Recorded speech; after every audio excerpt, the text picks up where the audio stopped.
congratulating him on his handling of the situation, and they said, and they've officially approved because he had been. It's very interesting. But it's very maddening because it doesn't.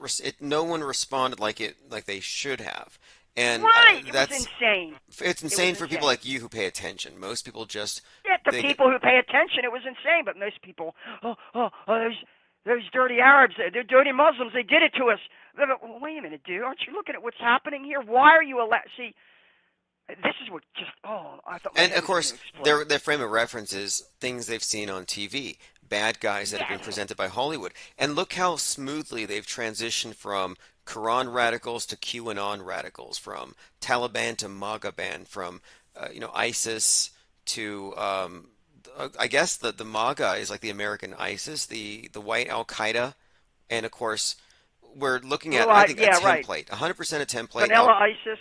Yeah, Yeah, vanilla vanilla ISIS ISIS. Al Qaeda and blue eyed means Al Qaeda. the Yeah. base. It means the base or the foundation. It also, by the way, means the toilet. Interesting. Okay, Yes, well, because it's where you the sit, and the base where you sit. It's a really that's. I'm told that in Arabic it has kind of a dual meaning. the The white base is. nationalists that were supposedly planning to start attacking the power grid in the Pacific Northwest also go by the base. I'm like, wait, white Al Qaeda, like you can see how it's 100% a template, and they can engineer, manufacture a bad guy in the mind of the public, and then they manifest it. And right now, the terrorist of the day is the QAnon terrorist. They don't consider the environmentalists terrorists, the ones who basically block roads, set themselves on fire. But no, the public's primed for the next Timothy McVeigh. So they reuse the same scripts over and over, but they change a detail here or there. These Oh, it's clever. runaway. I mean, think about this, Kate. If Osama bin Laden's big day was 9/11, it's kind of interesting because the white version of Osama bin Laden would be like Timothy McVeigh, and he was executed on Absolutely, a 6/11 absolutely. at the age of 33, 90 days before 9/11. But you have all the same symbols, and 6/11, 9/11, it's an inversion. One's an external threat, an alien terrorist. The other one is domestic, violent extremist. Invert the 9 to a 6, and you can kind of see external, internal. But yeah, it's a Right. template, 100%. The 95 Oklahoma City bombing was a frame up of the militia movement, just as 9/11, just as the 93 World WTC bombing, and then 9/11 Wow. was a narrative to frame up Muslims and Arabs as terrorists, right? I mean, it's all, Great it's points. I all mean, right now, the frame up head of of the humanity, framing the whole of humanity. COVID is a frame up of the whole of humanity because there, if you don't mask and get vaxxed, you're guilty. You're a criminal. But this You is a know. standard op, the framing up of the militias, because now you have Stuart Rhodes, founder of the Oath Keepers, who is basically painting up anybody who's a constitutionalist as now a terrorist. And they have him in quotes saying something about where's Nancy, just like the guy who broke into the Pelosi residence said. And yeah, these are operations. They created the American counterpart to Al Qaeda in the minds of the masses. That way they can do a 9/11 that the masses will believe in. And we're still waiting for the white nationalist 9/11 event, in my opinion. Alex Jones is really deeply complicit in this script because he had Ashley Babbitt's husband on there twice, alleged husband on there twice. Don't tell me he didn't know that thing was a sloppy special effect. You It know was a what? moulage He paint in is the blood. okay. Alex Jones, one, he's had his assets frozen. Two, he's gonna have to pay $1 billion for hurt feelings. But now, Jordan Peele, who's the director of, I believe it's called Nope. It's a recent UFO invasion. Anyway, Jordan Peele has done a number of films that are like horror films. Well, right now he's releasing an audio book or an audio podcast, and it's a horror called Quiet Part Loud, and it's about a right-wing talk show host who's so extreme with hate that it causes violence or something. But basically, he Well, loses his that's a platform. reworking of the Oliver Stone script for talk radio. Anybody ever Interesting. seen? I haven't. Yeah, starring Eric Bogosian. He really steals the show, and it's a Howard Stern type character. um, almost exactly modeling Howard Stern. Have you never seen Oliver Stone's movie Talk Radio? No, And at the end, he gets Alan Berg. Actually, it is based on the alleged assassination of a talk radio host ooh, that's named interesting. Alan Berg. He was out in Denver. I believe he was in Denver, Colorado. This is way back in the This is a big 90s, like tie-in the then, 80s or because 90s. this Jordan Peele thing, Quiet Part Loud, is about the deplatforming of a hateful radio host. And if you remember, when Hicks gave Kevin Booth a script for the Limbaugh-like character that is believed to have become Jones, the script involved this host being killed at the end. But what happens to the Ellen Berg? Is it a parallel story? You think they're going to stage an assassination of Jones? In it would be in the script that Hicks gave to Kevin Booth, but supposedly the script involved one of his own fans. And I've seen this storyline played out in a couple of different shows already. Like there was one where there's this right-wing host based on Jones. I think it was in Colony, who who instigates the assassination of a senator, and then he gets hit in retaliation. But yeah, that is the subtext to the Alex Hicks George or Bill Hicks Alex Jones story. So it's interesting to me that Jordan Peele is doing a story about a Jones-like character getting Well, deplatformed. that's just like Jared Kushner hiring the publicist for The Purge Oh to, yes. to come up with the PR agitprop for Trump's campaign. And I believe "Make America Great Again" was originally a slogan of Ronald Reagan's. Oh So it yes, was it was. never even, it was for Trump. It was never even original. He just bought. I wonder if he had to pay copyright. Really, I wonder if he had to pay a copyright fee Well, you know, to use Ronald Reagan's original. when he reemerged on the world stage politically, I And was Ronald Reagan was an actor, in case anybody has forgotten. He was yes, a Hollywood Reagan, actor who they made president. Ronald So. Reagan, and Star Wars and all that. Yeah, But right. when Trump started emerging on the world stage, I thought, this guy seems to be rhyming his whole campaign with Reagan, make America great again. And I think even Reagan got his start. I think he even flew on one of Trump's planes. But I noticed there was a lot of intentional rhyming. Like Reagan was known for speaking, quote, above the heads of the media, talking directly to the silent majority of the people. And that's what Trump was doing with his rallies. He would call out the media, call them liars, and defer people to the online sources. Like, it looks to me like a great deal of repetition. Yeah, I mean, clearly they modeled the whole Trump. The Trump thing was supposed to be a populist movement. We've had populist movements in America before. The original one around William Jennings Bryan ended up taking over the Democratic Party, just as Trump has sort of hijacked the Republicans, I guess, supposedly. But and to do that, you really got to start. You got to well, first of all, you have to give people a focus for their rage and their free-floating anxiety. But I got to ask you this. This is something that is kind of mystifying me a little bit. Do they allow Trump to stray off the reservation, or in fact, is he a prisoner of the vaccine narrative? Because he's really on the spot now.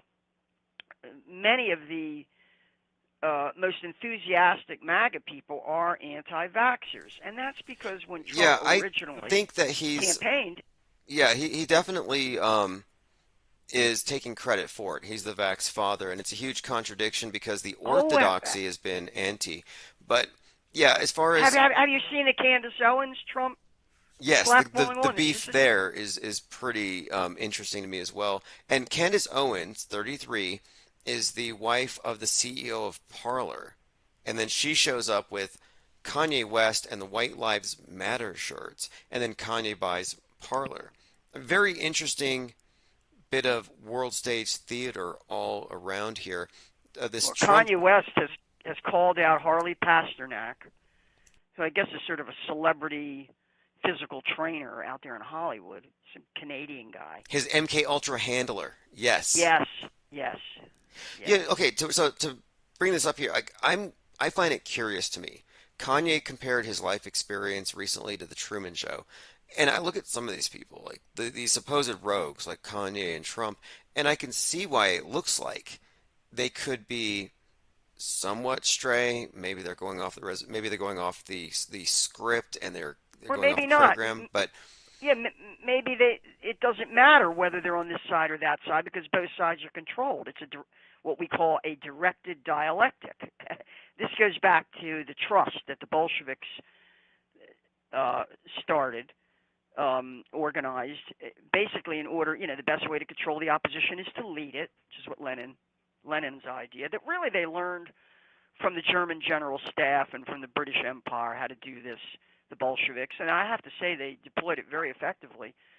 They created this phony opposition, this fake opposition called the Union of Russian Monarchists that was colloquially referred to as the Trust, mostly among emigres, their political opponents in the capitals of Europe and in the United States, as a sort of focal point for resistance to the Bolsheviks.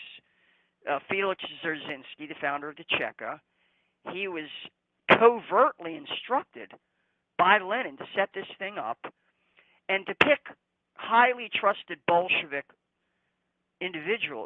leaders to infiltrate this thing that they were creating and guide it along, to sort of convince people that there's good guys on the inside of the Bolshevik Party. And the white hats, yeah, the white early that was hats, yeah, definitely like the white and hats, hopium. right, and this was started in 1919, and by 1920, of course, Lenin was dead by 1925, and Stalin was pretty much consolidating his control. The Bolshevik control over the trust was so covert that Stalin was never informed. Stalin didn't even know about it. And it was being run by Felix Dzerzhinsky and his second in command, Trelicer. And they were using it to control and lure in these opponents, identify them and control them and keep them spinning their wheels on this treadmill with this hopium that there were white hats inside the party. It worked. Why else would the Bolsheviks allow this Uh, organization to exist in Russia unless they were really democratic? That's what people thought. But when Stalin found out about it, he was furious because he at first thought it was a legitimate opposition. And he called in, and then he found out that there were actually old Bolsheviks who were participating in it and running it. He called in to Dzerzhinsky and said, "What the hell's going on here?" And Dzerzhinsky said, "Well, Lenin instructed us to do this, and we were instructed to do it. We were supposed to keep very quiet about it, so most of the party wouldn't know that we were really controlling it, so that it would really be seen as a legitimate opposition." And Stalin said, "Look, we've consolidated. It's 1925. Why are we still following the policy of a man who's been dead like 4 years? Lenin died in like 23, I think." He says, "Why are we still following the policy of a dead man? I'm in charge now. And we no longer have to disguise who we are and what we stand for. Power is power. We don't have to conceal it." It did work, you're right. Stalin ordered. They did in fact recreate Operation Trust very well, and Parler, which I just mentioned. QAnon. But yeah, exactly. But before the 1/6, MAGA and QAnon, of course. Really, yes, the whole yes. Trump thing is a controlled opposition. It's all part of it, and he's the Judas goat. And if you look at Parler, which Kanye is buying, right in the lead up to 1/6, that was one of the main sites, the alternative Twitter, where everything was being planned before they rug pulled it by taking its servers and pulling it off Apple and Google. But to get onto Parler, you had to give your phone number and upload your driver's license to get an approved account. Elon Musk's new version of Twitter. Oh yes, yeah, you got to give them controlled demo there. But I'm like, wait a minute here. All these people on the right who are insurrection friendly are giving their information, their driver's licenses, their phone numbers to Parler, and then it gets quote hacked. And I'm like, okay, I'm in that hack. Whoever hacked it has my info. And I was fine with that because I'm doing journalism and doing research. I have to go into these places. But what an obvious setup. Because now anybody who's anybody interested in an insurrection or in fomenting that kind of delay of the proceedings, well, they know your name and number and address. Stalin, let me tell you the bottom line on this. Stalin was so, he had a big ego. He was so furious when he discovered that this was really being run by the Bolsheviks. He said, what are we doing, allowing these people to operate inside our new Soviet Union? They're trying to overthrow us. What are we allowing this to? And Dzerzhinsky came in and explained to him what the original design of it was. Stalin was furious that he had been left out of the loop on this. And he said, I want all of them rounded up and shot. And Dzerzhinsky said, well, wait a minute, you can't do this, because a lot of them, the ones running it, are some of our most loyal old-time Bolsheviks. You're going to order their execution? And his second in command, Trelicer, came in and said, well, you might as well put my name at the top of that list, because I'm not going to let this happen. These are all our comrades that you're about to shoot for being part of this fake opposition. And Stalin said, he said, I'm going to have them all shot. I'm going to cross your name off. And he did. He used it as a pretext to get rid of a lot of old Bolsheviks who were covertly it's so crazy when you look at it, but that's what they will do. That's what they'll do to the left, the Antifa types and the BLM types, when they're done with them. Oh, yeah. I wouldn't be surprised if you were to, I mean, look at Antifa and Patriot Front and tell me that Patriot Front isn't just the right-wing Antifa. And one of the clues here is the founder of the Patriot Front is named Thomas Rousseau. The name Rousseau is synonymous with the French Revolution. And we're looking at, right. But I'm like, Antifa, Patriot Front, show me the difference. And they all wear masks. How convenient. Well, this leads me to wonder whether Trump, in fact, has allowed some of these authentic followers who were there on January 6th to be rotting in solitary confinement for the last 2 years, when he could have pardoned all of them. Really, he had enough time to pardon all of them. But whether he's allowing them to be... See, you say they're all crisis actors, but I don't think every one of them is. I think they've managed to identify, track, and round up a lot of people who are sort of genuine opponents of the New World Order in their kind of naive way, who were lured into this January 6th operation. Oh, look, they could have provoked people into breaking. Trump is allowing them to be sacrificed. Yes. Trump allowed them to be sacrificed. Yes, you could have a number of people who, of their own volition, would break laws, collude, and get themselves entrapped. This was a huge honeypot, I think. I just think that the main action was actors, and I think it was more feds. But yeah, obviously there could have been some. Yeah, Ray Epps definitely was there telling people to go inside. He's an FBI guy. And I think that Baked Alaska's a Fed. I really do. I think it's a Fed saying, and hey, also Gavin McInnes, also another one of these. Gavin McSmollett. Gavin McSmollett, I've dubbed him. Yeah, he's a Fed for sure. And are you familiar with Hitler's Night of the Long Knives? Yes. Right. So this is where...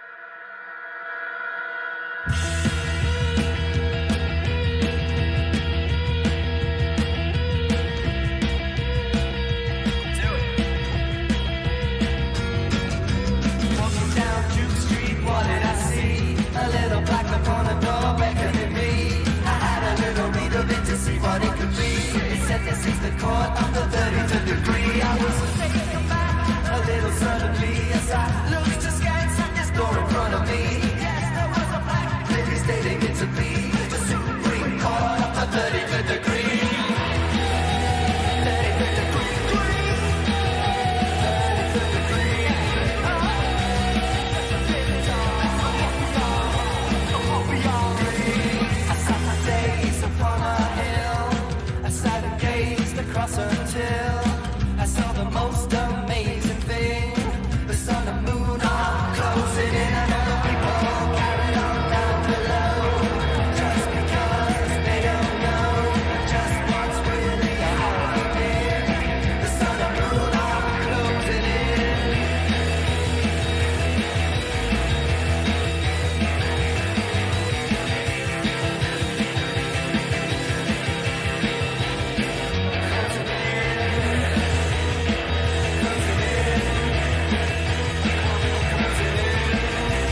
All right, we're going to start a little bit early. It's 6:19, 2022. A few days away from the possible return of John F. Kennedy, possibly Jr. I'm not sure if he's going to go for that VP position. I think Kerry Lake is taking it. Imagine being the son of JFK with this plan to take down the deep state. You've been hiding from the public for 20 some years. You're ready to come back and take your position, and then Trump gives it to Kerry Lake. Like, I can understand being upstaged by a Kanye West, but possibly, I don't know, Kanye West, possibly. He may even be running for president. I've heard some credible rumors. Anyway, if you're looking at the screen, that is an IPS tote bag available on Amazon. It's a unicursal penguin drawn with one line, including the wrench, and it's stocked with looks like cheesy poofs, popcorn, and some kind of nacho snack. My point is, this is a go bag for the brave new world. They don't really bomb you. You don't need ammunition. You don't need any kind of survival gear. You don't need a first aid kit. You need really good popcorn. This is white popcorn. Now, this is from Nicotromus. My bug out bag is ready, he says. All of my prepping work is complete. I'm prepared for anything, including World War III, Elvis flying through the Space Needle on 6/11, the next variant of cooties, San Andreas fault line busting, Cascadia fault line busting, New Madrid fault line busting, fake Trump assassination 8/4, Vax again in Kamala Harris 2024, Trump 2024, Ivanka 2028, mud flood, weaponized space junk, Nibiru, chemical apocalypse, chemtrail apocalypse. That sounds feasible. Anyway, he goes on, solar flares, climate change, 5G, Walmart, FEMA camps. And I've been saying since 2020, your real choice here is popcorn or ammunition. If you're reaching for ammunition, they got you in their nightmare fantasy. You're LARPing. If you're reaching for popcorn, you understand the game. And it has never been clearer than today, right now, today. Look at these headlines side by side. Ukraine is building wooden HIMAR decoys to fool Russia. The deception is working so well that Russia claims to have destroyed more HIMARS to the U.S. than they even had.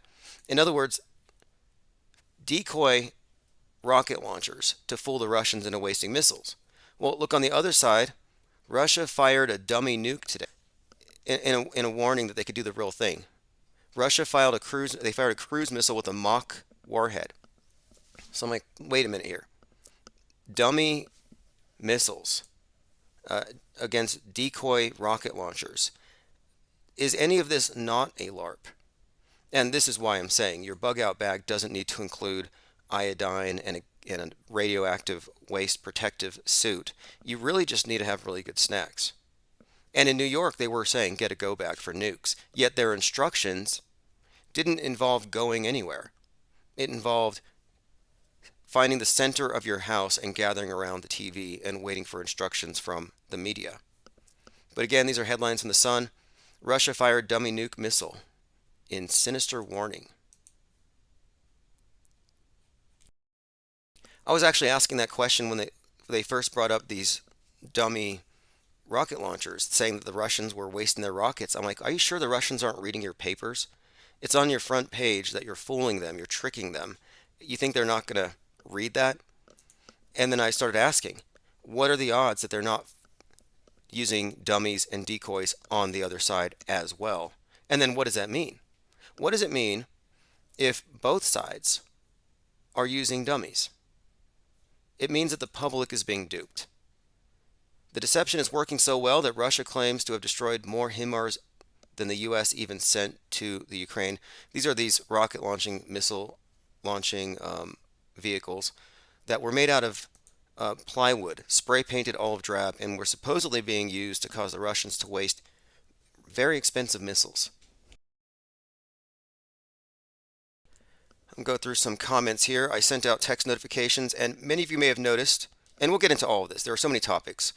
We could talk about the fake war, rip Russian vids, may get into that.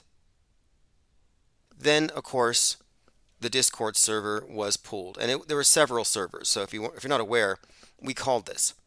Back when the Buffalo shooting happened, they killed my Twitch and all of my socks because they said I was a ban evader. Like, well, this killer who thinks we're running out of white people shoots up a supermarket on the other side of the country, and he had a Discord account and a Twitch account. I'm like, uh-oh. Boom, they took our Twitch. And I figured as a matter of time, just maybe months or maybe even, I figured it was just a few months before eventually they would crack down on private conversations, flagging keywords like they do everywhere else. Because Discord's kind of semi-private. You have to be invited for the most part. Anyhow, Discord is now exhibiting the same types of patterns of behaviors we've seen with these other platforms. For example, Lloyd Miller was banned. And what they do is they target your personal account, and any server you opened goes down with it. They took out this account and it pulled down the chat. No big deal, the main research facility is still open. I have several deepfakes of myself. Nobody knows which account's the real one. And that's because I knew this was going to happen eventually. It happened a couple years ago. We were prepared for it. No big deal, we have a new account. If you go to ips.monster, you will always have the most recent links. And we're building back faster. And I'm pretty sure I know who's behind it. And I took some actions today, which I probably shouldn't talk about live.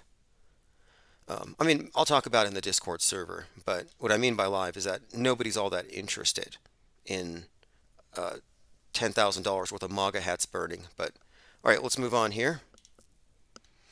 Joined by Cubstar, Tina Marie, Vic Tree, Salty Siren. I hear there's new emojis on YouTube. I see that in the comments. I'll be checking those out. Again, none of us here are fans of the platform, but we use all the platforms because we're everywhere. However, the hub will always be ips.monster. And right now we're hosting our chat in Discord. Just opened up a new one. And this one is probably more secure than the last one. I have no worries about this at all. But if they were to nuke it, I would simply move to Gilded. And from there somewhere else. But, you know, we're always moving. We have been a moving target this entire time. It is a think tank, not an echo chamber. Also joined here by Infinite Jack, Garrett Summers, AJ206 says signal received. You know, eventually we're going to have a real signal. You know, like they do on the anniversary of 9/11, 88 spotlights. Only we're going to shape it into the face of that special penguin up there. A beacon. GCF says IPS Discord down. Look, the main one that has all of our research, not going down. The other one, the auxiliary, the 24/7 cross-platform omni-chat think tank, yeah, that went down, sadly. In the future, though, I am going to be exporting the chats and publishing them. And this is going to be more prevalent in the future as we start recording more of our live chats after hours. We're doing a lot of after hours live chats, which is another reason to join the think tank. It's a voice room, and you know, we talk about a lot of things. But anyway, I'll be taking a lot of those recordings and putting them into the 24/7. All right, Vic Tree says Dave Chappelle 2024. Yep, Dave Chappelle is definitely, in my view, an insider. If you look at 2020 and his role with the whole 846 narrative, he's definitely an insider. Not a sellout. Big difference. And all these government jesters are kind of suspect in my view, but a lot of people accuse Dave Chappelle of having somehow sold out along the way. And I think what may have happened is maybe they didn't realize when they first watched him the political undertones. Maybe they didn't understand the dog whistles or the catering to the establishment that he does. Like, a lot of these guys to me are just guardrails to keep people laughing at the right things and scoffing at the right things. Comedy has little to do with it. They just want to make sure you're putting the connections together in the proper way. We're joined here by Lane Dion with the bowl of bat soup, which the bat soup emojis were banned from YouTube, if you weren't aware. Like 2020, they actually did prohibit you from having a bat emoji next to a bowl of soup. And that's because it's code for, you know, the source of the scam. When the WHO had Munchausen syndrome by proxy and then rewarded people for LARPing along with it. I mean, a world of crisis actors, bad ones. And I would say woefully underpaid. I mean, how many of you got more than $1,200 in stimmy for how many times did you have to put on that costume? Get in character. Junder says, are you coming back to Spotify? Yes. Yes, I'm going back to all. That's another thing, too. They cut us off of like 40 some platforms. I lost all my reviews. I especially missed the 1-star review where that guy said I was the Steve Ducey of Alex Jones's and not to listen to me. I'm like, yeah, that's perfect. I like reviews. And they burned those because they burn books, they burn servers. I mean, that's what they do. Like, burn back better is what it's really about. They're not building anything, not that I've seen. It's quite the opposite. But yes, there are going to be copies of Infinite Plane Radio on all the podcasting platforms. Just search. In fact, you can find us on every single one. I think Spotify took me out because maybe it's because we keep talking about where their headquarters is at. You know, they're headquartered at the One World Trade Tower. They're there at the Tower of Babel itself. 1,776 feet high, opened on 11/3/2014, 13 years after 9/11. But the significance of that piece of architecture really can't be overstated. And that's where they are. It makes perfect sense to me.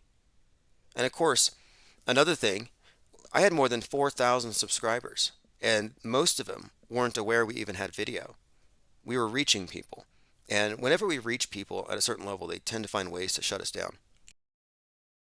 But as always, we adapt, and we have adapted. I'm glad it happened. I'm actually pleased that they deplatformed me, because what it did is it forced us to create a new way to reconstitute, and in a way that doesn't ever have a possibility of toppling. And that is the YouTube channel that's safe. It's called Infinite Plane Society. You can search for it. That's the handle. And I'm just uploading videos of, well, video blogs. I'm talking and I'm drawing pictures. That's it. I'm keeping it apolitical. In fact, I was recording a video blog today about printers. Like, that's how safe it is. And the idea is we get this safe channel up to 10,000 subs. And then, of course, once we have that critical raft, we can direct it anywhere. We can direct it to any one of our correspondents, all the while maintaining a clean facade. Kind of like the Blue Lodge of the Masons. Oh yeah, you can trust us. We're just here for charity. Meanwhile, backstage, they're who knows what. Conspiring. Diana Southard says, hi there. By the way, DLive chat isn't working tonight. Okay, we have two DLive channels. One is Infinite Plane Radio, and one is Infinite Plane .radio. Now, if it's not working, I'll try a reboot, but I'm pretty sure the Chi-Coms control that platform, and they hate us. You remember, they did demonetize, and they gave me an X rating. In fact, I just went to infiniteplane.radio on DLive, and it says, please select your age group. The content, okay, I'm 18 and over. I can watch this X-rated channel. And I assure you, I'm fully clothed here. I don't know, I don't deserve the X rating. To me, this is actually defamation. And I'll deal with that later. Okay, it's there. It's working. There are 4 viewers over there at infiniteplane.radio. And thank you to, looks like McDirt, for the 33 lemons. Lemons are the currency of DLive. All right, let us continue. Joined by, Lean Dion says, was dope catching up with y'all. That's right. You know, you catch people all around the world in the Discord server. It's a great place. And we were talking about what we actually had that they burned, you know, the other server. We had a server where up to 200 people, 220 people were members, but there'd be about 40 people on at a time. And we'd have 3, 4, 5-hour conversations with half a dozen or more people on all kinds of topics. These were being recorded or transcribed, or we're just basically creating a record here. And I thought, you know, this is kind of like a library.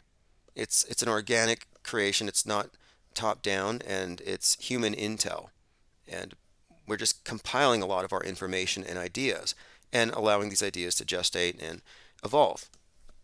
And they burned it down. And that's what we're dealing with. I mean, how are we not just philosophers more than ideologues? Or, I mean, what I'm doing here has nothing to do with incitement. I'm not an election denialist. I believe in elections. You know, I don't suggest that people should revolt against their government or whatever. It's like, no, I'm sorry. Like, I think it's ridiculous that some people think that if we don't have a certain number of AR-15s per capita, the government's going to take over. I'm sorry, they already took over a long time ago. That's what government is. They've taken over at such a level, it's far deeper than they might take your guns or they might poke you with a needle you don't want. It's so much deeper, it's subconscious. They control people's souls. It's basically collective soul hypnosis. That's what the TV's for. The black cube that everybody tunes into. Now, let's see here. Speaking of black cubes and the collective hypnosis of humanity, I mentioned how they burn back better. And one note on that. The whole Build Back Better thing in the World Economic Forum.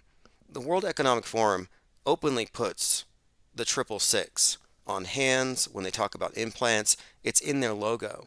They're synonymous with the Great Reset that started with the Great Conjunction of Jupiter and Saturn, and it marks the new astrological age. They are really, for all intents and purposes, the visible face of the cult that runs this world. That's why they're introducing Gaia, this global AI alliance, which is some sort of like AI assisted government or some kind of phasing out, I think, the input of humans. None of it is accidental. And it all does coincide with this other astrological event, the return of Pluto. I mean, this return of Pluto has a connection also to the One World Trade Tower, the 1776 connection, because Pluto returned to the point where it was at the birth of this nation. And right now, for the next 4 days, we're still in Scorpio, which is ruled by Pluto. And I'm expecting I'm not expecting anything drastic necessarily, but if anything is going to go down with nukes, it would happen at this time. That's why I think it's somewhat noteworthy here that Putin actually launched a nuke, albeit a dummy. I mean, it's literally that. I mean, take a look at this. Russia fired a dummy nuke missile, cruise missile with a mock warhead, Ukraine building Russia wooden decoys to fool Russia.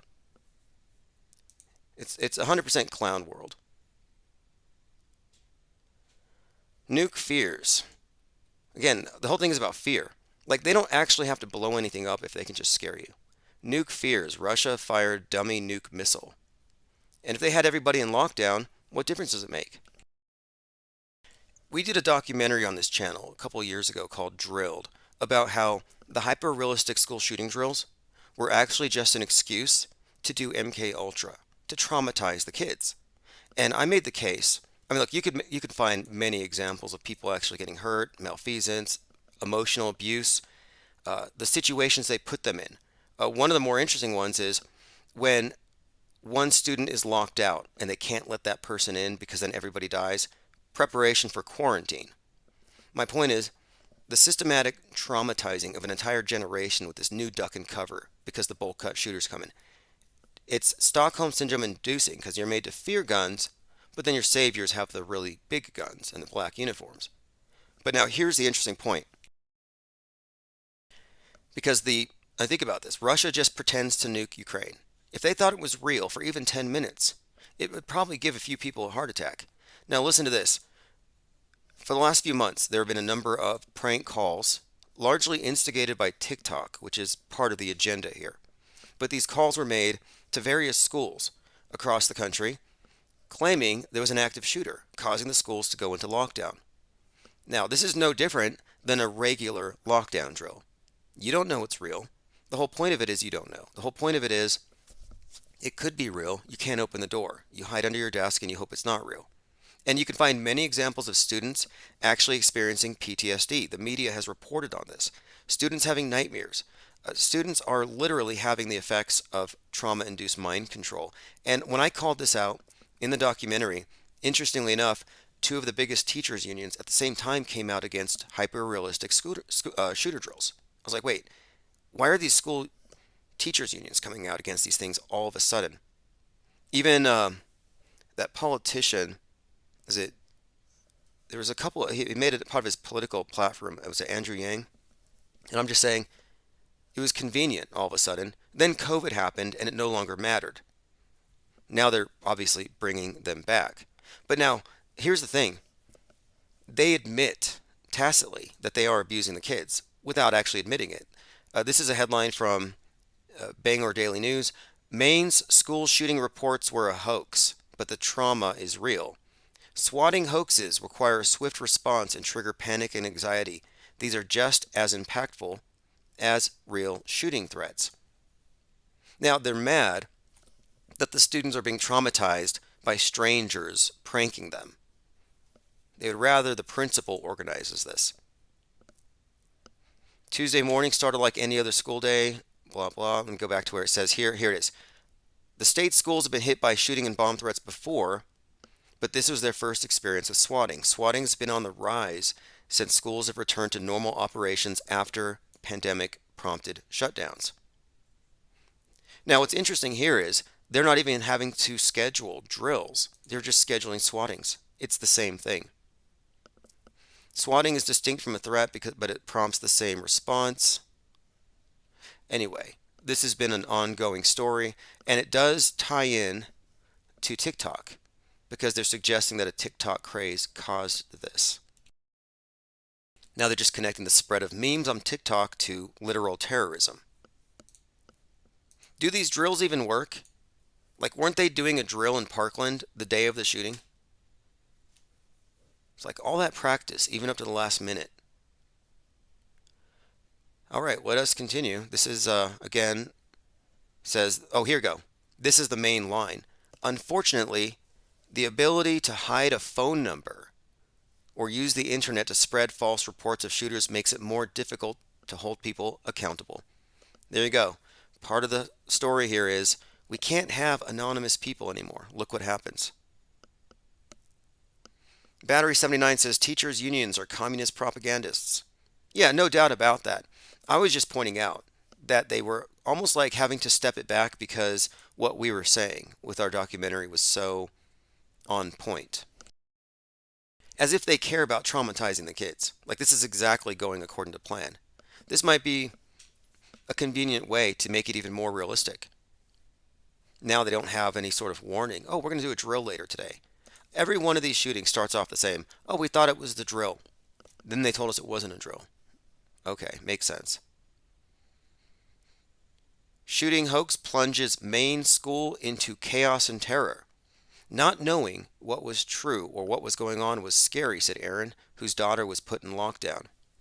Again, it's just terrorism.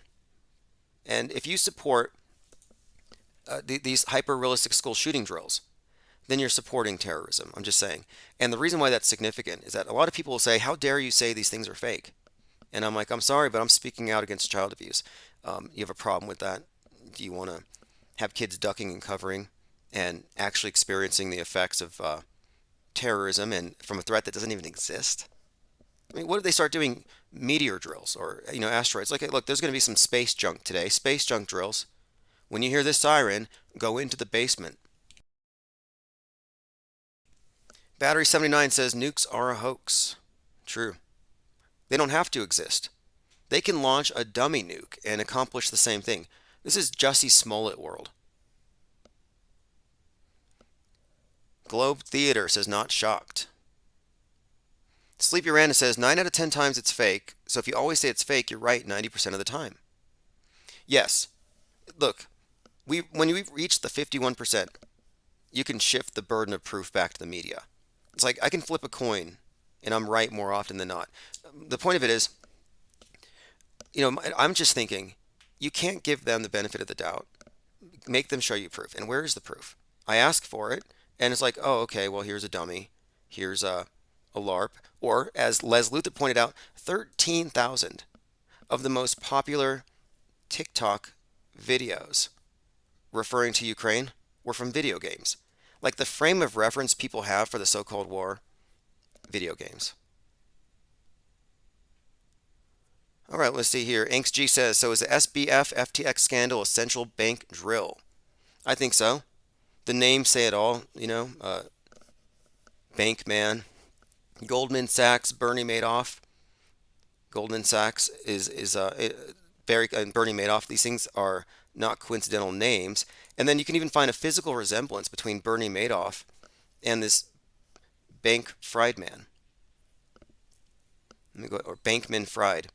Let me see if I can find it here. Yes, I do have an image. Yeah, this is to me very scripted, and the agenda remains to be seen. But I think obviously it's controlled opposition. These characters are designed to fall. I think he's the face, obviously, of something else. But like you're supposed to believe it. I saw this article in Forbes. They called him the devil in nerds' clothes. And of course, they're going to put somebody like that in front. It's like the same reason they put Don Petit in front of the ISS. Like you wouldn't want to punch a guy with glasses. They're going to pull off something really big that's going to trigger a lot of people. Maybe they want to put somebody in front that's going to be kind of like unassuming. Now, this is interesting. Here we have Trudeau and the Prime Minister Sunak talking to Zelensky's voicemail about the missile and how traumatizing it was.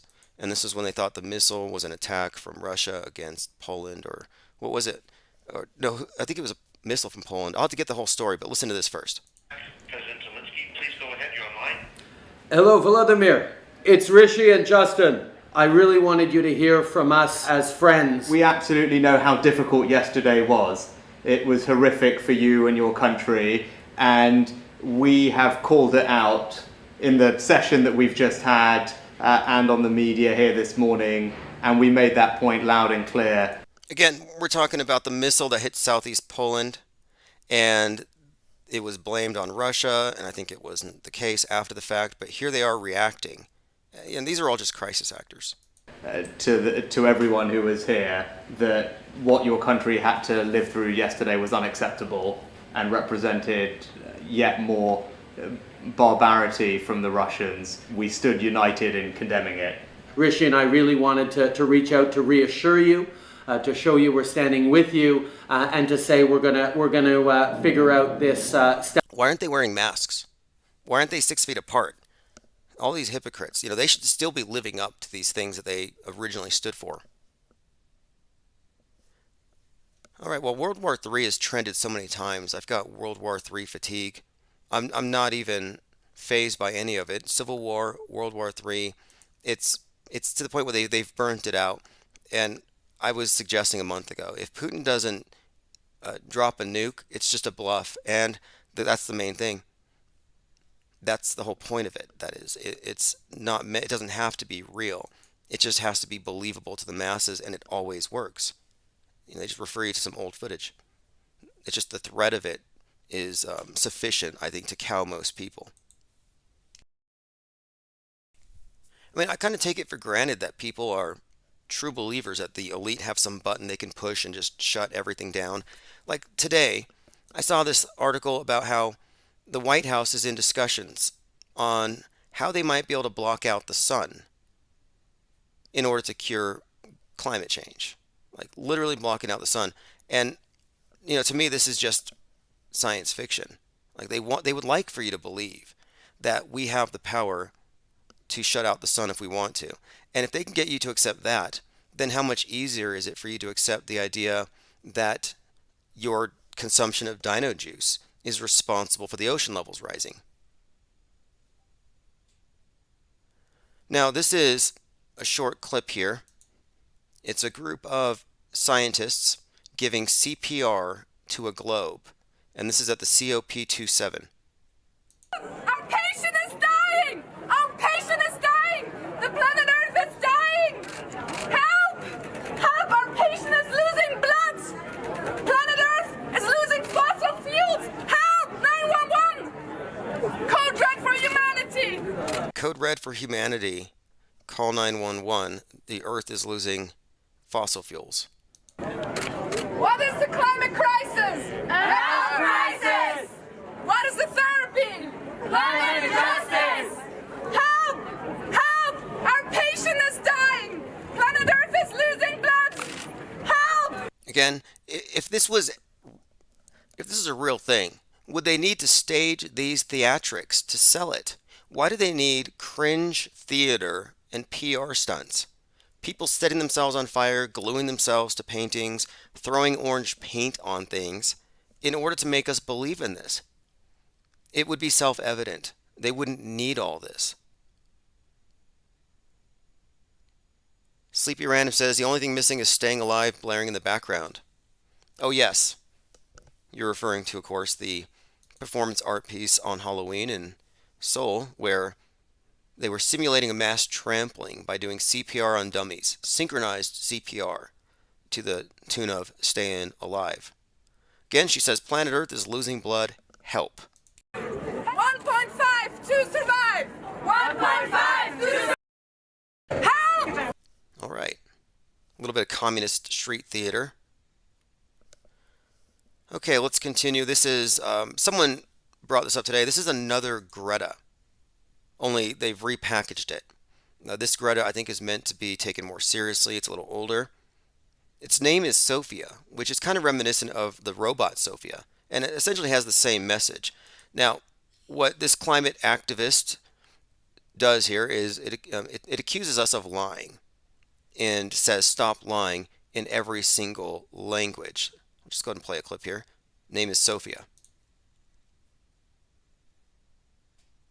And this is at the COP27, where our world leaders are meeting after flying long flights, private jets, lots of fuel having been consumed, and all for the purposes of discussing how they can reduce our use of things like jet fuel. But doing another. Simply put, they are lying. Those are not my words, or the words of another youth climate activist. Another youth climate activist. I think we know who she's talking about. Greta was, how dare you? Sophia is, stop lying. No. Those are the words of the UN Secretary General Antonio Guterres. To stop lying.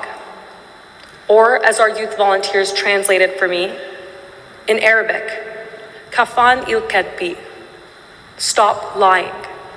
Or in Mandarin, tingje shuahong, stop lying. Or in French, arrête de mentir. Or Russian, prekretivat. Or Spanish, deja de mentir. Whatever the language, we need leaders to stop lying. Okay, well, we need you, as a climate leader, to tell all those little Harry Potters running around to stop throwing orange paint on stuff. Think about the carbon footprint that leaves, the cleanup trucks, the water, and everything else. World's top climate scientists told to cover up the fact that the Earth's temperature hasn't risen for the last 15 years. That's why they stopped calling it global warming. Leaked United Nations report reveals the world's temperature hasn't risen for the last 15 years. Now, I will give them this. The ocean levels did rise by 1 millimeter in 2021, but that's because of all the PPE that people threw into the oceans because nobody knew to put them into red biohazard containers. Strangely. Like they give you blue baskets or buckets to put your recyclables in. I don't. They give you those to recycle. Why couldn't they have given us red biohazard containers for our biohazardous waste? The PPE and the masks. Nope. We threw it with the municipal trash so it goes into the ocean, and now there are entire islands made of masks and PPE just floating around, COVID islands everywhere. And nobody cares. I care because it's raising the oceans a little bit. But now they're concerned, of course, with outer space. Space junk's the new current thing for the current thingers. The current thingers have this shiny new object syndrome. Saving the whales? Nah. Saving outer space? Yeah. I'm like, okay. They really don't care. They're like wind-up dolls. They just get pointed in a certain direction. Throw paint on that. Blame this person. And destroying the art makes no sense.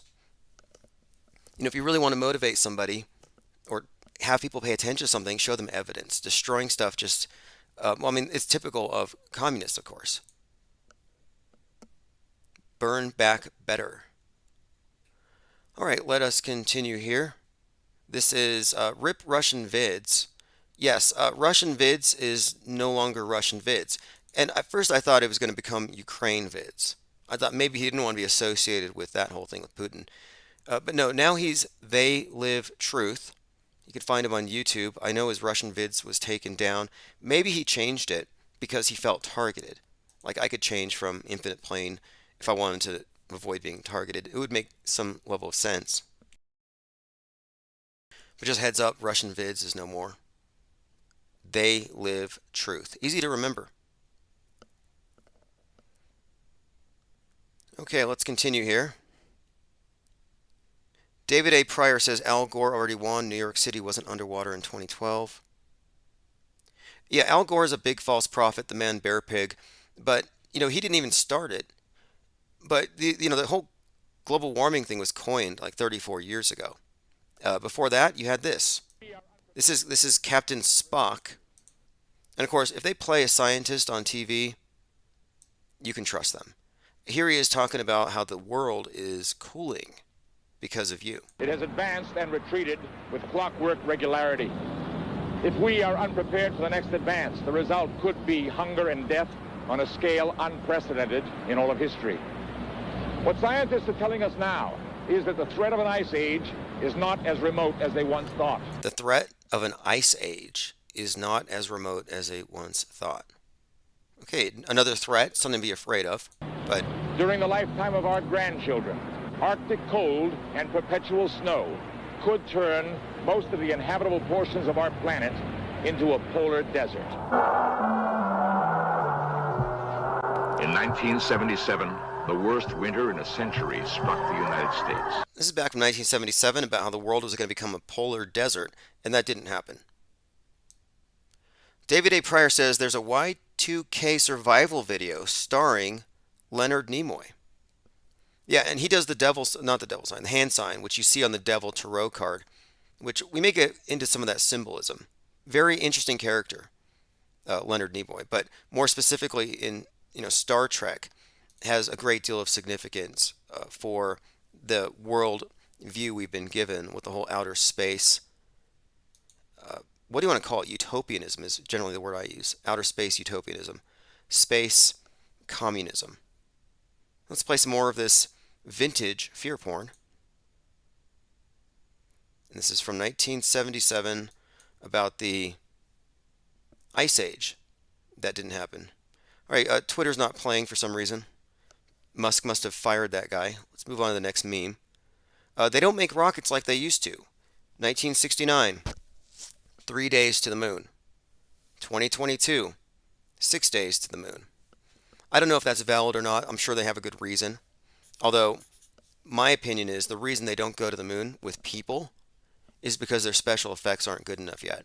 They want to have some special effects they can stand by for decades. Look how bad Apollo 11 is aged. Like literally nobody thinks that looks real if they've critically examined it. People assume it's real from textbooks, but if they actually watch it, yeah, they can tell it's a joke. Most can. They're not in 1/6 Earth's gravity. They're in slow motion. Big difference. Saturn rocket, Saturn V. And the new one is called Orion. 322 feet high. 322, of course, is the Skull and Bones Society number, which has great significance, of course, to Saturn and death, or even Kronos, or even Osiris. And, of course, Orion, the constellation, was Osiris to the Egyptians. And there's a strong correlation here, I'm just saying, between the god of the earth, represented by the obelisk, whether you call him Saturn, or Orion, or Osiris, or Baal. It's the same thing. And this whole mission to the moon is an occult ritual, the great rite of witchcraft. It is the earth god, sky goddess, or the lunar goddess. It's all ritual. And if you're not familiar with the Masonic symbolism inherent within NASA launches, and specifically their big accidents like the Challenger, I highly recommend the writings of William Cooper. And William Cooper, I think, really was the first one to decode Apollo on this level. He calls it the NASA Masonic Conspiracy, Apollo missions and the Masonic symbols. Very compelling material here. And what's more, the symbolism he describes, the use of the number 13 in the Phoenix, or the timestamp 113, a lot of this stuff has been used again. And for example, he's referring here to Apollo 13 named Aquarius blows up at 113. It was an explosion on it. And he says here, 13 is the number of death and rebirth, reincarnation, sacrifice, the phoenix. Now, it goes on to talk about the Challenger explosion, and he doesn't mention it here, but the Challenger exploded at 1 minute and 13 seconds. I'm like, there's a interesting story here that's emerging. And then, of course, 13, the number of death and rebirth. Well, what happened after the Twin Towers went down? 13 years later. They almost called the new tower the Phoenix, the World Trade Center Phoenix. You can find this on Wiki. It would have been too obvious with the symbolism, I think. But they opened it up on 11/3, 13 years later. So there's your number 13 and 113 all over again. This is just one example, but the way he describes it from the very beginning, this is from William Cooper. To make interstellar travel believable, NASA was created. The Apollo space program foisted the idea that man could travel to and walk upon the moon. Every Apollo mission was carefully rehearsed and filmed in large sound stages at the Atomic Energy Commission's top secret test site in the Nevada desert, in a secured and guarded soundstage at the Walt Disney Studios, within which was a huge mock-up of the moon. If you want to find a link to that, I'll post it at minds.com/infiniteplanesociety. Anything we discuss here eventually ends up over there at Minds. All right, let us continue. We're talking about these moon missions, going through my Twitter account. Now, this is interesting. It's a little blue pill politics, but this is from Jared Sexton. Reagan was the pitchman for destroying the social safety net, eradicating the New Deal, redistributing wealth from the bottom up, and creating human inequality. His mythology is a prison we've yet to escape. I'm just bringing this up because with all these characters, they're designed to be villains to one side, heroes to the other. It's become especially clear in the last few years just how much of what we're seeing is 100% scripted theater. And the hopium is off the charts. It's flying off the shelves. Is there any left? People are just snatching it up. For example, this is a piece of hopium circulating from, I get all my info from Q Street, from real sources. Here's what they think. Pelosi's gone. Republicans have the House. That's why Q said a clean House was necessary. It meant to remove Pelosi, Speaker of the House, second in line to presidency. This way they can install him. What they're saying here is that Trump was prophesied by Q to be installed as the Speaker of the House. Then the FTX scandal shows us taxpayer money being funneled to the Ukraine or from the Dems' pockets. In other words, money laundering. That this will result in the Bidens being removed. And means, of course, quote, allowing Trump as Speaker of the House to ascend to president organically. All for the masses, no coincidence, the stage is set. Trump's not announcing 2024. What they were saying is he was announcing 2023. That's their hopium. Trump's about to come back. I have someone else. This is an actual true believer if you want to hear it. I mean, it sounds crazy in your own head when you read it in all caps, but let's listen to a true believer. Trump never said he was running for president. He also never said 2024. People aren't paying attention to that. He said we're in the whirlwind of the storm. He said that Pelosi is fired and she's on her way to another country. Huh. Weird. What they mean is they believe when Trump says fired, it's referring to execution by firing squad. Other country, Gitmo. Right out of 16 or 2017 is when they really started this whole thing about, oh yeah, these people are all being arrested secretly. This is the war in the deep state. It's all resurfacing. This is bad hopium, but you can see it's potent. If Pelosi's fired, what's Trump really running for anyways? Possibly Speaker of the House? She's got Q-itis. Everything they say comes in the form of a question. Really, really annoying. Oh, I said that. And then he said I'm going to put an order into Congress that's going to change everything for humanity. Then he talked about the elections. And he said the elections will be fair and rightly done and quick and easy elections. That sounds like new election announcement to me. But y'all keep looking in all the wrong places. And So glad I found this Twitter account. All right, now we know.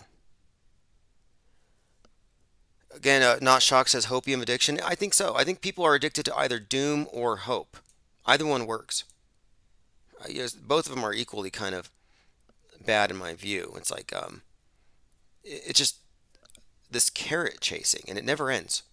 It's kind of crazy at this point to consider that they're taking Q posts from 4 years ago and aligning them to current events and suggesting that Q knew this would happen.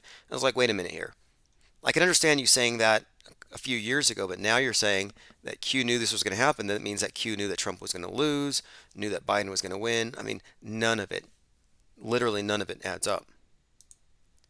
This is a Twitter post from Les Luthor, Lezluthor, Artificial Harbor. He says, I'm almost certain now that all the iconic footage and events from World War II was simulated during training exercises, with most soldiers unknowingly taking part in a deception campaign that was revealed to them only after for operational security.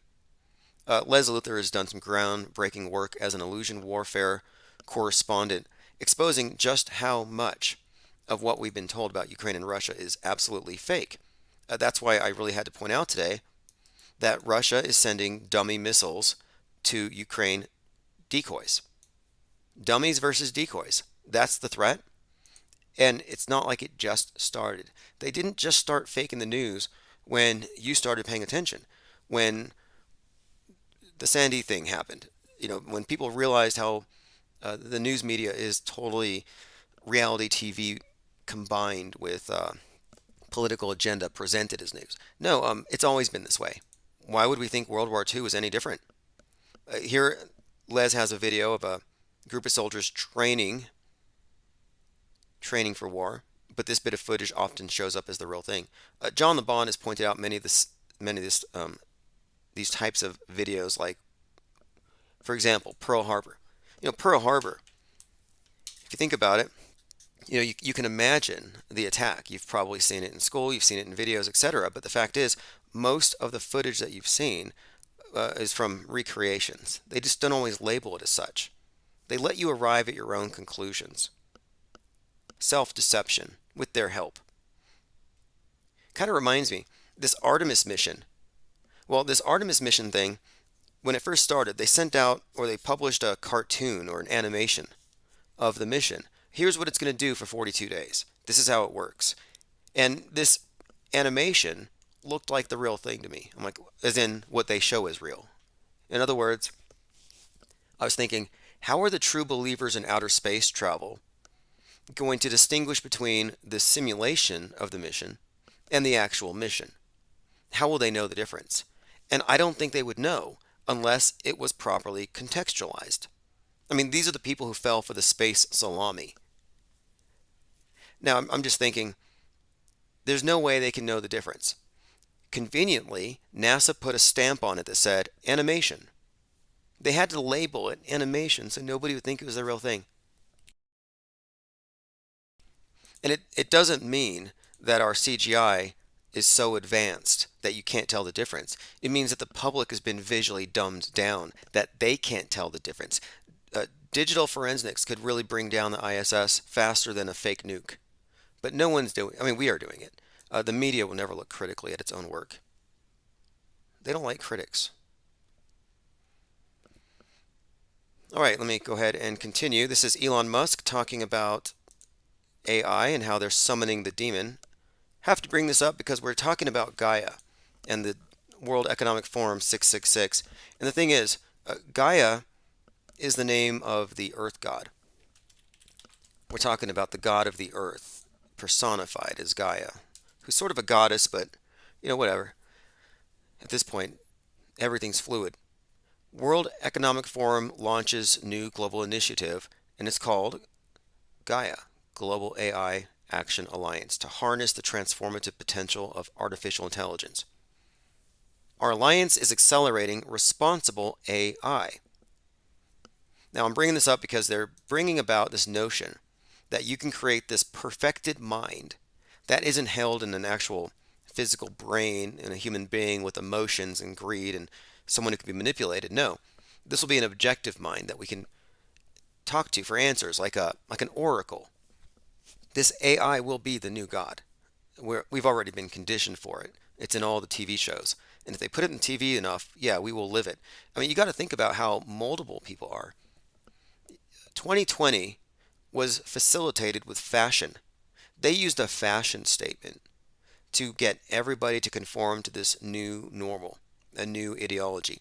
Because fashion works with peer pressure. Everybody's doing it. Everybody's putting on the face diaper. You're standing out. Now it's you against the mob. Do you want that dynamic in your life, or are you just going to go with the flow?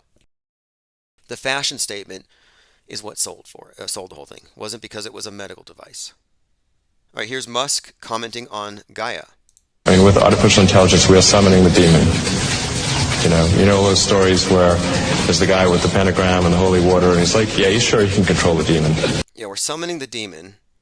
And the guys with the pentagrams and the holy water. Yeah, he's just suggesting that we can't control it. Didn't work out. I mean, with artificial intelligence. Lean Dion says China had PPE fashion shows. Oh yeah, we were talking about that in the Discord about the role of fashion. And think about this too. Kanye West, fashion mogul, hanging out with Pluto or Future. Now, Future had made masks into a fashion statement back in 2017, or was it when did he put out that song, Masks Off? But making the mask into it was in 2017, into something of a fashion statement. And then he's there with Kanye West. These guys are associated, which is also notable because I've been talking about the connection between fashion and mind control. Using fashion to bring about, a fascist society. It's kind of fascinating.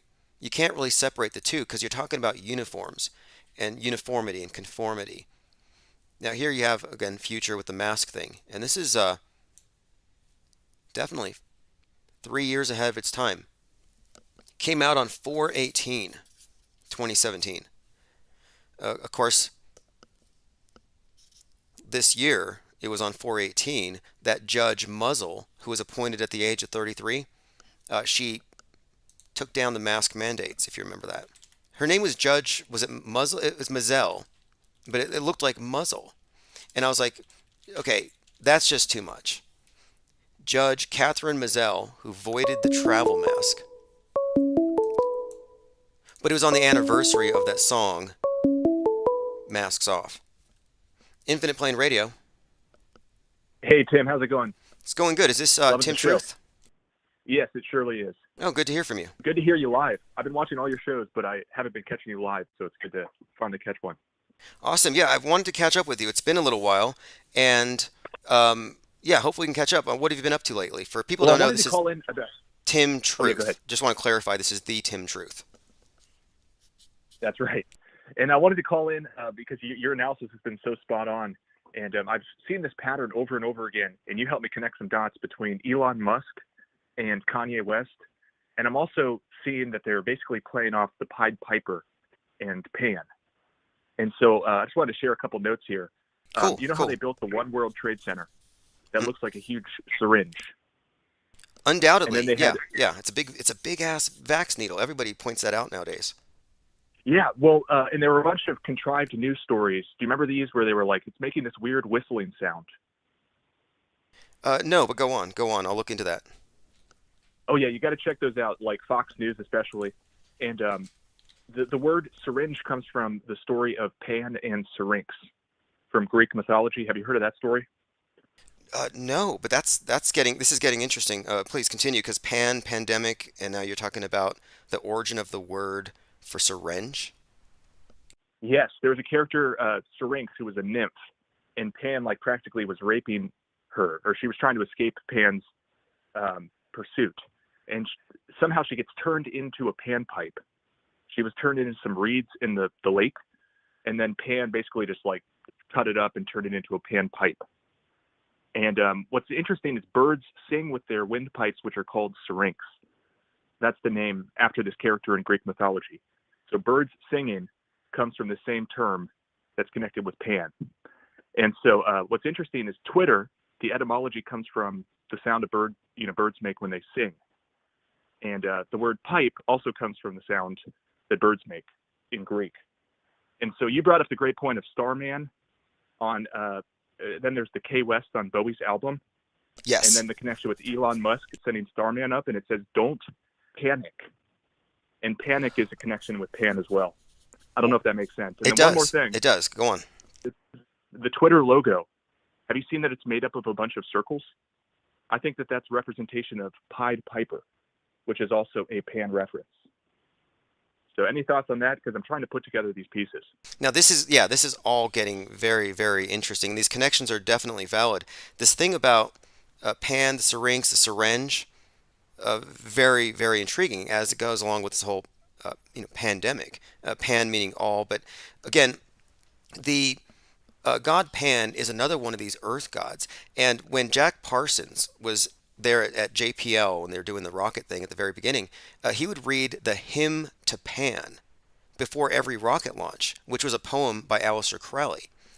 They made a big deal about the god Pan, which is kind of synonymous with, I think, even in some ways Cernunnos, which is where I think Cern comes from, the whole horn god of nature.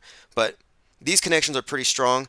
As far as the Elon Musk Kanye thing, this is interesting because Starman was sent into space through a rocket, which is another representation of the obelisk, which is the One World Tower. But the Kanye and Musk thing also, they've been hanging out during the Donde 2 event. Musk was there with him, and Musk was wearing a shirt that said crypto on it, which I thought was kind of fascinating. All these characters, that's interesting. He's been called the Pied Piper for pushing crypto scams on kids. Exactly. Okay, now the Pied Piper thing, that's another area here because we're talking about fashion and hypnotizing. I said the collective hypnosis of humanity, and look what they did in 2020 with fashion control. And we're talking about fashion, but we're talking about conformity and how they do it, and they do it with these Pied Pipers. And what are we being Pied Piper to? But in my view, the One World Tower represents a global state. Like, I think that's kind of the end game, destroying national sovereignty, one big world. And I think that's what the tower represents. And that's why I think it's significant that it would represent or look like a needle. The needle itself as just a representation, I think, of the collective salvation. Everybody's on the same sheet. We all take the same. It's like for all intents and purposes, it's the program to save the world. And I think that's kind of what we're seeing here with this. I mean, what's your take on the tower's significant resemblance to the needle? Well, what really got me is watching this clip from Fox News. And they start the clip out, and I think it's all storyboarded out, all scripted out. And it starts with, like, follow us on Twitter. And it has, like, the news anchor's Twitter account. And it has this blue logo, which I think is representative of Pied Piper, which is a Pan reference if people don't know. And, of course, the pipe comes from the word for bird. So it's interesting that Musk just bought Twitter. But what were we talking about? The story with the syringe. So yeah, the Fox syringe. News, it was over the top. It was so contrived how Fox News was talking about basically this Pan ritual with this big syringe, with the music basically that it was putting off, the two-tone whistle that they kept calling like mysterious and haunting. And all these words, and I don't know how they faked it, or if that's an actual whistle they put up there. I found what you're looking at. New York City residents reported hearing spooking, chilly chorus of pipes. This is here it is. Strange, highly pitched, ghostly sounds from the One World Trade Tower. Daily Mail. What is over the top? Yeah, and this is right when it was over the top. What is this? Yeah, no, it's very important. I've been I have all around me right now a bunch of books about Pan because I've been trying to solve this puzzle. And this is a big part of his story, once he gets his panpipes, which he's always pictured in. And or pictured with in the paintings.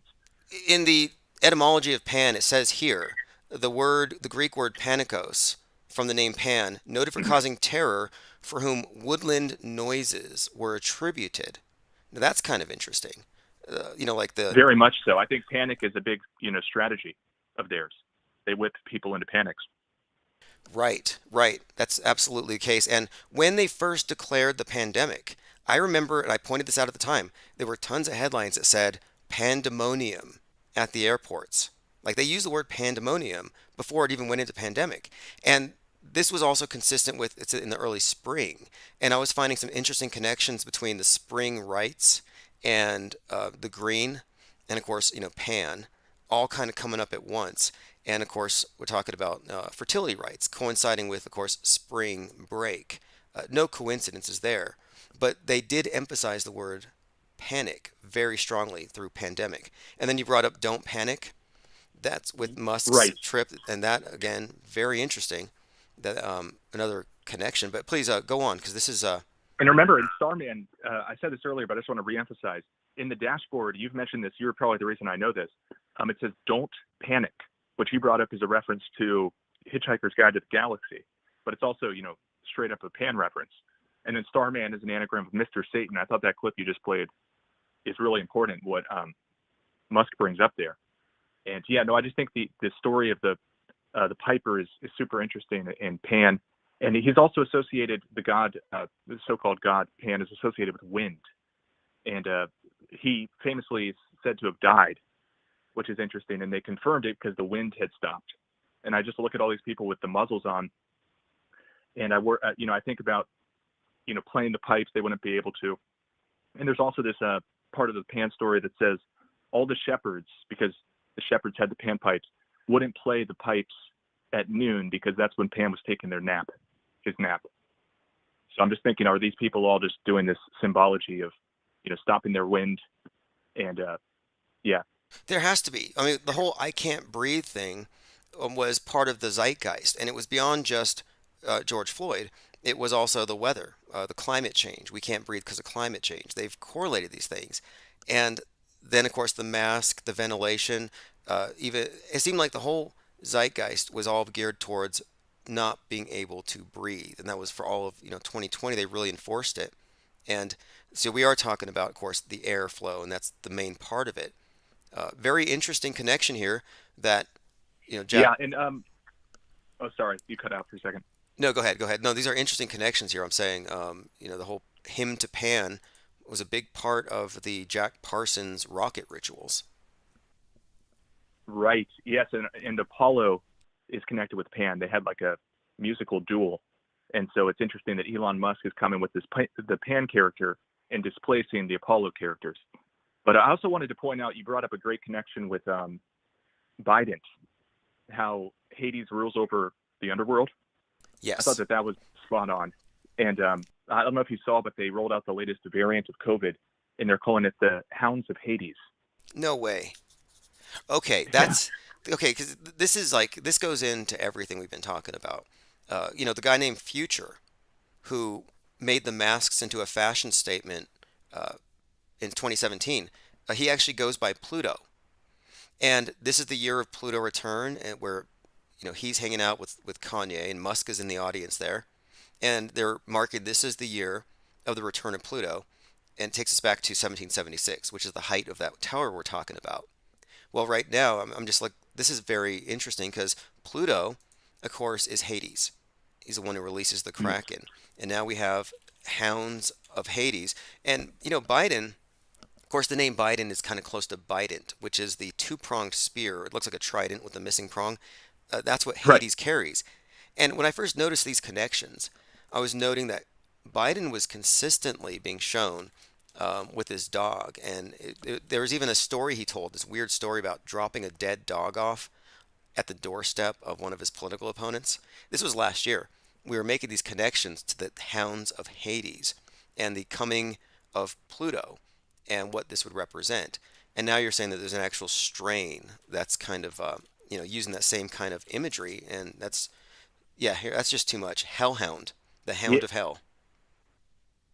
Yeah, it's unreal how much scripting there is, and I'm glad you caught that with the Biden. I don't know if you've seen it, but these smallpox vaccines have these little miniature, they call them bifurcated needles, but they're basically little scale replicas of the Hades Biden, and they just stab them into the person's arm like 15 times. It kind of looks like the eye of Sauron too, especially when you dip it into the liquid, which is the first step.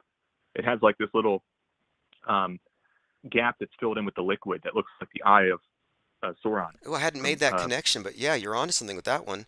The Eye of Sauron and the little Bidens. Yeah, exactly, the little Bidens. Unbelievable. Unbelievable that they would even name And they it bought that. hundreds of millions of doses of the so-called smallpox vaccine after 9/11, where they erected this huge syringe. So, Wow, wow. No, these are really interesting connections, and the whole Pan and the Pied Piper thing. These are all very interesting. The Pied Piper connection to Musk, very significant. And then, speaking of this, along with Musk, here you have Kanye West buying Parler, and we're looking at another. I'm talking about the significance of them as being fashion moguls, and of course, the fashion thing, the topic. If you kind of get into it, um, David Bowie was pretty much Mr. Satan. He was Starman on that trip, and he was really big on fashion. It was part of his whole character and persona, and so was Elvis. Of course, we're talking about these, these people who are essentially Pied Pipers, but I'm just pointing out here that with the David Bowie connection, there's a lot of strong overlap between Bowie and Elvis, even having the same birthday. And one of the recent connections that I've made with this is that I think what we're seeing with a lot of these rock stars and why they all tend to use symbolism of like fallen angels, particularly, and I think it comes down to they are representing perhaps even Lucifer. Because if you think about it, the idea of Lucifer was or Satan, whatever, was that he wanted to be worshipped, and he was like the head of the choir. He rock star. He wanted to be worshipped, and then of course he falls down to earth for his pride. Well, what is a rock star? You're talking about like a meteor. Well, it's a light in the sky, it's a star, and then it falls, and then it's a physical rock. And I think that's symbolic of an angel, which is light, descending into the flesh, which is matter, or the black cube, the black stone. And there's a lot of symbolism, I think, that supports this in all of the movies, especially the new man who fell to earth. And I think what we're seeing with L, of course, Elvis, L-E-L is another name of this thing, this idea of, the deity descending. I think that there's some kind of story here that the public worshiping these rock stars with all these symbols, it's not for nothing that they have these big concerts laden with occult symbolism. I think they are literally idol worshiping a representative of the devil or Satan, whatever you want to call him. I mean, what do you think about that? yeah, no, I think you're spot on, and it's really interesting that the David Bowie album cover has K West on it, which you called out. I wouldn't have noticed that. Well, I probably did notice it when I was a kid listening to this guy, but it's interesting that Starman is on that album, and that Elon and Kanye are friends, and then they're both in the news so much recently.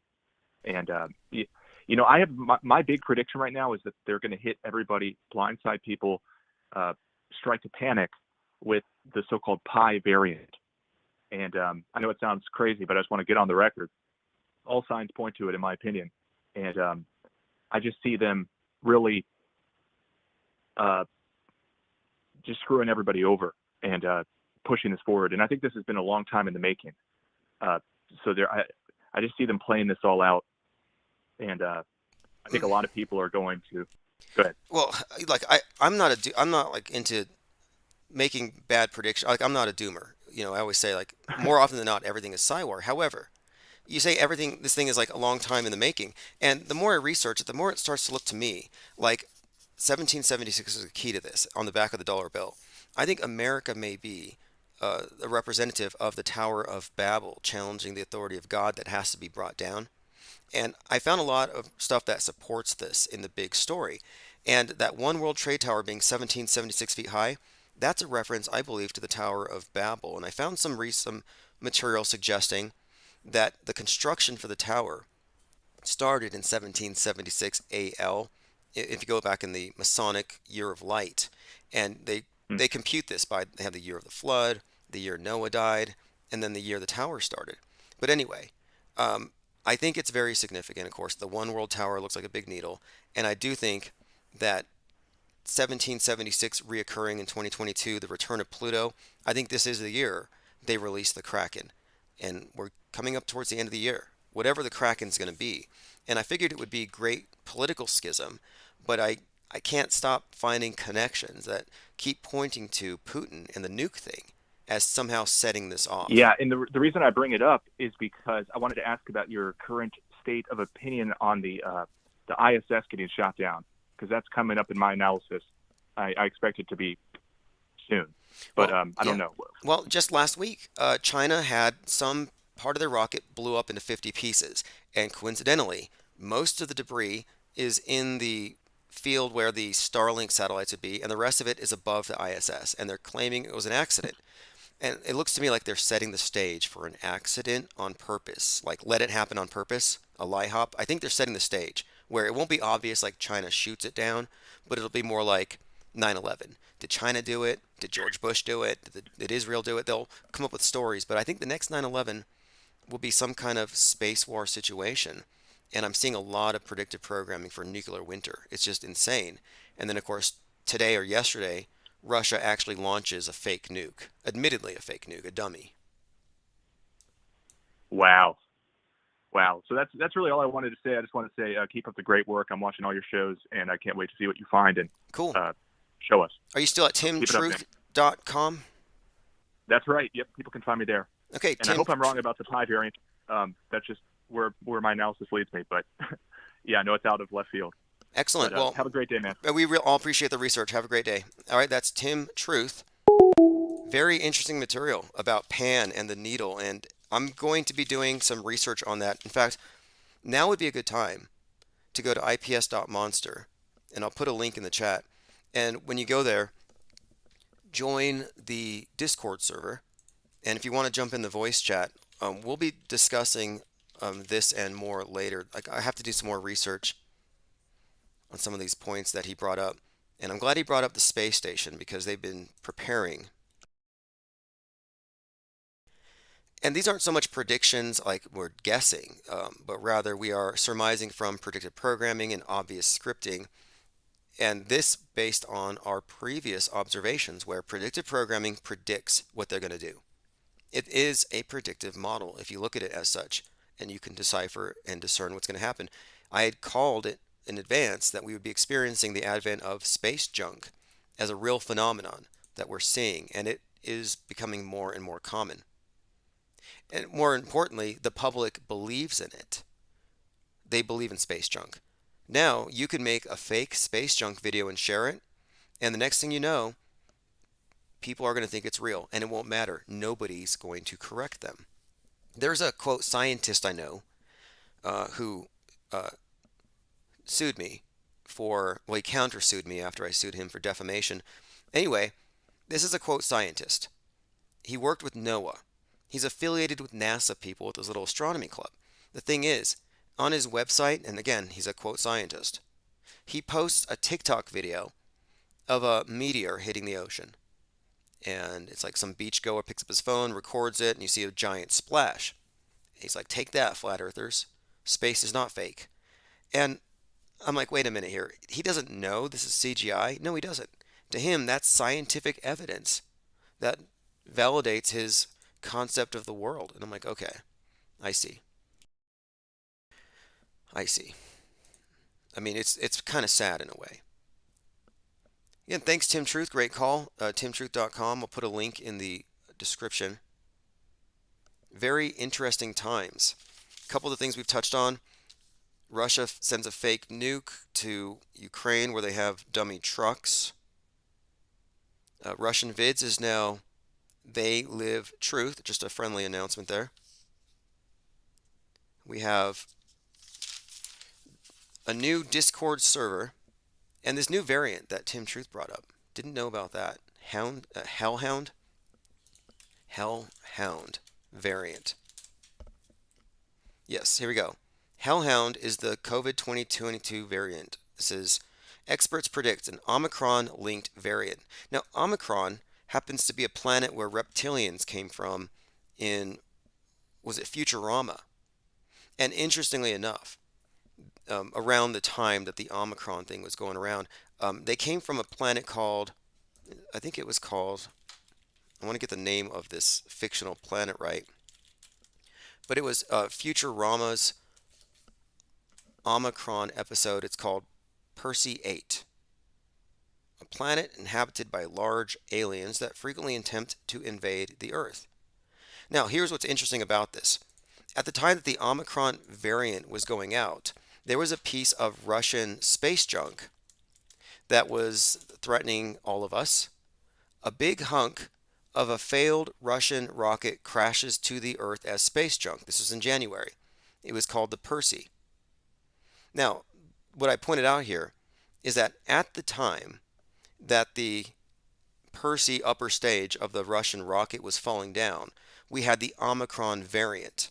And again, the Omicron variant has a tie into Futurama and where the aliens come from. Just another one of these interesting connections, the idea that you could draw the line, connect the dots here, that the virus is an alien invasion, in the subtext, which is the exact story that we saw in the movie Sputnik, the 2020 film that came out the same day that Putin came out with the Sputnik 5 vaccine. And now this movie is a horror movie. You can see a cosmonaut covered in blood here.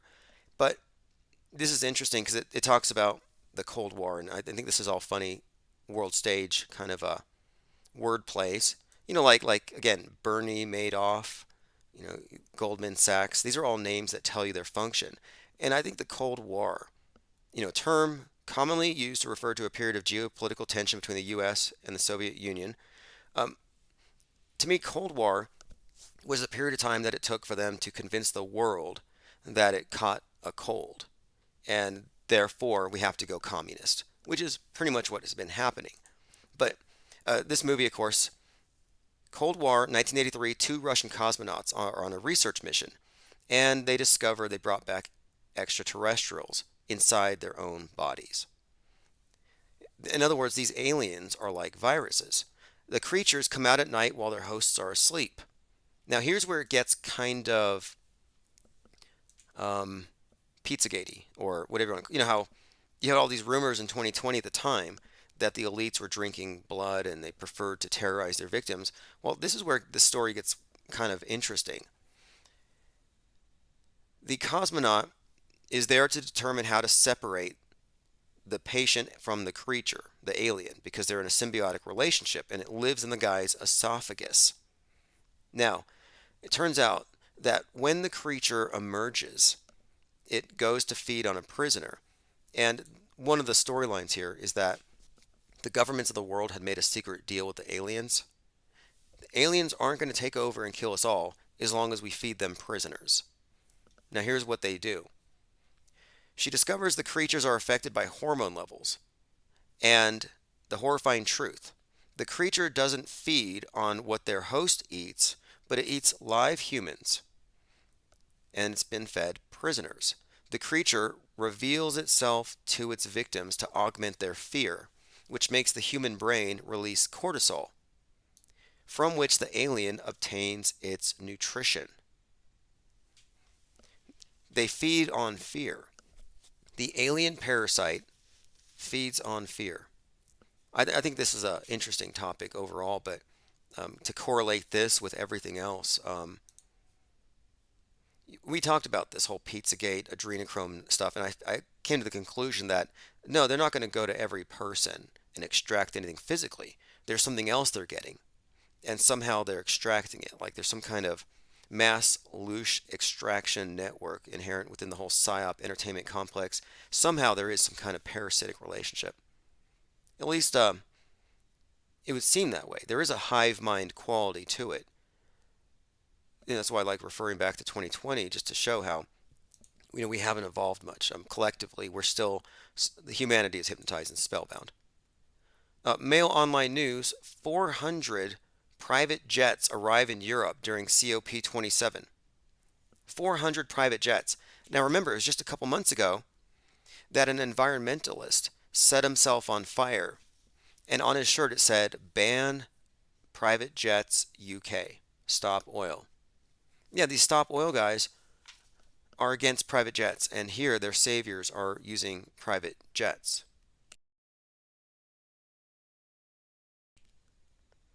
Lean Dion says Bowie has an old video game, Omicron. Now, yeah, Omicron. Omicron is a video game about human beings being taken over by alien parasites. I think it's kind of a similar theme.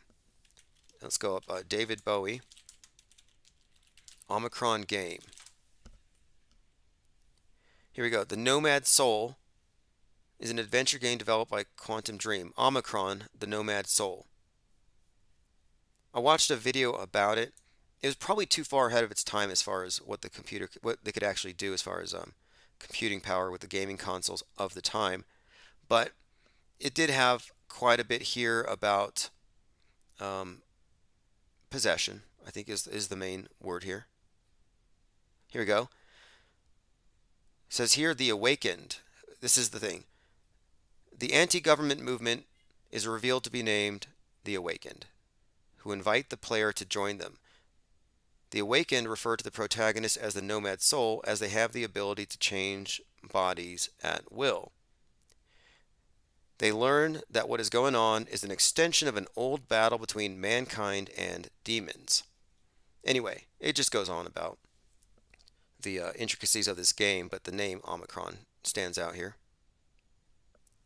The David Bowie Elvis connections are fascinating, and the David Bowie Kanye connections that Tim Truth brought up are fascinating. But what I want to mention here is that the connection between Bowie and Kanye is something that's been pointed out. It's been pointed out by RollingStone.com. Like, here's one from 2017. Kanye and Bowie, music's most WTF conspiracy theory. Here we go. Did David Bowie predict the rise of Kanye West? Here's how David Bowie predicted the rise of Kanye West. Is Kanye West the Starman? Now, this is where it pulls it all together. Rolling Stones tweeted, is Kanye West Starman? Now, Starman is the man who fell to Earth. Now, I have a few connections here. This is from RollingStone.com. Is Kanye West the Starman David Bowie prophesied inside music's most WTF conspiracy theory? Such a great topic here. It's pretty rich because you may not associate Bowie with Elvis or Kanye with Elvis, but when you start seeing the lines here, you'll see that there's like more or less a role, or I would say a role, that somebody has to epitomize this certain entity. It's an icon thing.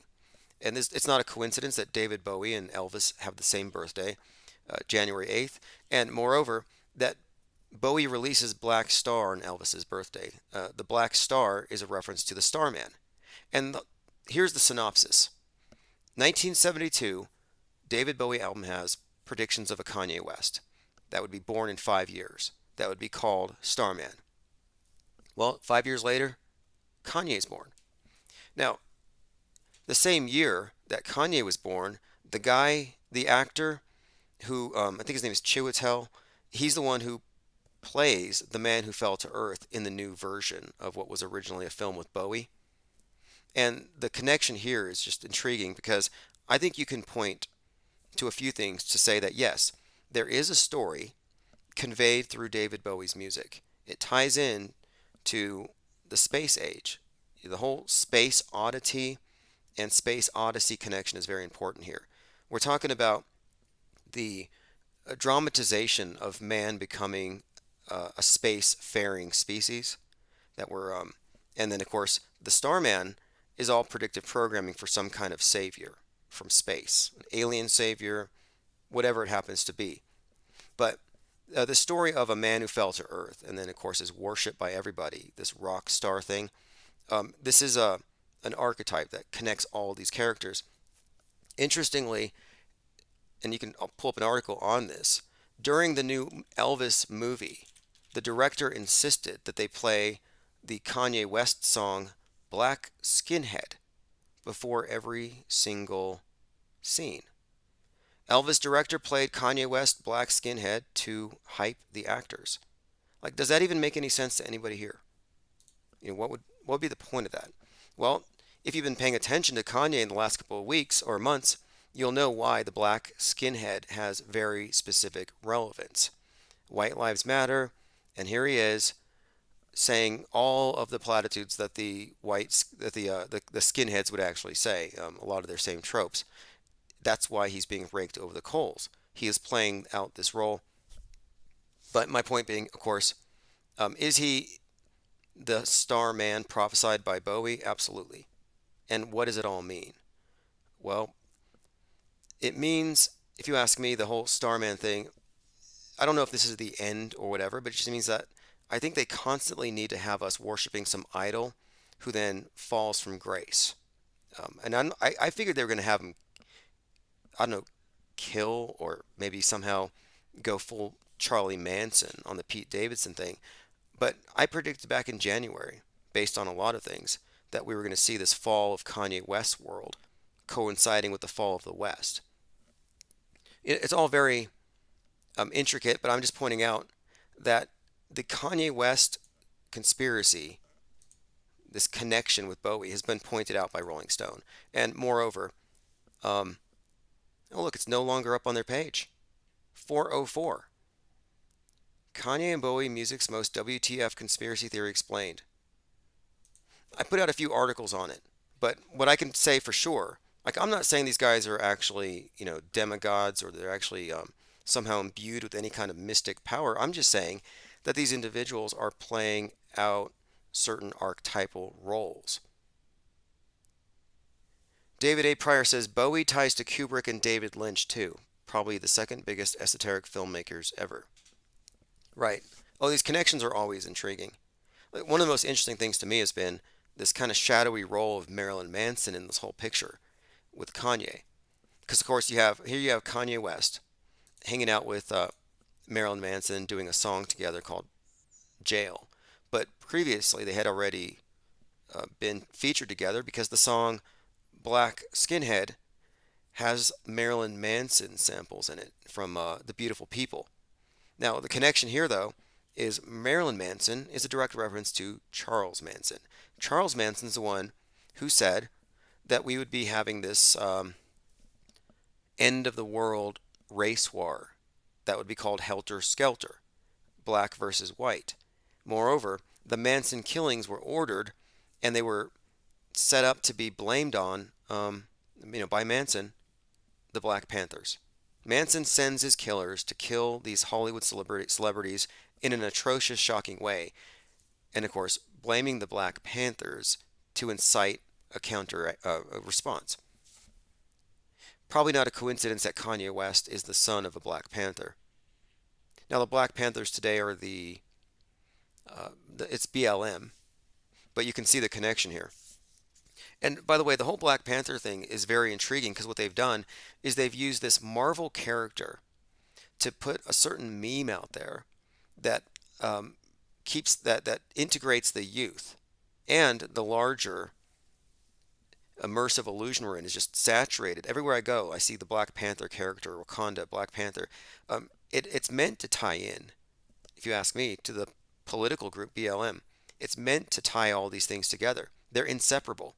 You can't separate Black Panther from Mr. 42, Jackie, who played the movie Mr. 42, played by or starring Chadwick Boseman, who played Jackie Robinson. These are very politicized roles, and Chadwick Boseman played Black Panther. He died in 2020. Of course, that was he was ritually mourned by children burying their Black Panther toys in the backyard. My point being, they correlated this Black Panther character with MLK on the same day. Meanwhile, BLM was marching and peacefully protesting. This is all just, again, a layered mind war. And they reach every demographic with the key pertinent symbols. T-Dog135 says, watched Black Panther Part 1 today. I'm going to have to watch it now. They do the arms crossed over the chest, and that's Osiris risen. And of course, on the day that Chadwick Boseman died, it's all Rip King, the hashtag Rip King, because he's the king of Wakanda. But it was also Rip King because Martin Luther King was being commemorated on the 57th anniversary of the I Have a Dream speech. I mean, think about the coincidences there. Rip King, Black Panther, you have MLK, and then of course they're over at the obelisk, praying to MLK. The obelisk being a symbol of, Osiris, and then of course these things are rituals that are being actually played out by children. It's kind of fascinating to watch just how deep this Psy-War actually goes. Sometimes they admit it. Disney admitted that Elsa's basically Greta. Okay, let us continue here. This is Bitter Truth Zerky on Twitter. It's the ones closest to heart that they use to block your exit from this staged nightmare we all live in. Once you can get over your love of the character you hold closest, you realize they're nothing more than just a character in the wicked play we watch. This is a reference to The Truman Show. And this is this movie is a really important film. Not just for the esoterica, the falling star, the dog star, but also it shows you how gatekeeping works and how they shrunk his world. How his world was very small and tiny, and it was kept that way with lies. And how he had to overcome these lies, and a lot of it was recognizing that everybody around him were involved in some level in this big deception. Another movie that I don't know if I recommend it. I mean, I watch movies very analytically. If they're bad, I still watch them. This one's called Room. And this movie, I think it's based on something of a true story, but it's about a captive mother and child. He doesn't know he's a captive. He was born into captivity because his mother was kidnapped, held for 5 years in essentially a shed. Now, as he's approaching 5 years of age, she starts preparing him to escape, and she says, "We're going to go to the world out there." And he's like on the TV, because he only knows the world from the television. He doesn't believe there's anything beyond the wall, and he yells at her angrily when she tries to say that there is. He calls her a liar, and she says, "No, I'm unlying to you now. I lied to you for the first 5 years to protect you." But again, the movie was about how his mind was just basically the size of the cage that it was put in. And I think this is very similar in many ways to The Truman Show and the whole idea of gatekeeping. And of course, by gatekeeping, I mean people who are there to prevent you from wandering too far. And that's exactly what The Truman Show is actually about. And of course, the true man is a false man until he recognizes how fake the world is. And yeah, it's also notable again that the whole movie depicts how his awakening begins when a stage light falls, and it's got Canis Majoris, Sirius the dog star on it. And the dog star is especially significant in all of the secret societies. It's the central star of worship. You look at the pentagram, it's pretty much Sirius. But that was the star that triggered his awakening. And one of the reasons why that's significant to me is I was studying this and I noticed it in this Jim Carrey film. And then I watch a few other Jim Carrey films and I'm noticing that a lot of these actors will involve themselves with this, they'll be involved with the same archetypes, the same symbols, movie after movie. And I'm thinking, okay, this is kind of like there's a continuity here that transcends any one script, but it connects them all. And there are many actors I pointed out that seem to carry an archetypal role across all of their films. And, Jim Carrey is certainly one of them. Same with the numbers. And if you're looking at the screen, you're looking at a time lapse of the Earth from space as presented from NASA. Now, you can believe it if you want. You can believe that's an actual camera and that it's doing a time lapse. As a video editor, I've worked with 3D animation. I can't separate that from this. Like I've said earlier, digital forensics would debunk everything that they're showing us from above. But I want you to look at that continent there if you're watching. And it's easy to find if you're not watching. Just search for Earth at night from space or from the ISS. The dark side of the Earth looks like a Christmas tree. The night side of the ball is lit. You can see every car, you can see every road, every city. I mean, it's glowing. But on the most recent image that they showed us of Earth from space, on this recent mission here, the dark side of the Earth is black. Like there's nothing there. And I'm just saying that should not be. I think unless they all turn their lights off. I mean, did that happen? Okay, let us continue. Going through my Twitter feed at Real Tim Osman. Quite a lot of interesting channels that I'm following. I don't want to lend any credence to the people who say that gorillas aren't real, but I did find a really good video on my Twitter feed, which shows you how fakeable gorillas are. And look, they're fakeable. And what we see here is an animatronic costume, as in what you're seeing in this little video is an animatronic gorilla, but it has a human operator. And the human is down on all fours, and then his hands clutch these handles, and then the fists of the gorilla extend another foot beyond that. And it shows you how fakeable it is. That, yeah, you could definitely, this guy here looks like a gorilla. And here he is with the skull face. They haven't put the hood on yet. Now, all I'm saying is gorillas are fakeable. Anything's fakeable for the most part. But the question is, are gorillas fake? Categorically, no. Obviously not. It's important not to jump to conclusions that just because something's fakeable, it's therefore fake. Like the whole birds aren't real nonsense. Obviously, that's not true. Nobody believes that. In fact, the birds aren't real movement was started by some off-duty crisis actors. A bunch of people from Parkland. They started doing this birds aren't real movement to make it look like people who question the news are crazy. Oh, you don't believe in school shootings? You must believe that birds are fake. But there are a lot of people who go on TikTok and say gorillas are fake. The most you can say is that they are fakeable, but I would maintain they're not fakeable at scale. They're not at the scale of zoos. I mean, just the infrastructure for maintaining the costume department, the people involved, it would make zero sense. There's no reason to even arrive at that conclusion. But yes, you can say yes, it's possible that you could fake a gorilla, but categorically, no, they're not fake. Okay, we already heard from Dr. Klaus Schwab about how the world's not going to look the same. Yeah, sure. I don't know what's worse though, the Great Reset or the Great Awakening. Who do you want in charge? Klaus Schwab or JFK worshippers? And by the way, it's the 18th. JFK could be showing up on the 22nd in Dallas. And can someone answer this for me? I mean, this is just one of these questions that somebody has to have the answer to it. But like, it's a serious question.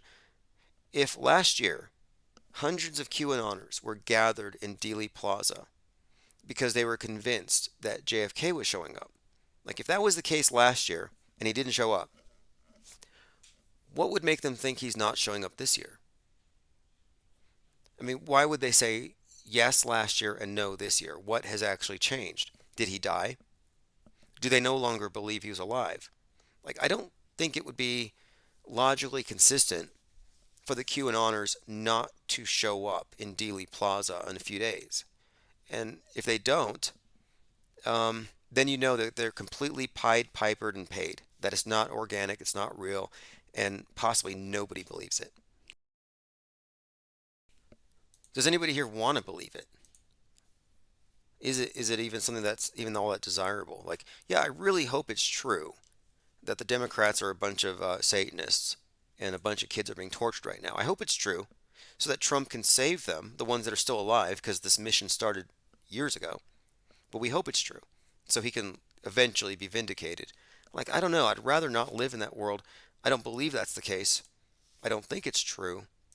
But, it's kind of like you can understand why people would find certain things believable.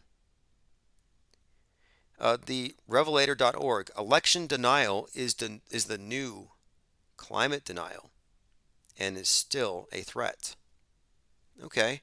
Says here, quote, the midterms may have avoided a red wave, but there's still blood and anti-science conspiracy theorists in the water. They're comparing you to sharks. Disaster trolls is the new term. Oh yeah, if you want to fact check a disaster, you're a disaster troll, according to the BBC. Now, just in case it is going to happen, I did share a link here from Eventbrite. In other words, I kind of organized it, but we'll see if it happens or if it actually does happen. Awaiting JFK's return to Dealey Plaza for the 59th anniversary, 11/22/2022 at 11 a.m. I put a notice out on Eventbrite. I tried to get some ads, but they refused my ads for some weird reason. But I put it out there, and I'm sharing this on Facebook, and I'm wondering, will they actually gather? So far, 3 people have signed on, but they could have been people from my own server. But we'll see. If they don't, they're a bunch of hypocrites. If they don't show up for JFK this time, and he shows up, how is he going to feel? Imagine he shows up 59 years after his assassination for his big reveal, and his fan base have moved on to Kerry Lake. And JFK Jr., yeah, he's probably depressed because now people are talking about MTG, Kerry Lake, and shiny new object syndrome. Like I said, with the hopium addicts, it's a current thing. It's like whatever's going to give them hope for the next. It's the next misleader. They're constantly just throwing away one for the next one. Like they were like their whole lives they were Christians. I'm like, oh, sorry, Jesus. Trump's here. All right, let's see here. Jewish cemetery vandalized with swastikas. The Jerusalem Post. 16 headstones were painted with swastikas. Kanye was right. They spelled right, R-I-T-E. The swastikas are probably backward. And look, just for the record, 66% of hate crimes are proven to be hoaxes later. The rest are probably ones that haven't been investigated, the ones they got away with. Like, I'm willing to bet that I'm not saying a rabbi, but possibly has red paint on his hands. Like, do you remember when those churches were burning after Dylan Roof shot up that church in Charleston? They're like 5 churches burned. It's the KKK. They're burning down churches. No, it was the pastor that burned down one.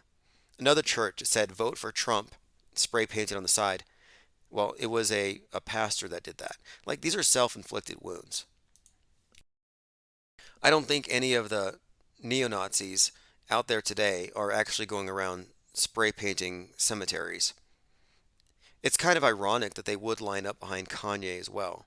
Because, I mean, they don't just hate one ethnic group. They hate everybody. I mean, that's what we're actually supposed to believe anyway. Chinese official squirms at questions about rocket that disintegrated in orbit. This is the article I referenced to Tim Truth about the space station and the storyline supporting its eventual decommissioning. They're kind of acting squirmy about it. And I think this is so they have plausible deniability. I don't think we're going to get some deliberate in-your-face attack. I think it's more like, uh-oh, it hit some space junk. Now it's going down. Whose fault is it? Space junk is a problem. It's America's fault. No, China did it. They let it happen on purpose. Bush did it. Bush did the space 9/11. They'll find a way. They'll blame it on Trump. China's attracted growing criticism for space debris, which it lets crash down to Earth chaotically following major launches.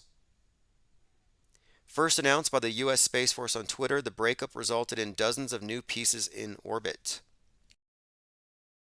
By the way, Space Force has taken control of all military satellites, which to me sounds like, if anything, it's a build-up to space war. U.S. Space Force operated Defense Support Program satellites are a key part of North America's early warning system. Army transfers satellite communications to the U.S. Space Force. They had a ceremony in August. Space Force takes over all military satellite communications. Major step, Space Force takes over all military satellite. If space is fake, then what does this say about the military? Like, serious question here. If you don't believe outer space is what they say it is or what they've presented, if you don't think we live on a big CGI ball, if the department that fakes that, for the space war scenario, if they're in control of all military satellites, what does it say about everything else? I mean, the question answers itself. They're openly admitting that they're shooting dummy rockets at decoys. I mean, dummy rockets at decoys.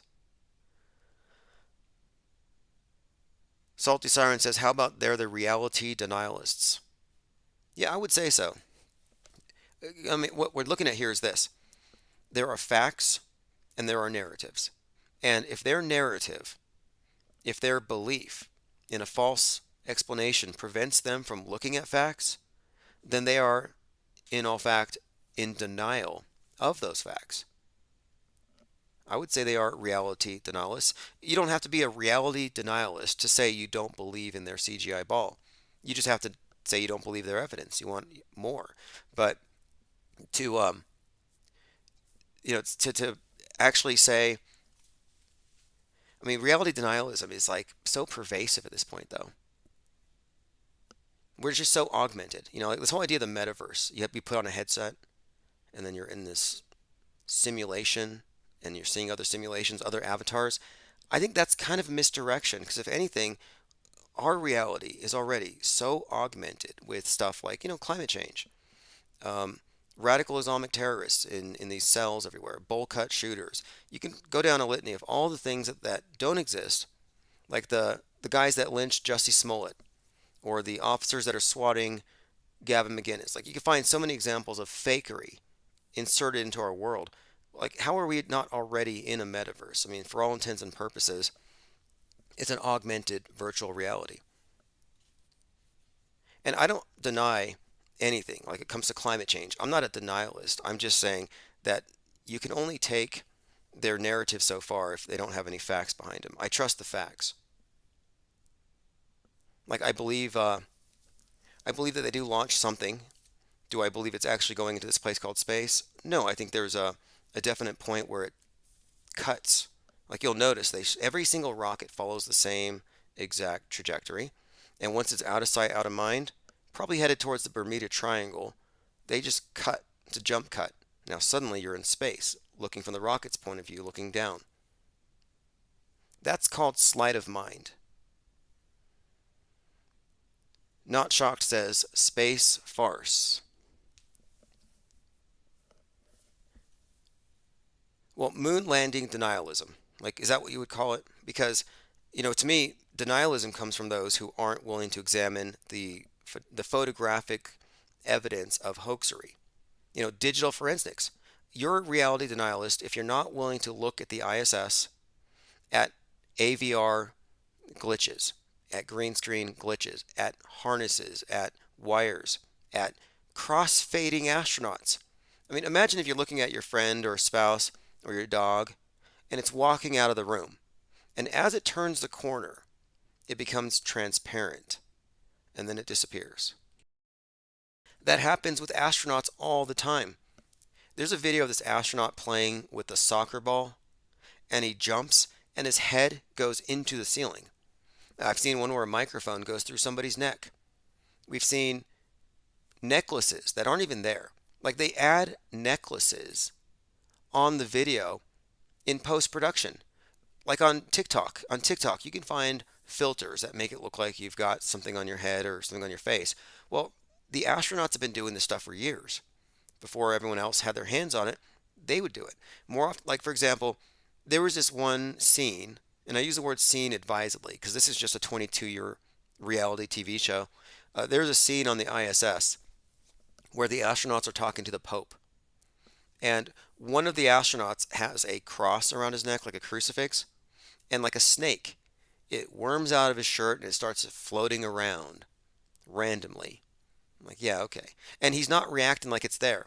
Like, if you feel a crucifix bouncing around on your face, you would react to it. Maybe you'd pat it down. Nope, he didn't even know it was there. Robert Bell says washing money in space. Oh, it's like what, $58 million, $58 billion a day? What do they give him now? They're getting that Sandy Hook money. NASA's getting, let me see how much it's getting per day. NASA per day. Now here's the thing, as far as their budget.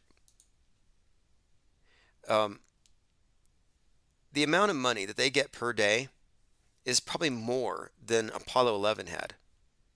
And the technology, of course, has been advanced over the last few decades, but they haven't been able to repeat the Apollo 11, which kind of makes me think that what they ought to do is have a breakaway, like have another group, like a vintage, a throwback, maybe a retro NASA ensemble. Give them a smaller budget, give them 1960s technology, and see if they can beat 2022 NASA to the moon. And I think they'll be able to. But sure, they're definitely washing money in space. I'm almost certain though that deep space is beneath our feet. I think all that money has been going into the development of underground architecture, infrastructure. Angst G said, could these mistakes be made on purpose? I always hear that. I hear a lot of people saying, they're so bad, it's got to be on purpose. Like, are they trying to give us hints? It's a little wink to the truther. No, it's not on purpose. They lie about these things, they hide these things. They're actually that bad. There's a few reasons why they are so bad. Even the best movies in the world, best directors have continuity errors and flaws. We're talking about simulating. It's not always perfect. You always have errors. But what's more, if you're talking about Hollywood, you get a draw from the best in every field, best artists, best art director, actors. You have a better pool to draw from, a labor pool that is. With NASA, who are you going to hire to do your space fakery? Well, scum, liars, government workers, people whose qualifications for artistry on that level may not actually come from anything other than their ability to participate in a hoax. Like, yeah, if you're willing to play along, and that's why your first lunar lander was like literally shower rods, shower curtain rods and aluminum foil and scotch tape and construction paper. The gags. People say, why are crisis actors so bad? It's like, well, they couldn't make it into the Screen Actors Guild. They're not Hollywood. They're government actors. The Government Actors Guild, the gags, terrible actors. And I'm just saying that the astronauts are also government actors.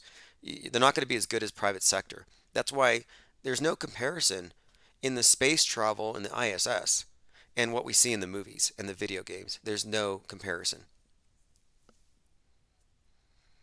Diana Southard says, like CGI Joe shaking hands with the air.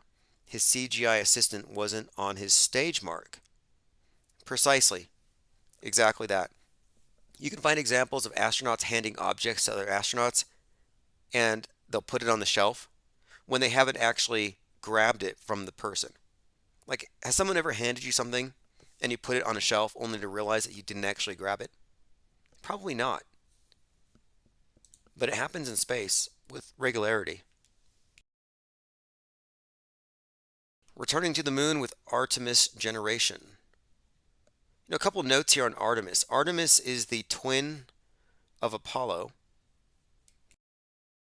Apollo mission Artemis. The twin thing is kind of interesting.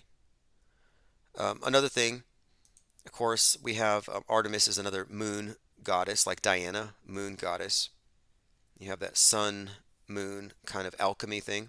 And, okay, Apollo was what? It was the Apollo sun god going to the moon, Diana. Sun and moon. What you have with the sun and the moon merging in alchemical terms, it's the two becoming one. We're talking about like when you have the eclipse, the sun and the moon combining. This is a very common theme in alchemy in their symbolic system. And it seems to be the case that 2001 A Space Odyssey is actually about our journey into the space age, and it contains this idea. The 2001, the 2, and then the 00, that's the sun and the moon, 2 becoming 1. And of course, when you look at the ground zero at 9/11. And this is all very much connected to Kubrick because 2001 is when, of course, 9/11 happens. The Twin Towers were taken down, and now we have the one. But the whole eclipse thing was very significant with the 2020 and the corona, because with the corona is what you call the rays of the sun around the eclipse. You got the crown. Very repetitive in their symbolism here. They send the man to the moon. Yeah, it's actually alchemical. It's about the god and the goddess becoming one, two into one, sun and moon into one. And they're just repeating it. It's actually a fertility rite for all intents and purposes. Tim and Vic says Event 201. Yes, same thing. Event 201, two into one, Corona. It's about alchemy. It's about transformation. And of course, we mentioned David Bowie and Starman. Well, in the movie 2001: A Space Odyssey, there's a few elements there worth pointing out. One, Hell 9000, your AI god, your Gaia, this higher mind. And of course, it has the single eye, which is very significant. And then the character is actually named David Bowman. Now, David Bowman merges with the monolith and becomes the Star Child, meaning the child of the New Age. And I think David Bowie, of course, is a reference to David Bowman. It's a stage name. And I think the reference here, of course, with Starman and the David Bowie effigy being sent into space, it's all connected. It's all connected to this idea of two becoming one. And I think one of the meanings, and it has to do with 9/11, it's when the world and the mirror, which is the movie world, became one. I think that 9/11 is when the entire world was synchronized enough for them, the controllers of media, the world state de facto church. It was when they were able to synchronize everyone and merge us with the monolith, like David Bowman. The monolith being the TV screen, the movie screen, now your smartphone. But that's what it represents. Merging with it means you have accepted the premise that what is being televised is real to the point that you live in a augmented reality. You've gone through the screen, like Alice in Wonderland through the looking glass. You've gone through the screen, two into one, meaning the movie world and the real world have become one. And this is increasingly evident every time I note all these crisis actors at these events suddenly becoming real life activists with blue checks on Twitter. Yeah, they've come out of the screen. They've made them real. The existence of psyops and hoaxes and perception management is critical to understanding the bigger picture, in my view, because it was all about subverting the masses' minds, which is what they've done. They really have. They have put people into like, it's not like the world's fake. It's just that their concepts of certain things are fake, and they've accepted certain explanations, and that's where the controls come in. Like Truman in the Truman Show. Yeah, he could just walk off at any time, but the system of lies kept him from venturing and even questioning whether or not there was even anywhere else to go, because he was fully immersed in what? An actor driven reality. Everyone around him was part of the script, part of the story, part of the program. You could say that Truman was already in the TV. He was a star of his own TV show. That was the whole point. Well, I'm saying that we are all in our own kind of Truman. So this is the world stage is a Truman Show. And of course, if you start to see through it, you get labeled a conspiracy theorist. A couple of other things about the Twin Towers. Just we were going through symbolism from Back to the Future, which has a lot of references to 9/11, and it references them specifically with the Twin Pines Mall. And I think Twin Pines, of course, could easily reference twin spines. And what I mean by this is the human spine, the vertebrae, 33 segments, very significant in all of the symbolism. Of course, the age of Christ. I think the Pope has 33 segments or 33 buttons on his cassock to symbolize the years of Christ, but actually it's the spine. Twin spines, because the idea here in alchemy, and when I say alchemy, I'm talking about the symbolism of Kubrick, but also the occult practices and what they term alchemy, and specifically the great rite, that is the union of the god and the goddess, the sun and the moon. Well, if you think about it, in these rituals, the priest is the god, the priestess is the goddess. He's the sun, she's the moon. Now, each of them have 33 segments in their spine, twin spines. When they merge, the two become one. That's the chemical wedding. That's the great rite, and that's the point where the sun and the moon conjoin. And what does that mean? The idea is that they call it the fire snake, the kundalini. Their spines, the spinal column, is the seat of consciousness, not just the brain, and that the entire spine is lit when the two are together. And what that means is, of course, the corona symbol represents the 33 vertebrae lit. And of course, the top of the 33 is the crown chakra. Crown is corona. We're talking about the idea of course, the twin towers burning down, but the twin spines, twin pines, and of course, how old are the twin towers? 1968, construction begins. They are pulled down in 2001. They're 33-year-old towers. And of course, they brought back the new one, like I said earlier, 13 years later. You know, all this stuff is very deeply encoded. You cannot separate many world stage characters from these big events either, which tells you how scripted it all is. You know, specifically Trump. You know, Trump is encoded deeply in Back to the Future. Much of the predictive programming that predicts Trump has to do with time travel, but he's quite literally Biff Tannen. Biff Tannen, President Biff Tannen. Not Shocked says hell is IBM, just add one letter to each. Yes, Hell 9000. There's actually a Hell 9000-like character in Pixar as well, in the Pixar film Wall-E. His name is Otto. They put the world on autopilot. Think about this. In Pixar, they live in an ark. Another reoccurring theme that we keep seeing. A space ark, because the world is covered in space junk and trash. And while they are up there orbiting, they've given over control to Otto. We went on to autopilot. But this is where it ties into the real world. Like, this is totally predictive programming. Before the world was abandoned because of pollution and climate change, the president in this Pixar film Wall-E, he gets on the screen on the TV and he says, Directive 113. Directive 113 means put it all on autopilot, abandon ship. In other words, 113 is 311 backward, obviously, and 311 is the date the pandemic started. Directive 113 means put it on auto, abandon ship, going into the arcs.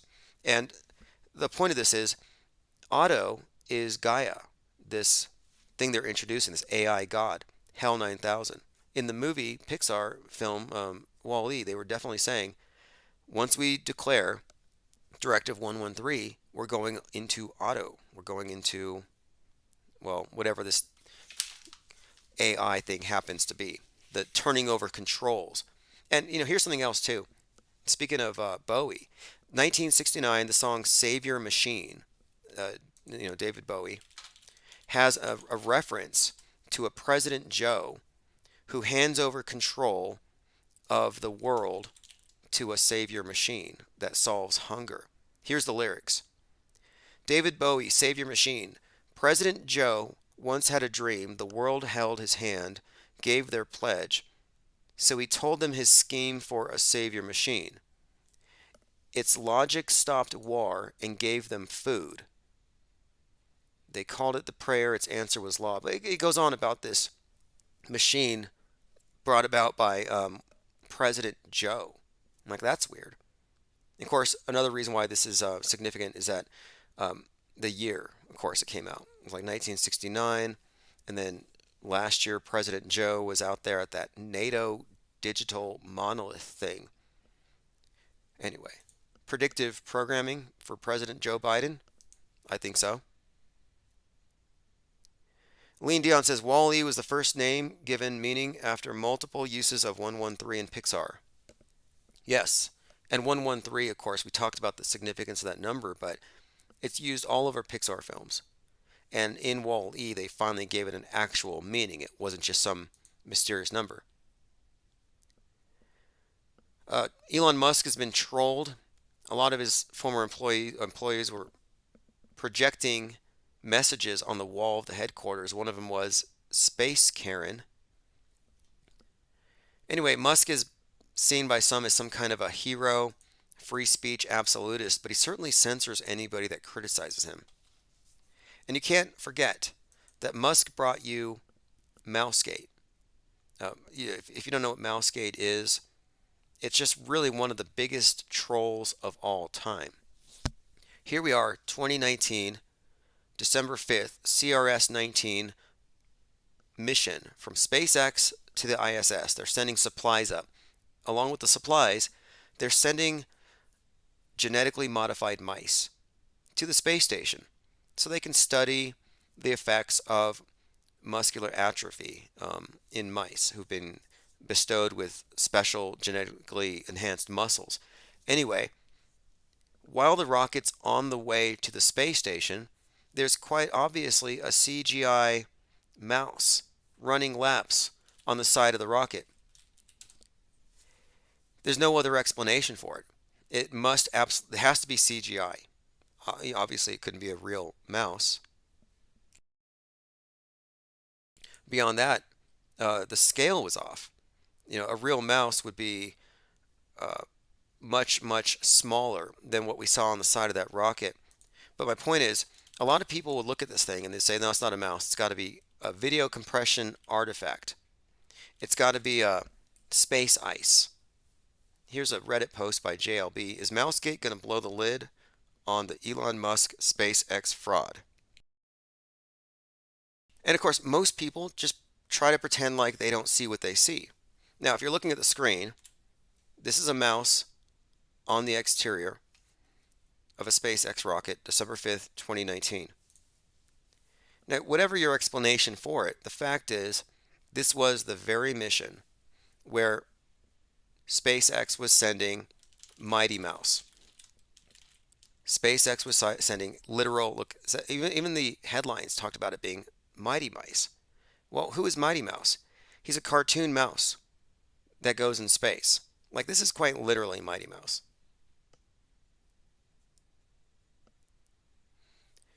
All right, let's see what else we have here. 5 miles ahead says pineal gland at the top of the 33rd vertebrae. Yes, precisely. The number 33 is very consistently used in all of these psyops. Another number we often see is 42. Everything Musk does has to do with the number 42. And I think I know what they mean. We've done a lot of research on it, and my best interpretations are based on usage. And from what I've seen, the number 33 is consistently used to associate. It's associated with resurrection, ascension. They used it a lot with the whole Phoenix thing after COVID. But 33 seems to have to do with ascension or transcendence. Like you transcend the world or you descend into it. And 42 is consistently used with Saturn and a descent or a fall.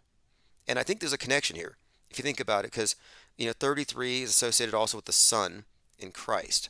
So one is rising. 42 is consistently used with Saturn, or descending and falling, or darkness, light and dark. And then I've been thinking, you have the Masonic pillars, the black and the white, and the tiles, the black and the white, and there's constantly this reference to this duality. And if you think about it, in their symbolic system, the closest luminary would be the sun. The furthest would be Saturn. And in their symbolic system, the sun brings light and life, and Saturn brings is death and darkness, rules the night. And there's this relationship between the two. If you look at like the Egyptian myth of night personified as Set, Prince of Darkness, killing the sun at sunset on the Terminator line. The Terminator, remember the Terminator movies? He comes back in time to take out JC, like Jesus Christ. The Terminator is the line at sunset where the sun dies. And in the Egyptian myths, the sun god dies at sunset. That's why the Terminator's coming to kill the sun. It's all just mythology. But I consistently see the number 42 associated with the dark and Saturn and falling, and then the light rising in Christ is 33, and they play these numbers off each other. They use these in their rituals consistently, and you can read, like, for example, on the 42nd anniversary of the St. Vincent volcano eruption, there was another eruption, and at that time, Joe Rogan had 42 tracks pulled from Spotify. At that time, there was Trisha Paytas, I think her name is, 33 at the time, who was ripping on him for his hate speech and stuff. But anyway, the number 42 was immediately there associated with Rogan. And I said at the time, anytime you see the number 42 being used very explicitly, it means someone's going to take a fall from grace. There's going to be some kind of a hit. And here we have Spotify's deleted 42 episodes of the Joe Rogan Experience. And then shortly after, he did have to make some concessions, and he did have this drama. And then Spotify began censoring everybody. Then they found that he had used the N-word 24 times. Kaepernick's lawyer did a montage of it. My point is, he had publicly taken a bit of a fall for misinformation, for prescribing horse paste and everything else. But it started with this number. And and I called it then. I said, look, he's going to take a fall on behalf of podcasters. And that has pretty much happened since.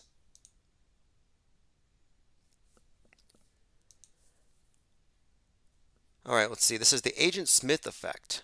This is kind of interesting. Someone pointed this out. We're talking about gatekeeping on the Truman Show.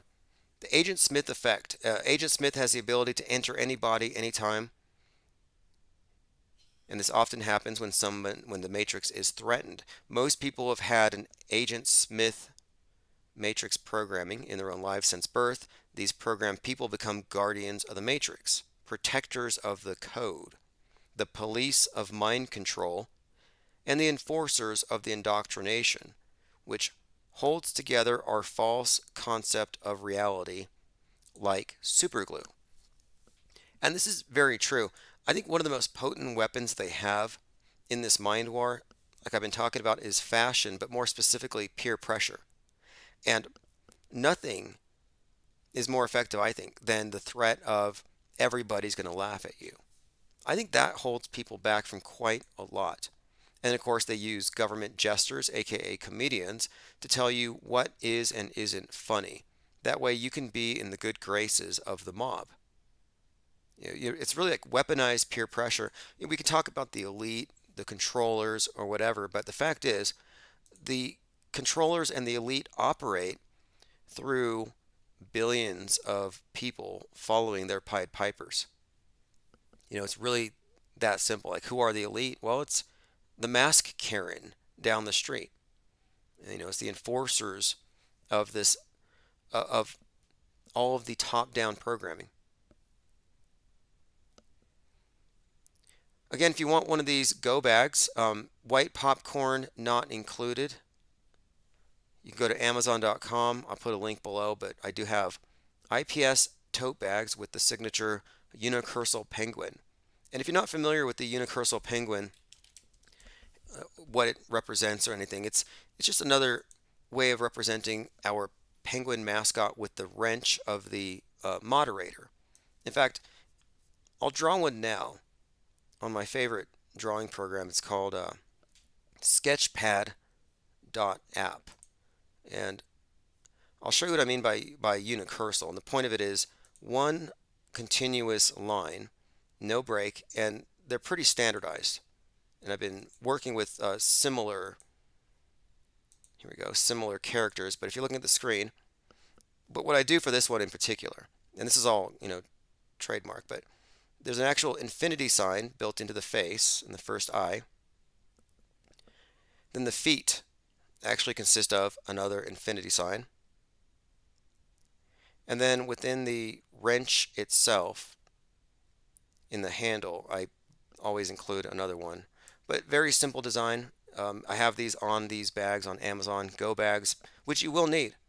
If they shoot a dummy nuke over here and then they present some corresponding CGI on the TV, yeah, you're going to be ordered into lockdown. And if you want to be unlockdownable, go to infiniteplane.media and order yourself a press pass. If you have a press pass, you're considered to be, I think the word they use is essential, which is kind of offensive. I remember being offended by it. I'm like, wait a minute here. You're saying that Anderson Cooper is essential and I'm not. You're saying that the mass media liars can go walk around and rat on people who are having Easter egg hunts. I mean, that's pretty much what was happening. It was like, wait a minute, we have a two-tiered society now. We have the essential and the non-essential. It almost makes it sound like we're useless breathers. Oh, useless breathers must stay home. Carbon super spreaders, which is the next thing. I mean, you thought being a virus super spreader, now it's just carbon super spreader, which is really just a way of saying you're alive, and they're mad at you for it. All these climate Gretas, they're mad at you for literally for breathing. All right, I have a few voicemails to get to. You trust the coroner's office? You trust their findings? That's like one of the main little controlled offices, dude. Okay. This person said, you trust the coroner's office. You trust their findings. That's like one of the main little controlled offices, dude. I know what he's talking about. He's referring to my claim that embalmers would never see bodies with exceptionally abnormally clotted veins, because if there were such an anomaly, it would be found in the morgue first, in an autopsy. And the reason why the people at the funeral home wouldn't see it, that is the embalmers, is that a body that's been autopsied has its arteries cut, meaning they have to do a multi-point injection, meaning drainage isn't the main issue anymore, and you wouldn't be dealing with that because when they're chopping it up, that's when the drainage is happening. It's losing most of its blood before it makes it to the funeral home. My point being, if there were any anomalies such as massive clotting, it would be found, and it would be found there and noted, if at all. The embalmer is not going to get this same experience because, of course, if they get somebody in their embalming room that is full of some kind of anomalous clotting or whatever, as is being reported by Stu Peters, well, then that wouldn't be the presumptive cause of death. Because, of course, if there was an unnatural death, they would have gone through the autopsy room first. My point being, again, is this. Embalmers are not insiders. They don't have the information to make these bold claims that are being made. And as a former embalmer, I mean, I can tell you that clotting is a natural part of the process. You basically, your job is to pull the clots out to maintain constant circulation of the fluid that's being injected into the carotid artery, and then you're pulling the clots out of the jugular with forceps. It's like a routine thing. In fact, you have to actively massage the extremities in order to force the clots out. That's just a normal thing when you die. Your blood's not circulating, it's congealing, among other things. And I remember many instances of seeing very large fibrous, things that weren't the cause of death. And I always, even very, very aged people, like 90-year-olds, and like, wow, that was in that person. Amazing. Human body's amazing. But what you're seeing, and you're going to hear about this more in the coming days as the documentary Suddenly Dead comes out, are these ridiculous claims that embalmers are noticing something. And I'm saying, again, if it was an unnatural death, the embalmer's not going to be the first one to see that body and see the blood, and it would be the coroner's office. My point being, I don't buy this theory that bodies are showing up with these extreme clots. And it's not about me trusting the coroners. It's just that I know the chain of custody that a body goes through when it's a natural versus an unexpected death. and embalmers would be the last to know. Got another voicemail. This one's interesting. I believe this is a voicemail from Kenny Edward, the son of Dennis Edwards from The Temptations. He left a few messages. Let me go ahead and play this because I think he wanted me to get into something. Maybe one of you here knows more about it. And do check out and utilize. You're getting kind of boring to the people. To me at least. It's you're just talking about them.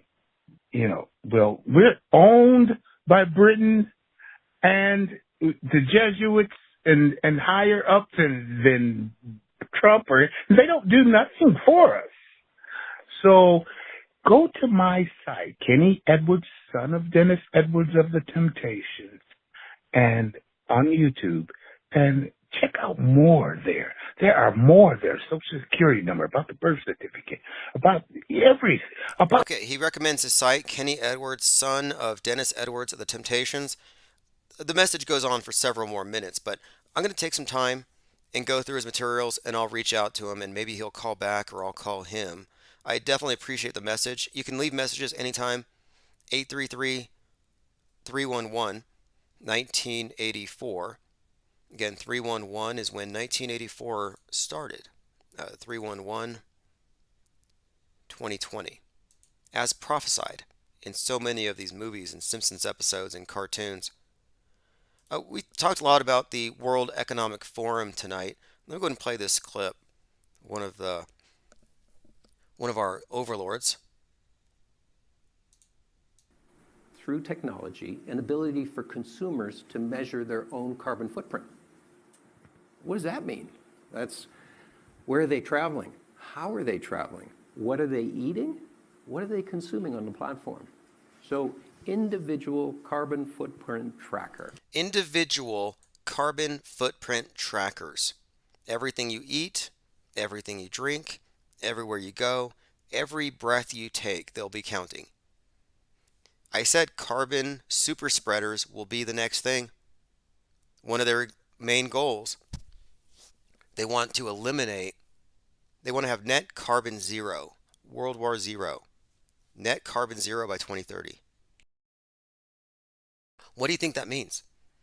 If they want to cut our collective carbon footprint in half, it means travel half as much, eat half as much. I think that's what it means. It means live in a shanty town. It means don't do your laundry, stop showering. It means do with less. Meanwhile, these guys who tell you to do with less fly around in private jets.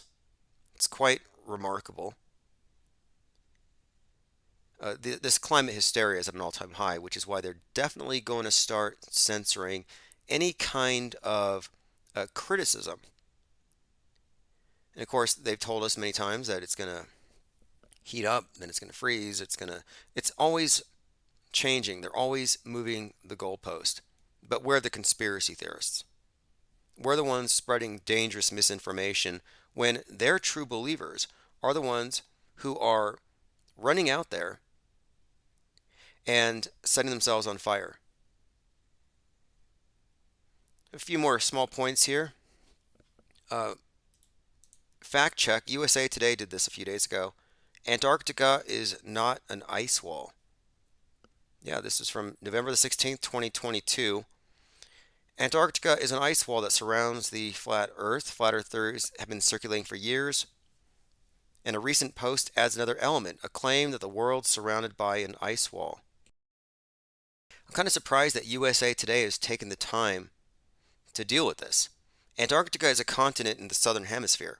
Satellite data shows that it does not extend around the Earth. In addition, an ice wall would not be sustainable. Okay, wouldn't be sustainable. My point in bringing this up is we've been talking about Agent Smiths, gatekeeping, reality reinforcement, and it just seems like every once in a while they have to update everybody on the correct beliefs and make sure that all the Agent Smiths have their lines. Oh, if somebody says, hey, that moon landing looks kind of fake, you can instantly jump to this. You can fact check them. And now fact checking is reality denialism enforcement. They got to make sure you're denying the right realities. Things are definitely topsy-turvy through the looking glass. By the way, Trump's announcement for his 2024 run was 666 days after he left office. And the speech went on for a rambling 66 minutes. 666 and 66. Nothing to see there. All right, this has been great. We will continue tomorrow. I want to say special thanks to PTrippa103 and all of the others. Every one of you that comments, shares, and subscribes. We are a vibrant think tank, and I really see nothing but expansion into the future. You can see how they shoot down a server, and we're back. They pulled us off 25 podcasting platforms. We reconstitute. It's becoming increasingly difficult for them to keep us from being visible on all platforms, and that's kind of been the purpose. I realized when we started this channel that we're venturing into areas that are just going to be increasingly censorable as they turn the minds of the masses off of open-minded conjecture, and I think we've evolved, aptly to the conditions, and we've consistently surrounded ourselves and we've brought into our midst people who are adept at weaponizing memes like nowhere else. This is the only true counterculture, if you think about it.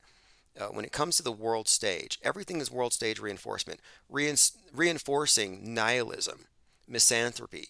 We're all going to die. We all should die. Useless breathers. Let's count how many breaths you're taking. You had too many breaths.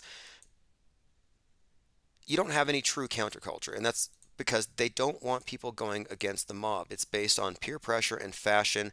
They use fashion to enforce fascism, and it's very effective. But anyway, here's a case in point. This is Chief Crow and the Flat Earthworms, Mask of the Beast. We'll be back tomorrow morning, and sign up for the newsletter. I'll put a link below. That way you can get the archives once they're processed.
Gone totally retarded. Auto believers of the television programming. A 33 with a double E, yeah.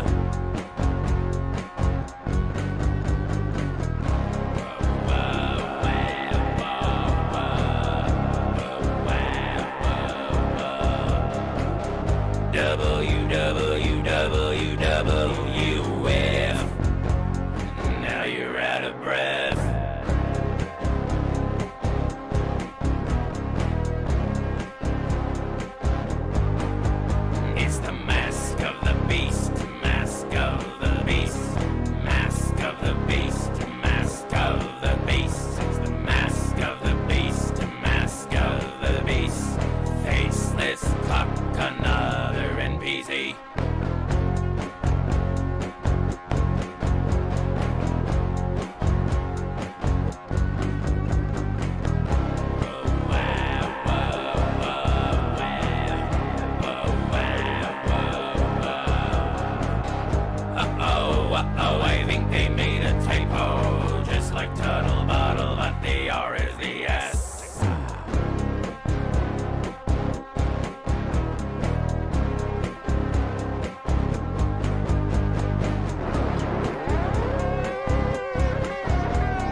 right, everyone, thank you for joining. 8 p.m., 11/4/1984.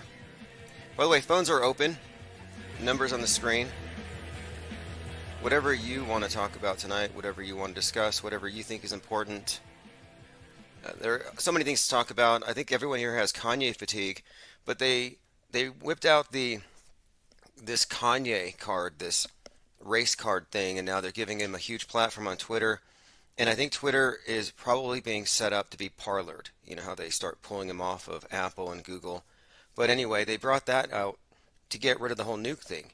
Before Kanye was on his racist or anti-Semitic tirade, everybody was worried about Armageddon and the end of the world. And it's like, this is it. This is the distraction. And this is what they have been doing habitually. There's a pattern. It's an MO. It's like, okay, well, 18 years, 19 years, radical Islamic terror, gone. COVID, it's the only thing we talk about. Gone. Putin. And I was like, well, what's going to take this off of the minds of the masses? What's going to change our focus? And it became Kanye, clearly. Not sure what's next. I don't know. Perhaps they're setting us up and distracting us for what's happening on the 8th, the ultra mega blood moon. Just a heads up. All right, let's see here. We are joined by a lot of people already. Sent out the Penguin signal by text. Again, infiniteplane.media. You can get the text alerts. Joined here by Salty Siren, Cope Aesthetics, 737, Shannon Jones. Rocco Exploring again, says good vibes. 737 says smells like Cypress Hill concert in here. Randy H, first time watching live. I only catch you on Spotify. Yeah, recently we were pulled off of Spotify. And I messaged them and I said, what's the complaint here? Because somebody lodged a copyright complaint against the podcast. Not any specific track, not some specific clip, but against the whole thing. They claimed they owned it. And I wasn't notified of this complaint. They just pulled my podcast down, and I had to spend a day and a half reconstituting it. No big deal. Now we have redundancies. Just search Infinite Plane Radio. You'll find us everywhere, on every platform. But some malicious actor struck us down. No big deal. Although I noted that Spotify's headquarters is in the One World Trade Tower, which I've never been to. We were just talking about 9/11 in the Discord server. And we were asking, has anyone here actually been inside of the Twin Towers? Because the discussion got into the area of, is this thing theater? Is it real? Were the towers even occupied? And that's kind of where our discussion ended when I started this. And, people are at different levels of, I'm not going to say understanding, but I'll say different, people have different perspectives. They've arrived at different conclusions when it comes to these various events. You have the general consensus is the mainstream. The alternative is usually a spin off of that. Usually it's just a partisan angle. But if you go into the conspiracy realm, it's generally going to fall under what you'd call false flag, which means they believe it happened. They just think somebody else did it. And it becomes a bit of intrigue, a whodunit. What we do here isn't really a whodunit type of investigation, because we don't agree that it even happened. And that's why I define what we do here as the off-world stage perspective. We're not assuming that what is presented through world stage media outlets is real without having any kind of fact-checking. And, fact-checking on the level we do today wasn't possible when 9/11 happened. Nobody knew the truth about that day, 9/11 on that day, except for those who were on the inside. It would not have been possible to have arrived at the necessary conclusion or the right conclusions, because it wasn't really until later that people started to include into their assessment special effects, movie special effects, and their use in Psywar. And it was well known even then that these things were in use in foreign media, but there is no such thing. All the media is, quote, global. It is monolithic. But 9/11 is relevant. I often refer to revisiting previous events and examining why did we conclude this was a hoax and what else has shown up in the meantime. I call it retro auto-hoaxing, but 9/11 is still very relevant and timely, because when you get into the symbolic layer of meaning to these events, that's where it gets into the events being interconnected in their own fictional universe, which happens to be astronomically aligned. The alignments give away part of the story, which is astrotheological. It's all tied into the cult that runs the world and their mystery Babylon religion. And for the last couple of days, I've been listening to the audiobook. I think it's called Love and Rockets. Is it Love and Rockets or Sex and Rockets? Jack Parsons? Yes. Sex and Rockets, The Occult World of Jack Parsons. I've been listening to the audiobook version of it, and this is about the beginning of the space program, where it all started and how it mixed with movie magic.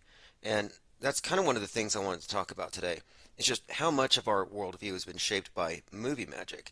And when you get into the origin of this, of film, but also rocket science, it gets to be kind of a dead giveaway that at some point in the last 100 years, the collective awareness was somehow put through the same filter. And I think the big trick here is the belief in what's on the screen as though it constitutes evidence. It's what you would call an epistemological inversion. We've been pulled through the screen, like Alice in Wonderland through the looking glass. We are in what you could call this Wonderland, which is a fictional universe superimposed upon the real thing. Like, I'm not saying anything's fake necessarily. I'm not a reality denialist. Like, yeah, sure, towers went down, a new one came up, but the explanations they gave us on TV don't add up, and they don't have to necessarily for the fact that they all went down to be true. Some people think it was direct energy weapons, some people think it was planes and jet fuel, others have other explanations. People blame radical Islam, people blame skull and bones, reptilians, Israel, whatever your explanation. But my point is, most of these types of explanations that people reach for involve assuming the thing happened as reported and that there were casualties. And what we get into here, or what we've been really looking at this whole time on this channel specifically, is if we eliminate the screen as evidence, if we assume that the media has some inherent bias that even its front of the line reporters, they wouldn't necessarily know about, then we have to realize that, yeah, it's not trustworthy. And there has to be alternative sources. There has to be something to corroborate with that. And what happens is, when you critically examine these stories, you're left with less, you're not left with more if you're actually being objective. Like, I'm not going to say direct energy weapons did 9/11, because, again, I can't even prove the thing happened. Most conspiracy conjecture is just layering new explanations and additional explanations atop of what everybody agrees happened. And again, I'm not in that business of conspiracy theory. More than anything, we're just reverse engineering things.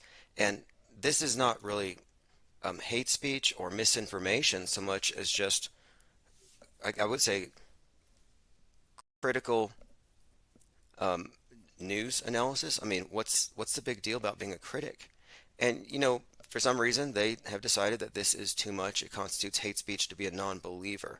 And that's probably one of the reasons why we're pulled off some of these platforms. But I have no intention of changing our perspective, or as far as the method here, unless somebody can provide evidence that CGI planes can melt steel. Diana says, are you on DLive? Yes, if you go to DLive, infiniteplane.radio, we are there.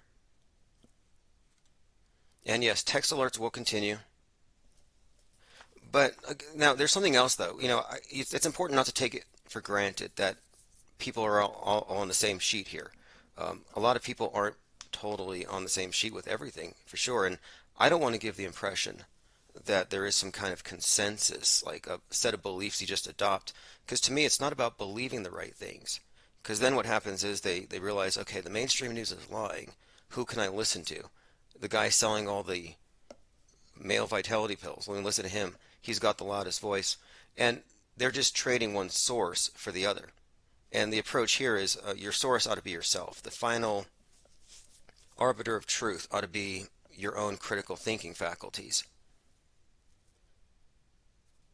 Angst G says CGI planes can melt CGI steel. They can, actually, very badly. All right, let's see here. And look, it's not ancient history. 9/11 again is connected to all these other events symbolically. And when I say symbolically, let's go ahead and revisit a couple of things, because there are some objective things I can point to here that would show you unequivocally that there's a deeper story behind 9/11, and that the story is actually, I think, in my view, it's the main thing. But to me, this shows you that the predictive programming does, in fact, precede what actually happens. At a minimum, this shows you that 9/11 was planned, before the thing even happened, before they were even built. Let's say 30 years, 33 years. They went down after 33 years. I mean, that's part of the code here. But here's an article by chartword.com. Stanley Kubrick's faked death and the 9/11 hoax. I'm not going to go through all of it, but there are just a few things I wanted to point out that I think are undeniable. And then I also wanted to point out something recent. Just the other day, Joe Rogan was cited for mentioning that there's going to be a red wave on 11/8, during the midterms. He said there's going to be a red wave, very specific term. And he said it's going to be like the scene in The Shining. And he's referring to the scene in The Shining when the elevators open up and the blood pours out. And if you haven't seen The Shining, it's this iconic scene in Kubrick's The Shining.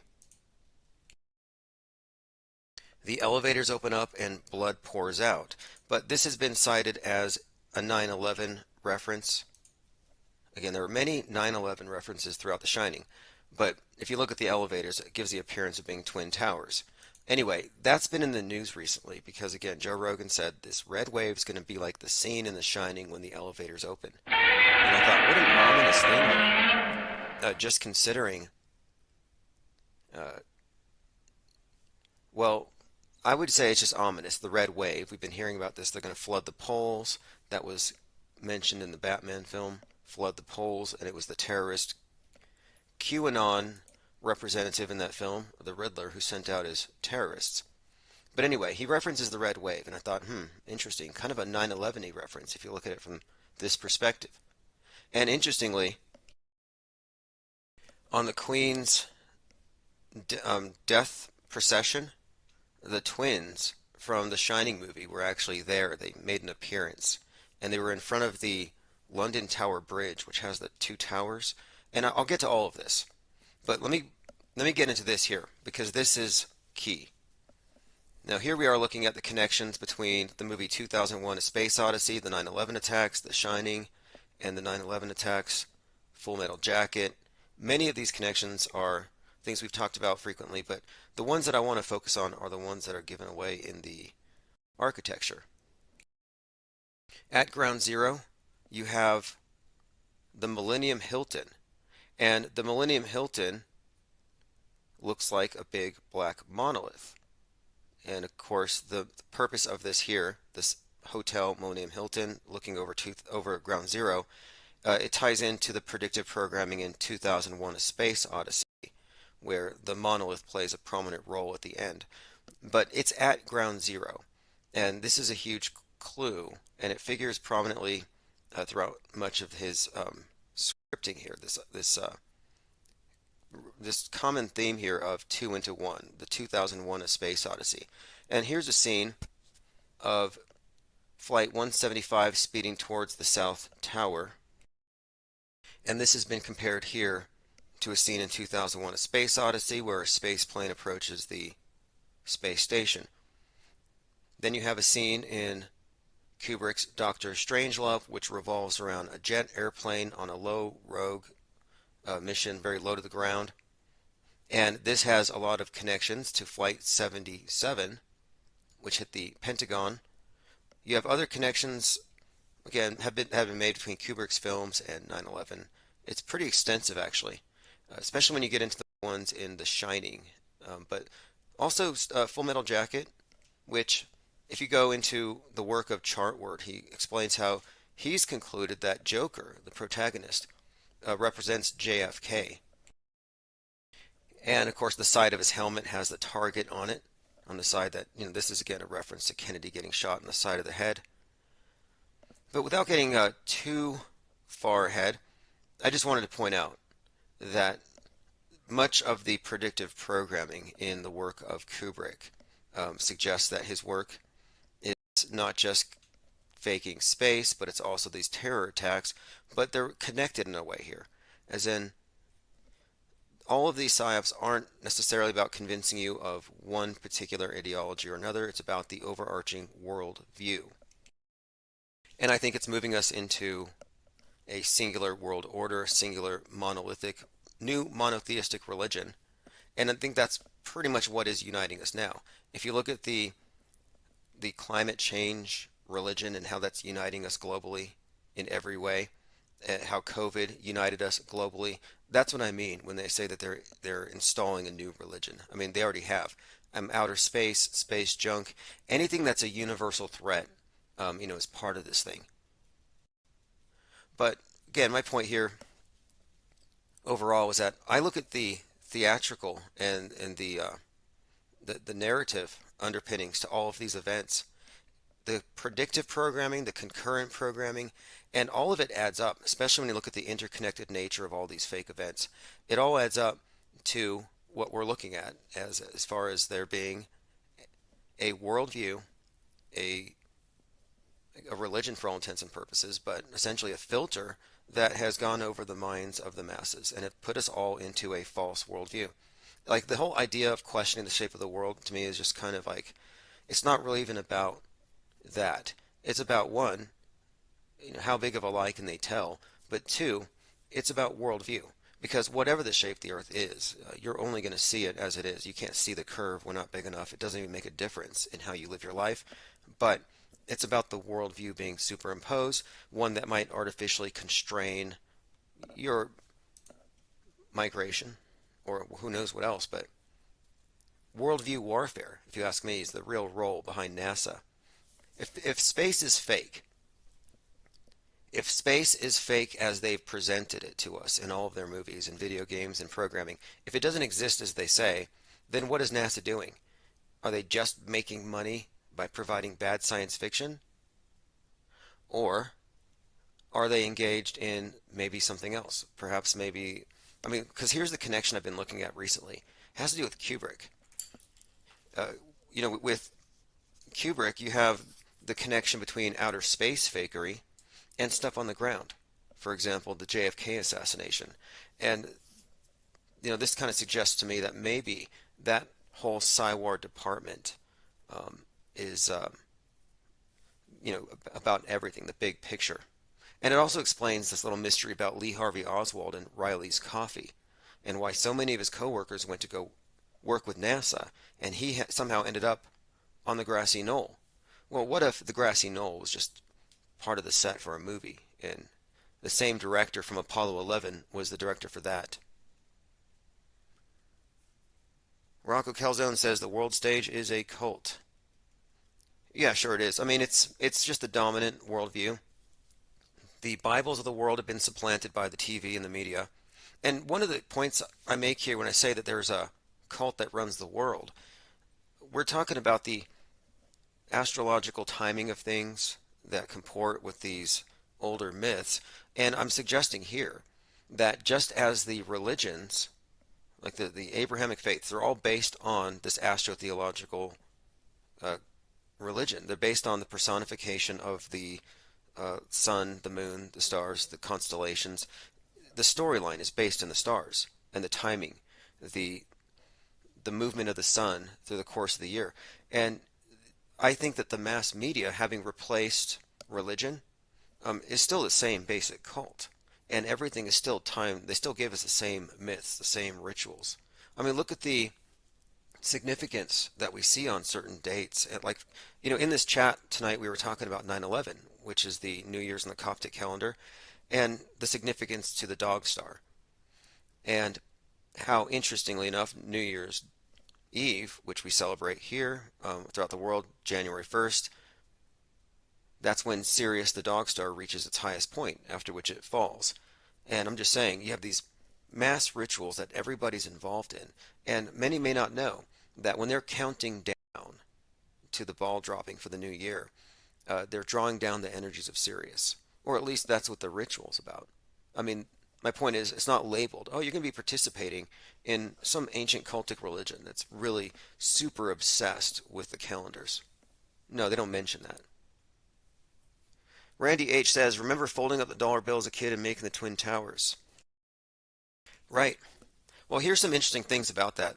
The $20 bill and the Twin Towers on the back, I actually have that image. There's a couple of things about it. One, there are so many connections between the Twin Cities event of George Floyd and Derek Chauvin and 9/11, and it all starts with a $20 bill that he passes on that happened to be fake. But the Twin Cities $20 bill, and the word 20 derives from twin 10, but the whole thing is just nothing but symbolism when you get down to it. But remember, 9/11 starts off, the first plane hits the first tower at 8:46 a.m. 8:46. George Floyd kneeled on 8:46. And in the Twin Cities that day, the sun set at 8:46. And these alignments, these are the things that I'm saying, are very precise. And the significance of these things cannot be overstated. And all of these events are interconnected. And it's all tied into the same symbolic system, and it's all based on, I'm saying, this astrotheological cult, whatever you want to call it. I mean, there is no, I couldn't point a finger at any one thing, but there is a system of symbols that involves, it's pretty, I would say, repetitive. I mean, you can almost, well, we've been discerning the meanings of very specific symbols, I would say, and we can go through this stuff. This is the part, this is the aspect to the Psy-War that, to me, really shows you that it is not as televised. There's too much meticulous planning, too much detail, too much really good writing in some of these instances. But there's quite a lot to decode. But let me go over this really quick. This is from chartword.com. You have the twins. Again, we're talking about the twins in the hallway on The Shining. Creepy twins, blue dresses, and they represent the Twin Towers. Now, they were not twins in the book, but Kubrick insisted upon this for a reason. Then you have Danny in a tricycle, and he's going towards them as though he's going to crash into them. Then it cuts to a flashing, the scene flashes in where they're covered in blood on the ground. There's an overturned chair and a fireman's axe. Gruesome scene. The twins have been, hacked in the middle. It looks like CGI planes just cut holes right through them. Next image, you're looking at ground zero. The whole fireman looks like the structure of the chair in the metal remnants of the towers. And then the next scene, you have Danny throwing darts. Okay, Danny throwing darts emphasizes the projectile going towards the towers. As he's throwing darts, the twins are in the back of the room. The twins are standing adjacent to the Bell telephone tower phone booth. At ground zero, next to the Twin Towers, you have the Bell telephone tower. These are the alignments I was referring to. These alignments in the movie, including the monolith at ground zero, are some of the strongest bits of evidence that you're looking at a massive theatrical production. Also note Millennium Hilton, and here's something you will not be able to unsee. Look at the Hilton logo. It is quite obvious you're looking at the Twin Towers and the flight trajectory of a plane heading toward the Twin Towers. And I have a lot of examples of the symbolism in 9/11 in the book Metascript Decoded, and I'm probably going to write an updated version of it. I published it in early 2021 to get ahead of a few events that I was more or less predicting based on predictive programming, and I had to get that in print just to set down the premise that yes, we do in fact, we have and we can predict future televised psyops based on the storylines that have been already told to us and what they're telling us right now. Anyway, look at the Hilton logo, Twin Towers, pretty obvious. Let me go through some comments and see what everyone wants to talk about, and I'll open up phones here. Okay, Diana Southhart says, today's live discussion hasn't started on DLive. I wonder if we've been banned there. We get banned everywhere. It's like, it's a hydra. You know, we're a hydra with like 9 heads and about 160 neck stumps. Like, it's a pretty sad looking hydra. Or do the heads just grow back from the stumps? Because a lot of these heads can never be reopened. Like, I think they might have killed D-Live. Let me see. Okay, here's what I'm going to do. If you're listening on Facebook, over there on Emperor Zuckerberg's site, I'm sorry, I'm going to switch it out for D-Live. You got to look at Zuckerberg's obsession with Augustus Caesar. That's where he gets his haircut. He admits it. He's obsessed. And if you think about it, bread and circuses. What is Facebook? What is social media? It's the circuses. And what does Caesar use? What do they use to gauge the temperament of the mob? Thumbs up, thumbs down? And I see that site as being the circus. You know, and it's all a mental circus that we're in. But the big circus, of course, is social media. Bugs and Netflix. Bugs and social media. All right, let's continue going through some more. Oh, by the way, someone mentioned the $20 bill folded up, giving you the Twin Towers. Well, the $100 bill folded up gives you the Space Needle with an EMP blast above it. And that is interesting if you look at how often the $100 bill is associated with the Space Needle blowing up. Look at the new Sonic movie. He's running through Seattle, throwing bombs in the gutters. It blows up, it floods, jumps out the Space Needle. Anyway, he gets paid in $100 bills. Then you have the movie, more recent, Free Guy. When they push the reset button in the simulation, the guy who does it is wearing the $100 bill. That's a consistent thing having to do with the Space Needle and the Centennial Project out there. They put $100 million into it, but there's a ton of predictive programming for 9/11, as most of you here know, and there's just as much for something to occur in Seattle involving the Space Needle and some kind of EMP-like burst. Although, you know, I've entertained the notion that maybe the Ground Zero Seattle event was just Corona. Maybe that's it. I mean, it doesn't have to be a nuke. But I don't know. I mean, I'm not hoping, but we're constantly seeing this reiteration, and nobody knows the future, but there are patterns that are evident. For example, leading up to 3/11/2020, we were already looking at that date. We said Ground Zero Seattle, reboot of civilization. All these codes that we had more or less picked up, phrases that had been repeatedly tossed around. And if you haven't seen the mind maps at metascript.cc, you'll probably like what we put together. I've been putting together a lot of these ideas just to show you how the media does, in a very echo chambery kind of way, get its messaging across all platforms. And it's kind of fascinating to look at it from a detached perspective. All right, let us continue. Randy H. says, you know it's coming when a shill like Rogan starts talking about it. Yes, Joe Rogan talked about a red wave, and I get the impression here that red wave is definitely code for something else as well.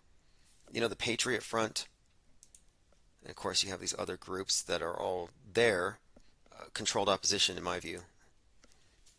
They're all there guarding the polls. You have the ballot box patrol, looking for mules, delivering ballots. It's really absurd right now, the level of paranoia on both sides. They both think the other's going to steal the election rigging contest. It's like, why can't we just each side agree to try to rig it to the best of their ability without trying to steal it?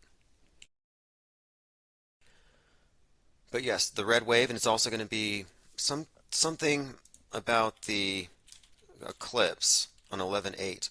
And if you care to get into it, the 11/8 is rather ominous from a predictive programming point of view. All connects to Donnie Darko and Trump and this Antichrist thing. But yeah, we are going to have a total lunar eclipse. I've heard it called the Ultra MAGA Blood Moon.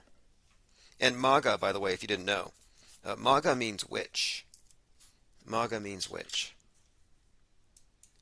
As in magus. If you're a magus, you are a wizard. You're like Gandalf. But if you're the female counterpart, you're a MAGA. Of course, the MAGA hat, scarlet, not a coincidence.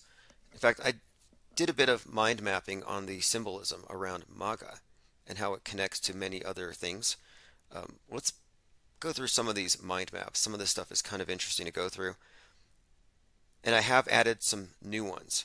In fact, I am mapping out right now, I'm putting out on a chart the path one takes when they choose mainstream versus off-world stage sources. And off-world stage sources would also include yourself as a primary source, and why people arrive at these divergent endpoints. I also mapped out the world stage character we know of as Elon Musk, and why the costume he wore on Halloween was immensely significant in the sense of Kabbalistic symbolism, New Age Thelemic symbolism, and it's disguised as a mere bit of billionaire cosplay on a holiday, but he bought it from a store called Abracadabra, which is a very significant word in the bigger story. But they can hide it in plain sight. He can put on his Antichrist costume and flaunt it. He does it on Halloween, nobody sees it. Alright, let me catch up on some comments. Diana Southhart says, Trump Tower has an upside-down pyramid built into its side. Oh yes. There's quite a lot of interesting facets to the whole Trump Tower thing and Trump himself, but, you know, Donald Trump appeared to us in 1958. Rather, the predictive programming for Donald Trump actually started in 1958. That's how far back. It's always connected time travel, and time travel is a huge part of the Donald Trump story. In fact, Donnie Darko is about time travel. And the QAnoners are big believers in time travel. In fact, there's a Q song that I don't know if I want to play it. There's a Q theme song that I had found once, and it was some horrible robot voice. I think I found it. I don't know if I want to touch it right now. I don't want to. We dealt with the whole thing so much. And Q's really quiet right now. Don't want to say it too much. It's just crazy. You think it's gone. It's like 2022, and 5 years after the fact, they're bringing out Q drops. In fact, they brought it out the other day with the Musk costume. Musk had a smartphone, and it said 10:32 because it was 10:32 p.m. Naturally, the QAnoner said, let's look at Q drop number 1032, which was from 5 years ago, and see if it predicts the future, because they do believe that's what's happening. And it says, this Q drop said something like, it all begins now. It's like fortune cookies. Have you ever read a fortune cookie you didn't agree with? Like, to me, it's like they're so ambiguous. It's like, I am a talented, nice person, I think. Like, it's just so vague. And it's never definitive. It's always got plausible deniability. It's like fortune cookies. I bet QAnoners love those. Alright, continuing here, joined by Wonka World. 737 says red rum. Yeah, the red wave's going to be red rum. I have a video that someone put together of Donald Trump surfing the blood wave from that scene in The Shining.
And this is all very interesting to me. There's just this Kubrick connection is just deep. And the new Kubrick, the Kubrick of the day is definitely Christopher Nolan. He has that mantle. All right, we're back on D Live. Diana South has found us. David A. Pryor says Spice Girls did a music video for Two Become One at the World Trade Center pre-2001. The towers are focused in on at the beginning. And we're not saying that the Spice Girls bombed the Twin Towers. We're just suggesting here that many of these celebrities and artists are cogs in a machine that is so vast that they probably don't even know it. Like, they might have some insights, but I think it would be better for everything to remain in a need-to-know basis. And what we know, I think, puts us above on the pyramid, the level of in the knownness than most of the people in the media, most of the teleprompter readers who believe what they read, sadly. Lloyd Miller says red means communism. Oh yes, let's get into that for just a moment. Elon Musk wearing a red samurai suit. That ties into Iron Man. Iron, and these are all symbolic connections. You can look into it yourself, but Kabbalistically, look at the correspondence charts put together in the book 777. You can find these correspondences quite readily. But yes, Elon Musk wearing a red suit, he's associated with Iron Man, Mars, red planet, iron, of course. Then you have red communism, and the red planet is in fact the plan for a communist utopia. It's space communism. It's literally that. And that's why I've been saying that it's interesting how far that some people will go and they stop just short of seeing the truth. Like the majority of conservatives and right-wingers who know that climate change is a hoax, they're like, oh, that's a communist hoax. Watermelon Marxism. Green on the outside, red on the inside. I see through that. Greta, you don't fool me. And she just came out and she said it. She took off her sheepskin and she's a wolf. She's like, yep, I'm a communist. Down with capitalism. That's where they're at. They're just open about it now. And they see that. But they don't recognize that the space program is just an extension of radical environmentalism. It's predicated on all the same things. They echo the same things. The world's going to end. It's flooding. Climate change is destroying the world. We need to go to Mars. We need to live sustainably. We have to live on Earth as we will live on Mars. That's communism. It's a gulag system. It's definitely it's indentured servitude. Maybe that's the best you could say about it. And when you go to Mars, what's going to be there? The plan that they've made it's very ascetic. It really is, by necessity. They've even said that you can donate your blood. You can spill your own blood, have your own sweat and tears mixed into the regolith and made into brick they call astrocrete. Real blood and soil connection with your new final destination. My point being, yes, the whole program to go into Mars, and I'd say even the whole age of Horus that the New Agers are speaking of here, the Aeon of Horus, that is all about turning this world into Mars. And Mars is this utopian perfected society. That's really what it is. It's code. It's not a place. It's not a destination in the sky they're going to take you to. Now, they're going to bring it down here. And I don't think it's a coincidence that the Chinese are dropping space junk right now as we speak. Look, 23-ton Chinese rocket debris falls to Earth over Pacific Ocean. A 23-ton rocket body from China's launch of Long March 5. Well, Long March is one of these phrases that the commies use to emphasize that you're not going to get these capitalists to give up their high standard of living and adopt this and overthrow their employers and unify as workers of the world. It's going to require several generations of brainwashing and a long march through their institutions. This idea of a long march, subversion, I think that's what this Long March rocket could even be representing. Because here you have people around the world think that going to Mars represents the highest achievement of man technologically. Look what we've done. And this is the result of free market and cooperation and these technologies just developed. But in reality, I think that the space program was just sold to us as a way to get us to adopt, again, the civilization of stasis that the environmentalists have planned for us. And they say this, I mean, even pre-2020, the discussions about lockdown, they've been ongoing for a long time, but civilization of stasis is one of these phrases that I've been hearing from the space papacy, Pope Bezos. All right, let me continue through some comments. David A. Pryor says, Donald J. Darko. Yes. Yes, the movie Donnie Darko is definitely one of these movies that's replete with Donald Trump predictive programming, even stuff about Q. I mean, do you remember the scene where Donnie Darko is watching a football game and he's wearing a sweater and it says Triumph, like Donald Triumph or Donald Trump, and on the screen the football player's jersey's got the number 17. And this is slightly before the scene where he burns the house where the pedo lives and exposes all this Pizzagate-like stuff. I mean, yeah, there were a lot of interesting tie-ins. In fact, it was set in 1988, which was a year that Biden ran for office. I mean, didn't Biden have to, he had to step down for some reason. I think he had been caught with plagiarism. He was lying, repeating someone else's script. I'm not sure what, but. All right, joined by Rourke66. Thanks, Peter W., thanks for joining. Thirst for Truth, Sleepy Random. Wee says, I would say a good percentage of predictive media is not consciously planned, but organic synchronicities, perhaps a revealer of a particularly planned event. Interesting. I mean, how would you know?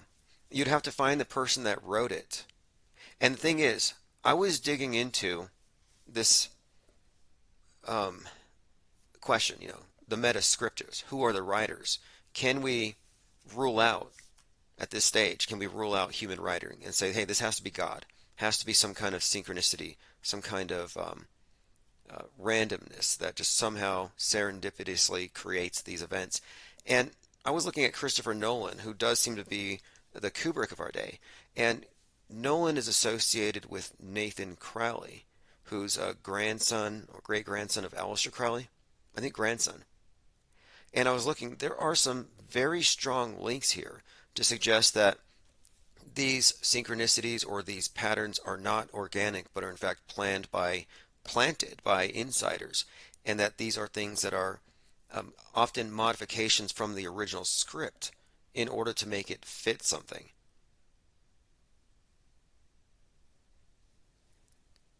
All right, let us continue. Sleepy Random says Elon fired 66.6% of Twitter. Right. Yeah, we'll probably talk about Twitter. I saw that Kanye is tweeting up a storm. And we've had this discussion about, some people are saying Kanye's got a point. It's true. And I'm like, I don't know if I'm going to trust the most popular celebrity in the world who is married to a Kardashian, connected to the whole O.J. Simpson hoax and who knows what else. I'm not sure if I'm going to trust that particular source for anything, especially if they believe that outer space is real. If they think outer space is real and they're planning to go to space and they're in talks, they're so high up the pyramid, I don't think that they can actually go rogue at that point. If they do, it's in a way to incite people to get them to vote a certain way. I mean, look, he's friends with Candace Owens, the whole White Lives Matter thing. And I predicted this back in January based on their story. I said, look, January, February, as Marilyn Manson's story was pretty clear that he was being typecast as this kind of Hades to the Persephone in Evan Woods, the Dolores from Westworld. Then I saw him working with Kanye at that Pluto Return event, Dawn Day 2. And I was like, look, if you just look at the breakdown of the symbolism of the names, Marilyn Manson, the association with Charles Manson, his collaboration with Kanye with Black Skinhead, and you connect that with the song Jail, it kind of foreshadowed something. It said to me, look, we're looking at the future meltdown, the burning down of Kanye West's world, symbolized by the burning house. And this is going to correlate with this Kraken narrative, which is connected with Russia and the burning down of the West, which is what Greta wants to happen. In fact, she said that just today or a couple days ago. But even then, I was saying, we're going to see the burning down of Westworld, Kanye Westworld. It was actually foreshadowed January 9th in that 19-story building fire. That Twin Parks Northwest Tower, when that burned, we were looking at the bigger story, and we were saying, look, from a meta-scripted perspective here, it looks like the Kanye character, he's going to personify the falling down of the West. And look at the influences that are being blamed. He's blaming Hollywood. He's blaming the corrupt Antichrist West for all intents and purposes, which is specifically who the Russians are targeting, the Antichrist West. Of course, Hollywood is just code for that particular influence. All right, let us continue. Lloyd Miller says, Westworld no longer to be... Yeah, I didn't know if it had anywhere else to go. It ended after the 4th season. But the messaging was pretty clear by the end of Westworld. It tells us pretty much what's going to go down here. I mean, I was watching Westworld and I was like, look at this latest episode. You've got the man in black who represents Hades on the Hoover Dam. That's a pretty interesting connection there because Hades, of course, associated with the Kraken. And we've been looking at this repeated theme of a crack in a dam. Liz Cheney had just said, the crack in the dam is going to break regarding 1-6 and Donald Trump. Repeated phrases that just emphasize the same idea. And the next day, there's a bomb at the Hoover Dam. It blew up one of the transformers. Well, I don't know if it's a bomb or something, but one of the transformers blew up. And I thought, that's interesting. Transformers blown up. Turns out that there's a Transformers movie about the Hoover Dam. And it ties into everything that Westworld is about. Artificial intelligence, running loose, AI invasion, non-biological entities, NBIs, consciousness detached from any particular biological entity, but implantable, transplantable. Wonka World says, that's pretty good, Tim. Still some natural sync seems likely, even a small percent. Well, whenever I look at these things, as complex as they are, I think to Arthur C. Clarke's rule about any sufficiently developed technology is indistinguishable from magic. I'm like, okay, what's more likely? And it is, in my view, it is completely fakeable. Everything we see is completely stageable, completely fakeable. But we have to reject the premise that the news media is being honest 100% of the time. And I'm not saying everything is fake. Nobody's saying that. And that would be a gross mischaracterization of the view of those of us who are skeptics of the media. It's almost as bad as saying everything is real, which is precisely what the majority believe. But no, not everything is fake. It's like, if you ever dealt with a pathological liar in your real life, somebody who lies incessantly, a manipulator, if you've dealt with such a person, you couldn't say, oh, they lie all the time. No, they tell the truth sometimes. You ask them the time, the weather. When it comes to things they don't have to lie about, they don't lie. It's only those events that give them strategic advantage. They lie for a short period of time. It's like a spell. They cast their spell and they move on. In fact, if you look into lesser magic, you would find that lying is part of that. And the media does that. The media is a liar. Again, doesn't mean it lies all the time. Garrett Summer says, Westworld canceled because not wanting to expose the end game. Now, it'd be nice to know if we could get, I'd like to know how it ends, though. Have you seen Utopia, the American version? Because in Utopia, the main characters find these comics that were yet to be published that told them the future about this pandemic. And it had all kinds of corona tie-ins, interestingly enough. But the main theme of the story was they knew too much, and they had to be hunted down and killed. And a bunch of people at a comic book convention get brutally killed. I felt bad recommending the movie because it's so gory. Enuculation, is that what they call it? When they pull an eyeball out? I mean, terrible stuff. But anyway, imagine if we were to see this unreleased Westworld, would they come after us like that? Maybe there is something in there they don't want us to know. Although the end of it was pretty much EMP. Just a heads up. Lots of Space Needle focus. Look, one of the main symbols in Westworld, the whole 4th season, oddly enough, was a Space Needle. There's a character drawing a Space Needle, dreaming of a Space Needle. And it all connected with this idea of this AI takeover, and then some kind of EMP blast wiping them out. But there are some interesting bits of storytelling throughout Westworld.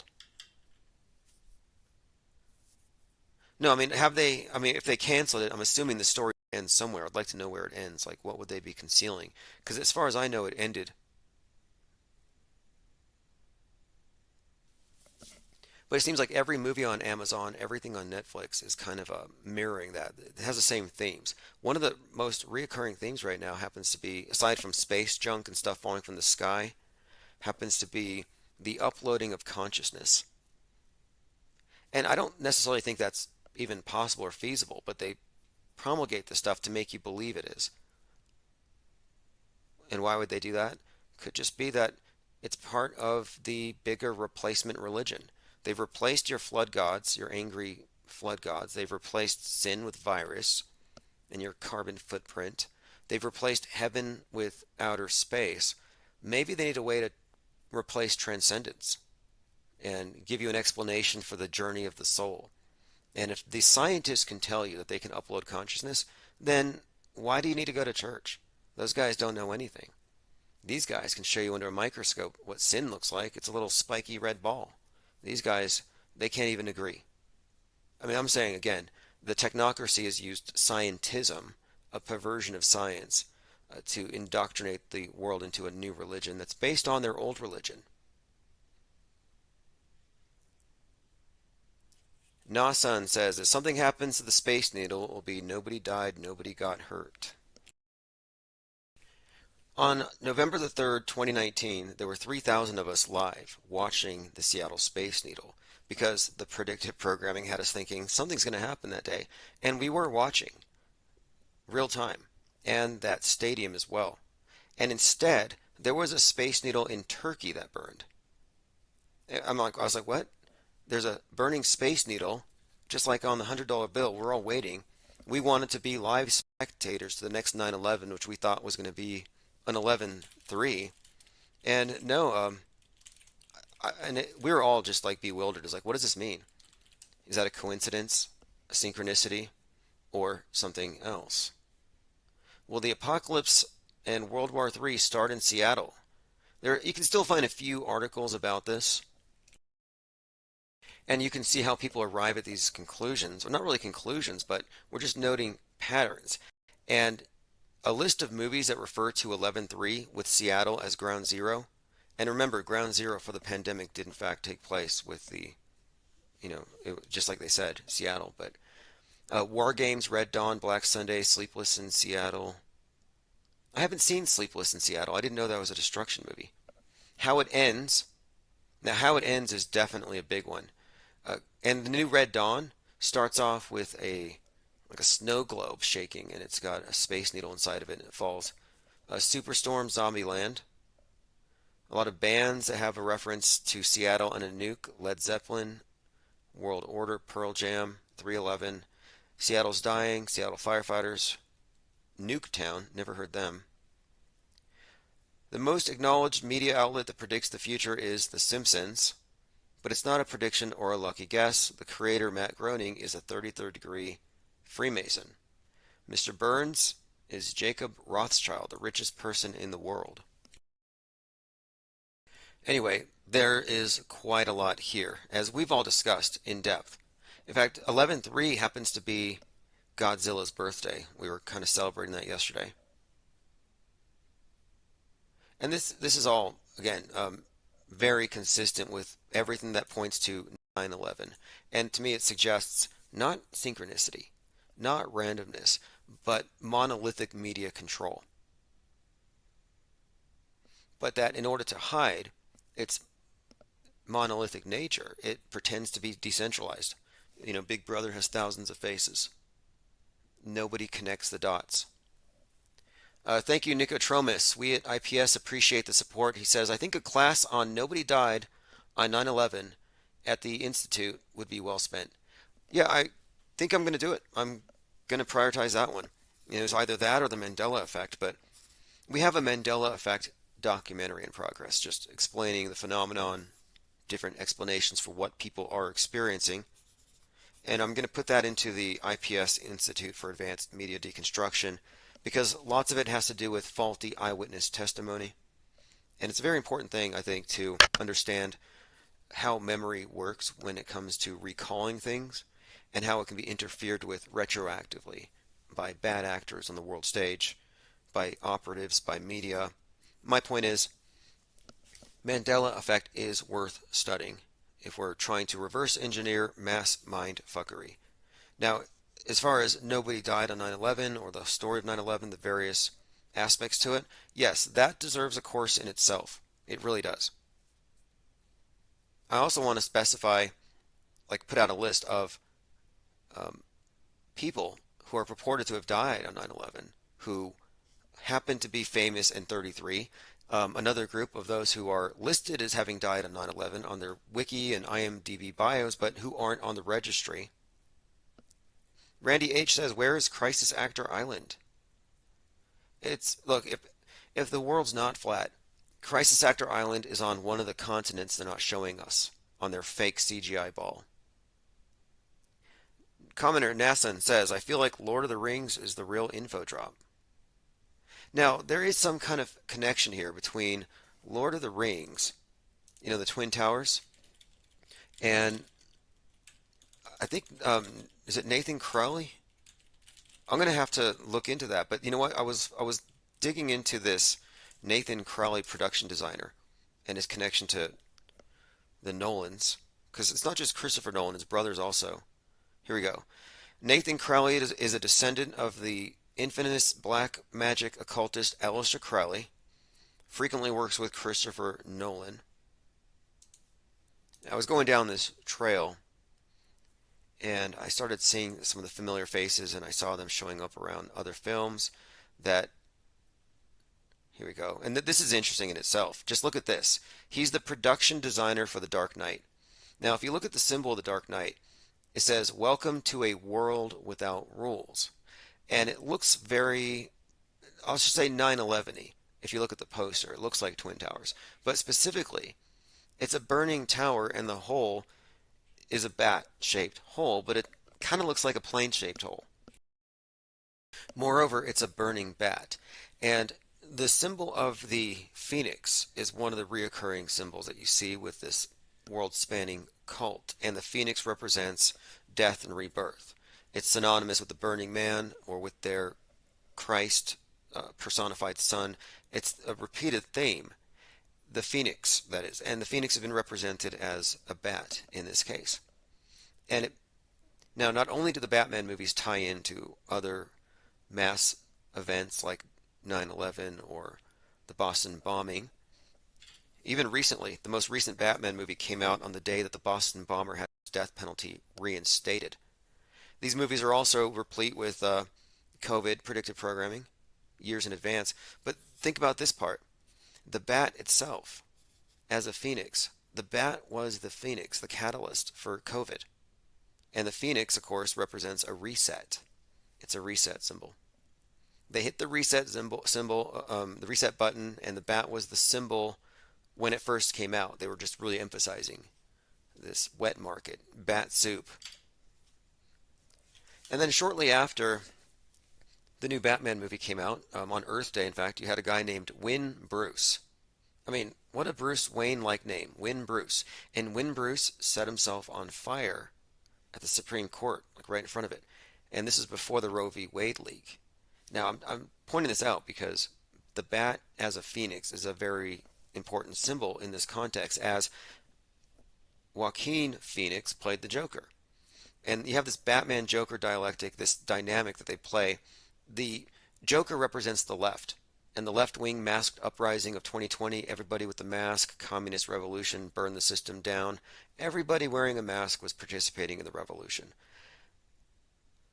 The Batman movie comes out, and I said, hey, look, just as the Joker, Phoenix, that whole situation preceded 2020, we're going to see the right-wing version coming up with this Batman movie. Batman movie comes out March 4th, and I said, look, March 4th, right-wing terrorists. That's the code. And since then, we've had Patriot Front, Proud Boys. We've had a number of right-wing racist attacks highlighted. The Buffalo shooter. Then, of course, now we have Kanye with his thing. you can see how it's building up on that side of the spectrum.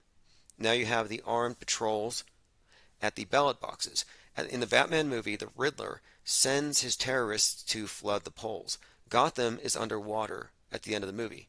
11/6, Gotham's underwater. And if you think about it, 11/6, turn it upside down. Again, it's halfway. If it's underwater, it could be reflected or mirrored, but you can see it. Basically, it's a 9/11. And right now, we're leading up to the midterms, and the slogan of the right is flood the polls. Just like the Riddler had the terrorists break the dam, and there's your dam reference again, flooding the polls. Let me go through some comments. David A. Pryor says, why so serious? Oh yeah, again, why so serious? And that's a reference to the one with the Joker shooter in Aurora. And the date that movie came out is like July 20th. I think it had some relation to the rising of Sirius, the heliacal rising of Sirius. Something else about that. Oh yes, Heath Ledger. There was a story where the manager of, let me bring this up. This is a pretty good indicator, I think. Apparently Heath Ledger claims, or rather the manager, Rob Pelinka, he's the manager of the Lakers. He had to explain the story he used to tell. Listen to this. Kobe Bryant finally, this is so crazy. Rob Pelinka used to tell this story about how Kobe Bryant needed to up his game. And he said, I need to meet with Heath Ledger. And it says here that apparently Kobe Bryant had dinner with Heath Ledger to talk about his portrayal of the Joker in The Dark Knight. And you can find, there's a video of it here. A video of Pelinka telling the Kobe Ledger story. And this story was going around for some time. And the story is pretty simple, if nonsensical. Kobe Bryant wants to become a better basketball player, so he goes to Heath Ledger because he did so good as Joker. Now, I don't know if the story makes a lot of sense other than name dropping, but this is the story Pelinka was telling. And let me play the story first. I remember just a really quick story. There was one time when Kobe, who I worked with for 18 years, was going back to play in Madison Square Garden, and he had just seen The Dark Knight. Obviously, you guys saw that movie. And he's like, hey, hook me up with dinner with Heath Ledger because he got so locked into that role. I want to know how he mentally went there. And so he had dinner with Heath, and he talked about how he locks in for a role, and Kobe used some of that in his game against the Knicks in terms of mental preparation.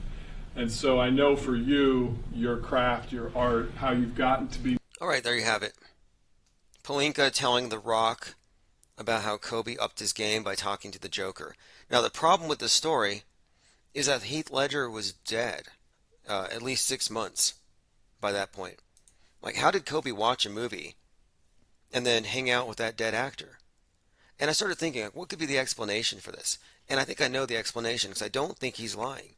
I think Kobe's like, hey, I'm going to be a death faker, and I'm going to talk to somebody who's mastered it. You know, how'd you make the transition from world of the living to world of the dead?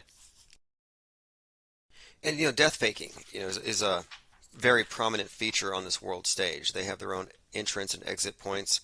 All of them are very questionable. You know, and that's one of the ways that I think that is it's like a marketing technique. Death faking, right up there with getting swatted and getting canceled. You know, getting canceled is the new death faking. Like, you think Kanye's losing anything by getting canceled? I don't think so. I think getting canceled didn't hurt Alex Jones either. I think this is, again, just it's for street cred. I don't think it's a coincidence that right now David Icke is being canceled. David Icke cannot go to the Netherlands right now. And I'm thinking, wait, he's got to be riding on the coattails. Look, Netherlands bans UK conspiracy theorist David Icke from the EU. Conspiracy theorist David Icke banned from dozens of European nations for at least 2 years. Lizard elite conspiracy theorist banned from 26 countries. The Dutch government has banned the controversial British conspiracy theorist David Icke from entering the Netherlands. You know, I mean, it sounds bad, but it also, to me, this seems very contrived. He's such a threat to the system. Yet he doesn't question NASA, or maybe he does, but it's one of these things where it's more like NASA's lying, but there's something else going on. The moon's hollow, and we were created by reptilians from Sirius. But then you ask how many people died on any of these events, and the answer is they all died. It was a satanic sacrifice. In fact, David Icke's the one who really started, or really, I don't know if he started it, but he really updated and modernized the whole blood drinking elite thing. I mean, he used to just say it. I used to wonder, how does he not get sued for what he's saying? Everything that QAnon is parroting was parroted by David Icke years ago. They don't go as far as to say that the Queen is a shape-shifting 12-foot reptile, but up to that for the most part. But he's being banned right now, and I'm wondering here, the timing of it just seems a little interesting. And there's been this reoccurring theme with him. He's been banned again and again and again. And how is it that you can be banned and canceled, but everybody knows your name? Going through some comments. Randy H says, they come after you so fast these days, they used to be at least subtle about it, now they just ban you from the entire country. Right. Well, I remember Michael Savage, the radio host, was miffed about being on a ban list. He wasn't able to go into the UK, I believed. They said he was going to bring about intercommunity violence or tensions because of his views on Islam. You know, and yeah, these bans, I think they're mostly meaningless, but I think they're good for marketing. Like, I really think, like, if I could get banned from the Netherlands, you know, that's the only way to get noticed these days is to be canceled. How do you get canceled? That's the thing. Not that I'm aiming for that. Look, I am in no way trying to appeal to some kind of mass audience on the world stage. What we're doing here is a more, I would say, methodical breakdown and analysis and critique. And yeah, we do crowdsource, especially with these big events, but I'm not really in the business of debating with true believers. Not that I'm opposed to it. I welcome all questions. If somebody says, how dare you say this event was fake? I'm like, well, what is your evidence to counter that? If you're just citing, I saw it on the screen, I'm just going to bring out Hitchens' razor and dismiss it. But I'm willing to answer real questions because I don't arrive at my conclusions flippantly. I don't state anything as a fact without having something to substantiate it. And this may be one of the reasons why we are constantly blocked. In fact, I uploaded the entire 2022 catalog so far from Infinite Plane Radio onto Google Drive. And 12 hours later, I got an email from them. And they're like, oh, this has to go, this has to go, and this has to go. It's like nobody's listened to it. You're just going to ban it? How did you know it was bannable? Is someone going through this stuff? I don't think so. But I don't think anybody died in 20 plus years of school shootings. You know, you can focus on one particular event and one radio host getting sued for $1 trillion. But what they're not bringing up, because Sandy Hook is one big stinking red herring, what they don't bring up is the fact that there's been 20 years of fake school shootings. All Sandy Hook means is that the burden of proof was shifted to the MSM back in 2012. They lost their credibility. The crisis actor got out of the bag. Like, you can't put that back in. We know about perception management and PSYOPs. We know how these are the rule, not the exception. And I think that Jones was there to ensure that the burden of proof remains on the conspiracy theorist and not on the MSM outlet. Oh, you're going to challenge the story, you have to prove it's fake. No, actually, you have to prove it's real. Not anymore. The public sides with the MSM. That's the role of that entire event, I think. Now, there is a rumor. I want to show you my source. And there are some interesting developments in this area of George News, which I'm going to get to. George News put this out today. What would happen if Apple and Google both decided to remove the Twitter app from their stores? What would happen if they decide Elon is allowing hate speech to fester and grow? Has the commitment for this already been made to happen? Now, you'll notice that this is a series of questions, and that's because, believe it or not, the facts will back me up here. The person behind George News magazine is Q, and everything is a question mark. He's the damn Riddler. Anyway, the word on Q Street is that Twitter's going to go the way of Parler here very soon. And I was looking at Kanye on Twitter, and he's tweeting N-word, he's tweeting doubling down on everything.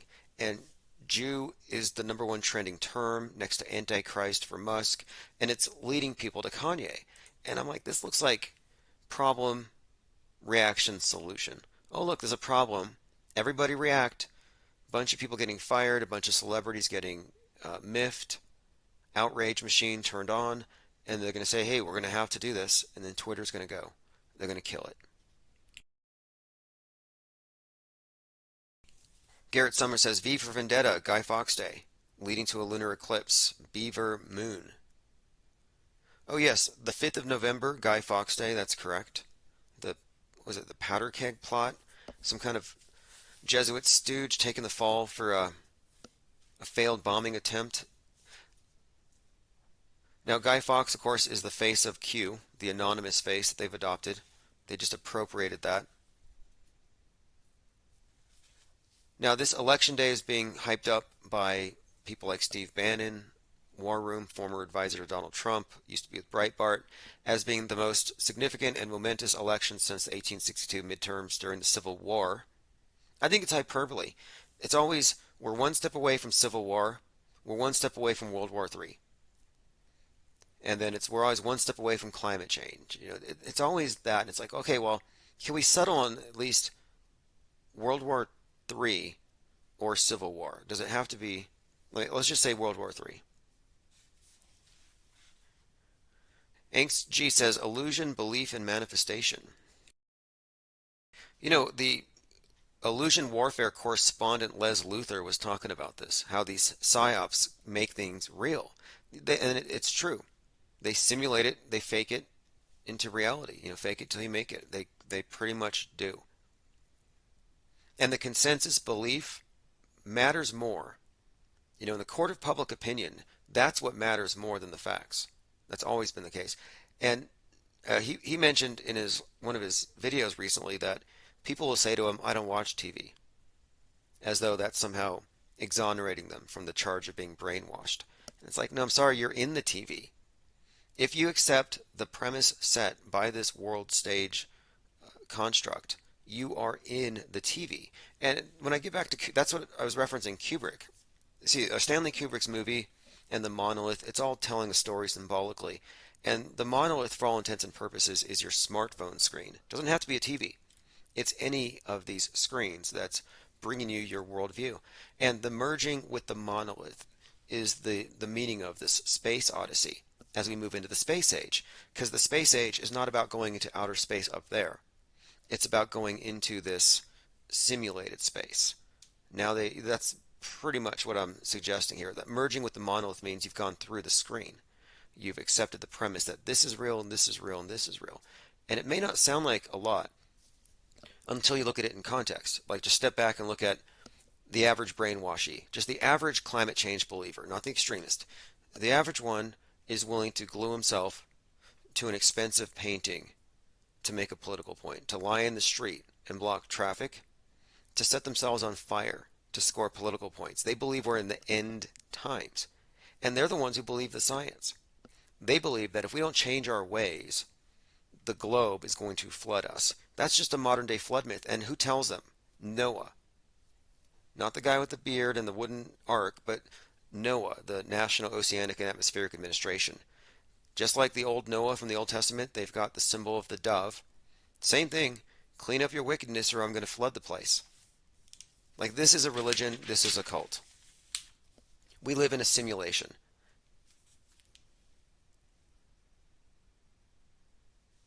Angst G says, Les Luthor has a better explanation for the Hegelian dialectic. Oh yes, and look, he's on the ground there talking to people and witnessing. You know, he's an eyewitness. And you know what they call him? The BBC refers to people who fact-check their claims, quote, disaster trolls. It's like he's fact-checking the media. No, he's a disaster troll.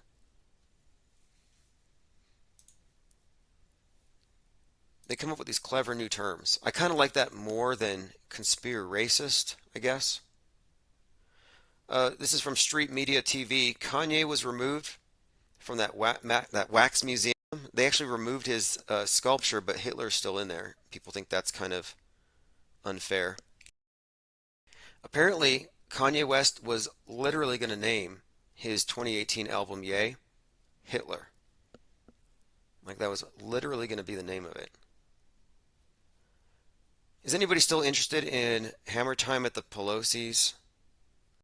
I did find an interesting tidbit here. I'll just play this really quick. This is a news clip that was actually pulled. They said it didn't meet their journalistic standards. But this is a clip that I guess this is termed dangerous misinformation. But what they're saying here, and this is NBC News reporting it, okay? This is not a conspiracy theorist. This is NBC News. They're saying, quote, Paul Pelosi opened the door. He didn't flee. He didn't declare an emergency.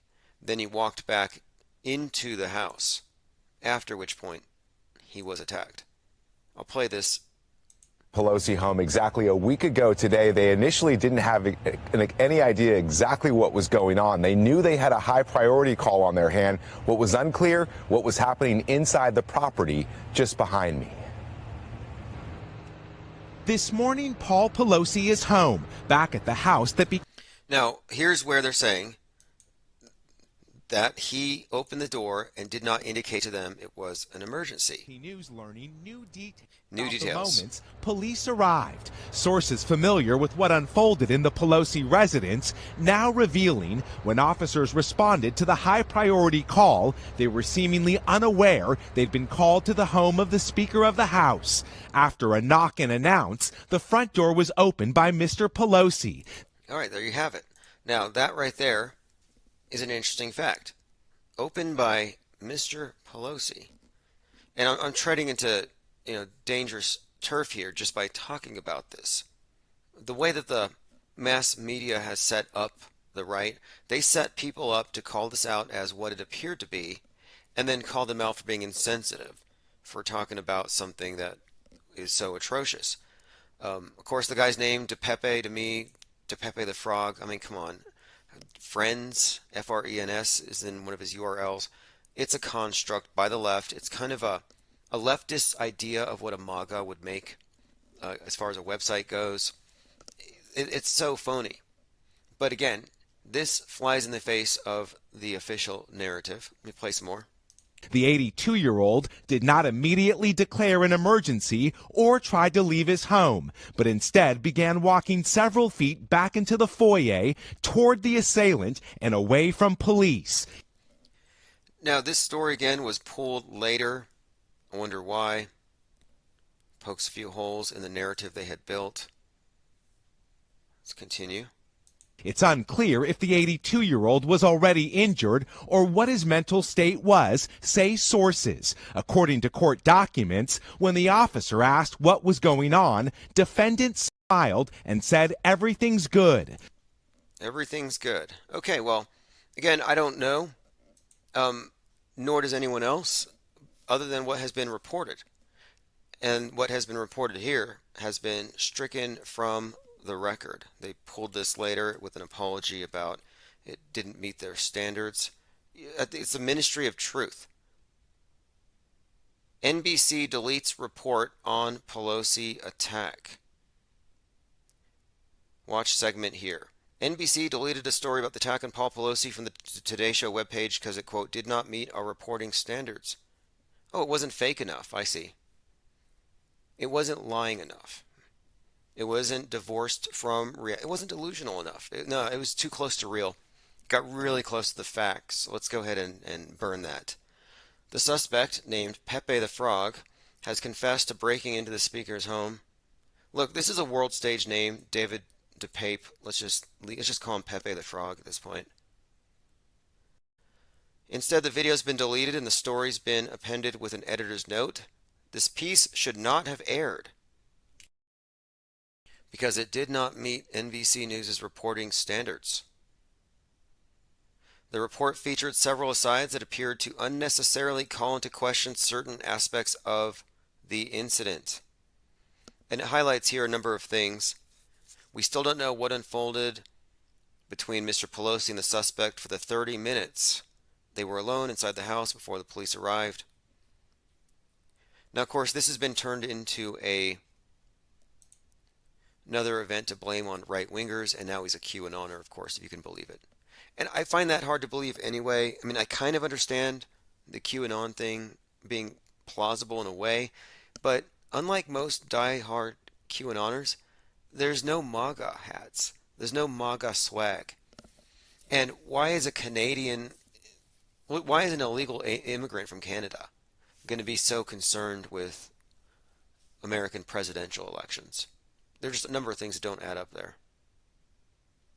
But I think it was a hammer attack on free speech. Nothing more than that. Randy H. says questioning is trolling now. Yes, well, I brought up the Batman movie and the significance of the Bat character, and as it relates to this bigger story, he represents the fringe right, Joker's the fringe left.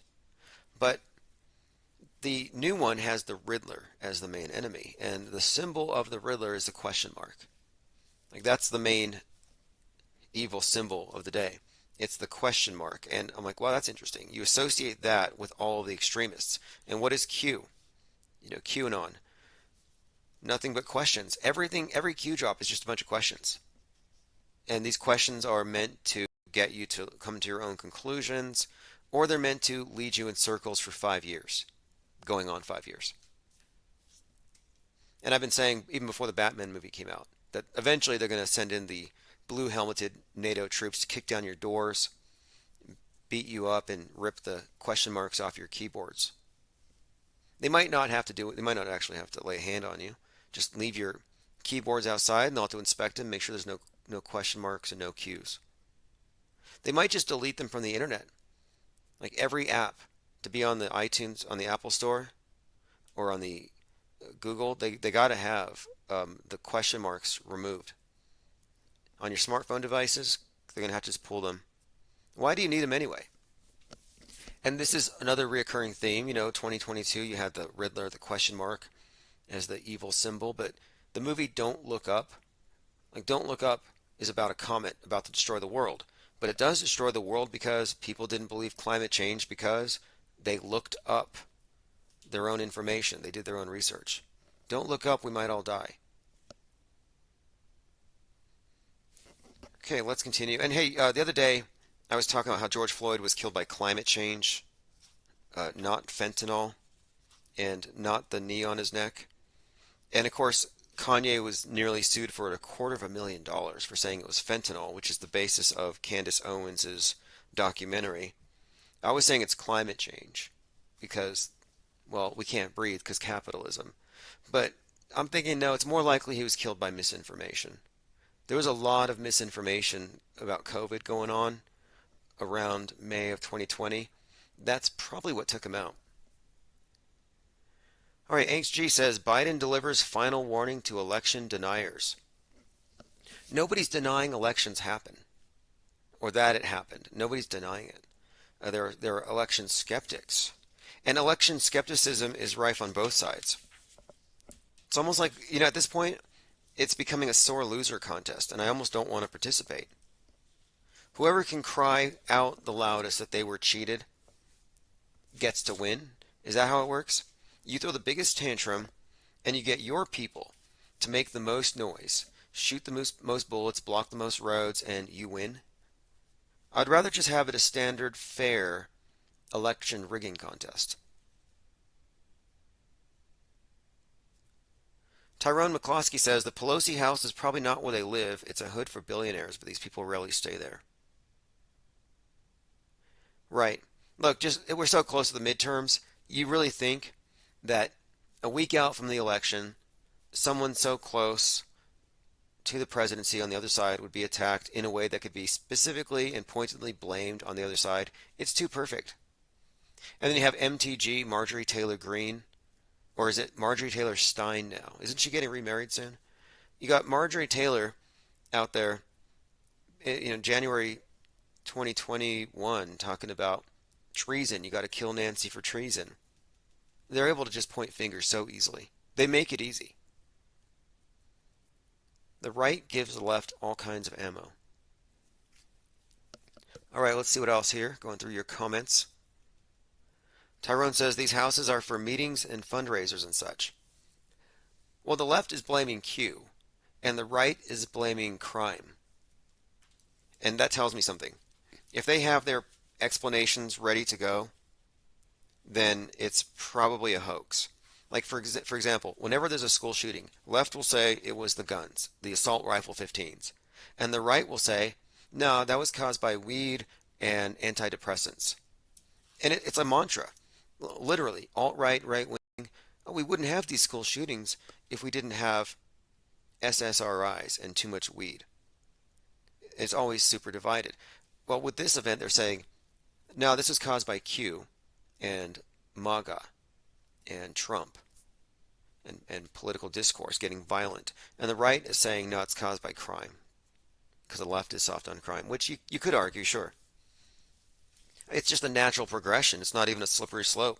You know, one minute you legalize defecating on the sidewalks in public, and the next minute they're going to demand, entrance into your homes with hammers. It's like you have to have some kind of rules in place. I can understand that perspective, but this story, made to order, designed to attack the right wing and justify increasing censorship. In fact, one of the things they've said is it's dangerous because this story was refuted by the conspiracy theory version that it was some kind of lover's spat.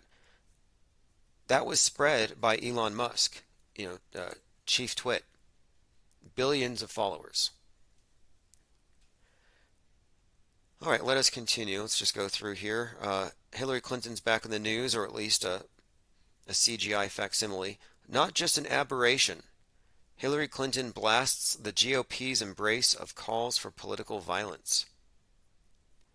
Former United States Secretary of State, Senator, First Lady, and 2016 Democrat presidential nominee Hillary Clinton tore into the Republican Party's embrace of political violence and the right wing's collective hypocrisy following the attempted murder of, yes, there is something to what she's saying here. The people on the right in the media, people like Donald Trump Jr., who think the attack was real, are totally wrong for mocking it. Those of us who know it was a hoax are totally in the right by mocking it. It's a completely different set of standards. It's not a double standard. It's just the fact that if I thought it was real, I wouldn't be flippant about my commentary. Like, I don't have a dog in this fight. I'm not partisan. And the partisan take on it is just kind of sick. Like, where do you draw the line? And then you had Donald Trump had an attack on his Mar-a-Lago, or some intruder went in there, set off some alarms, probably fake. Sleepy Random says, how can Fetterman run for office? He's worse than Joe Biden mentally. That's very ableist of you, and ageist. Now, Fetterman, yeah, I think he's trying to appeal to something, some kind of grassroots thing, wearing a hoodie and dirty sweatpants. But one of the odd things about him is, as mayor, he was tattooing the death dates of anybody who died under his watch of gun violence. He's like a walking, living tombstone. Very interesting character. Randy H. says, Hillary said some super divisive stuff. Rogan's right. They're making Republicans. What could be more divisive than saying Hillary Clinton eats babies and her husband traffics children? Like, you have to understand that each side is equally culpable in the coming Civil War, World War III, apocalypse, nuke-ocalypse, whatever it's going to be. No side looks good. Although, objectively speaking, the left is literally crazier than the right, by all metrics. Left-wingers, libs, they spit, they get violent. I've experienced it. I went to a climate change event, and none of my friends wanted to go protest with me. I got a megaphone and I had a sign that said "Stop Global Warming," but on the back it said, I think it said "Earth is flat." And I just went up to the podium while someone was talking about volcanoes and how they were going to threaten our lives, and I said, "You're brainwashing your children. Global warming's a hoax, and the Earth is flat." And instantly, all 3,000 of them just shapeshifted, just angry, frothing at the mouths, middle fingers up, just practically clawing at me until I got out of there. And it just shows you, it's like they're all a bunch of nice silver ponytails one moment, and the next minute, The Walking Dead. 3,000 of them, and they had one single mind. And I've experienced it before. I went over to an Occupy Wall Street protest with a sign that said "God bless capitalism," and you can see the group take on a singular mind. It becomes a superorganism. It's no longer a group of disparate individuals, but it's one being, and it's about as smart as the dumbest member, and it loses its sense of self-preservation. We watched this all throughout the summer of 2020. Yet mobs running at cars, like the car's a big hunk of metal moving very fast, and they just run in front of it. It's literally like The Walking Dead, and they can get triggered just like that. Okay, let's see. Let's continue here. Tyrone McCloskey says, Fetterman is a new version of Jesse Ventura, but Oprah wants her stooge doctor directly in the Senate. Yeah, unfortunately, I haven't kept up too much other than to listen to a few podcasts about these characters, and I have to say that people like Steve Bannon and others have been merciless, attacking Fetterman not on his positions, on his party platforms, but on his looks, or on how he appears. He was described as being satanic. It's like, just because you're bald, and you got a goatee, and you're dressed in black, and you have the death dates of people who died, strangers who died all over your body, doesn't mean you look like a Satanist. For a minute there, I was like, man, maybe this guy's actually sacrificing those people. It's like, here, my Dark Lord, and put the death date. Let me become president. Like he's trying to work his way up the pyramid the old school way, the fast track way. Oh yeah, if you're a Satanist, you don't need to go through years and years of the climbing up the political hierarchy. You get the fast track. Why else would the guy be tattooing dead people on his arms? Let me bring that up, just so you know. I'm not exaggerating at all. His tattoos are strange. Fetterman's tattoos under scrutiny in Pennsylvania Senate. Fetterman has here it is, the dates tattooed of people killed through violence. People.com, John Fetterman reveals the story behind his tattoos. Tucker Carlson called the tattoos fake. That's fair. Just so you know, tattoos are 100% fakeable. I'm pretty sure that the QAnon shaman's tattoos were fake. They were very incoherent, inconsistent with his, hippie New Age worldview. The white power stuff didn't make sense. They were all fake. And I'm pretty sure that the QAnon shaman is Owen Schroyer from InfoWars. All right, here we go. Fetterman writes that each of the tattoos on his arm marks a day on which someone died violently while he was mayor in Braddock, Pennsylvania. The first one is 1/16/06. That's the date on which Christopher Williams was shot dead while delivering pizza. Okay, now that's interesting. Fetterman goes on to detail the other dates memorialized with his tattoos. My decision to mark these deaths with tattoos was inspired by their permanence, the fact that these people and their stories will be with me forever. You know how Freddy Krueger accumulates the souls of his victims? Like, if you're not familiar with the story, Freddy Krueger kills people in their dreams, and then he assimilates their souls. And at the end, when they defeat Freddy Krueger, all the souls get released. Like, I'm getting Freddy Krueger vibes off Fetterman. I get that etching art permanently onto your body isn't how most politicians would express their concerns for their communities. But I don't care what anyone else thinks. It feels right to me. Carlson said, quote, all your stupid fake tattoos, it's a costume. Duh, it's not real. Man, Tucker Carlson is a bully. Auto-hoaxing a guy's tattoos.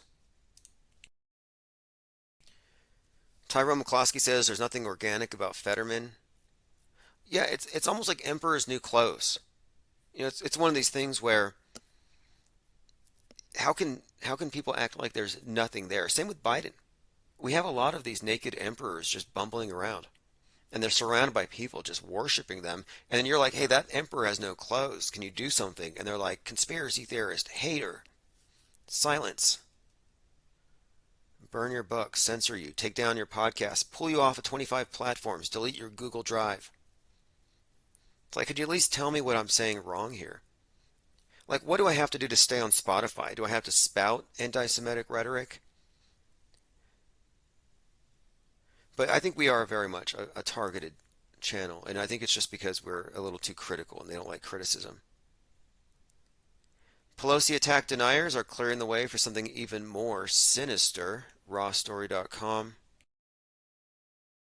Stuart Rhodes messaged Trump begging him to conduct mass arrests. There's a lot coming out. Anybody who went to 1-6 was basically duped. It was a honeypot. You were following some stoner goofball like Baked Alaska, laughing, guffawing, coughing COVID on Speaker Pelosi's phone. Oh, it's just harmless fun. The guy walking around with a Viking costume, it's all a big joke. Nothing serious. And then you have this guy who says, yeah, we were trying to get permission to kill the other side. And then, of course, everyone's attached to it. Just a setup. All right, let's continue through my notes. If you want to call in, I'll open up phones. It's 833-311-1984. All topics are open tonight. I don't know if this is because they all have the same costume department backstage in the PSYOP Entertainment Complex, but it is kind of notable here that if you compare the glasses of Nick Cruz, Jeffrey Dahmer, the Zodiac Killer, and young Hillary Clinton, like they all do look kind of the same. I'm not sure what they're trying to convey here. Robert Bell says Fetterman will get into pillow sales. Yeah, we had a pretty good South Pole skit where Candace Owen is talking to Kanye, and he's like, he's been canceled. He wants to get back his billionaire status, but he needs to find a source of cheap slave labor. And she takes him over to her favorite election denialist friend, Mike Lindell, who has overstock, tons of pillowcases he can't sell, and they basically make a deal with Kanye that they're going to make them into Klan hoods. Anyway, that cartoon should have been viral by now, or at least it should still be on TikTok, but it's not even findable. It's been burned. Kyrie Irving gave $500,000 to the ADL. Kyrie Irving apologizes after the Nets suspend him for refusing to disavow anti-Semitism. He gets suspended because he won't disavow an InfoWars video about globalists. You can't say globalist, you can't say reptile without them misattributing what you're saying to what they're saying that you're saying. So he gave the ADL $500,000. It's like, here's $500,000. I'm sorry. And they gave it back. The ADL gave back Kyrie Irving's $500,000 donation. They don't want his money. It says here, we were optimistic, but after watching the debacle of a press conference, it's clear that Kyrie feels no accountability for his actions.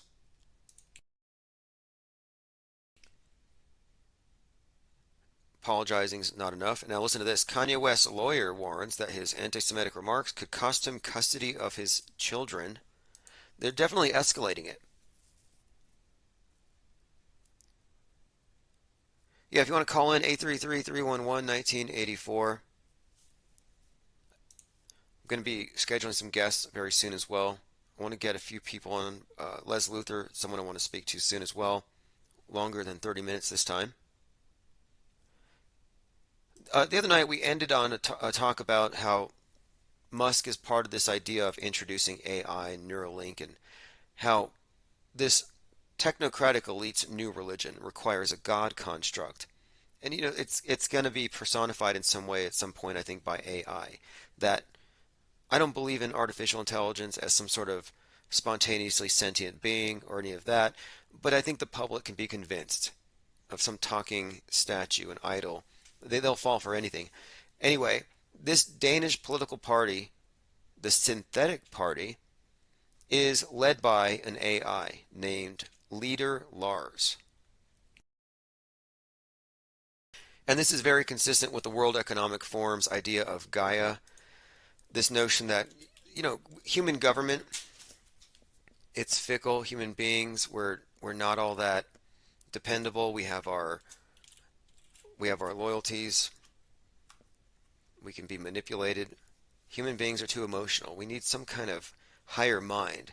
While the World Economic Forum launches the new global initiative Gaia, the Global AI Action Alliance, which will harness the transformative potential of AI by accelerating its adoption globally. This is, again, World Economic Forum. And now you have this Danish party, the synthetic party, claiming that they have an intelligent representative in AI. And they're trying to get it a seat. We're representing the data on all fringe parties, so it's like all of the parties who are trying to get elected into parliament, but we don't have a seat. So it's a person who has formed a political vision of their own that they would like to realize. This is someone talking about it. This is the artist researcher. But essentially it's this. Leader Lars is an AI chatbot that you can speak to on Discord. It's a chatbot. And of course, look, this is no different than what we already have. It's just a different form of puppet. But the idea that it's artificial intelligence gives it this distance. It gives it the idea it's higher. They have now an argument from authority somewhat built into it. It's objective. Lean Dion says, Black Mirror episode about the digital politician. That's right. Black Mirror, a lot of interesting foreshadowing there. Here's a short excerpt, and this was Wonka World. Thank you for excising this. We're both reading the same book. It's that documentary or biography on Jack Parsons. Caltech scientists who include, now this is again a reference to JPL, Jack Parsons, and these rocket scientists at the very beginning, before landing on the moon or going to space was even taken seriously. But listen to this. Those aspects of science which the scientific purist damns as mumbo-jumbo, those new alchemies and astrologies, out of which the race may in time construct unsurmised wonders of chemistry and astronomy. This is just an example here, talking about the Manana Club, this book club, and how you couldn't really separate science fiction from early discussion about going into space, and all of the ideas about space travel came from science fiction. Science fiction preceded every aspect of it. And at some point, the science fiction became real. But what I'm learning, or in this book, this biography, I'm listening to the audiobook, is just that leading up to the Apollo mission, there was a lot of skepticism about what they were planning to do, and it just seems like that was all scrubbed. I'd like to hear more of the critical takes on these things before they had this complete hijacking of the mass mind with this magic trick of landing people on the moon, making science fiction real. And this is very significant that it has Kubrick involved, because Kubrick is all about this merging with the monolith concept and merging with the screen, being pulled into this fake reality. And if nothing else, you could say the moon landing did pull people into a new paradigm. It did validate all of their science, validated a worldview, and it validated the existence of this new heaven. Again, the moon will be in here we go, blood moon, lunar eclipse. I think somebody said beaver moon, but it says here, first ever election day blood moon. Lunar eclipse, November the 8th. This will be the second and final lunar eclipse of 2022. It's been dubbed the Ultra Maga Moon, a reference to the red wave.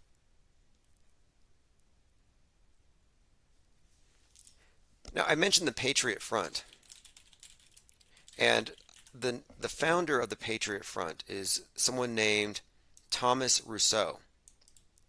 And I thought, okay, this is an interesting name, because look at Rousseau, you have the Genevan philosopher who is credited with the ideas that led to the French Revolution, a red wave. Patriot Front, Thomas Rousseau, affiliated with the Daily Stormer, a white nationalist, neo-fascist group, huge part of the alt-right. Again, Patriot Front, sorry, no girls allowed, but it's this right-wing Antifa. Now here we are approaching midterms, Patriot Front at the ballot boxes. Their leader's name is Rousseau. If that's not a red wave reference, I don't know what is. That's to me that's clear predictive programming. A world stage character with a name like that kind of reminds me of Kenosha. Kenosha was kicked off because of the shooting of Jacob Blake. And I believe it was Conspiracy Charlatan emailed me about it then. He said, hey, look, Jacob Blake could be a reference to the Black Jacobins, a reference to this French Revolution style. Let me bring that up. That's another important key here. Here we go. We're talking about the Haitian Revolution compared to the French Revolution and future slave revolutions. The Black Jacobins. And there's a pretty good book about it. The point, though, is Jacob Blake, the name. And of course, this is before Kenosha and that entire thing.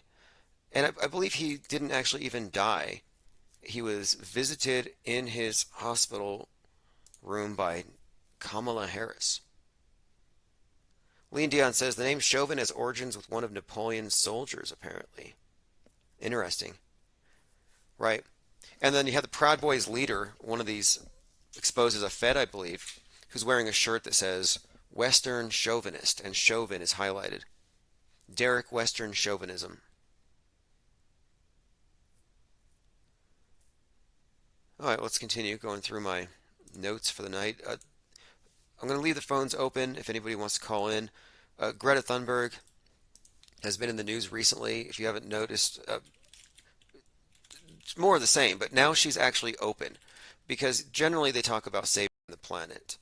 And now they're talking about, she's openly espousing the idea that the West needs to be changed. This is from LA or ladbible.com.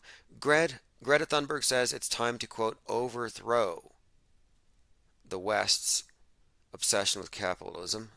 Another scathing rant. Greta Thunberg, it's time to transform the West's oppressive and racist capitalist system. There's Greta Thunberg, just going full out Marxist. But think of the significance of her phrasing here about the West needs to go, overthrow the West. I've been making this correlation in a few ways. Go back to January 9th, the Bronx fire, Twin Parks Northwest Tower burns, 19 story, 19 victims initially reported. Again, 1/9, all kinds of 9/11 references. They said it was caused by a space heater. And if you take that term space heater, that's obviously to me a reference to the space wars heating up. And they're heating up over the West's system, which is destroying the planet, and we cannot go into space as capitalists. That's one of the stories here. Space heaters. The space heater is necessitated because of climate change caused by our racist system that messed up the weather. And these people were poor, and they had to use space heaters because the rich people took all the money. There are a number of narratives built into the story of the Northwest Tower burning. And I was saying that this is a reference to space wars, it's a reference to the climate change thing, and it's a reference to the burning of the West, this because it's a Northwest Tower.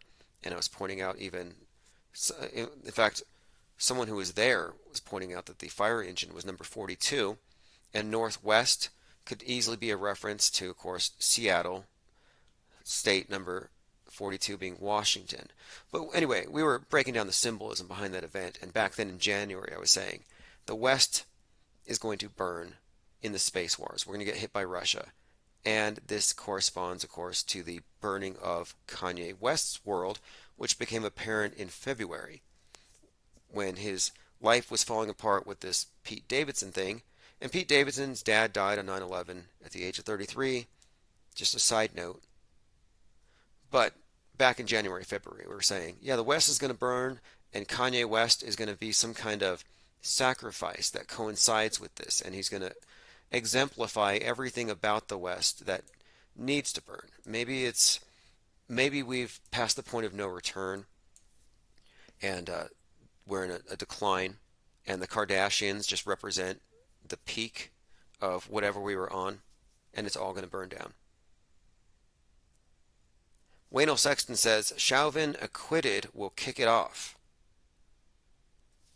Waynell, oh yeah, you were George Floyd's teacher, that's right. Sad what happened, misinformation. Molly Russell's getting all the credit for being the first misinformation death by internet. Molly Russell, the bleakest of worlds. Yeah, this is the one. Cause of death has been ruled death by internet for the most part. Social media companies blamed. Anyway, yes, George Floyd killed by dangerous misinformation. All right, let's continue. And this is fake, by the way. Greta Thunberg, again, she's in the news because now she's saying we're going to overthrow your world, we're going to burn down your system. And this picture is circulating where she's gone through some kind of a filter. They made her look a little heavier. That's fake news, just saying. People are cruel. But then again, she does want to essentially exterminate everybody, lock you down, ubiquitous home incarceration. And this is a trick. You get a child to say something like, how dare you, we're going to kill you all, lock you up, appropriate all the wealth, redistribute it. They say these things and just laugh. Oh, it's just a kid. It's like, well, who do you think's writing this person's scripts? Randy H. says, Mike Lindell back on Twitter 2 hours ago. Yeah, Mike Lindell tweets me like several times a night. Wakes me up. He's like, buy my pillows. I'm like, no. I'd be sleeping fine if you wouldn't tweet me or message me. I have a video here. I don't know who put this together, but General Flynn was among them. This is a short clip. This is Joe Rogan talking about the coming red wave on 11/8 under the ultra MAGA blood moon. And the video animation has Donald Trump dancing in front of the blood pouring out of the elevators from The Shining. Positive, but General Flynn gives you the facts. It's like facts, but it's also heavy. So here we go. This is Joe Rogan. And I want people to listen to what he says. And I'm going to get your take on this clip, Aaron, as well as the crippled clip. There's a lot of people that are afraid of reprisal, they're afraid of getting attacked, and they'll silence. Now, it's a little echoey. Joe Rogan's talking about how people on the right are afraid of speaking their minds, but there's a big red wave coming. I feel like I've heard all this before, but he compares it to... The red wave that's coming is going to be like the elevator doors opening up in The Shining. The red wave's coming. It's going to be like the elevator doors opening on The Shining. And that phrase has gone viral, that little clip. And then here you have The Shining. Now, if you're looking at the screen, it looks like the Twin Towers. The elevator has these two vertical rectangles. It looks like the Twin Towers. And then the blood pours in.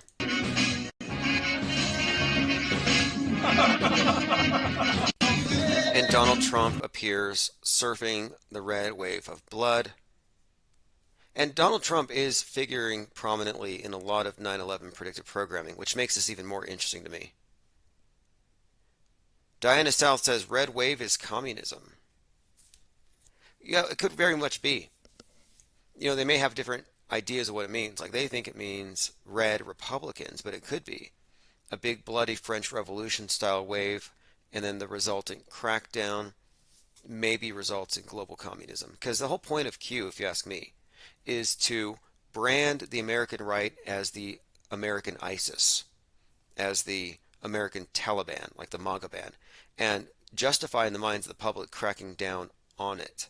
And I think the destruction of the last vestiges of American nationalism is the objective, because then you can have your world communism.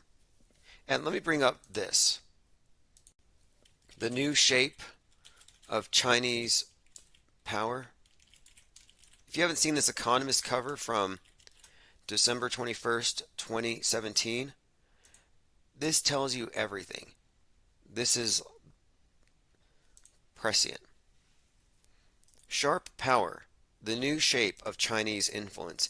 This is a cover from The Economist 2017, and on the cover it has a globe covered in spikes. Now you'll notice that it looks like a COVID ball, except for one thing. It's only red on China.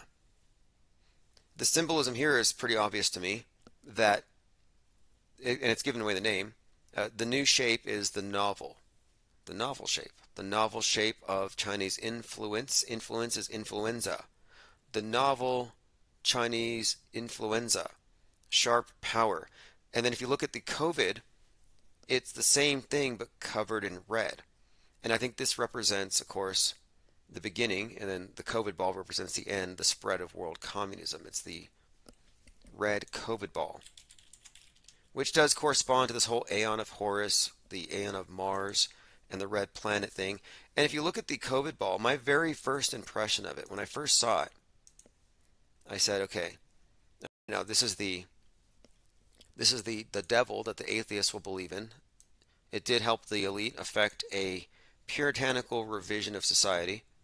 Everybody washed their hands and stopped going out to clubs. This really did work. This is the new god of the left in many ways. It's actually the devil. The globe is the god, but they love the devil's power. Now, if you look at this, it looks to me like the earth covered in red nukes or mushroom clouds. Just suggests world domination. And the gray is the cloud from the nuclear winter. I saw this and I said, hey, this is symbolic of World War III, the global takeover. And as we watched, everybody participated. The 2020 thing was a global event. Again, it was the new shape of Chinese influence. And I do think those little this would represent either nuke. Well, actually, no. This is what they represent, though. Is yes, they do look like mushroom clouds. I think this represents, of course, the various ground zeros around the world until they eventually declared it a pandemic. But I'm not convinced that nuclear winter isn't next. I think there's just a series of things that have to be in place first, and obviously 2020 was needed to put into place all the controls they would need over media. They conquered the infodemic, if you haven't noticed. And that was the objective. They don't care if you catch the flu. They don't. They want your money, sure. They want to control, sure. But ultimately, the whole thing was about the infodemic, the information they do not control. And the infodemic has been brought to heel with the help of the public. Like the anonymous person that falsely claimed to own my podcast so they could pull me off of Spotify. Like, yes, the system is correcting itself. I'm going to run through my Twitter feed before we get out of here. I know I had earmarked a number of things here. If you don't follow me, it's Real Tim Osman. This is Carrie Lake, a new right-wing hero. She's a gubernatorial candidate in Arizona. And here she is saying that she's in perfect health and the brakes on her car are good and she's not suicidal. And she's saying this because, and she actually tweeted this at Hillary Clinton, but she's saying this because, of course, the idea is that the Clintons have a way of offing their political rivals. And speaking of which, when is JFK Jr. coming back? But I was a little concerned today, I'm going to be honest, when I saw Hillary Clinton bad-mouthing me, and she looked angry and actually scared and just completely unrelated. I want you to know, just in case you're wondering, I'm in perfect health, my brakes on my car are in good shape, and I'm not suicidal. And we're going to win this thing on Tuesday. All right, there you have it. Sleepy Random says jet fuel can't melt passport gear. Right, I was looking at this video of a type of body armor that is being tested out, and this, I don't know the name of the company, it's NASTIKA, Nastica, and this company is manufacturing body armor that's bulletproof. You can be hit with a battering ram. Here in this video, this man is just taking these hits. Super soldier stuff. And I'm pretty sure that whatever that body armor is, that's what they make those passports out of. Maybe that's... I mean, that's the only explanation I have. It's not just passports. There have been a few items out there that have saved lives in remarkable ways, like the tiny books at Parkland, the belt buckle at the belt buckle actually saved that individual that was shot next to Nipsey. That's one of those great. We got to go back to that event. The fake killing of rapper Nipsey Hussle. One of the individuals who was with him when he was shot in the belt buckle. You see him on a gurney. He's taken to the hospital. Oh, they think he's going to die. Then they find out, no, he was shot in the belt buckle. I'm like, couldn't you have diagnosed that at the scene? Let me play a clip here. This is David Icke explaining his ban. Apparently, in the Netherlands, he's a level 3 terrorist. Government, a guy called Rutte, the Prime Minister, completely owned by the World Economic Forum and Klaus Schwab.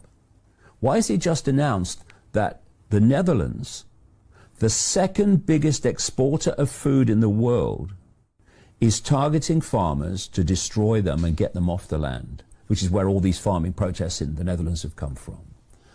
At a time of food shortages and supply chain... Anyway, there you have it, David Icke. Level 3 terrorist.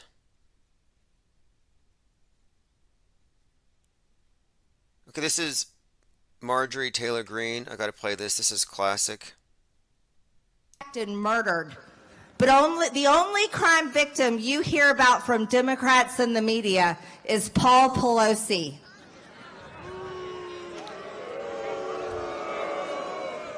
Paul Pelosi was brutally attacked by a drugged-out illegal alien that should have been deported. And Paul Pelosi should have been a gun owner and shot his attacker. All right, a little victim shaming. The thing is, she believes it's real, and she's willing to say that he deserved it or he should have done better. It's like he's 82. You think he's going to... I mean, that's just asking a whole lot. But I'm just saying, she thinks it's real, which makes her comments technically pretty vile. Whereas our criticism here is kind of removed from that kind of take, because I'm not under the impression that this is real. But these people are really kind of monstrous. All right, let us continue. Donnie Darkened, one of my favorite Twitter accounts, says, what should be obvious by now is that Kanye's story fits the mold of the Luciferian awakening, the story of a man breaking free of his matrix programming and finding his divine light and purpose within himself connected to the source. This is the core basis of the New Age awakening. Donnie Darkened has made a very strong case for Antichrist Donald Trump and that he has been foreshadowed, he says, for centuries. I say since at least 1958. Actually, you could go back further if you go to Ingersoll Lockwood's work. Ingersoll Lockwood has the Baron Trump, time traveler. Donnie Darkened, The Rise, the Wound, and the Return of Donald Trump, a case for the biblical Antichrist. I highly recommend this thread. Now, I don't know whether or not it's 100% true that he is this character as prophesied, but I will say, as far as world stage characters go, Donald Trump is definitely on my short list for Antichrists, right up there with Greta Thunberg and Elon Musk. Probably at the top right now. Jared Kushner was on that list for a while, but it's definitely Trump. But I think these are roles. I believe Jeff Bezos is Nimrod. Yes, Jeff Bezos is Nimrod on the world stage. It's an act. And this is the next big thing. 11.8 is very portentous. I mean, 11.8 is huge in the whole Donnie Darko movie.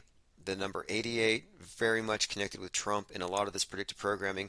And that's why this Twitter account is Donnie Darkened.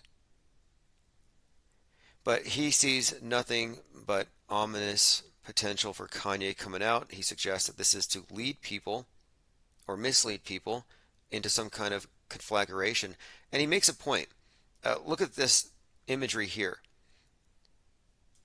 Just the juxtaposing of Trump as some kind of a savior versus Biden. Do you remember a few months ago, Biden gave a speech in front of the Crimson Red Light, and he made these Hitler-like hand gestures. And then you have Trump, savior with Q. And look, the QAnoners literally believe that he's an agent of the Kennedys who are the blood of Christ. They have, in fact, gone to that point of worshiping. This narrative of a false savior, yeah, sure, it's very much there. And listen to this. The blood moon is the 66th blood moon in Donald Trump's life. And by the way, Donald Trump was in the womb during the Babylon working with Jack Parsons, Marjorie Cameron, and L. Ron Hubbard. If they did indeed summon the Antichrist, and Marjorie Cameron did say she saw a light descend from the sky, first UFO sighting a year before Roswell, it might have been Trump. Now, this is the 66th blood moon in Donald Trump's life, including the blood moon he was born under. Now, here we go. Enough is enough. The Trump card has been played.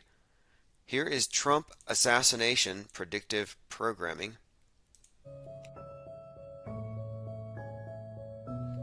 Now, many of you have already heard about this Illuminati playing card thing.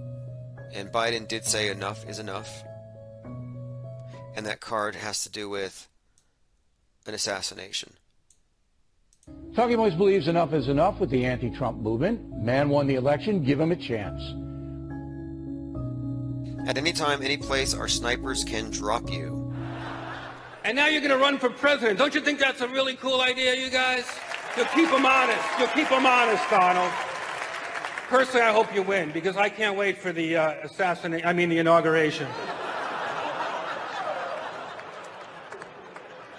This will be the year the American people say enough is enough.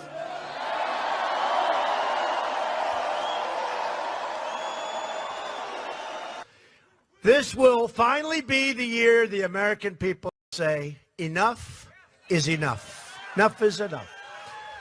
It was the American people saying enough is enough. They're fed up. And say enough is enough. Say enough is enough. Enough is enough. And we do not tolerate this kind of behavior in this country.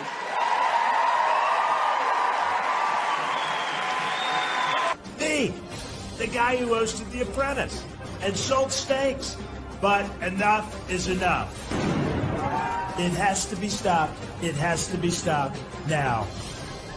This goes on for another half hour, but very conspicuous. How many times has Trump been killed? Bill Maher shot him. Snoop Dogg shot him. He's been killed in effigy many, many times. Interestingly, Rust is continuing. You know, the Western where Alec Baldwin had the .44, and he shot Helena Hutchins and Joel Souza.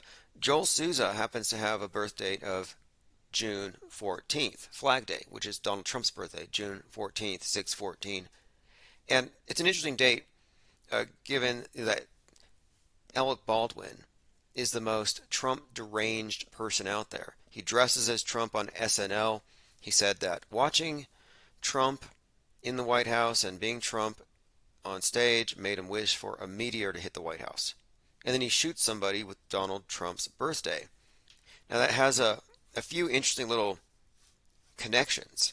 One, the birth date being Donald Trump's birthday. He shoots somebody with that birthday. It's kind of like a symbolic killing. And of course, he dresses as Trump. He's the twin of Trump. Two, 6/14 is mentioned in a few movies in a way that I think is relevant here. In the movie Don't Look Up, the world's going to be hit by a comet in 6 months and 14 days. Again, Baldwin wanted a meteor to hit the White House. Something from above hitting the earth, 6/14. Evan Almighty is about a flood and this modern day Noah, just like Don't Look Up, a modern day Noah. And he's determined to build an ark. He believes it's a flood. He's like a weatherman. And he believes it because of Genesis 6:14. He keeps seeing the number 6:14. He looks it up. Genesis 6:14 is God telling Noah to build the ark. Anyway, there's a ton of predictive programming all over the place for something along these lines, and we've been following it. And I think it's been foreshadowed in the recent shootings, like the Highland Park shooter. Well, Highland Park, that shooter was the one who it was on July the 4th, 2022. He shot up a parade. were marching in a parade and they got shot. Here we go. This is a mind map from that one. Again, March for Our Lives should be Run for Our Lives. This is a mind map showing you that shooter who's totally fake like all the other ones, just as fake as Nick Cruz, who's not really in jail. Anyway, this guy has a bit of a history. He used to follow Trump around to Trump rallies, and he was always dressed up like Waldo, from that book, Where's Waldo? The red and white candy cane striped outfit with the beanie cap and the glasses and the goatee. This guy, the Highland Park shooter who shot up the parade, looks just like Waldo. And on his wall, in his bedroom, he has a Oswald, the shooter of Kennedy. He has Oswald on a newspaper, like just a little shrine to Lee Harvey Oswald right there on his wall. So that's alarming. This guy has a shrine to Lee Harvey Oswald, and he goes to these Trump rallies dressed as Waldo. Very strange, and I thought, where's Oswaldo? But then it gets even stranger. He shoots up the parade while his mom's at Target. And if you look, she's got the Target bags. And they're like, oh, that irresponsible mom, she's at Target shopping while her son's on the roof shooting up a parade. Then there's a number of other things really strange about this, especially when it gets into the numbers. He's got the number 47 tattooed on his temple. He's got 47 on the side of his car. He shoots up the place on 7-4. Anyway, Lee Harvey Oswald shot Kennedy. Kennedy goes to Parkland Hospital. And during this time, Patrick Cruz from Parkland High is in the news. Highland Park, Parkland High. There's a connection here with this Parkland thing. And I think I know what it might refer to. Kind of a side story because it's been building up for a couple of years here. A couple of other things, just connecting this Lee Harvey Oswald fixated individual to the Trump rallies he's been hanging out at. At these Trump rallies, Trump wears a hat with the 45 on his temple. And then, of course, I mentioned in the Kubrick film Full Metal Jacket, there's a lot of foreshadowing for 9/11, among other things, but that the main character, Joker, represents JFK. And Chartword explains how he arrives at this, and it's pretty clear it is the case. And on the side of Joker's helmet is a target. And I've correlated the target on the side of that helmet with the 45 on the side of Trump's hat, and this bigger story that's unfolding. I even predicted I found some more predictive programming suggesting that there's going to be some kind of an event of the sort. But I'm suggesting here that, of course, anything that happens is scripted in advance and not real. Why else would you have hours of predictive programming to lead us to the right conclusion? The Juice says, I've been hearing the word Antichrist being thrown around a lot lately, but none of them are charismatic. That's your opinion. I mean, the fact is, the most famous people in the world are repulsive and unrelatable.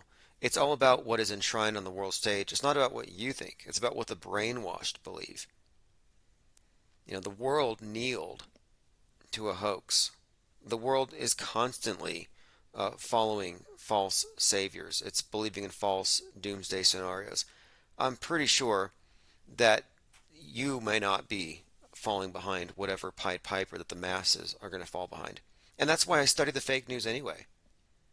We have to know what the lemmings or the lemming-like followers know, because we've already learned the hard way that you cannot opt out of the world stage. Yeah, they'll give you a stimmy check because you had to wear the costume like a good crisis actor, but you don't get an opt-out. And, I like to know what people believe. And if they're ready to believe that Trump is their savior, I would like to know how far they're willing to go. Okay, let me continue here. Ollie Goering says, that's why they have thrice times fold wild cards, Trump, Ye, and Musk. They need the composite. The pool of one world stagers not enough. Yeah, I thought about that. Look at the use of the Black Christ symbol, which has been very very prevalent recently, but there's been this reoccurring theme, and it's like you can't just bring out one. Maybe it's a composite to tell the story over a series of events.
with a series of characters embodying this role. I mean, there's definitely quite a lot to substantiate at least the storyline. Like, I wouldn't say that Jeff Bezos is literally Nimrod, the builder of the Tower of Babel. But if you look at the biblical story, the lore that is really at the base of the belief system of like the Masonic cult and these New Age cults, if you look at the basic storyline there and the symbolism, you can see how, yes, these are composites. Jeff Bezos is Dr. Evil. He's Nimrod. He's the man who fell to earth, all wrapped into one. And it's the same thing with Musk. We've talked about Musk recently. He's Tony Stark. He's Werner von Braun. He's Willy Wonka. This Iron Man composite thing. He's wearing that suit, the Devil's Champion. Let me play one more clip here. Donnie Darkin says, "A warning to Christians, be careful you're not deceived by the princes of the world like Kanye West. According to him, we are collectively God, and when we see Muslims moving in Mecca, we see God." Fits the mold of the Gnostic New Age awakening. And as I alluded to earlier, it seems that he's not even trying to pretend to be a Christian anymore. He's back to spouting blatant, full-blown New Ageism. For example, last November, he did an interview on a channel called Revolt, and here's some of the things that he said during that interview. It's inside of us. We collectively are God. We as a collection, God is in us. So collectively, we are God. As we move, like when they move around Mecca, when you see that, you see God inside of that, the way those people are moving. Once we move and we realize that we just all have to be on one accord, like to do what Quincy Jones did in the studio, but do that to our life, that we all in one accord. And then the algorithm, you know what I'm saying? The 808. The 808 exists in the lowest chakra of your body. The majority of content that's related to the 808 is killer or sexual content. The original 808s was even off pitch. So that meant it's an actual sound in the track that you don't realize is there that is f***ing up your entire frequency. And now, today, every time I hear a car come out, it's 808. But if you think about African music and hip hop and what we was breakdancing to, it was light. The percussion. It was upbeat. Anyway, yes, this is just this idea of we are all God and stuff. Yes, that is definitely in the oneness thing. That is fascinating. And he's a world stage character, and he is playing along a role, if you ask me. And I talked about his life burning, falling apart, etc. But also the connection with Marilyn Manson, very significant because of the Charles Manson scenario, Helter Skelter. And I've discussed this before, and more recently we went over some of these things where you have the Helter Skelter Turner Diaries connection, which has been built upon by Kanye, asserting that Django Unchained was his idea. And again, Django Unchained is about Nat Turner. Nat Turner is, of course, we're talking about someone inspired a slave revolt. And this ties in also to the Turner Diaries, which inspired Timothy McVeigh. And I found a few things about this phrase, you know, the word Turner, like Turner Diaries, Nat Turner, and it actually correlates very strongly with the Political Action Committee turning point and the whole turning point thing with the right, infusing QAnon and this Great Awakening stuff. Very significant. I've been thinking turning may have another significance, because I've noticed that, like, the Great Reset was a conspiracy theory until Saturn reached its conjunction with the Jupiter on the winter solstice. And I was thinking maybe this Turner is a reference to some kind of cyclic change, like Saturn reaching this point, like Saturn returns. And then I realized, wait, 2022, Pluto returned. Pluto returned to the point where it was at the birth of America, July 4th, 1776. Again, Turner Diaries, turning point, the Pluto return. There's something about it, if you ask me, and it has to do with, of course, this falling of the West as an empire. And this has all been very much foreshadowed. Westworld burning, Kanye Westworld's burning. The Rust is a Western which is what brings in Alec Baldwin in that whole Hunt for Red October nuke scenario, which we're all looking forward to. I have a voicemail. I'm going to play this. Be right back. This is from Tim, IPS correspondent, level 8 113, reporting in. Been rubbing elbows with some millionaires and billionaires the last week or so. It's been pretty cool. I've a lot to tell. I've been traveling a lot too, investigating the realm and mud flood and seeing things for myself, because that's what I think we have to do. Met a gentleman who is traveling to space. I wanted to report in on the live show about a gentleman. He bought a ticket with Branson to go to space. And so I'm meeting up with him next week, and I'm going to pick his brain. I don't know what's going on, but wanted to, chat with you for a second. I think he's pretty cool.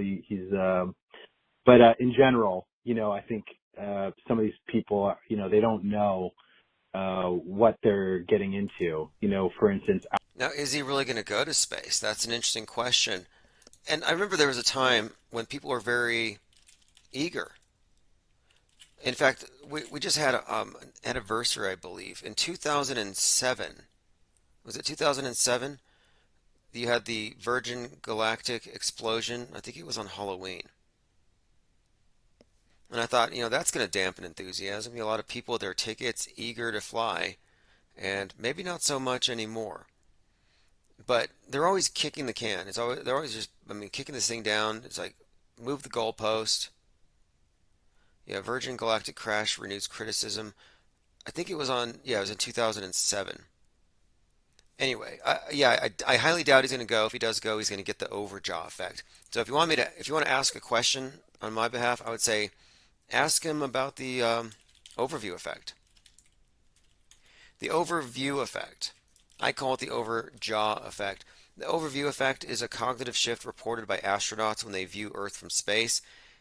They say that when they see the blue ball suspended in the blackness of space, that they transcend. They no longer see nations or countries as separate. They no longer see people as separate. Nope, we're all one. This thing that Kanye West was talking about, how we all need to see as one and synchronize up, well, that's what they're talking about. They're talking about transcendence into seeing the oneness of everything, cosmic consciousness, the overview effect.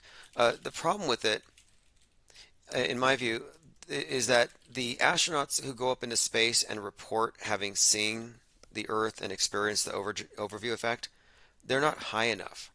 They're not far enough away from the Earth to see it as a ball. They're only 300 miles up tops, or actually 50 miles up, I'm sorry. Barely 60 miles, if that. They're not high enough to see a ball in space. How can they claim that they have the overview effect, that they've achieved this cognitive shift where they see oneness? And they don't all get it. Scott Kelly got it. Mark Kelly didn't. That's why he's now a senator. He went into politics. He didn't rise above politics.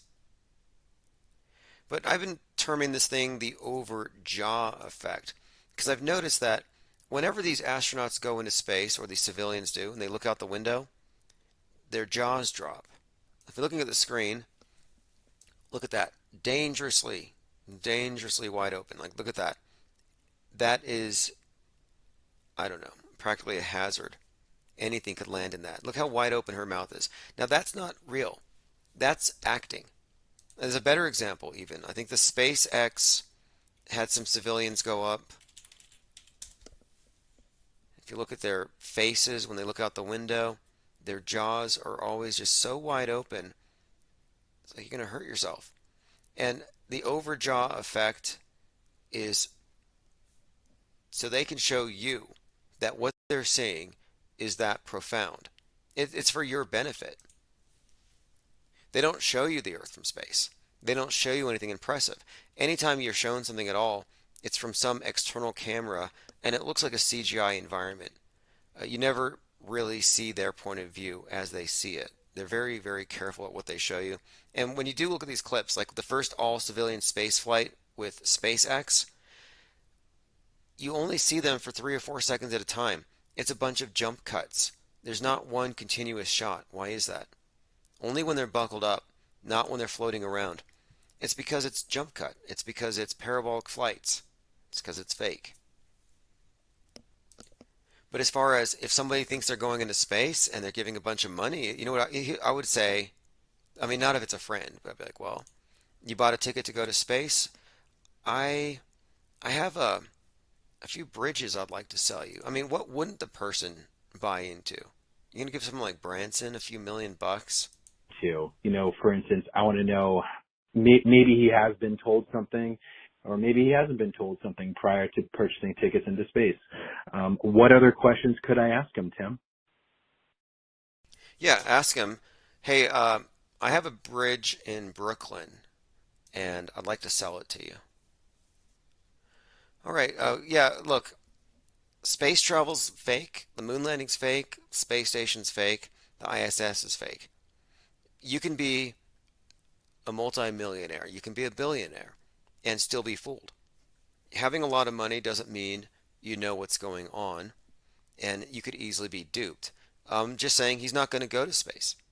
There's going to be another crash before he gets the chance. Your friend's not going to go. If it's with Branson, I think he only takes women. And that's part of the symbolism inherent in Virgin Galactic. Virgin is a reference to Isis, to Virgo. It's the goddess. He's got a goddess on the plane, the space plane. When the space plane launches, it's carried up by the White Knight 2, the WK2. It's like these twin planes with a shared wing. If you look at the main symbol of Virgin Galactic, it's an eye. I'll go ahead and pull up a couple of images here if you haven't seen it. But as the SpaceX and NASA and Blue Origin represent the god, like Osiris, Horus, the various god names they use, New Shepherd is a reference to Tammuz. Virgin is definitely a goddess-oriented endeavor here. Same cult, gods and goddesses. It's all about, well, space sex. It's a fertility cult, and SpaceX is named that because it is, in fact, phonetically proximal to space sex. It's a joke and not a joke. It's just in your face. And I was watching the last launch that Virgin Galactic did, and Virgin Galactic's launches are comical. Not just the overjaw, not just them floating around with their mouths wide open, acting like they're impressed, pretending like they're not dangling from cords, but there's also bubbles in space that are just, if you look at these various launches, I think these civilian ones are worse than NASA's in some ways. They don't know how to hide their bubbles. But yeah, every aspect of Virgin Galactic is about goddess worship. It corresponds, of course, to the goddess Isis, as the ISS too is a reference to the goddess Isis. Everything here with the space program is about the mystery religion, or mystery Babylon they call it. It's about this astrotheological cult, but it's been dressed up like science fiction. The idea that anybody goes to space is a farce. Nobody goes to space. Unless, and if you know somebody who knows somebody who says they've gone, I'm like, well, somebody along the line there is not telling the entire truth. It could be an NDA. Somebody's acting.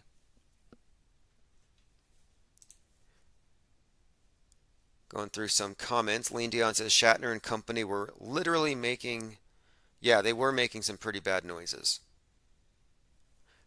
Again, not unintentional. There's a meaning to this stuff. But the idea that they're going to space at 50 miles is pretty pathetic. It used to be 62. They've changed it. He launched into space to win the billionaire space race. He was racing between Bezos and Musk, didn't have a chance of going. But he launched on 7/11/2021, which is the 42nd anniversary of Skylab falling. Not insignificant. 9 days later is when Jeff Bezos launched, and he took off at 9:11 a.m. on the anniversary of Apollo 11. Double shout out to Stanley Kubrick, who directed both of those movies. All right, I'm looking forward to the Ultra MAGA Moon. Tomorrow, Guy Fawkes Day, could be interesting. Kyrie Irving has taken the world's mind off of nuclear Armageddon. It's like, look, Putin could nuke us now and nobody's going to care because so-and-so said the J word. So-and-so said the N word. Look how fickle the mass mind is. Look how easy it is to distract people. Like, do you remember when social distancing and masks was a thing? And the people who were really believers in it would pretty much have you tossed into a gulag or a Guantanamo if they could for non-compliance. And yet now you can find them out spitting on their political enemies. Like, I might not agree with anything someone has to say, but, you know, getting physical and spitting on people, yeah, that's taking it too far. But yeah, you can find libs who used to believe in pandemics and stuff spitting on their political opponents. It's like, did you forget? Did you forget the new normal already? Yes, they did. They forgot about Putin. And that's probably the whole point of it. You know, this is how they operate. Now, what's going to take our minds off of Kanye? What's bigger than Kanye? Any guesses?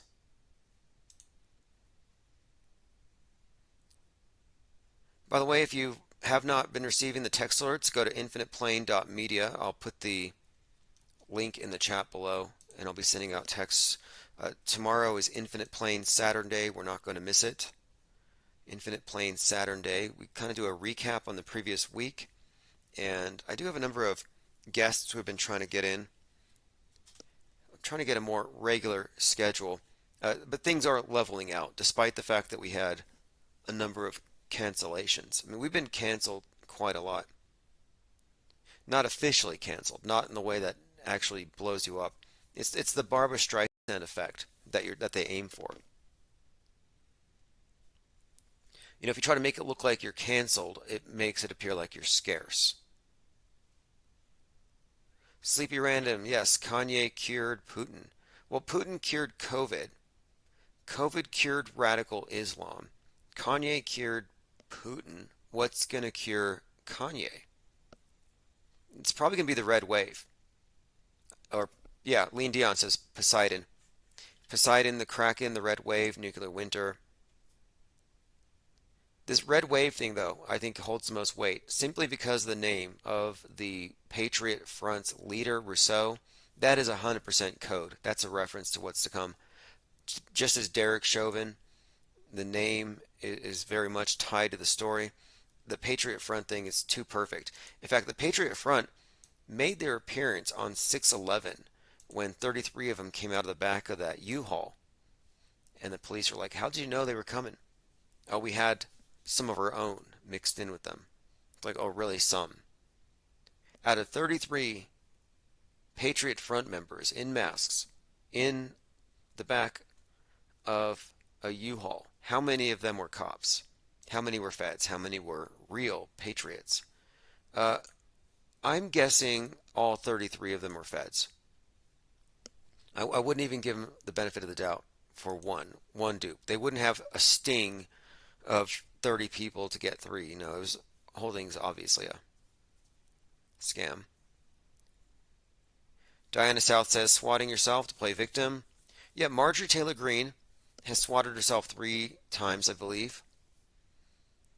I believe Tim Pool's been swatted 13 times. Gavin McInnes, he's done a few questionable things to himself on camera, but he swatted himself. Unbelievable that he has any credibility.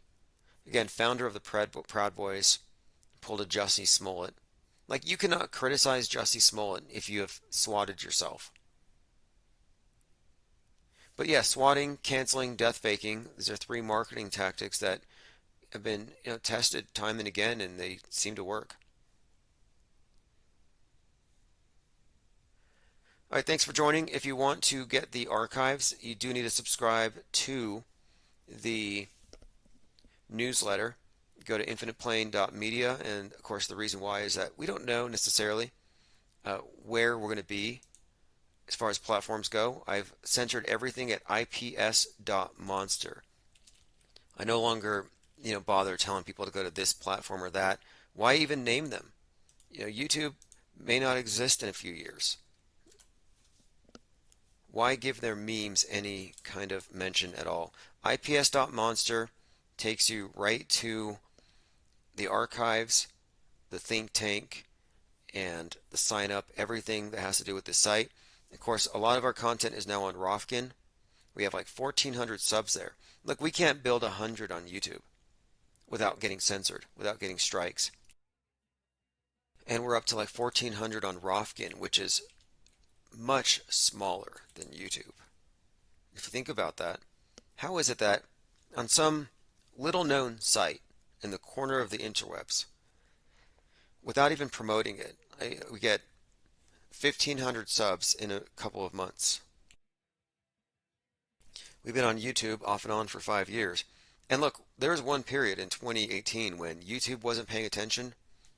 And for about 6 weeks, we went from a few hundred subs to 11,000.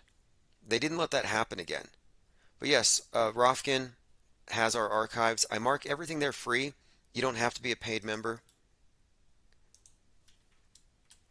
There's your link. We're also on Odyssey. And if you search Infinite Plane Radio, you can find us on your favorite podcast provider, whichever one you listen to. Even if they pull us, it doesn't take me long to, again, we're a Hydra with like 15 heads and 80 neck stumps. But just search Infinite Plane Radio. Lickety Split 333 says, just getting here, what's the topic? Well, the topic is, what's going to cure Kanye? Kanye cured Putin and the nukes in Armageddon and Judgment Day. Putin cured COVID. COVID cured radical Islam. Just trying to figure out what's coming along next. I'm kind of waiting for Kanye to go OJ. I thought they were going to make that happen, but it seems like it's more like Helter Skelter. It's going to go more Charles Manson than OJ. The predictions based on, again, predictive programming, these aren't premonitions, these are not guesses. Everything indicates that the mass media is bracing to report on some kind of right-wing event. I'm expecting some kind of Timothy McVeigh type of situation.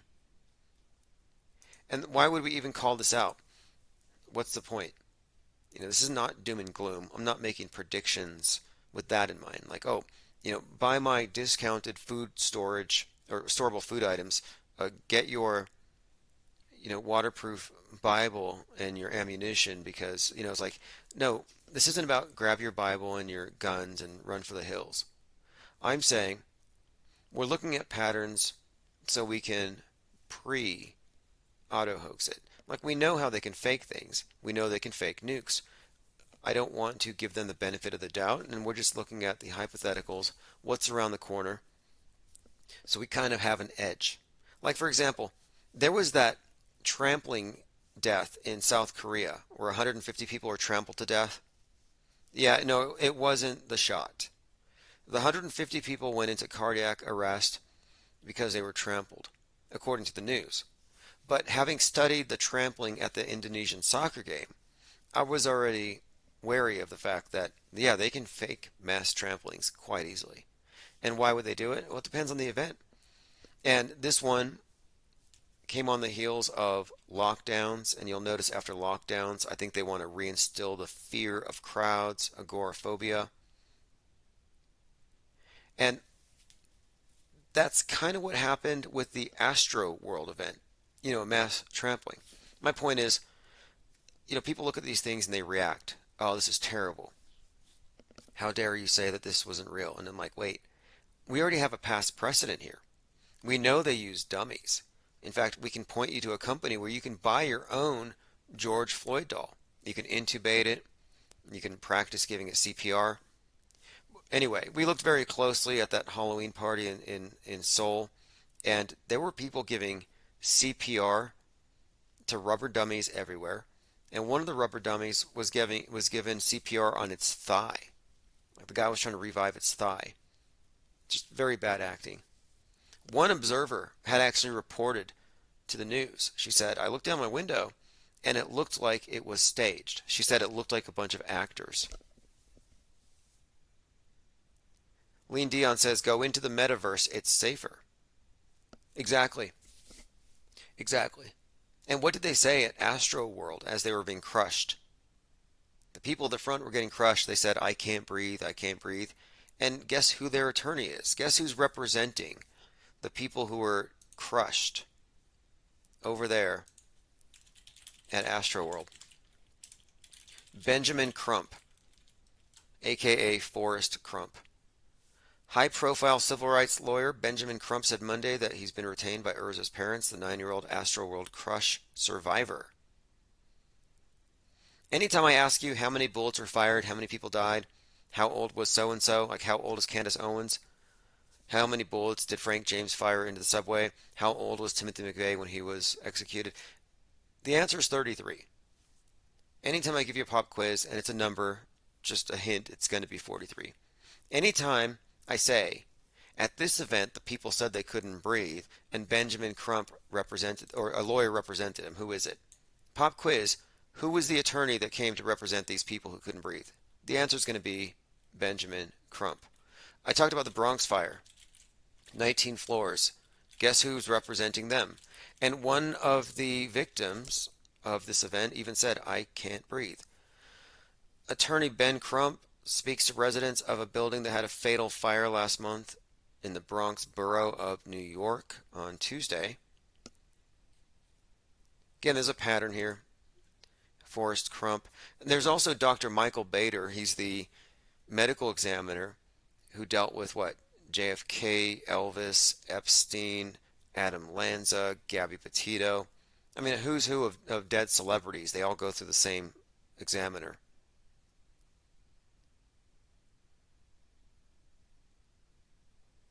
Diana South says they did CPR to the lifelike dummies to blaring music of the Bee Gees classic Staying Alive. Okay, I was watching one of the clips and I was like, what music is that? Like they're doing CPR to the beat. And for a moment I thought, this is a Halloween party. Maybe this is like their intro to the Thriller or the Michael Jackson song that they like to do on Halloween when the people come out and do the zombie dance, the Thriller dance. I thought, well, maybe these people are playing dead. And then they all get CPR'd back to life, and but no. No. Sadly, they were all literally dead dolls, dead dummies. No dummies were actually harmed in the making of the Soul Crush PSYOP in South Korea. Let me bring up 7 Sigma. In case anybody here needs to obtain a realistic, modular, high-fidelity airway training doll that looks just like George Floyd, yep, go to 7s3.com. And what's more, not only can they customize them, but they can make them look like anybody. They're realistic inside and out. But what's really interesting about this thing, and look, Society for Simulation in Healthcare, Sim Ghosts USA, Sim Ops Expo, Child Trainer Replacement Airway, Child Trainer Replacement Teeth, Swollen Victim Complete Airway Assembly, Caucasian, African American, fully customizable, hyper-realistic, head to toe. This company was situated in the Twin Cities from 1987 to 2020. For 33 years, they were the leading manufacturer of these realistic intubation simulation dolls. If they could speak, they would say, I can't breathe. If you look here, it looks exactly like the dummy that was used interchangeably with the actor during the production on 5/25/2020. Again, there's your George Floyd doll. The thing is, this company was there for 33 years. And anybody here care to guess what the first building burned by the rioters of the George Floyd riots happened to be? Yep. Before they burned down the police precinct, and they didn't even go after the convenience store that called the cops on them. No, the first place they burned was 7 Sigma.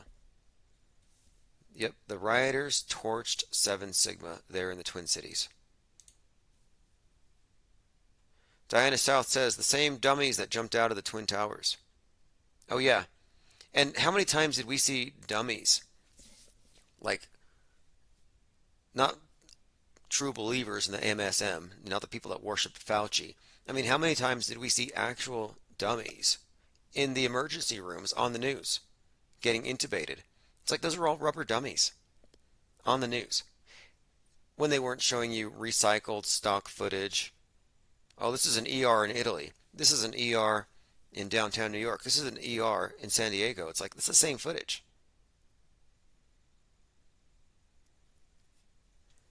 I'm pretty sure that the dummies that were shot out of pneumatic cannons from the World Trade Tower on 9/11/2001 were probably made out of fire hose. I've seen these training dummies that firemen were using at the time that were made of fire hose, wired up together into the shape of a person, very heavy. Yeah, 9/11 jumpers, easy to fake. Some people have problems with that. The 9/11 jumper truthers. They're like, oh, there's no way you could fake that. It's like, really? You can fake planes. If you can fake planes, you can fake bodies. What's the difference? All right, this has been an interesting week. We had the hammer attack on free speech, talked about Godzilla's birthday, Antichrist Musk. Blood clots are the current thing. You'll hear more about that between now and Stu Peters' documentary comes out in a few weeks. Blood clots are so hot right now. In fact, I'm reaching out to a number of embalmers who have reported this. I'm doing my own research. I am calling around and making some calls here just to find out who is actually making this claim. It's something I'm going to be confronting here in the coming days. Diana South says the Dummies Actor Guild. Yeah, you have the Screen Actors Guild. Those are the mainstream crisis actors who also play roles in movies. Then you have the Government Actors Guild. They can't make it into the SAG, the gags. These are the crisis actors. The Dummy Actor Guild, I don't know where you would include, like, how would you include the actual dead people that they use? Whenever they use real deaths to advance their stories, you have dead crisis actors. Whenever they put bodies in these external trailers outside of hospitals, these external refrigeration units, these trailers that were set up for it, they were using real bodies to fill those up. Now, you can't prove those were killed from this or that, but they were being appropriated for the optics of it. Case in point here, the morgue beneath the hospital was closed so that they had to use the bodies outside, in the outside freezers. They had to move the bodies to the outside freezers. It's like, why would you do that? You have a perfectly good refrigeration unit here in the basement, but you're going to roll them out in front of the public and then put them in these trailers in the back parking lot. And of course, these trailers are noisy. You can hear them from down the street.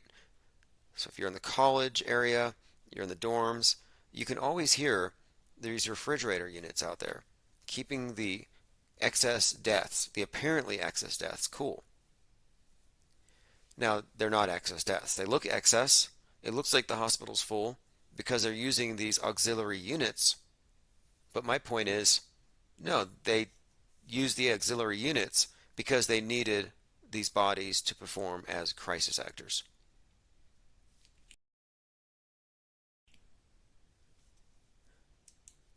A couple of other things we've been talking about. We have, all right, here we go, disaster trolls. Again, disaster troll is from the BBC. If you're questioning these stories, you're obviously a troll. You can't be a serious critical thinker, but you're a, quote, disaster troll. It's a smear against auto hoaxers. And there's an individual out, Richard D. Hall, I believe is his name, and he's fact-checking the claims of all these actors, or rather these supposed victims from this bombing at the concert in Manchester. And some of these people are claiming that they're being stalked because he's actually going to their doors and he's just fact-checking them. And he's being called a disaster troll. No, he's a reporter. The reporters don't know what a reporter looks like because they just read teleprompters. They don't do investigative journalism and they don't fact-check their masters. A real reporter, to them, they don't understand it. It's a disaster troll. So much projection when it comes down to it. Who are the disaster trolls here? They call you a hoaxer. Like, I'm not a hoaxer if I'm calling out a hoax. You're the perp. I'm calling you out. And you're calling me the perp? It's like I go to a magic show and I'm like, hey, that's fake. And he's going to call me the magician? No, no, no. Like, you see what they do. They totally project and people go with it. Halloween stampede hammered Pelosi's. The trifecta of hate speech rises. Again, Parler, Kanye, Musk, Twitter, Trump, Truth Social. The trifecta of hate speech.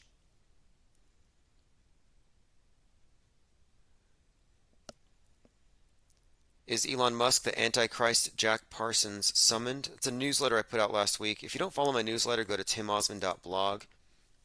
And I put out a newsletter whenever I have a lot of Metascript heavy content. I just want to put out like a bullet pointed list. Here are the different things that create this picture. I publish it here on this blog. Like, for example, this costume that Musk was wearing with the red armor and the ram's head. All of this, as I outlined here, correlates perfectly to the composite character that he is.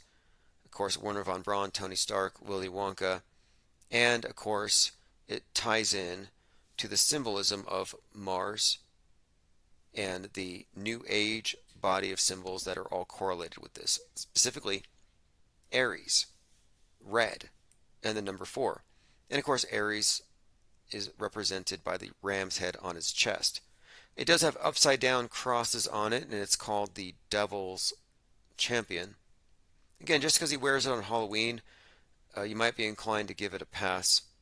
But, given his history of blatant, what do you want to call it? Satanism is just not the right term. But when you do flash the colors, the symbols, the numbers, the code of the occult societies that run the world, what else can you say? He may be playful about it. Yeah, it's a costume, it's cosplay. The number 42, it's from science fiction. Hitchhiker's Guide to the Galaxy, he puts 42 on everything. But no, the 42, that number, which Musk puts on everything, 42,000 CubeSats. He's constantly throwing it out there. Well, that number has a meaning outside of Musk's use of it. Jeff Bezos bought a $42 million clock. Yeah, 42 is a coded reference to the god of time, to Kronos, to Saturn, the god of life and death, or the cycles of life and death, the god of recycling, you could say. Diana South says Elon's mom is a Satan worshiper. Something interesting about Elon Musk's mom, May Musk, and this actually is extremely interesting. I found a picture of her that someone posted in our server, and she had like a red background. And I did a right click and a Google Lens search. And what happened was very startling, and you could probably find this for yourself. I'm not exactly sure what image I chose. It was like at random. So I'm going at random, and I right click May Musk, and I put search image with Google Lens. And what it brought up, and again, it was just a simple right click, no other search criteria, just right click, search, and it brought up images of David Bowie, the man who fell to earth, specifically from the Man Who Fell to Earth era. And I thought that's interesting, given that, of course, the Man Who Fell to Earth is another one of these space savior stories. And it pertains to David Bowie, who relates to David Bowman from 2001: A Space Odyssey. And when Elon Musk sent his Tesla Roadster into space, it was playing a David Bowie song, and it had an effigy of David Bowie as as Starman in the driver's seat. Well, Starman, anagram for Mr. Satan, a reference to the Man Who Fell to Earth, really does tie all this together. Again, Antichrist Trump, Savior from space, some kind of space hero narrative going on here. Again, May Musk just happens to show up as David Bowie. And this may also tie into something else. David Bowie also very much steeped in Crowleyism. represents this New Age ideal, or New Age, like the model for the New Age is the androgen, which is what Horus actually represents. We're talking about the age of Horus, this new deity. Yeah, they worship an androgen, and Bowie always represented that. Another interesting aspect to all of the story, this big story as it unfolds, this New Age savior and his mom, weirdly enough, it's not me doing it. It's actually Google doing it. In fact, it's on my TikTok. It's probably one of the few videos of mine they haven't deleted. I'm not going to promote my TikTok if you want to find it. I'm kind of done with TikTok. My last video says community guidelines violation. I have 100 followers. There's 1 billion videos on TikTok. How did they find my video that quick? And the video I'm speaking of is the South Pole parody we did of this Kanye West thing. I mean, we're either being followed, and every video that we post is like somehow being reported, or I don't know. I mean, I don't want to be paranoid. Okay, here it is. David Bowie appears as Elon Musk's mother in Google Lens search. This is a Google Lens search, and I'm going to search on her face. So I drag the square up. You can do this yourself. I have this image linked on my Minds account below. And look who it brings up.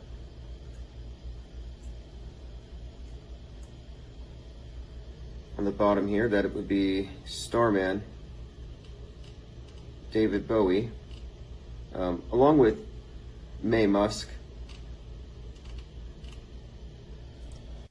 Yep, nothing to see here. Found that by accident, by coincidence. The reason I found it was this. Somebody posted it and they said, this is Musk's mom. And I said, okay, you guys are just joking. This is some kind of other actor. I right-clicked it and it brought up Bowie. Yes, I am Infinite Plane Media on TikTok if anybody cares. I don't know if I really want to put too much into TikTok. I had this idea that I would put all the clips that we use on TikTok to make it convenient and easy, and then we can organically build up. But if they're already censoring me at this point, that's just not going to happen. Same with YouTube. It'd be nice to play it safe and build up 1,000 followers and get some larger crowds in, especially for callers. But it's, can I toe that line? I don't know.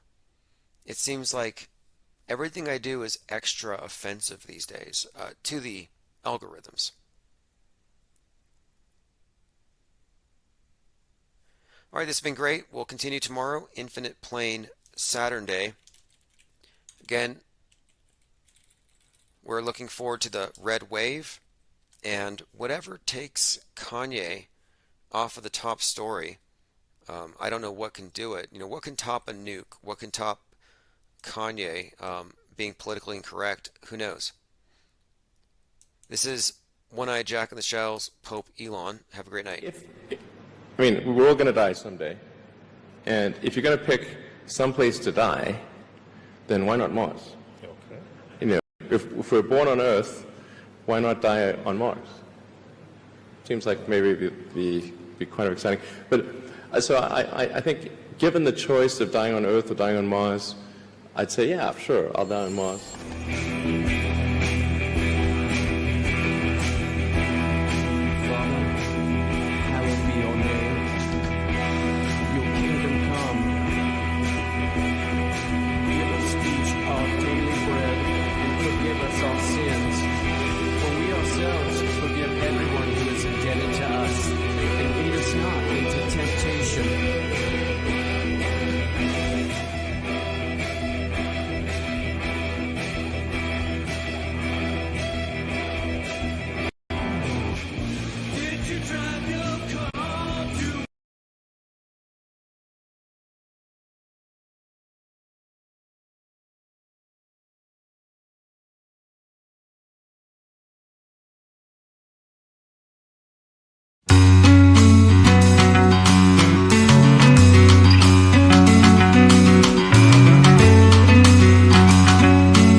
cell. Look for me with the beak, the crocodile, center leaves, a void between, foul stench of those above, whispering in the cell. Tears of the dead will descend on his head and extend to the memories you rest from under the skin. Insurrection from hollow logs, from shallow streams and dry sea. Just walk in the night to a place clandestine. Free your mind, disregard all you know. Infiltrate the inner cell. You must not accept his sick version of life itself. Disrespect everything, multiply in the cell. Dance of the dead will descend on his head and extend to the families you rest.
Okay, so this is going to be an analysis of Mundane Matt, and to do this we're going to be going through a timeline of events which I feel perfectly capture the type of living shithouse that Mundane Matt is.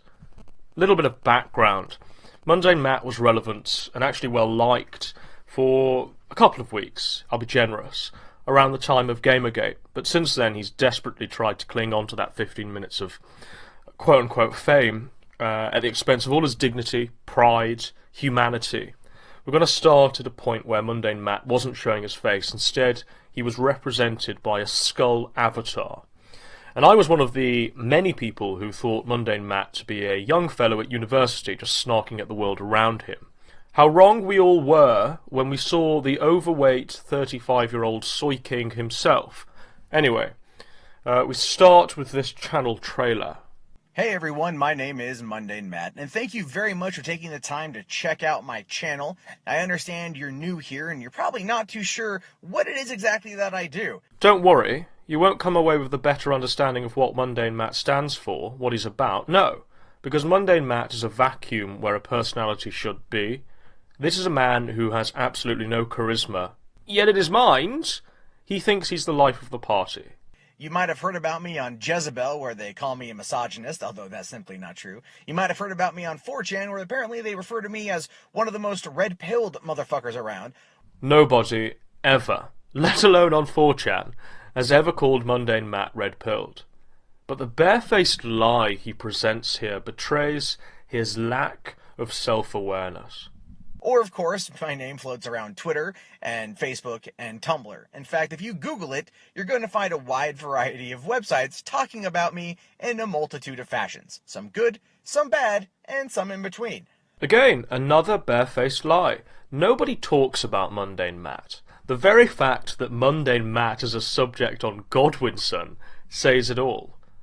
But good Lord, he's attempting to talk himself up into something more relevant than he actually is, and be in no doubt, this isn't just a sales pitch to us, the audience. This is also an attempt to convince himself of his own pathetic glory. But all of that shouldn't matter. What should matter is taking a look at the... well, I should say over 1,000 videos currently on my channel that range from video games, movies, politics, feminism, religion, world events, pop culture, you name it, I will probably talk about it. All of those videos, all of those subjects, and not a single ounce of insightful thought offered on any of them. Mundane Matt is the definition of a rent-a-gob. Somebody who will say the blandest, most inoffensive comments in order to make himself seem like a great authority on the world around him, but also to garner the maximum amount of ad revenue as well. He's not going to say anything even remotely deviant, because then he'll get demonetized, and we wouldn't want that now, would we, Mundane Matt? Here's a great thing about my channel, though. I upload content daily, sometimes multiple times a day. In other words, it's a constant barrage of clickbaity shite for maximum pennies. Then be sure to click that red subscribe button, and because we're on the subject, turn off that pesky ad block. That line, turn off that pesky ad block, got turned into a very potent meme because it managed to fully encapsulate the essence of Mundane Matt.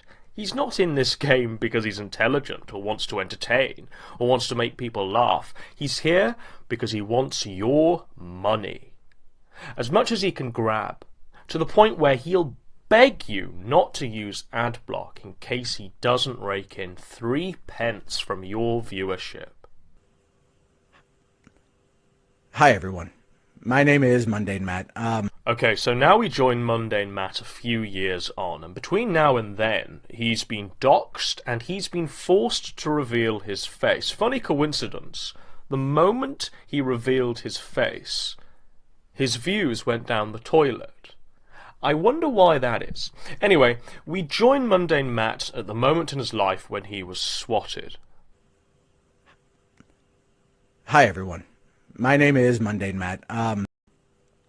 And I was just swatted. Yeah, not making that up. I wish I was. I was recording a video at the time. Unfortunately, I had fucked up and not hit record on the webcam. So all the camera footage of them coming into the apartment is gone. Couple of things. The swatting is clearly a dick move. It's not okay. But secondly, how many times has Mundane Matt spoken? His bland, unexciting commentary into his webcam. And how many times has he forgotten to click record? I bet it's more than once. I bet there are a few, 20, 30-minute videos out there that just evaporated into the ether. Hours of Mundane Matt's life just pissed away. But it just happened, I swear to God. Like, I swear to God. I swear to God it fucking happened. He keeps repeating himself. He's really doing his best to convince us that the swatting actually took place, and it did take place. Give him that. But what gets me is Mundane Matt's insistence.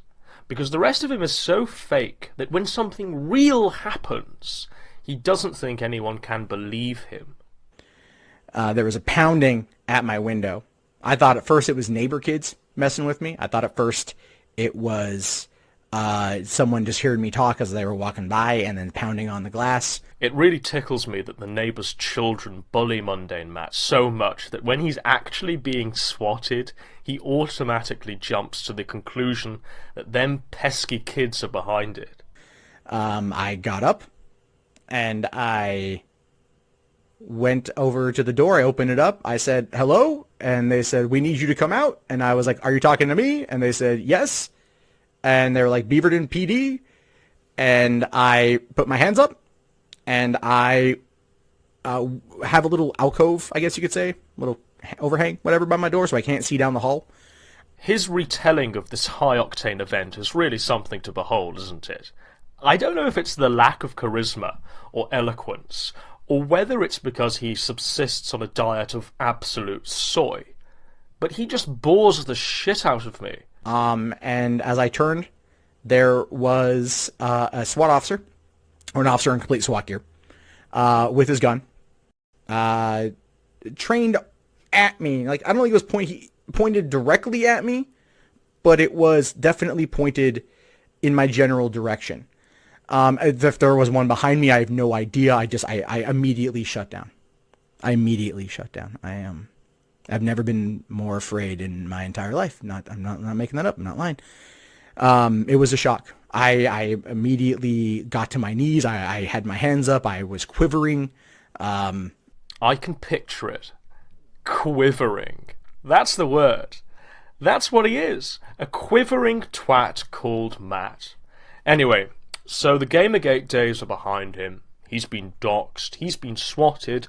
But instead of stopping, instead of waking up, instead of getting a real job and taking a good hard look at himself in the mirror and realizing he's got no personality, Mundane Matt decides to record another channel trailer. This one somehow manages to be worse than the one at the start of this video.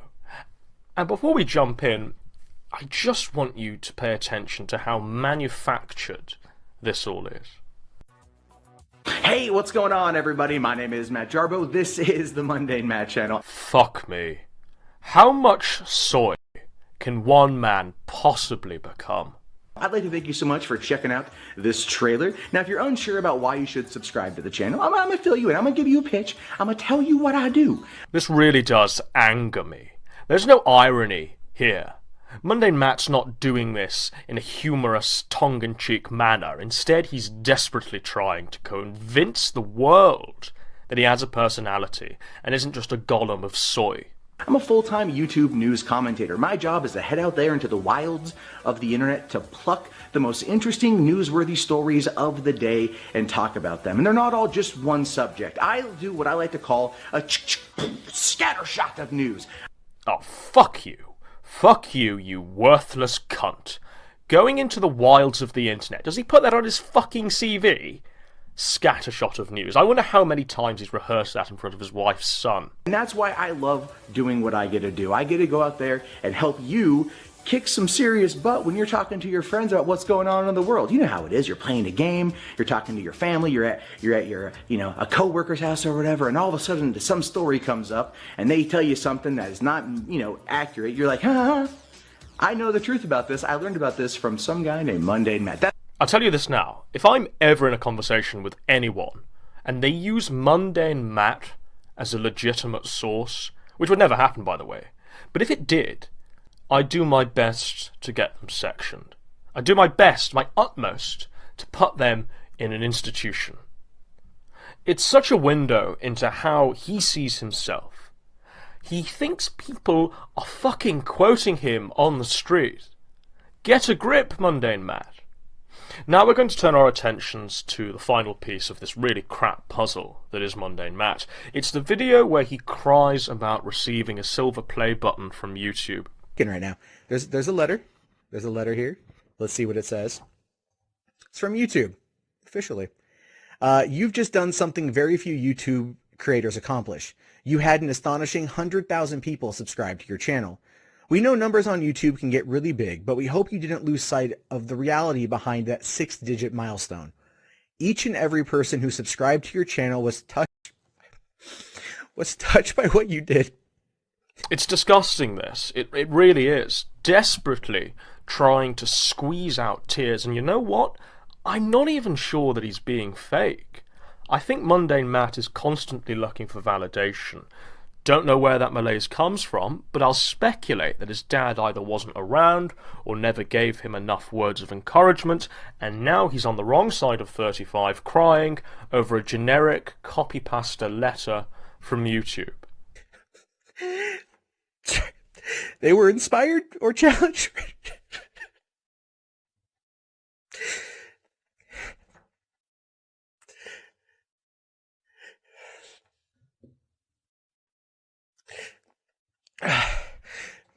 Sorry. I suppose this is the end point of someone who exists to be the blandest, most advertiser-friendly person alive, that they personalise these generic compliments that in no way address the nuances of their character. But because Mundane Matt has no soul, the only thing that drives him is views and pennies. You made it to this milestone with hard work, perseverance. I don't know. Oh my God, I'm sorry. I did this.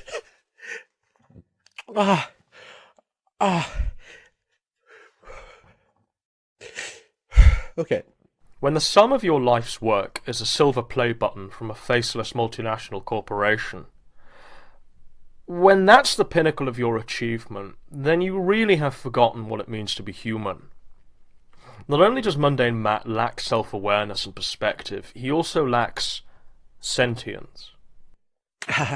You've made it to this milestone with hard work, perseverance, and chances are a healthy sense of humor. What you've accomplished can't be taken away from you.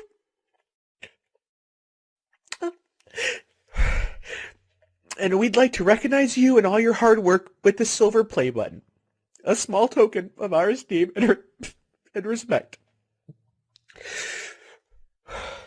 You know, words at this point, they fail me.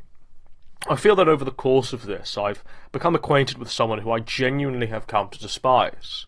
If I saw Mundane Matt on fire, I wouldn't even piss on him. He's so artificial. He's faker than fake. He's Super Saiyan 3. What can I say other than Mundane Matt can suck a dick?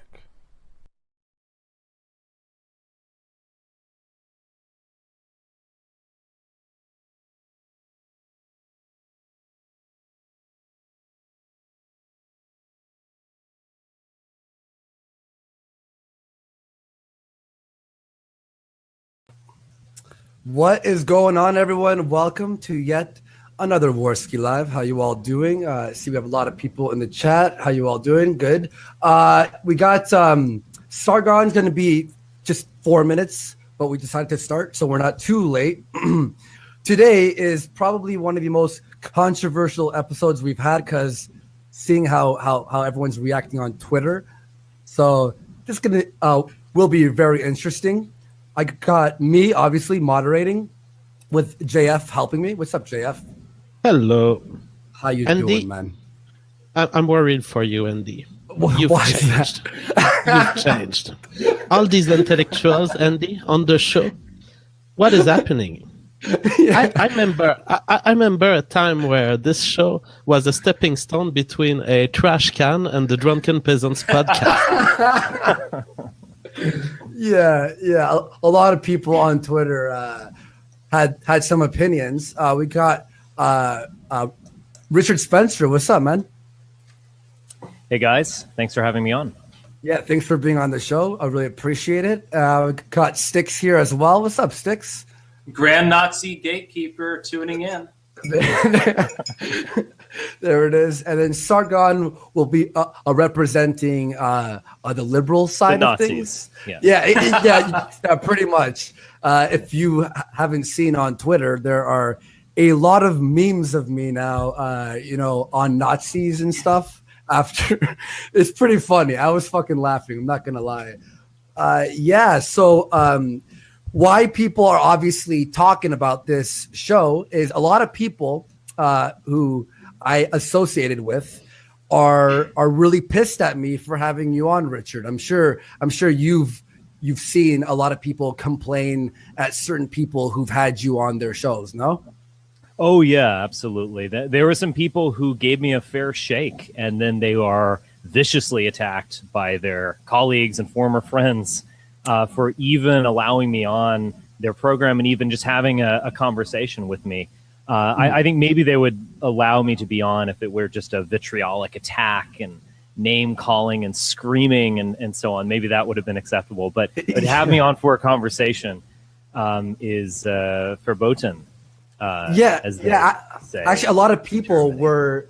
I had tweeted out that you'd be on the show, and I tweeted that I'm looking for someone who has opposing viewpoints, and this actually sparked an outrage on certain YouTubers who were mad. Like, wait, so you don't oppose him? And I'm like, I'm not saying that. I'm just not qualified, I think, to talk about certain subjects, and I want people who can. And first of all, I want to say real fast, this is not a debate. We're all going to be talking about our ideas and discussing things because it'd be very easy to just make it like a moderated. All right, you have 5 minutes, you have 5 minutes. But I prefer more conversations. That's what I like on the show. All right. So can you tell everyone about yourself? Sure. My name is Richard Spencer. I am a co-editor at altright.com. I am the president of the National Policy Institute. I'm actually the editor of the recently relaunched radixjournal.com. Throughout my career, I have launched a number of intellectual sites like this. I have spoken at conferences, some libertarian conferences, many racialist conferences as well. I've hosted many of these conferences. I have been on more podcasts than I can remember. I've been publicly punched by Antifa. I'm sure some people have heard about that one. I've been in the news over the past year and a half or so. It's been a really wild ride with the Trump phenomenon and just this general alt-right phenomenon as well. So it has been a crazy 10 years since I dropped out of graduate school in 2007 and went off on my own and originally started working at the American Conservative, which is a small publication that was anti-war, I would say, but conservative. And then I really went off on my own. And in 2010, I actually created a website called alternativeright.com.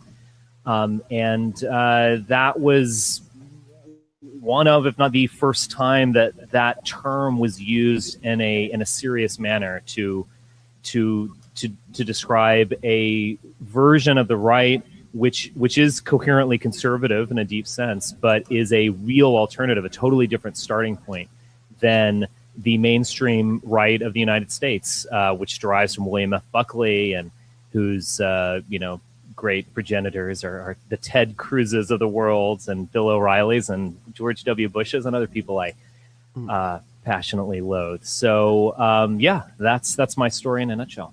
So if you were to compare the starting point between a traditional conservatism and your starting point, what would it be? Yeah, I think conservatives are wrong from the beginning because their starting point, as they articulated it in the mid-1950s, was the Cold War. So it was an image of the United States as a counter-Soviet Union, as a capitalist global empire. Their starting point was free market economics, capitalism, effectively, and their starting point was individual liberty. So it was a liberal starting point, you could say, and a Cold War starting point. The starting point that for the alt-right is identity. And there's another term that I've certainly adopted that I did not invent, that comes from France actually, which is identitarian. And it is that notion that before one thinks about foreign policy, before one thinks about economics, before one thinks about anything else, one has to answer that question: who am I and who are we? What am I part of? What is this extended family that I am at home with? And that is identitarianism in a nutshell. It's that you ask that question first. American conservatives in the mid-50s with William F. Buckley and so on never ask that question. They never seriously inquired into race. They vaguely inquired into religion, but they certainly never seriously inquired into what America is as a European nation and who they are as Europeans. And I think we've basically seen the end result of this, which is a conservative movement that just slowly floated leftward, that was based in abstract values like free market capitalism, which could be used to justify things like the Iraq War or what have you. That it was just this free-floating ideology that floated leftward, that floated this way and that floated over to Iraq in some cases, and just became a total disaster and didn't conserve anything. A conservative has to conserve something. A conservative is ultimately a collectivist in that sense. A conservative is someone who is conserving his class, his people, the state itself. He is an institutionalist in that sense. It's actually the left that is individualistic. Even when the left attempts to use collectivist economic means, it's still in the name of individualism. It's still in an attempt to reach a deracinated, pure individual who is not weighed down in the leftist mind by community, by history, by race, religion, the past, the one's duty to the future, etc. So the left is fundamentally individualist. This is the problem with American conservatives. They get this fundamentally wrong. We're individualists. The ISI is this stupid fuddy-duddy group for closeted homosexual Catholics or conservatives, I guess. And it used to be called the International or the Individualist Society Institute or something, some nonsense like that. Society of Individualists. They always wanted to base their belief system in the individual and individualism. That is fundamentally wrong.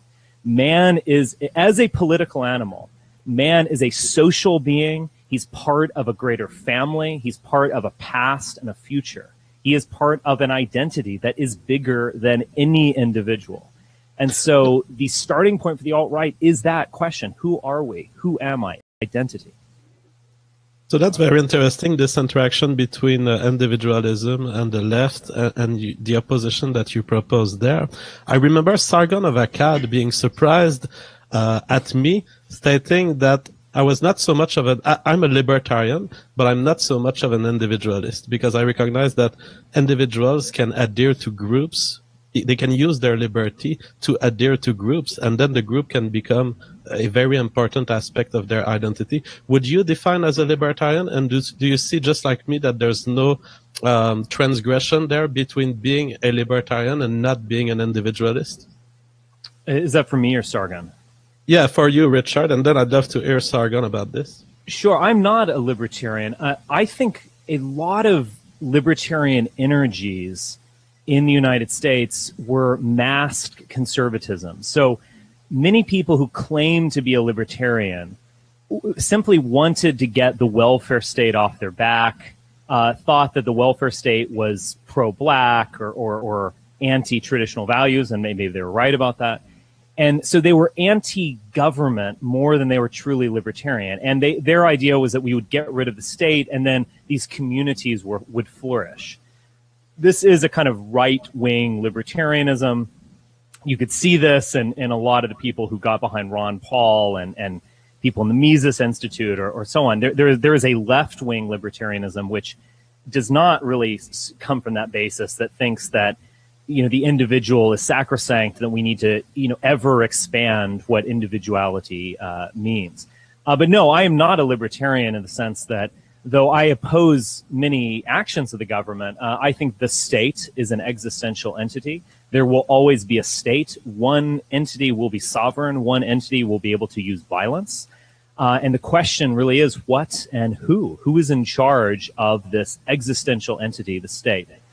And so I am not a libertarian in that sense, although, maybe in a basic sense I'm a libertarian, less government or whatever, but not in a crucial and fundamental sense. Excellent. I think we should do intros for Stick and Sargon as well. Sticks, do you want to do an intro for yourself, maybe your political views, so we know where everyone's standing on this right now? Yes, as far as the most crucial issues that are being spoken of today, essentially I would consider myself to be basically a libertarian, which is to say I see the world slightly in the same sense I think that Richard Spencer does on one token, and I've spoken of this.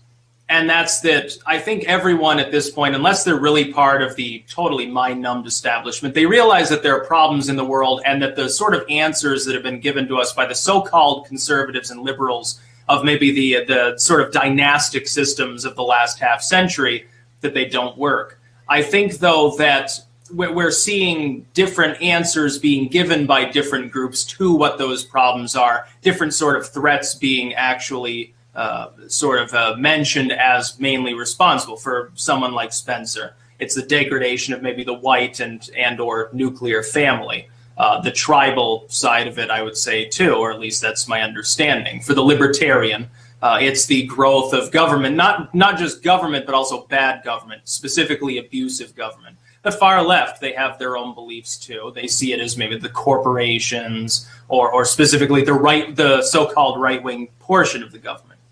In that sense, I believe that most of the problems that are identified by all of these groups, the one fundamental overarching concept is that people are being abused. That is the fundamental problem. I then simply look and I say, well, what group primarily is responsible? Don't look at the symptoms, like Spencer would say. And this is where we would have a divergence of opinion. He would say, well, it's these other groups of people are essentially causing the endangerment of a white ethno-state or a white group of people because they enable wedge issues or they're not part of that same, cultural background. I would say, though, I go a level beyond that and say, fundamentally, that never would have become a problem, nor would there be any other specific problems with many of the nations of today if you didn't have a government that had become, over time, it had become cancerous, it grows larger, less efficient, more able to abuse, because people, at first, they take a little bit of abuse, and they say, okay, well, it's only a little bit.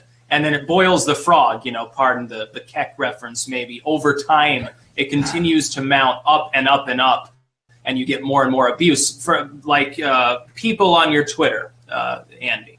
I know they were saying, well, Sticks can't provide a counterpoint to Spencer. He's not willing to go crazy and start saying, fuck Spencer, Nazi, evil, bigot, horrible person.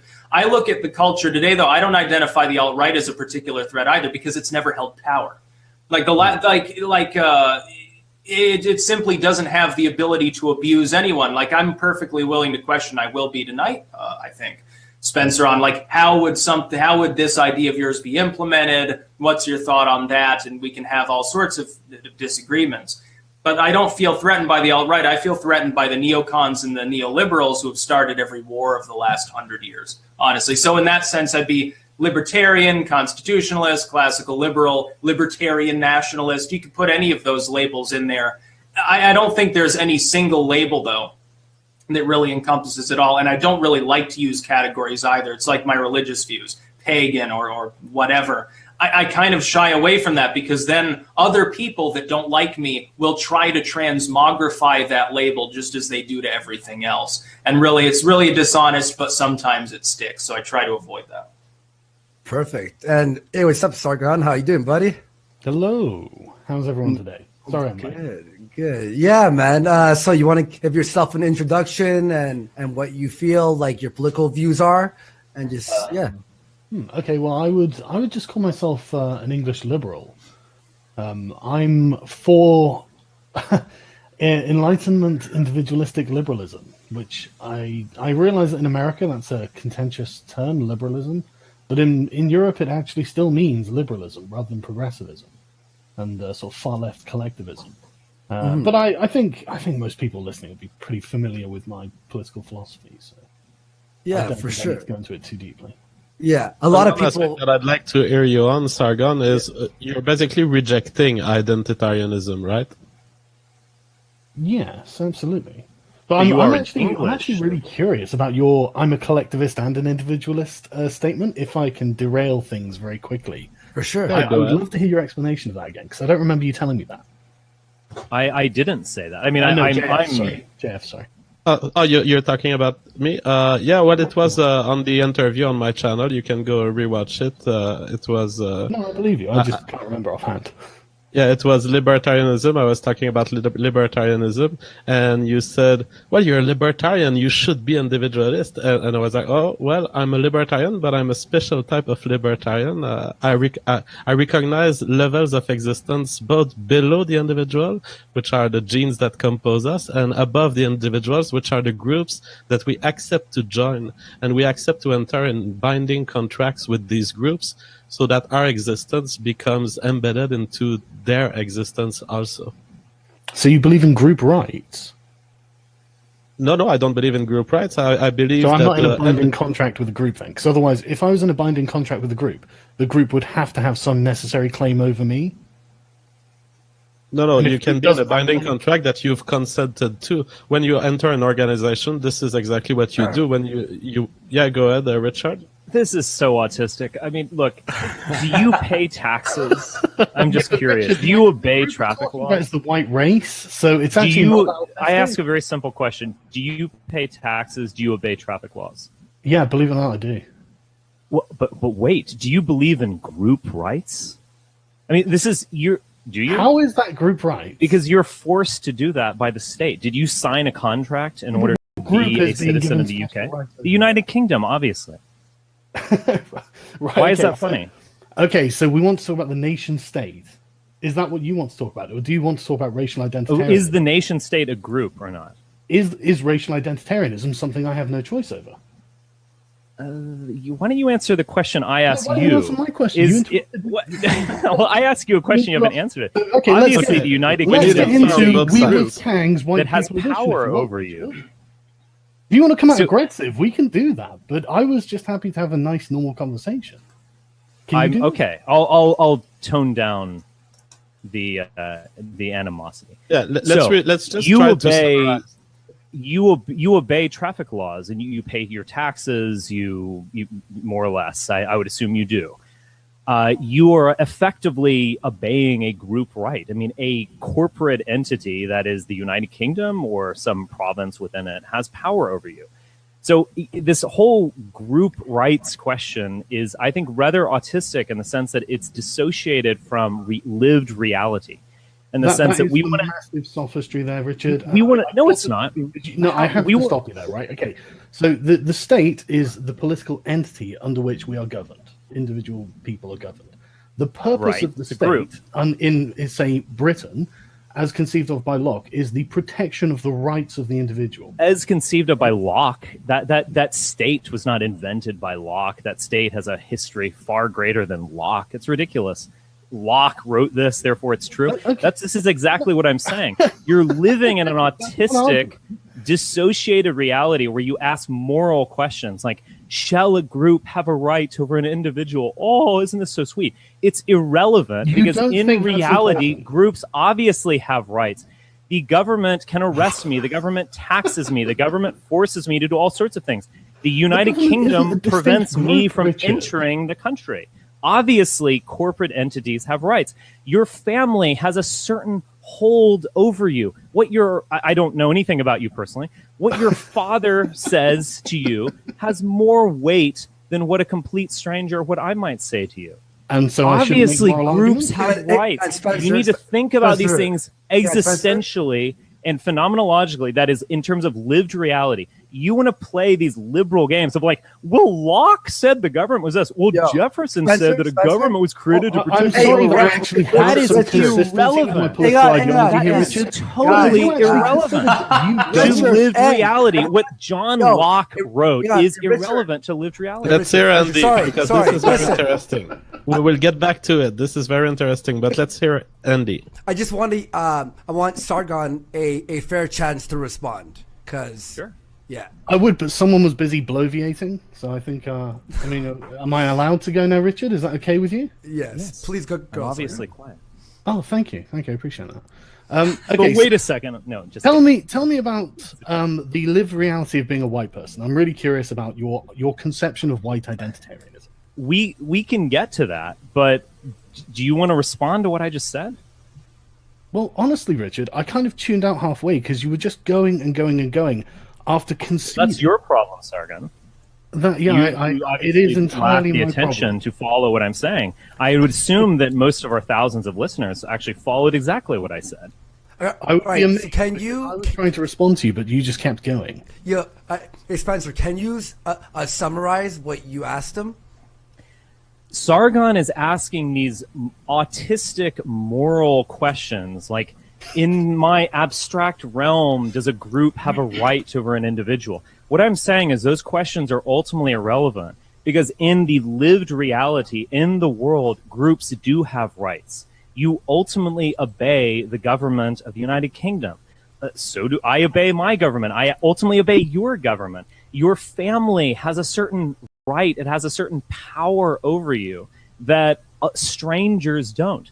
This is lived reality, and we can actually learn much more from thinking phenomenologically in this sense, or existentially, than we can from saying something like, well, John Locke said the purpose of government is this. Yippee-ki-yay, it's irrelevant. Can I jump in? Let me explain to you exactly what I mean. Right, okay. So right, then Sticks will also jump in right after. What you are proposing is a system that necessarily subordinates the individual to the wills of the group. And therefore, the individual's rights will always come second to what you have conceived of as group rights. You follow me? What are we talking? Are you ever going to address you what do I not just follow said? what I'm saying. I follow what you're saying. You're not addressing what I just put forward because you don't want to talk about that. Here, but I'm asking you if you follow what I've just said there. Do you follow it, yes or no? I more or less follow this kind of cartoon version of what you think I believe, yes. It's not what you believe, it's what I believe. Sargar, it does seem that you are adding stuff that Richard has not stated here. It does seem that I'm not stating Richard's you are position. assuming I'm stating what I think happens in reality that Richard seems to be conveniently ignoring. Well, it's not the case that because you are part of a group and you would think of that group, for example, if you're part of a corporation, you can recognize that this corporation has rights. It could be represented in courts, for example. Yeah, that wouldn't mean that the corporation would subordinate all of the individuals composing it. It wouldn't be a subordination necessarily. It could be a voluntary adhesion. Could be, but it will necessarily, in a number of the cases, be domineering. I mean, has there ever been shut a up purely for 5 voluntarily? minutes? Hang on. Let Sargon have a chance to respond. God. Thanks. Go ahead, Sargon. A corporation, and then Sticks will talk right after that. A corporation does not have the legitimacy to violate an individual's rights because the corporation's rights do not supersede the rights of the individuals that make it up. And we all agree that that's how we should have a government working. Like, that's how society should work. Because if you don't agree with that, then what you're saying is it's okay for a group to violate the rights of other people, like the individual, for its own purposes. You're not living in... what state are you describing? Richard, because you are not describing the United Kingdom, and try and put which some critical goes to skills into war, what you've said. which arrests people, Stop violates their rights acting left and like right, you're goes to talking from war. a spiritual What are you position. Use logic. You're talking from a abstract liberal position, and I am pointing out how vacuous this ultimately is. You don't describe any state or organization that has ever existed. Has there ever been a purely voluntary political order in world I'm history? not even talking about things that are purely voluntary. I'm talking. Sorry, has there ever been a purely voluntary political order Sticks. in world history? Hey, Sticks, let's hear what Sticks has to say. He's been listening, so go ahead, dude. Yeah, first I would just point out that it isn't possible to create a fully anarchic order. That would be true. But it is possible to constrain all possible forms of abuse and keep things preferably at a minimum. My question would be this. If we're looking at a civic structure, and Spencer, you pointed this out, and you're right when you point this out, and I would agree, that the government of like the United States, for example, it starts wars and kills people, murders, and does crazy things. If you were to attempt, if you're looking at groups of people as having rights, how would you institute specifically like a white identitarian U.S. or a super state? I think you've mentioned like North America becoming an ethno-state. Let's just simplify it, the U.S. How would you implement that without then disabusing large groups of people who are already under the civic structure considered citizens, but happen not to be white? Or how would you disabuse them of that status and push them out physically, or make them be lepers within the state without abusing them under that civic structure? And combined with that, how would you then, because you're talking about pragmatism, I take it, when you're talking about living reality, how would you do that without causing so much untold bloodshed? Like one of the things you've spoken of is, hey, I want identitarianism, but it's a kinder, gentler. It's not Hitler. We're not going to purge people. We're trying to make this, easy and not trying to hurt people. How would you do it without hurting people who dissented, including a lot of white people? And some of those people, I've pointed this out even with regards to like MAGA populism. Now, I support deporting criminal illegals, but if you were to try to deport the so-called 30 million people identitarians keep telling me, it would require the suspension of the Constitution. It would cause a civil war. Half of Texas alone would probably take up arms because you'd have to go door to door, suspend the Second Amendment, suspend the right to privacy. How would you actually implement that without becoming so monumentally abusive that the U.S. or whatever ethno-state that was trying to prop up becomes a pariah and gets shut out of by the entire rest of the world, falls into chaos and becomes basically third world? Because then what's the point? It's not a prosperous, white, happy utopia like I guess you envision. It becomes basically a slum. It becomes way worse than it was before in any possible sense of the word. Okay. Well, first I would say that the ethno-state is an ideal in the sense that the ethno-state, as I have defined it, does not exist right now. There are many states around the world that are ethno-statish, you could say. Poland is a kind of ethno-state. There are plenty of ethno-states in the third world in which you have an ethnic group that has its own government, effectively. And yes, they're citizens, and yes, there's a kind of abstract democratic element to it. But there's also a spiritual and racial element to the composition of the state. So that kind of ethno-state is actually not terribly unusual. We have plenty of existing examples. Israel might be the most famous. Israel actually is a kind of model for an ethno-state that I would want for the white race in the future, in the sense that a Jew from around the world, even one that doesn't have any direct connection with the state of Israel, has a right of return to Israel. He has a home. And my concept, and it's not just mine, there are many predecessors to me in terms of thinking about this. In terms of the concept of the ethno-state, there would be a right of return for all whites. So it would have a civic order, but it would also, citizenship would be ultimately racially defined. I will go into all the things. I will go into all of this, I promise. I would just have to remark, though, that couldn't that be problematic? Because one thing that we see in Israel is they have a problem with like white nationalists who have a Jewish grandparent going there and Nazifying things. That's actually been something that's happened before. What would you say? What about you? You'll have to maintain a civic structure regardless, I would assume. It can't just be racialist, like, hey, we're a giant white tribe. What about your fans, and some of them do? What about those who say, well, Italians aren't really white, so we're not going to let them in? This Turk who's got like 7 white great-grandparents, screw them. This person's a Hapa. That person, they have like, their features are just too dark for some congenital reason. How do you get into that? What you're saying. It would. You're talking about autism, but you have to design this weird categorical system. It's not so cut and dry as, hey, you're a citizen, or hey, you're not on a civic basis.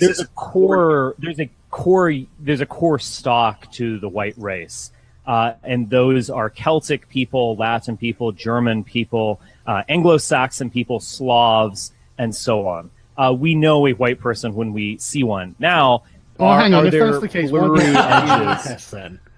What's the point in getting DNA tests if you know white people when you see them? I'm genuinely curious. Or a white Jew. What if someone's like Jews are a distinct people, obviously. Yeah, they define themselves. You don't know. Yeah, what if they infiltrated? What if they just say that we're white, which they do on a I don't regular understand. basis? You're saying, what's the point of a DNA test? I never actually even suggested that. I'm just saying that this concept of a core white race, I don't think is a particularly contentious one. You can't like, if identify you one. That's don't the problem, benefit from Richard. affirmative action, you're white. Let's just put it that way. Is that So the Japanese are white, and certain guys, come on. That is the dumbest categorization of what a white person is I have ever heard. It's entirely contextual.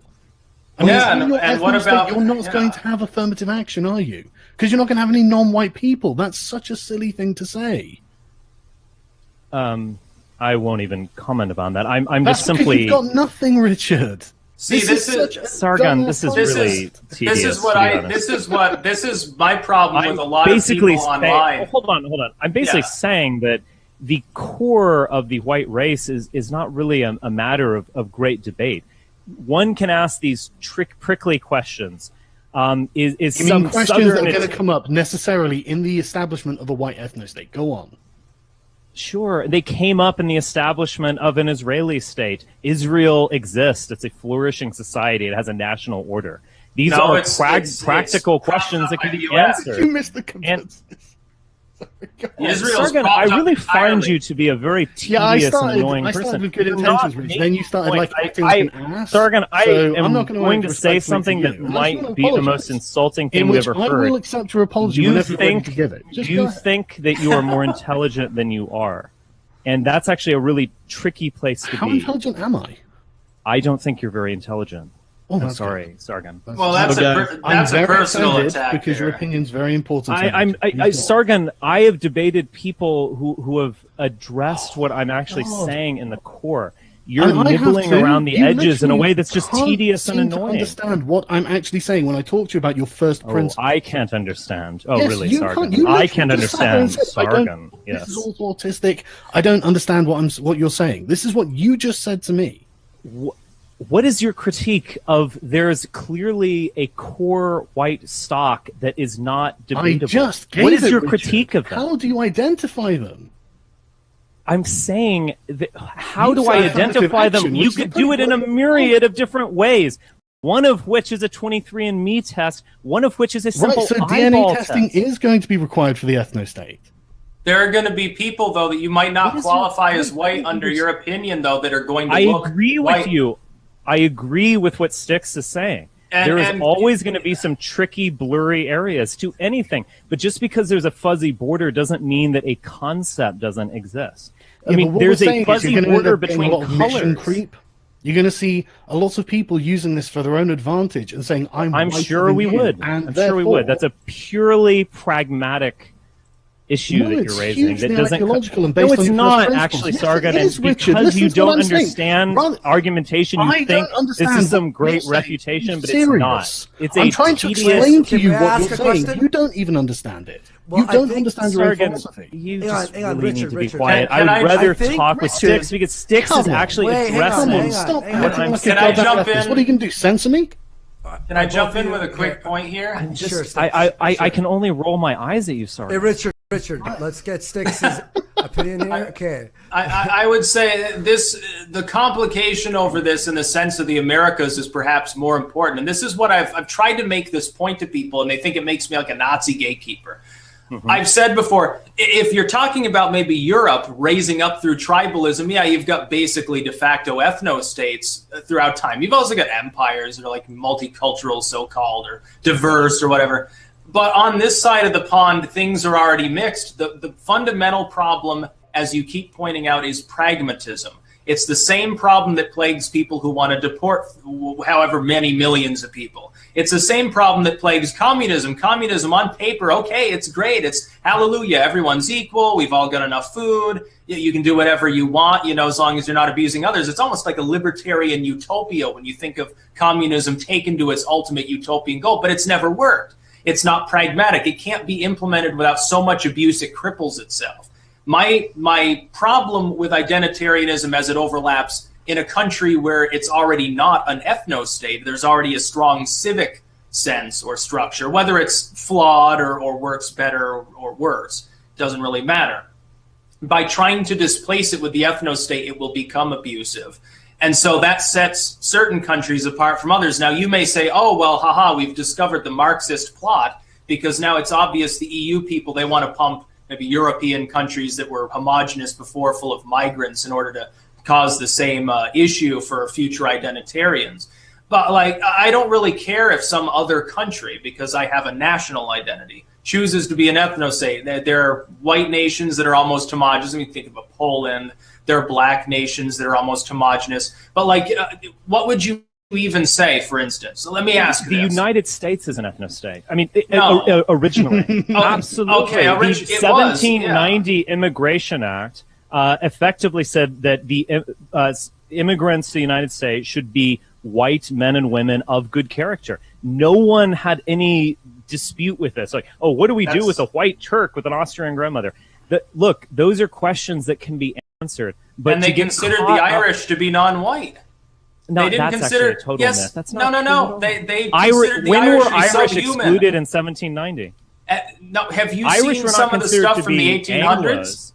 What Irish about were Latin Americans? What about a white Mexican? They interestingly did not address many of these issues because that wasn't a pragmatic concern. The 1924 Immigration Act did not even address Mexico, even though now Mexican immigration is the most important thing we think about. It was not in what is effectively a racially defined ethno-state Immigration Act, 1924, as well as 1790. So America is a kind of ethno-state. But that's the past, though. Well, sometimes the past is the future, and sometimes the past has to be renewed. And sometimes we can look to the past for answers. In terms of the creation of a concept of whiteness, America has a very important role to play in this process. Europeans have often defined themselves purely ethnically, and they've been at war with one another. This is another kind of fallacious argument against identitarianism, or you could say white nationalism is like, oh, but the Germans hate the French, and the French hate the English, and the English hate the Irish, blah, blah, blah. All of that's true. America actually has something to teach Europeans in the sense that so many of those ethnic disputes, which were real at a time, were ultimately dissolved, and there is a concept of a mostly English, mostly Nordic, but still white America. How were they that dissolved? is something that America actually brought to this whole question. How were they dissolved, Richard? I really want to know how they were dissolved. What dissolved the national tensions in America? If I may, a just lot one of second. the resolution was If I may, actually just one intermarriage and other things. Hey, sorry, just No, one second. It was a national identity. That's also a major as well. One thing. Thank you, everyone, for the super chats. I'm collecting the questions on Notepad right now. And I will read the other super chats after the show. I'll only gather the questions that are being asked right now. By the way, National Socialist, thank you for that $100. Holy fuck! And he says it's okay to be a Nazi. Appreciate that. But I have all the questions being collected right now, and I'm gonna do all the other ones at the end of the show. So yeah, you guys can go. So I'd like to move on with the question, which actually refers to what we've been talking about. It seems that a lot of what I heard here is nitpicking on the details of the precision of the identity of race, precisely identifying what's white, what's Asian, what's black. In the end, Sargon, given that we can look at someone and have some sort of information that is more than random. Like when we look at someone's face and skin color, we have more than random genetic information about where they come from. And in fact, if you look at a black person in the US, you can say with a somewhat very high percentage of of chance of being right that they have most of their ancestors come from Africa. And given that this is true and that there is information, why would it be a problem if the information is imperfect? Why would it be a problem if some of those are misclassified in a racial classification if the vast majority can be properly classified? Okay, as Styx pointed out earlier and Richard assented to, this is going to not only be a very messy process, but lead into purity spiraling, where whatever it is, whatever the group, the movement, the nation, will start self-consuming on the basis that power will be achieved through racial purity. And that just leads you down a road that you don't really want to go down, because as Styx points out correctly, it's going to end in blood. I think it's a much worse solution to the problem of anything, really. It doesn't seem what is that going to be a solution to? Can I to me that the ethno-nationalists into anti, anyone who's not a pure Pole must be killed? Is that a problem in Poland right now? Did I say that anyone who's not a pure Pole would be killed? Well, you talked about violence, and I don't see the ethno-nationalists talking the question about is purity spiraling necessary? I mean, sure, I can imagine a purity spiral. Sure, that's one possibility. Well, I can imagine a whole host of other things.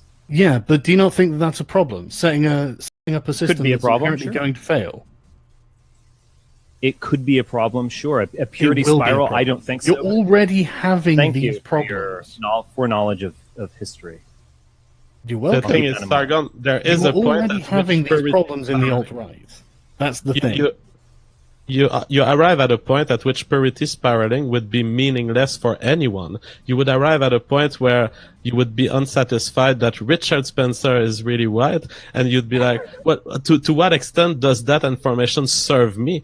And I think that what ethno-nationalists are proposing, and I hear that from Tara McCarthy, I hear that from Richard, it's that they will not engage into a purity spiral. In fact, I hear a lot of openness about having borders of diversity that are not super pure. They are very open at the idea that there would be mixed race people in the ethno state, and they would be tolerated. I don't want to destroy. I don't want to destroy the natural diversity within the white race. The fact is, there is major differences between a Russian and a Scotsman, or a Scotsman and an Italian and an Estonian.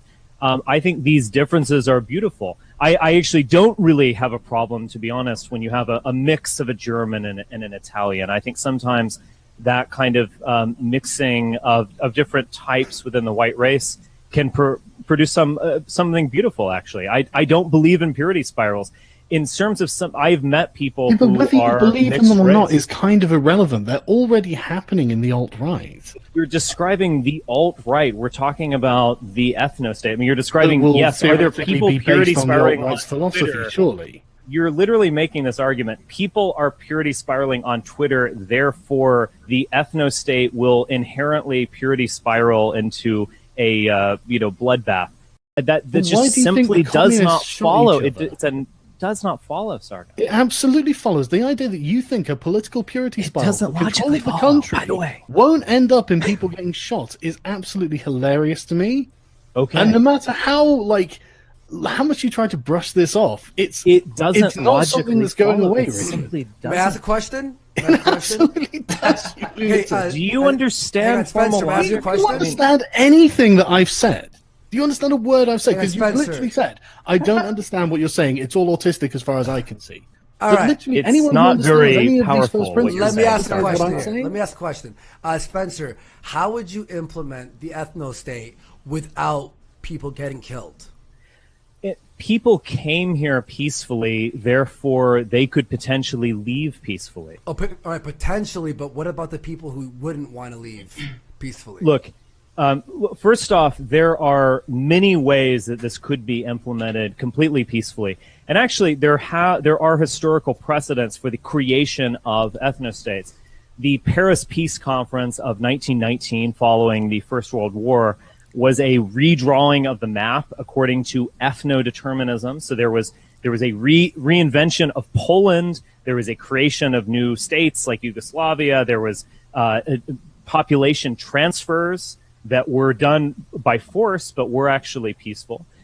So this can be done. It has been done in the past. There's been massive amounts of migration through planes, trains, and automobiles and ships. And this could be done peacefully. But could people be But could people be enticed to leave? The political state right now in the States right now, everything's really heated. Do you really think most people would leave peacefully, especially seeing how just people get heated over politics as it is right now? Like Trump, for example? I recognize the degree to which my concept of an ethno-state is way out in front. It's on the crest of the wave. It's way out in front. Is this politically possible right this instance? Absolutely not. Is this going to happen next election cycle? No. This is something that we have to be thinking about theologically in the sense of an ultimate goal that is possible and that we want to channel our energies towards. It is an ideal in that sense. So in the sense of, look, can people be enticed to leave? Yes, absolutely. Recent immigrants can be paid, given cash handouts to return to their countries. Could we, through imperialism, create new ethno-states for people? Could we therefore create an African-American homeland that would actually have sovereignty? It's kind of similar, although different and fundamentally different than the reservation system of creating homelands for the American Indians. Could we create these ethno-states for other races through imperialism? We absolutely could. At the end of the day, might the government have to use some kind of force? Could it use this humanely? I think the answer is yes. All of these things are possible. It's really a question of will. The government uses force all the time. That's the real problem. It's really probable that none of this will go the way you think it will go. Really probable. In fact, it's really probable that this will completely collapse before you even finish what you're trying to achieve. Okay. Even Hitler himself, if you'll probably understand this, referred to the idea of an eternal camp for an eternal struggle. So even if you were to achieve white imperialistic ethno-state, carve the world up in such a way, you wouldn't have stability. So you just end up going through the whole friggin' thing again. So well, I do agree. You know, in many that ways, you sound like a right-wing version struggle. of Peter Kropotkin. You sound like you've got this utopian dream that you want to achieve without any violence, but you are aware that there are probably going to be other political actors within your movement, like, I don't know, the sort of Daily Stormer types, who are more than happy to use violence. Who's putting a bullet in the back of who at that point, do you think? You know, and Kropotkin could at least acknowledge that he was. I can acknowledge that history can become very difficult. History itself is a slaughter bench. I mean, I can acknowledge the fact that history is not pretty, and I can acknowledge that it's not just the ethno-state ideal. There are going to be competing versions of the world for who is going to rule the planet after the fall of the American empire. Muslims have an idea. They have an idea of what they want to see. I don't want to see that.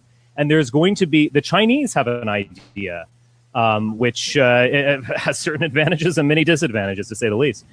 There are going to be competing visions of who will rule the planet after the fall of the American unipolar world. And what I am saying is that we need our vision, that those who have a passion and a will to implement a vision are going to be the winners in this. If we decide to all be individualistic liberals and say, oh, we don't want to play that game, we're so afraid of the state, we're so afraid of violence that we don't want to play that game, those people will ultimately be slaves. Those people will ultimately be subjugated to those who are willing to use the state, willing to use force, and who have a bold vision of the future and the will to enact it. Right, so you're willing to use the state, you're willing to use force, and you're pretty sure you're going to get shot in the back by one of your more violent comrades. Why would anyone take your path anyway? Well, I did answer this in a way, and what I'm saying is that we live at the end of an American unipolar empire, an inheritance of the British Empire to a degree, no. That's an opinion, though.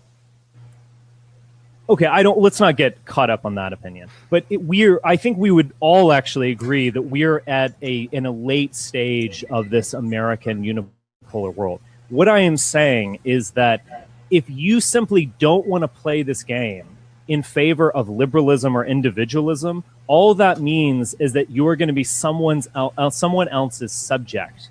That the people who are willing to act collectively, who have boldness and a vision, are going to ultimately win. And this so is the weakest thing this is a Machiavellian point in the sense that one must be a little bit evil in order to combat evil. But that's the whole point of, I think, why some would oppose identitarianism. They're worried that it will be, in the process of implementing it and perhaps thereafter, will be abusive. In fact, if people aren't, oddly enough, a strange point to make because I hate wedge issues, if people aren't broken up by things like that within the context of a civic structure and they feel racially homogenous, wouldn't a person simply, in order to abuse that population, simply happen to be well-spoken and a member of that race? And Sargon's point, I think, still stands, which is you and McCarthy and others may not have a problem with, like, you know, some Italian person. They've got one Arabic great-grandparent, but they're going to look white. You don't care. Others will care. The problem is that those people, if they manage to seize power, which will happen within a civic structure from time to time, it has throughout human history, they can then exploit that for their own gain. It's the fact is power corrupts. Sure. It's not going to stop corrupting because it's a white person governing other white people. So you need, if you had a libertarian identitarian state, maybe you could survive that fact. But there's always still going to be that tendency towards growth of government. Look, in your idealistic libertarian order, there's going to be some fanatical libertarian who wants to stamp out collectivism. About this. You're the one with the idealistic position here. A fanatic in a liberal order that has universal rights at the moment, Richard. A fanatic libertarian becomes an anarchist. I have a challenge here. I have a challenge to give to Sargon and Stick. Because what Richard says I thought here you were a makes moderator sense. rather than a participant in the debate. No, what I do is that I make the discussion advance in the way I believe intellectually is the most interesting. You seem to be defending Richard. It's always you can remove me as a moderator and count me in as an interested agent. I do not care. I'm interested in making this discussion the most intellectually enriching ever that we've had on this stream. So I'm working on that. Now, my challenge to Sargon and Styx is the critique that you make of Richard's racial views to say, well, okay, you want an ethno-state, it's going to lead to people eventually stabbing you in the back. Can't the same critique be given to the current state of Western societies? Can't the same critique be given to multiculturalism? Maybe, Sargon, one day you'll get Muslims stabbing you in the back, don't you think? Yeah, but it'll never be sanctioned by the state. If a I don't know Muslim about stabs you in that the back, that Muslim will be punished for it. Oh yeah, but what Why? happens if there's a Muslim majority in UK or Canada in 100 years or 500 years? Oh, right. Okay, so what we're saying is it's not how we live now. Then, I mean, that's fine. I mean, if you want to accept that what I'm saying is the most moral position to take on this and change the discourse, the context in which we're talking, then fine. We're talking about the future. The ethno-state, as I've described it, does not exist right now. It has certain precedents, but we're talking about the future. There are you were talking about the future, saying, "Oh, you'll inherently purity spiral," and people will say that Richard Spencer's not white. Of the principles you're laying out, as you have admitted. There's an ethno-state. It's called Robert Mugabe runs one and kicked out the last few white people out and inherited a famine.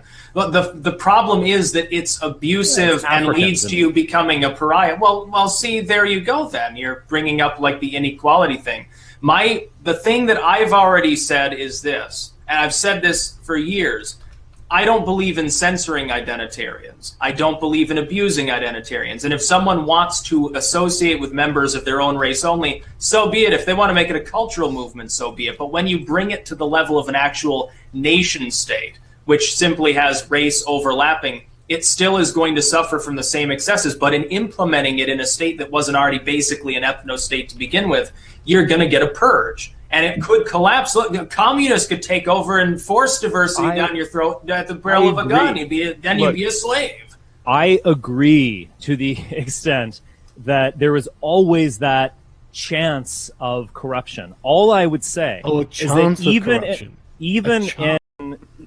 even in the state that Styx was describing, I think Styx, correct me if I'm wrong, you would want to live in in a kind of nationalist libertarian order, constitutional order, but it, live and let live kind of thing.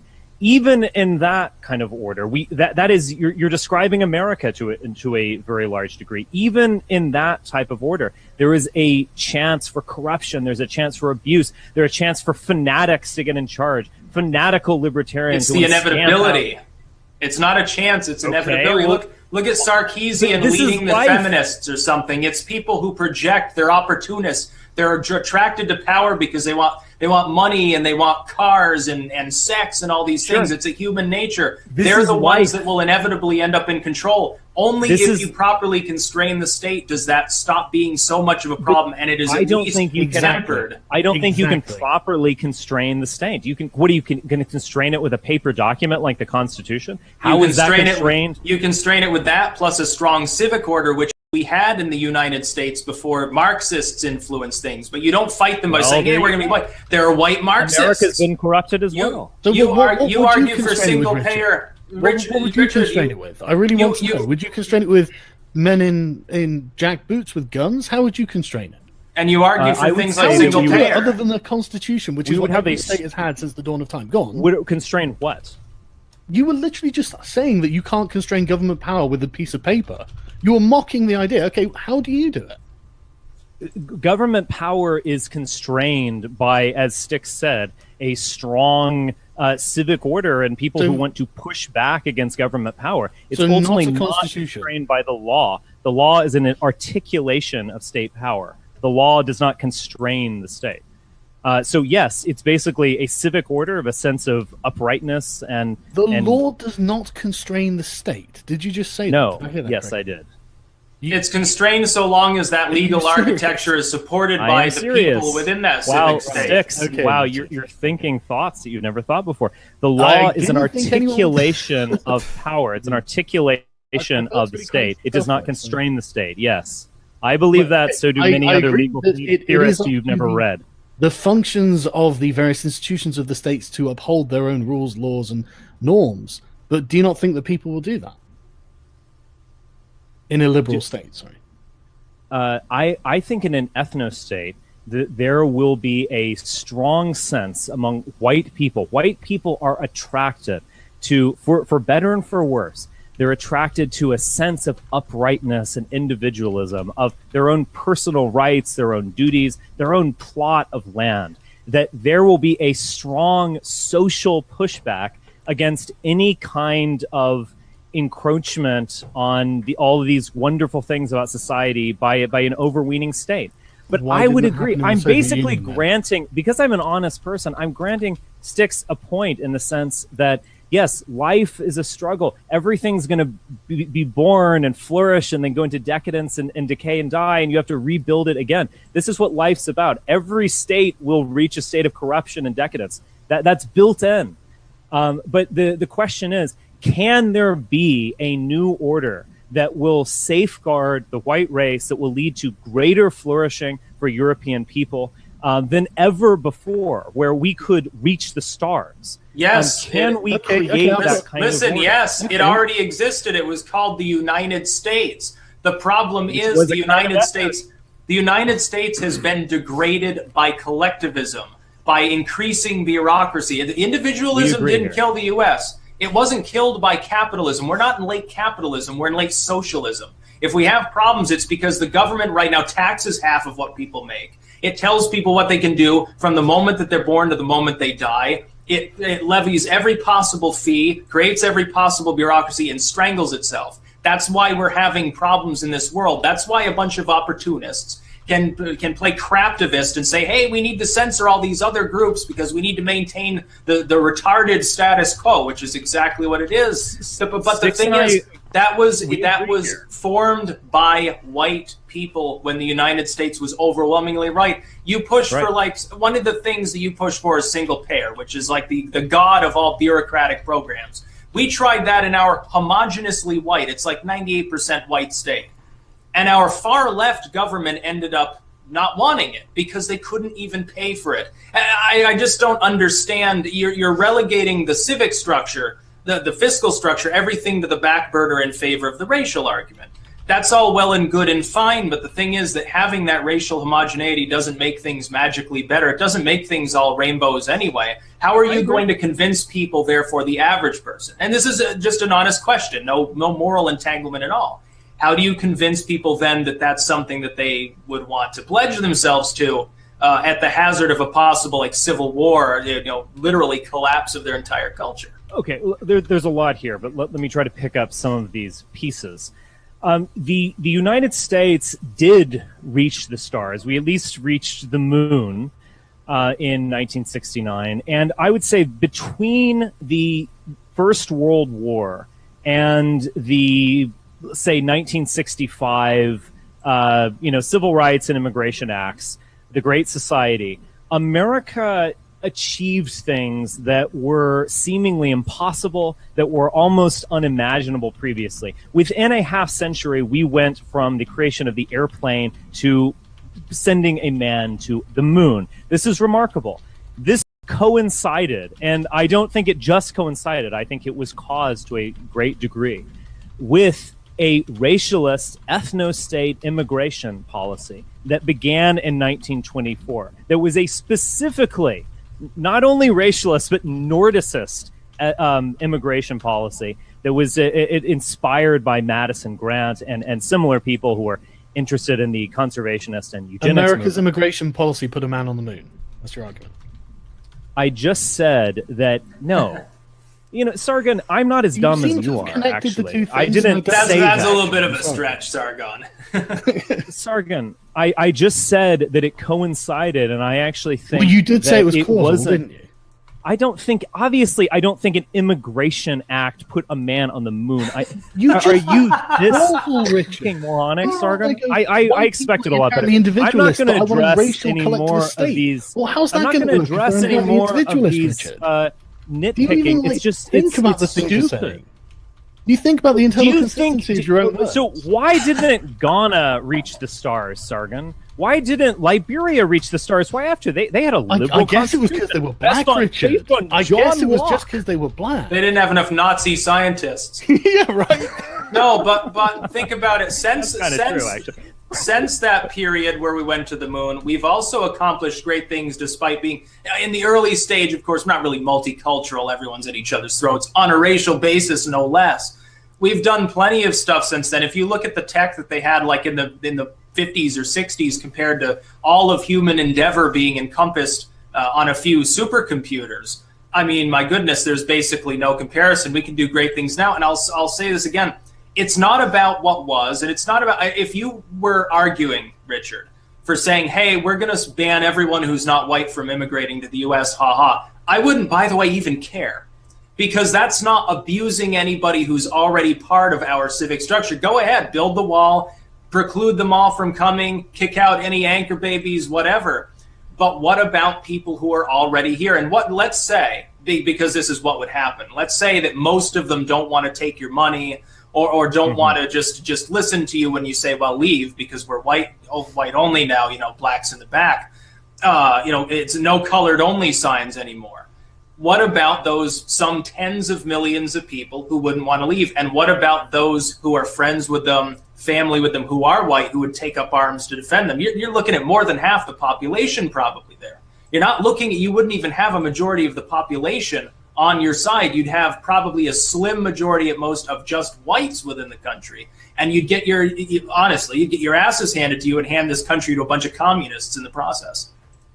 Look, this is a legitimate, pragmatic critique of how would the ethno-state arise in say, the coming decade.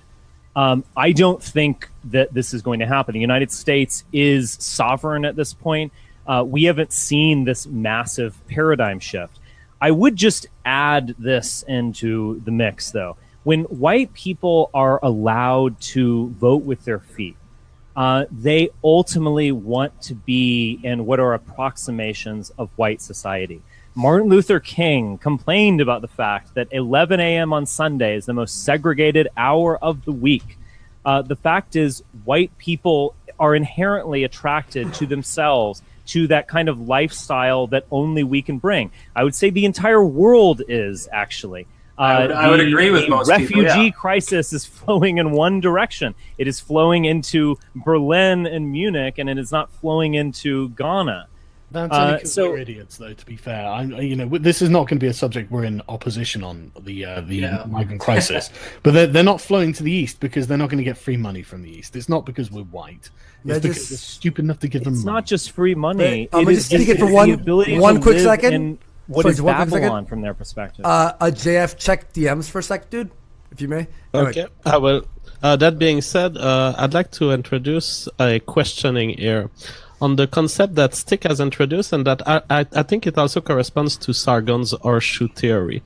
So it seems that it's not my horseshoe theory. This is something that is ascribed to me all the time.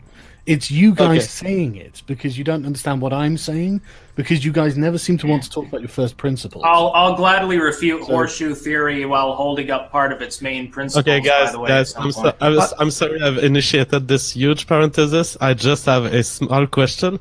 Is it possible that when you guys talk of collectivism, and when you talk of collectivism, looking at the past of America and the current state of America, you are looking at SJWs, you're looking at socialism, you're looking at the socialistic tendencies that are developing within America, you're looking at the left, you're looking at authoritarian control of government over groups, and in fact giving privileges to groups such as in the form of positive racism or whatever they call it, positive discrimination. I don't know the exact term. Is it possible that this collectivism is different than the collectivism proposed by Richard Spencer here?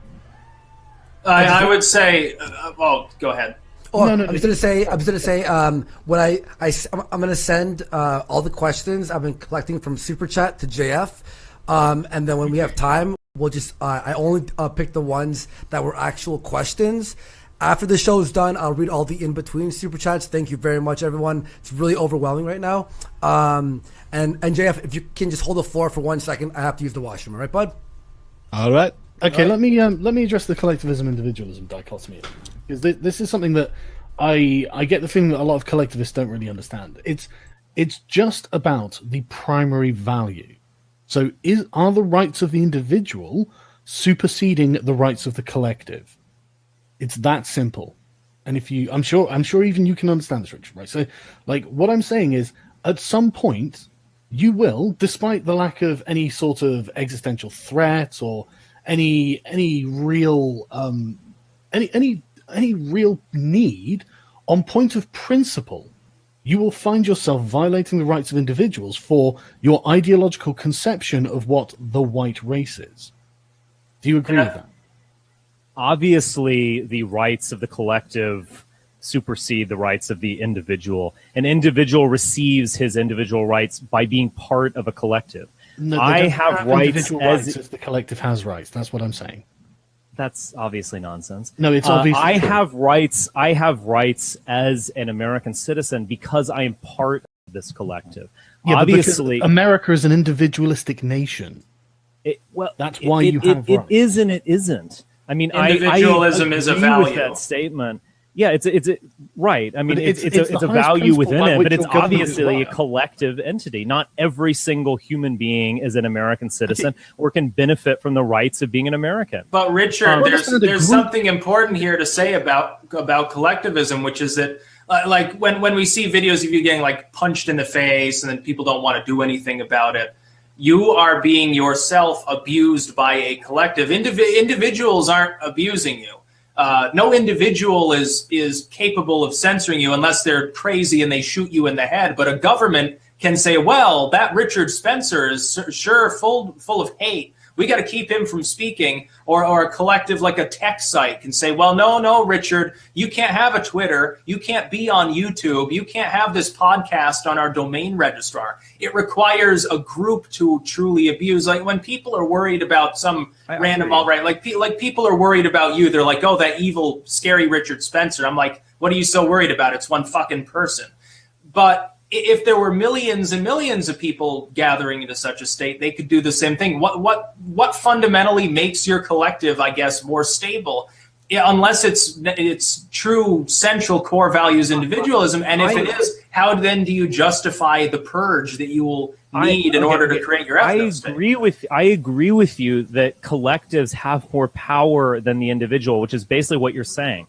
This is my critique of a lot of the libertarianism that I've heard tonight, is that it seems to exist in an abstract plane in which we want to ask moral questions about should a group have a right over an individual. The fact is, in lived reality, obviously groups have more power than individuals, and obviously corporate entities, whether they be governments or even Silicon Valley companies or what have you, have power over the individual. Obviously, these why rights, we have in rights. terms That's of being the whole having more purpose of power, rights, Richard. Well supersede them. You've actually the hit whole on point of really rights. So important then you're there. admitting You've that legitimately their hit on rights the reason supersede why the we individual. need individual rights. It's because of the disproportionate power of entities that don't have any legitimate claim to control an individual or violate their rights. Why does an individual have a claim to this sanctity of not being controlled? We're trying to talk. Why does an individual have a claim to some kind of sanctity of not being controlled by a If you don't collective? think that they do, then you don't think the SJWs have done anything wrong. Oh, that's ridiculous. You can't answer that question because we're Why getting should to you the have a claim ultimate to your personal sanctity, theology your own of moral libertarianism. integrity, because you're a white man. That's you don't care. You just think, oh, it's bad because it's happening to me. That's the only argument you've got here. Your argument boils down to might makes right, Richard. Ultimately, these collective entities are going to have power over That's individuals. the point of a human right. That's the point of an individual system, to constrain the power of groups. Fiction. It's a value that you want to live in such a society in which we grant individuals rights. That's what you're effectively saying. Can it's I not ask like there's one- an can I actual ask a human question? right You that live in one. exists These in things some we form. grant to ourselves, and we must Yeah, guard but them. I am Let's hear cutting what through Sticks has to say. Let's hear what Sticks has to say. I just have a quick. I have a quick yes or no question for you, Richard, and then I've got to extrapolate a small bit from that. Do you believe that it's important to create a state that ultimately is stable and prosperous? Absolutely. And I think it's absolutely important to create a state in which citizens have clearly defined rights which they enjoy and defend. Okay. The only way to create such a state is for individuality to be, if not the most important core value, at least a superseding core value. Individuality will be. I'll answer that question. I'll answer that. No. There's then I'll let you talk. Individuality, guys. Just to be autistic for a second. Individualistic is what you mean. Individuality. Wait. Let's have one at a time. One at a time. The right of the individual will be a core concept in the ethno-state, as will the right of families and so on. But it will not be the right. It will not be the core of the formation of this political order. It simply won't. The core of the formation of the political order will be those collectives. It will be being part of something bigger than oneself. But I want to live in a society that allows me to have my say of what I want to do, the path I want to tread in this world. Of course, that's what everyone here wants. Okay, that's great. But until a white person sits there going, okay, I want to miscegenate for a minute. Is that okay? And then you suddenly, no, you can't do that. It becomes so much more difficult in the internet era because those white, unless you have censorship at a Chinese or post-Chinese level, some of those white individuals will say, well, I don't fucking see the need to have just whites. Why don't we start a reform movement? We'll get some East Asians in there. They're smart, they're hardworking, they're lawful, and they're kind of light skin. Why not have some Japanese immigrants? And then over time, you'll have these movements. There will be a point in which pure individual rights will come into conflict with this, with the collective. There will be that point, and the state will side with it. So you could say that statement about effectively every other political order, the political order you live in. There are limits to your individuality. We enjoy the right to bear arms in the United States. We can have guns. We cannot have rocket launchers. I mean, a lot of this, like, I'm a Second Amendment fundamentalist, is a little bit ridiculous, to be honest. I'm not talking about any of that sort of thing, so you can carry on this tangent if you want, but it's not relevant to what I was saying. Can you not extrapolate from a specific to a general? I wouldn't ask what I can do. Kind of too difficult for you, sir? I mean, do you even know what the tyranny of the majority is? Because that's all you're proposing. Yes, I know what that phrase. It wouldn't even be that, though, because you wouldn't have the majority forming the ethno-state. The problem is, number one, there would be pragmatism. an elite class that would enforce a ideology that would be part of the state. What if you end up being one of the Untermensch, though? Of course, every society has an aristocracy.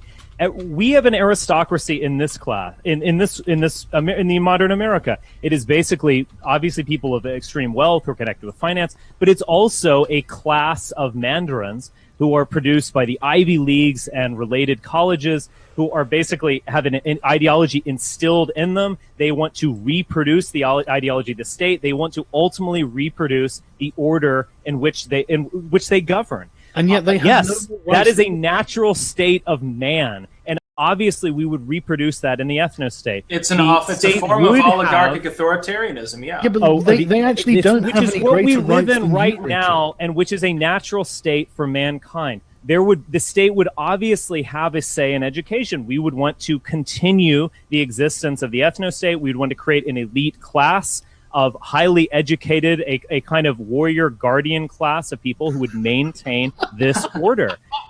This is what we have now. The fact that you are laughing is because you cannot see what is right before your eyes. Richard.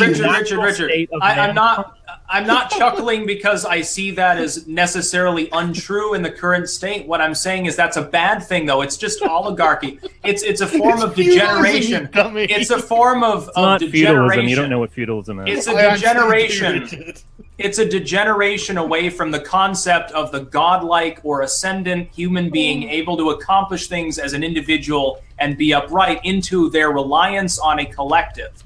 And therein lies the problem. It doesn't matter whether it's monarchism, okay, a royalty is your collective and your abusive force, or an oligarchy, as you're pointing out, we have a fusion model right now. It's because we've fallen away from the concept of individualism. Now, again, it's not even so much... There was an oligarchic class in previous generations in the United States. Of course there was, but there was also an extremely deep Golden Age era style appreciation during the Enlightenment. It wasn't just in the U.S. for the concept of individuality. Towards the concept, they should try to educate themselves. They should try to work hard. It falls in line with the Protestant work ethic a little bit. In fact, Enlightenment ideology developed in a context of absolute monarchy. Yeah, so opposition to absolute monarchy, exactly. Not opposition to abuse by authority. You can find certain kind of radical egalitarians who were opposed to it. You can find plenty of enlightened thinkers who weren't opposed to it at all. The fact is that is the historical context. Yeah, our country was founded by radical individuals who were slave-owning plantation men. Yeah, of course. I mean.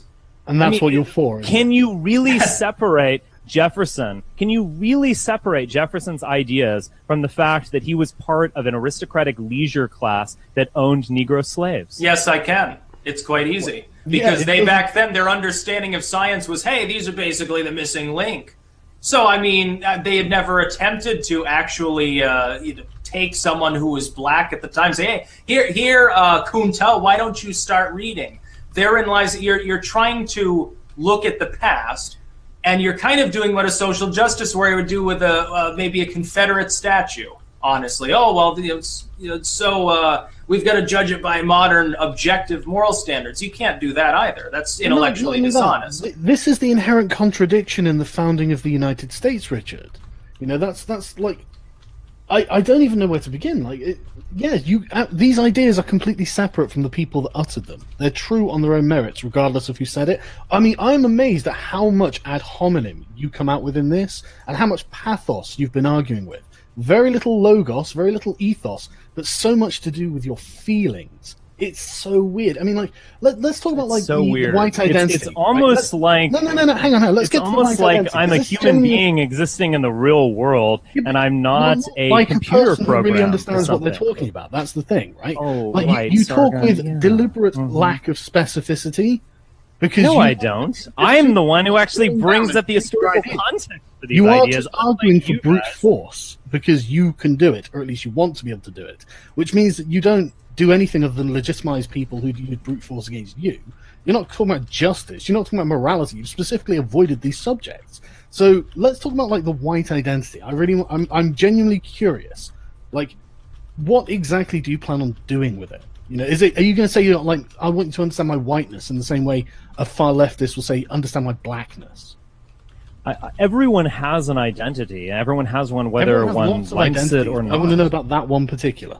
In particular. Race is the foundation of identity. Identity itself is a very rich concept. There are many layers to it, many of which are elective, many of which aren't elective. Don't just think in terms of ethnicity or race, but your family, your region, where you were born. Those are things that you can't choose. I know. What I'm talking about, I understand all that. But what I'm saying is, I want to know what prescriptive nature it's going to have.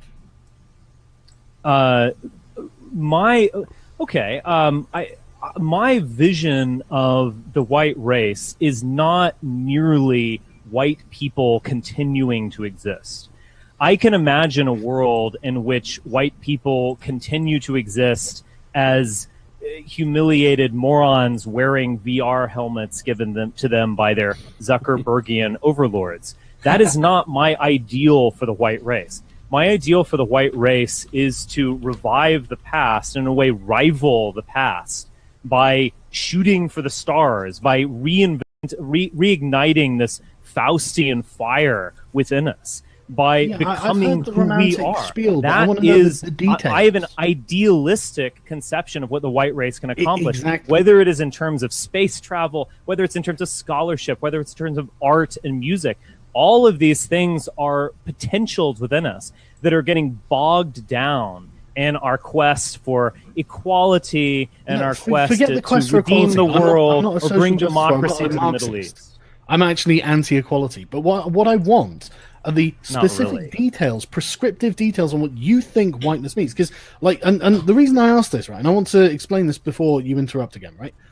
It seems that what you're talking about is a form of effectively racial socialism.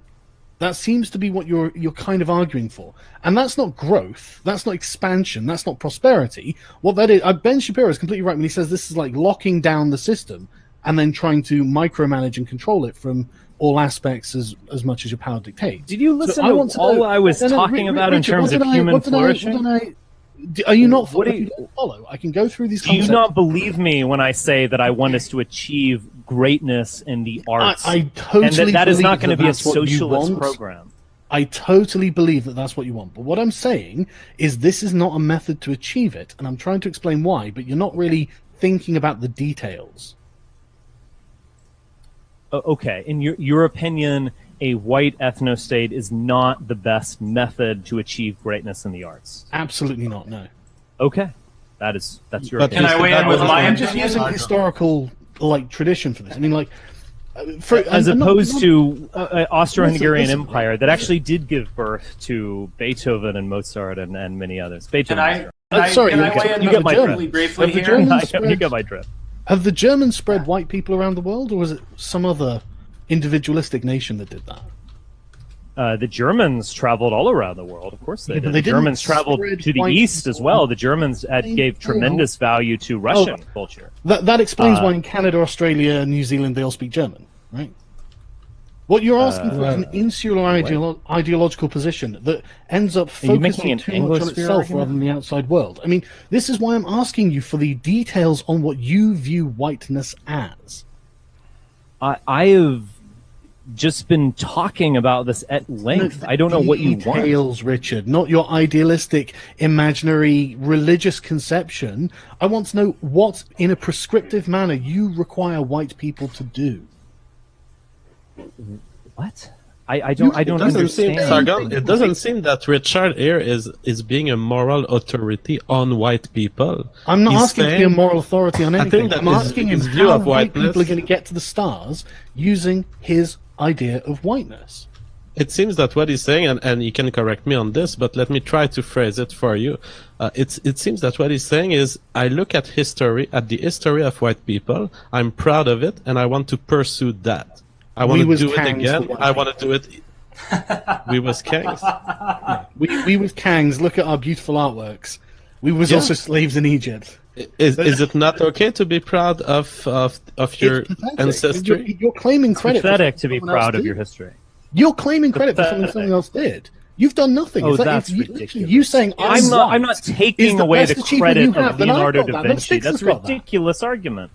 You're not making arguments, Richard. You're saying idealistic nonsense that's not going to translate into reality. And as soon as I ask you to translate any of it into reality, you're like, "Well, I don't need to." I genuinely don't understand what you want from it. Why don't you just tell me what you want me to say, as opposed to asking me like, what number am I thinking? Requirements of whiteness, Richard.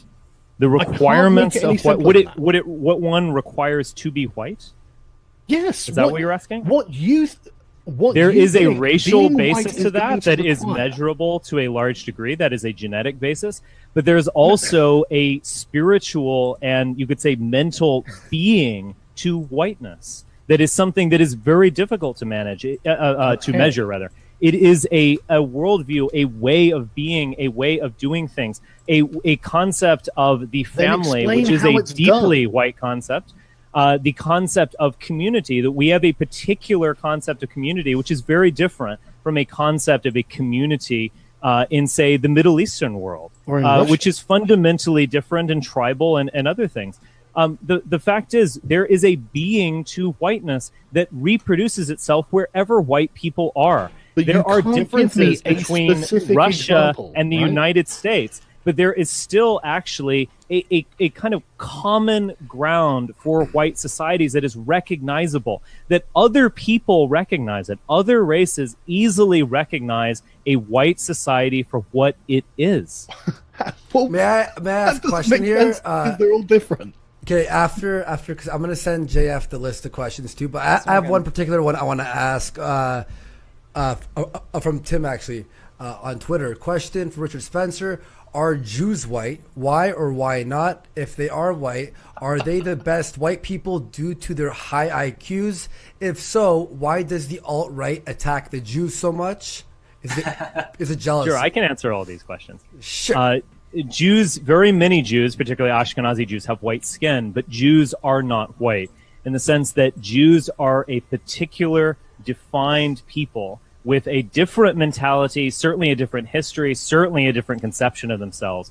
And actually, Jews are recognizably ethnically different in measurable ways. So Jews are not European. No, they have a different story. Now, obviously, Jews and Europeans have interacted in a host of ways. There's a lot of common ground, but they are fundamentally not European. Yeah, but don't you recall that we were talking about how you're going to identify a white person? And so now you're saying that there are going to be a bunch of non-European infiltrators who just look white.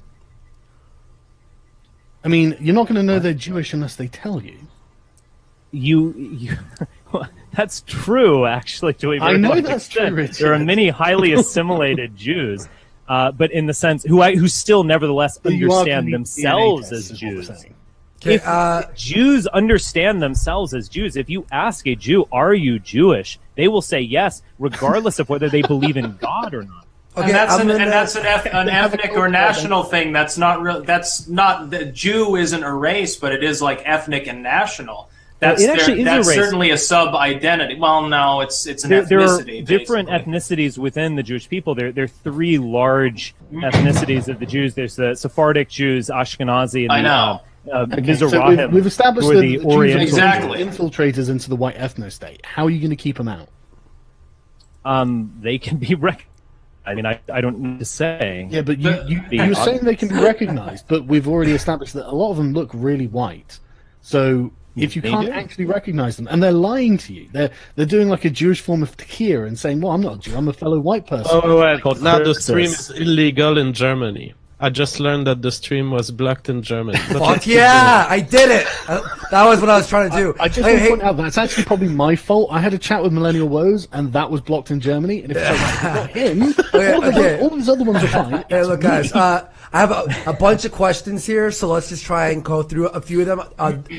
These are the ones I selected from the super chat. So, a Constantine's commentary, $5. Thank you very much. How does Richard justify his pan-European identitarian views when there's conflicts like the Yugoslav wars and several other inter-European conflicts?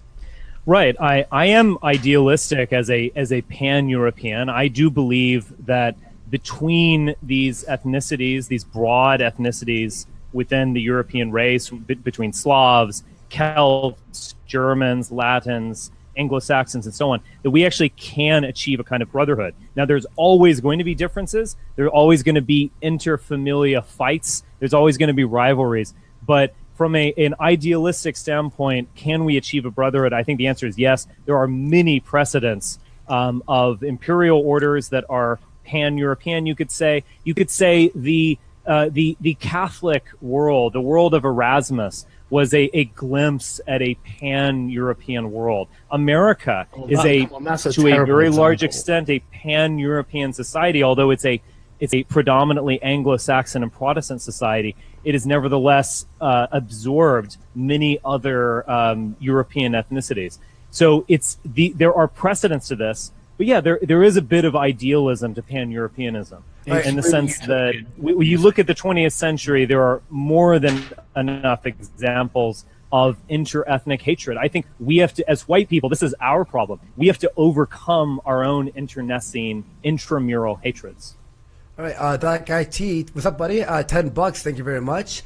Should future ethno-state concepts mirror modern ethnic demographics, so Black Americans, Southern whites, etc., or should we seek a genetic origin, Africans back to Africa, Europeans back to Europe, etc.? I think probably more of the former than the latter. I think sending all African Americans back to Africa is a bit much. First off, there has been a small but significant amount of intermixture between Europeans and Africans, where African Americans, we've measured this, are generally roughly somewhere in the 10, 20, maybe 25% European. And so I think they are, and they obviously they speak English. They're Christians, Protestant Christians to a large extent. They do have a different being than Africans. So in a future ethno-state, I probably think the most reasonable thing would be an African American ethno-state somewhere. So you plan to balkanize the United States? Sure. All right. So I actually already answered this. I would be willing to engage in imperialism if we need to create a African American homeland somewhere for them. I would obviously white people would do this. Obviously, I don't know. I don't know. There is land available. We could create an African American homeland for them. I would be certainly willing to do that. In the middle of the ocean. In the middle of the ocean, I take it. No, in Greenland. I'm not that cruel. There. Perfect for Africans. I was making a joke, Rich. I know. I know you're not Bert.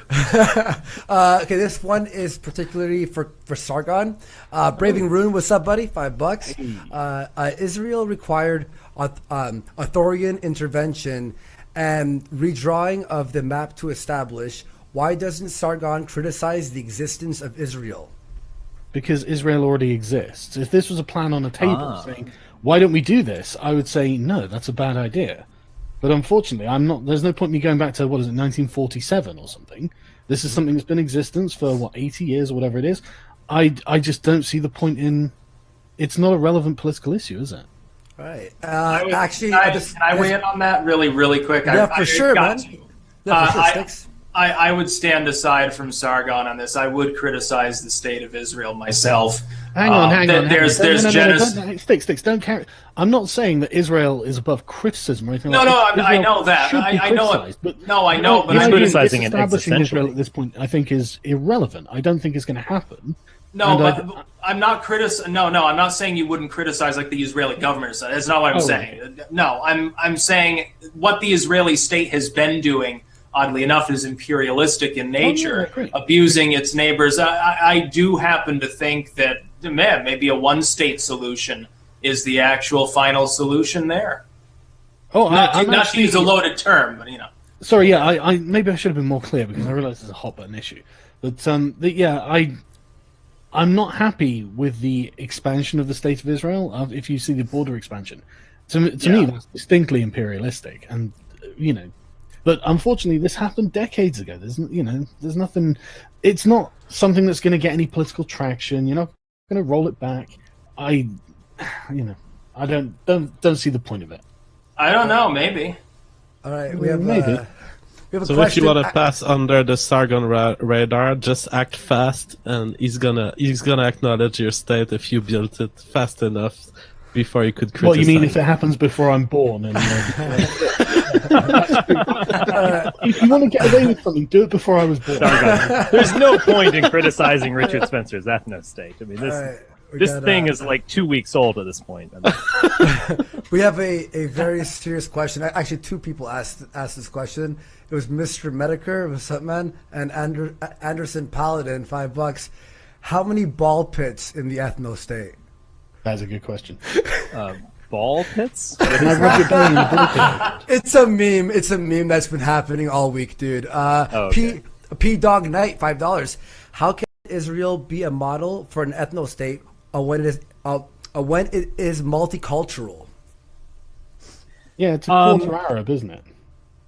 Yes, it's interesting though. It is a modern multiracial state to a degree, but it is fundamentally a Jewish state. It's very interesting. Land is actually owned by the government or a kind of entity connected to the government. What I've read, effectively 90% of land that can be owned is owned by an entity, and therefore it is effectively rented to Jews. It is a state that has Arabs in it, that has other ethnicities in it, but it is a state that is fundamentally for the Jews. Without venturing an opinion on Israel, I have many criticisms of Israel. I don't want American foreign policy to conform to Israeli designs in the Middle East. However, I ultimately understand the Jewish desire to have a homeland, to have a place that has a right of return for all Jews, and that is a Jewish state. If we had an ethno-state that was similar to Israel, it is a white state, but there might be other races within it, but it is fundamentally for white people and the ultimate survival and flourishing of the white race, I would certainly accept that. So Israel is a model for the ethno-state, as I imagine it. Obviously, it'd be very different. Population differences between the white race and the Jewish people are tremendous. A white ethno-state, as I imagine it, would have to be much bigger. But certainly there are things that we can learn from Israel. See, I wouldn't want to be part of any state that was modeled on Israel, shooting at your neighbors, getting hit by rockets constantly, have to rely upon a more powerful foreign state to prop you up with basically handouts, like they're trying to end them to Pakistan. Thankfully, now Rand's on board. That doesn't sound like a great idea to me, but if you want to, yeah. I think you would actually be happy in the ethno-state sticks. You would have a little Vermont redoubt, and you could YouTube from there. There'd be green hills, and but I would be censored. I would be censored still on beer and marijuana and all that kind of stuff. No. He'd be So we have great a very- until he was being told he wasn't being white well enough, and then he'd change, wouldn't he? But you have can't a tell very- what the prescriptive nature of whiteness is, can you? I mean, I'm genuinely curious about this. I mean, if you want to write an article or something, I would love to know. I genuinely want to know what it is someone has to do to be white in your conception of white. I've actually already addressed this. All right, No, you've let's ignored move it on. and you've obfuscated. I haven't You've ignored it. deliberately avoided Let's move on to the next question. question here. Faisal N, $50. Thank you very much. You always compare yourself to the rest of the world having an ethno-state, but none of them are like you. They don't have laws that say only one race is allowed. They just don't accept mass immigration and don't create a government programs for illegals. Well, that's effectively the same thing. I mean, there is no law in Japan, at least to the extent that I understand Japanese law, that says only Japanese people are citizens, but that is effectively true. There's no need for a law. In terms of Japanese immigration policy, there are very, very few refugees. I think there were a dozen or so last year. It is a state for the Japanese people. If I were to immigrate to Japan, I would have a very, very difficult time even renting an apartment. Needless to say, becoming a citizen. It's possible, but exceedingly difficult. There are similar situations, at least in the past, in places like Switzerland and other places like that. The most governments on earth, whether they have this written in law or not, they are effectively places for those people. India is for Indian Switzerland people, isn't the like many an ethnic ethnicities. It is only these white countries that over the past, say, half century have redefined themselves as platforms for the world. And so America was on the vanguard of this. But you see this even now in Germany, where there used to be that question, wer ist Deutsch? Who is German? What is German? There was a concept of Deutsches Blut that is a German bloodline and so on. Now you have these Germans parroting their American NATO masters and saying, well, what it means to be German has always been multicultural. It's always been, individual kumbayaness. So it's only advanced white societies that don't want to define their state, whether explicitly or implicitly, in terms of race or ethnicity. Hang on. Switzerland has always been multi-ethnic. It has been multi-ethnic. The cantons have actually been ethnically defined. Yes, those are individual provinces within. I mean, I suppose that given your concept of whiteness that you refuse to really tell me about, there's no difference between French and Germans. Obviously, there are differences between French and Germans. You're putting for Switzerland, which has 4 language groups. Italian, French, Romanish, and Swiss German, and basically you're saying, oh, this contradicts ethnicity. It's the opposite. It is different ethnicities. Federal order in which there were ethnically and linguistically defined cantons. It is those are individual ethnostates within a broader federal ethno-state order. So would you be happy in the United States having giving Florida to black people or something? But sure, still having let's do it. US, Let's do it. May I bring up the floor? It has come a lot of times. There's a lot of time that Sargon has commented on this, and so I want to solve this for good. It's the story of, did Richard define what you call the prescriptive requirement for whiteness? Yeah. So first, I'd like Sargon to define by prescriptive, because prescriptive here, I'm not sure you mean prescriptive.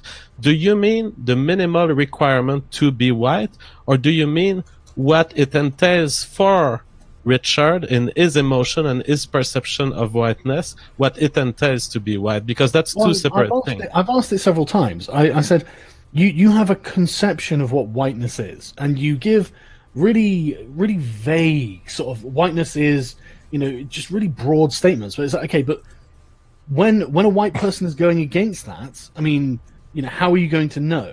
Well, it seems that his answer to this is, these are the Caucasians who self-identify as Caucasian, who can be genetically identified as such. If you want to go into the details, it seems that's what he's talking about, and that's his answer. Are you satisfied or not by this answer? No, not at all, because this is going to set the tone and tenor of any kind of larger cultural requirements. And so people like Styx, who might want to go against the grain, are going to find themselves necessarily censored by the larger government, who isn't going to consider him white enough. But no, you can have opposition in a country. It doesn't seem that Richard is saying we should make white people all adhere to the same moral principles. Exactly. I think he absolutely is saying that. How could you not? Within a country, there are going to be interfamilial disputes. Within the ethno-state, there would be a left and a right. There would be libertarians within the ethno-state. There would be socialists, democratic socialists within the ethno-state. We would have lots and lots of battles. There'd be sold on the ethno-state. Jesus Christ! If you're going to let socialists in. May I bring something up just real fast? I'll go through some more questions, but Rachel Cooper... Can I get to this? Because this is the thing, right? Wait, I'm going to just say one thing. Just hold your thought. Rachel Cooper just threw £5. We are number 2 worldwide trending on YouTube right now with 11,200 viewers. Guys, 2 worldwide. Come on. Hit like, by the way. This is a great conversation. I'm really enjoying this. Go ahead, Sargon, with what you... Yeah, okay. So, like, you I mean, how is it you define whiteness? I'm not specifying genetic either. You definitely think there is a cultural component to being white. Is that correct? There's a very broad cultural component to being white, no question. One can define whiteness, one can measure whiteness in terms of genetics. That is a real thing. That is a tangible thing. But identity is a much richer concept, and it includes things that are very difficult to describe, and that you can only describe by using terms like ways of life and mentality and what you're talking. There are, and you might not like those terms, but that's all I've got. Richard, because identity is it's a liberal art. It's not a hard science. A whole host of academic literature and terminology that's ready to deal with what you want. What you're talking about, what I'm talking about, really, is the performative aspect of whiteness. Could you explain what white people? And you did. You said, that there are certain norms that have evolved over millennia among white people that are fundamentally different than norms for Africans, for Middle Easterners, etc. Okay, tell me one of them. The concept of the family, that is a fundamentally, it's actually a pagan concept in many ways, but it's a fundamentally European-derived concept. Sorry, the concept of the family is a European concept. Yes. And family has a very different meaning in the Middle East than it does for I think you mean monogamous, monogamous nuclear family. Yes. Yeah. So Obviously. what you mean the sort of 1950s America? No, that's one expression, but that is certainly not the only one. There are precedents for that nuclear American family from the 1950s within European society. Obviously, things change, but that doesn't mean that there isn't a continuity between the past and the future, with the present being that link. The concept of what a family is fundamentally different in the African world. The idea that we want to project monogamous norms upon Africans is a expression of white privilege and Eurocentrism. You're not really accurate here at all, Richard, because there are Amazon tribes that are monogamous. What do you not understand about this? But there are also white groups even within the same country that don't have, look at Mormonism. Mormonism by doctrine is polygamous. Now they don't practice it because legalism, and they wanted to bow before pressure from the U.S. government not get shot at.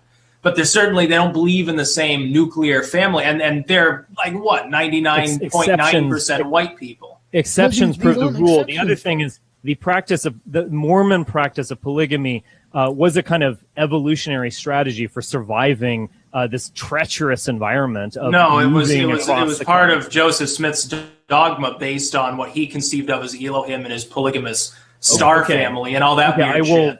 Okay, well, monogamy is not a European concept. About that.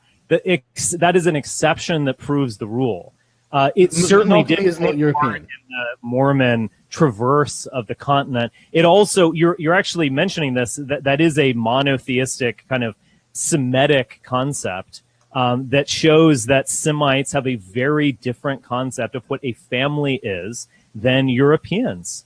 And what is their concept of a family? Semites are obviously far more polygamous in the sense of biblical figures. Yes, because they evolved in a different climate, and that in order to survive, the unit of survival expressed itself in a different fashion.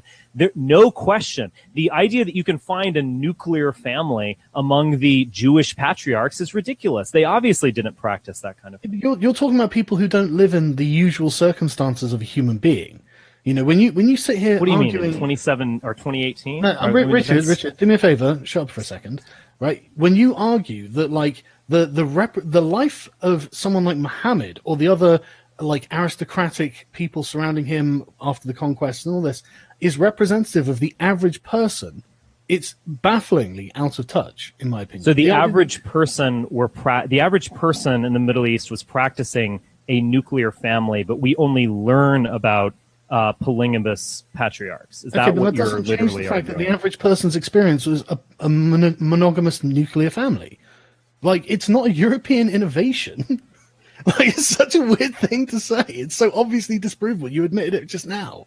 Europeans early on, Europeans in the sort of tribal period, they were almost all polygamous. They had sacred prostitutes. All you got to do is read some ancient literature.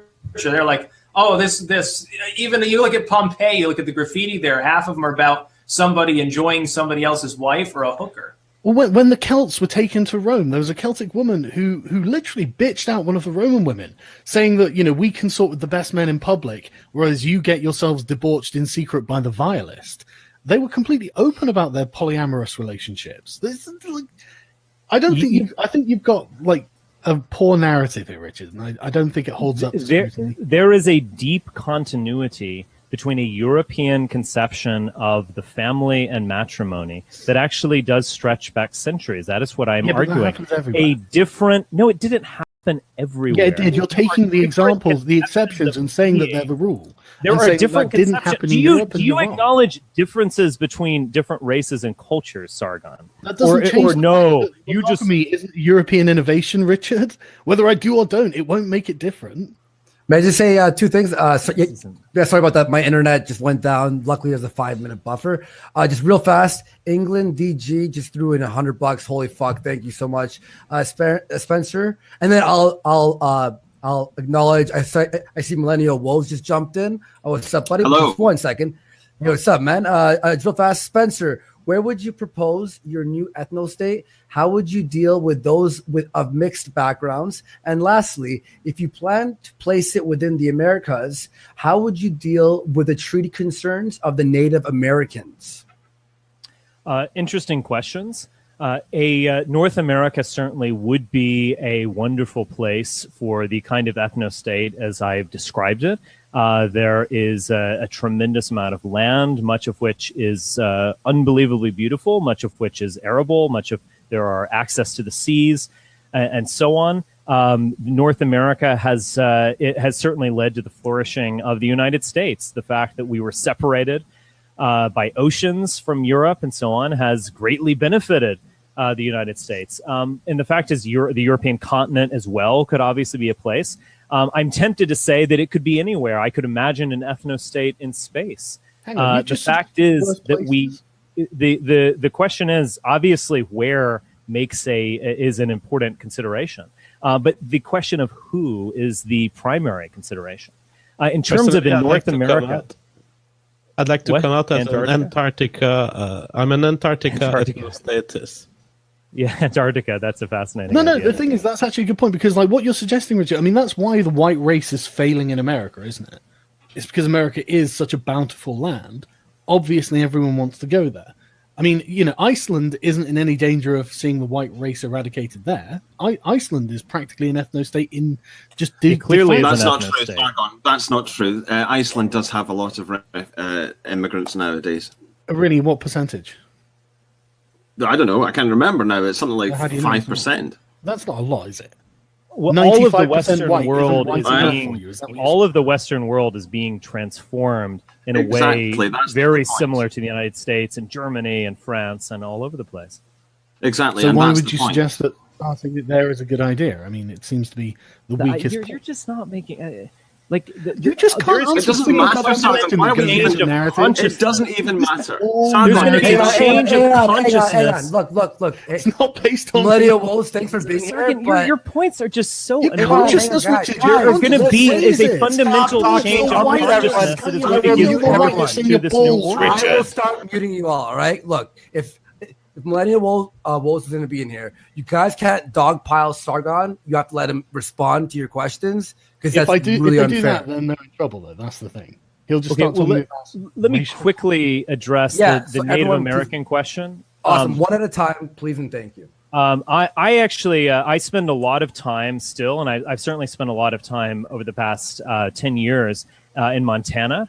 I have actually spent time in Indian reservations. They're nice places, but they're actually tragic places as well. I have a great deal of sympathy for the American Indians, and I hope that they stick around. I think that they have a culture, they have a heritage, they have something to give to the world. I definitely wish them the best, and I would be fine with creating a real ethno-state for them, not this pale counterfeit of America, which is the reservations have become. That is, they've taken the worst aspects of America. They've taken the gambling, the alcoholism, which they can't process alcohol. It's a very tragic situation as Mongoloids. They've taken the worst aspects of America and they've lost many of the great aspects of themselves. I hope that they maintain the great aspects of themselves and that they really have a place that is truly Indian. Are you suggesting we release them back into the wild? That's a really, I have to say that's a shockingly insulting thing to say. We're going to release them to the wild. Yes, I think that there are parts of North America that should be wild. I think that's a great thing, and I think there would be it would be a great place if there was a part of this world that still in the white man would fear to tread. I think that's a good thing. But I just asked Millennial Wolves, how do you weigh in? Funny? Because you are literally saying release them back into the wild, Richard. Release them back into the wild. That you are saying that. That is actually a shockingly insulting thing to say, Sargon. And I'm not trolling when I say that. Richard, let Stick speak, and then we'll talk to Millennial Wolves right after. Okay, I would say, Richard, that's fine. But what about when they start like raiding the convoys and stuff on the borderlands? That could become a little problem. We'll fight back. Okay. All right, and Millennial Wolves, how do you weigh into the conversation that is happening right now? Oh, well, I've just been listening in, and it's been very entertaining. I think that there's a lot of pedantry going on about what is white and all that. I think it's absolutely retarded. Everyone knows what is white. If everyone knows, why can't you just tell me? Why don't you just tell me? Okay, yeah, I'll ask you. Is Lawrence Fishburne white? I don't know. Does he act white? He gets called white a lot. No, he doesn't. That's ridiculous. There are just answer the question, sir. Is Lawrence Fishburne white? Right? But you are the guys. You are the ones who are saying, right, okay, you're genetically white, but you're also culturally white. That's you are the ones that it doesn't matter. I'm asking that's you not contradictory to at all. I know it's exactly. not contradictory. Sargon, is Lawrence Fishburne white? Is Lawrence Fishburne white? Because what you're saying is Lawrence Fishburne white? Did you stop beating your wife yet? Because that's what you're doing. Listen, right? It's not the equivalent question. I have just. You're not going to insult Lawrence Fishburne by answering that question. Listen, can you answer a single question, right? And I've asked this many times. You are saying that there's a genetic component and a cultural component, and yes, and those two are related. People to live in a certain kind of way to fulfill the cultural component. Are you disagreeing with that in any way, shape, or form? I am describing white people. White people exist in a certain way that is defined genetically to a large degree. White people have a being. A certain way culturally they'll have to live.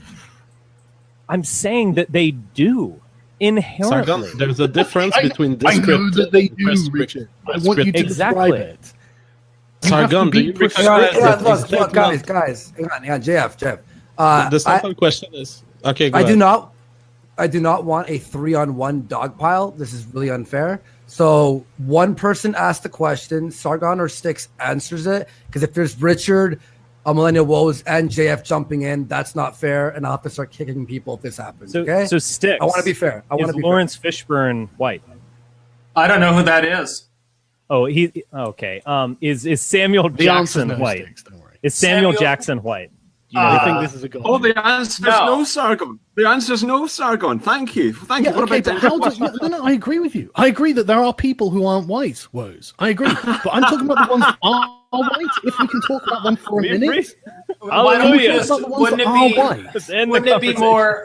it be more worth your time to talk about people who are actually disagreed upon as to their classification? Again, it doesn't really matter even necessarily if they're an identitarian. What about someone who's like a deeply tanned Italian or a marginally white Turk or a white Mexican? There are so many people that I see within the identity. If they're merely deeply tanned, then there are people within the identitarian. Still white, no matter how long they've laid. Hey, wait, Spencer, please let Styx finish. There are people within the identitarian. You may say, well, it's self-evident because of genetics or something like that. What about other people who don't agree? Like Spencer, you're talking about creating like an elite core of people to rule society. That's fine.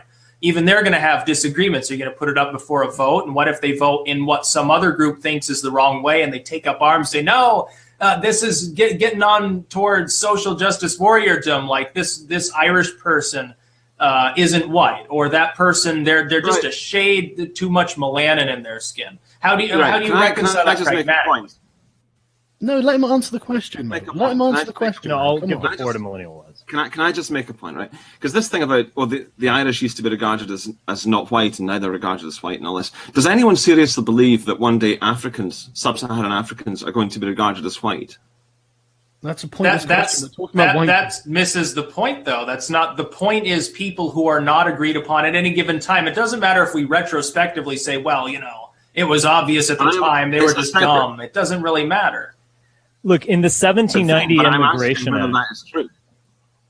Sorry, you go. I didn't hear that. Well, I'll actually give it back to Colin there. He was asking a good question. Yeah. Well, the point is, of course, we can talk about the edge cases, the Turks and all that. But I think the crucial thing is, Sargon is asking us to define white people, and I'm saying this is self-evident. No, I said this to Sargon 2 years ago. That's a misrepresentation of what I've said. Well, do it then. Go be clearer. I've literally said this multiple times, but you guys, as soon as I start making a specific argument, a specific distinction, do it. Come on, turn off your brain. Do it. Okay, well, calm down and listen. You have white people as a genetic distinct group, right? And then you have the culture that you envisage them producing.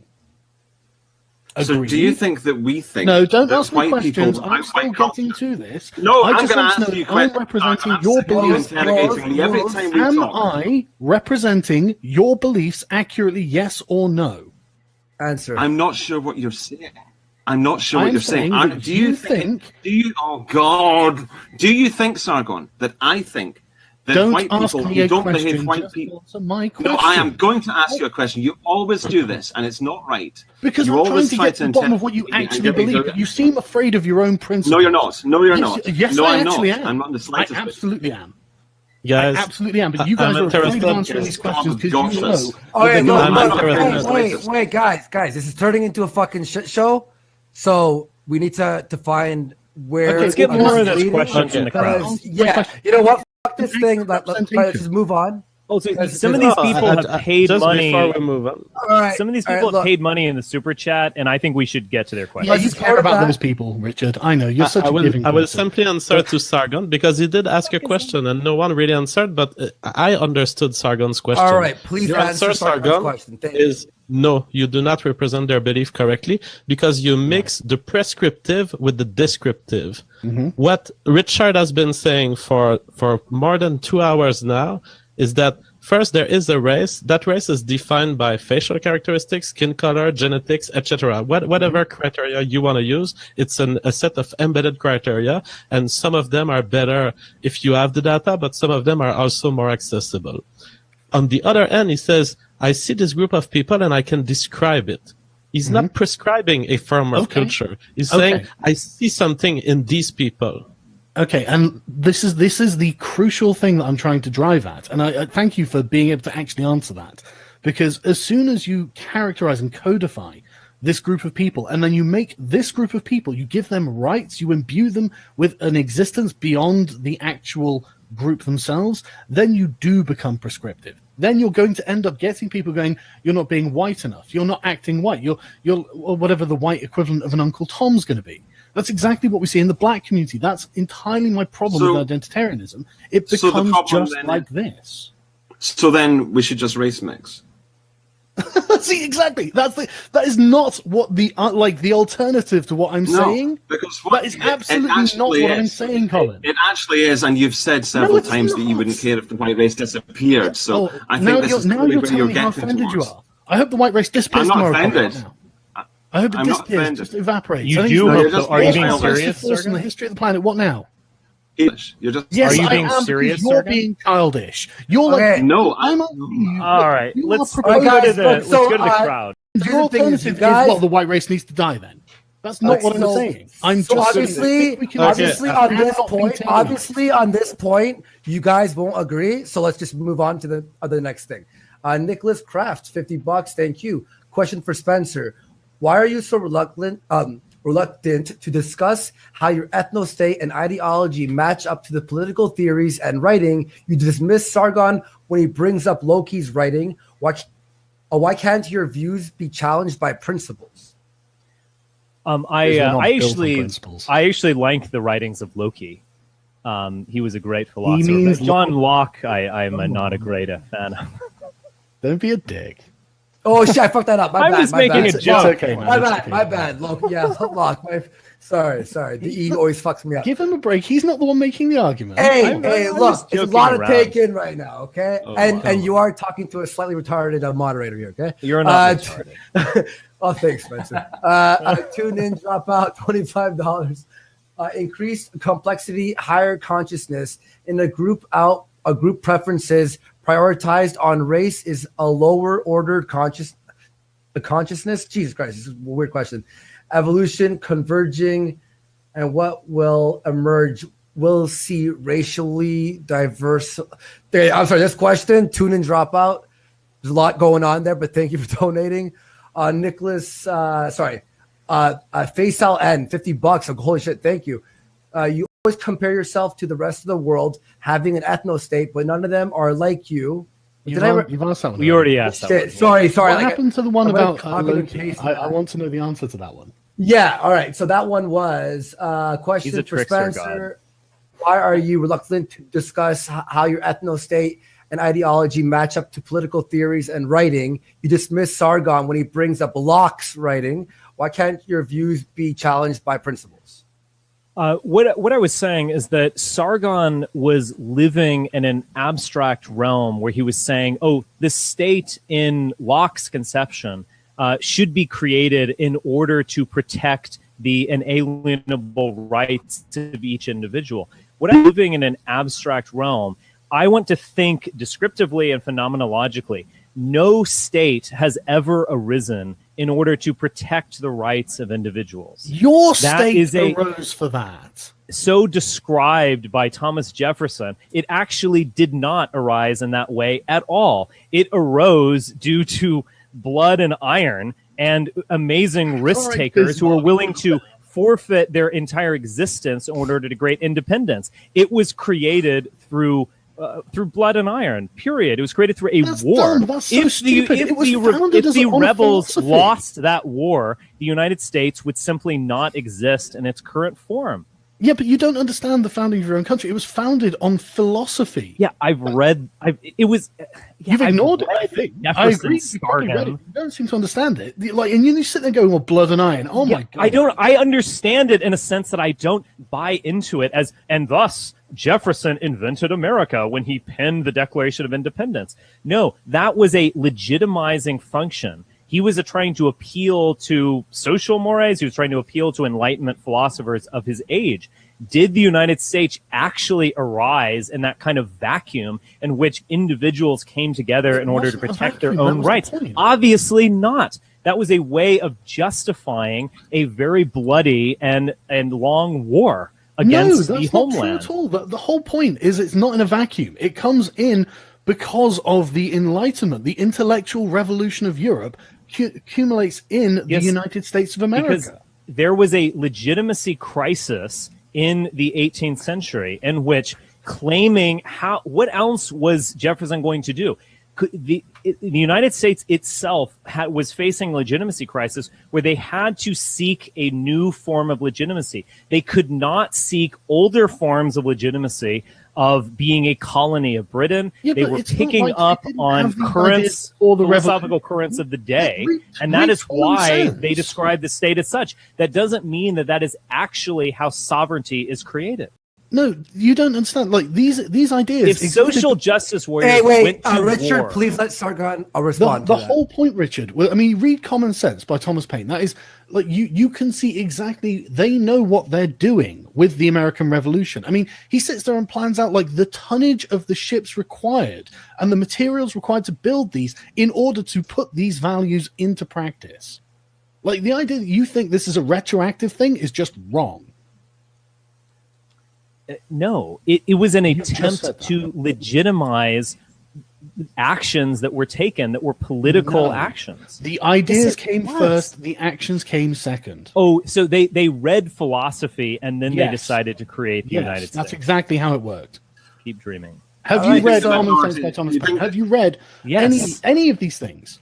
Yes. Then how can you sit there and say that that's not the case? Because I don't buy into this fairy tale of Americanism, which you unfortunately do. I get it. Denial of a fairy tale, yes. If you want, but that doesn't make them not true. Both of you will disagree. Wolves, did you want to weigh in?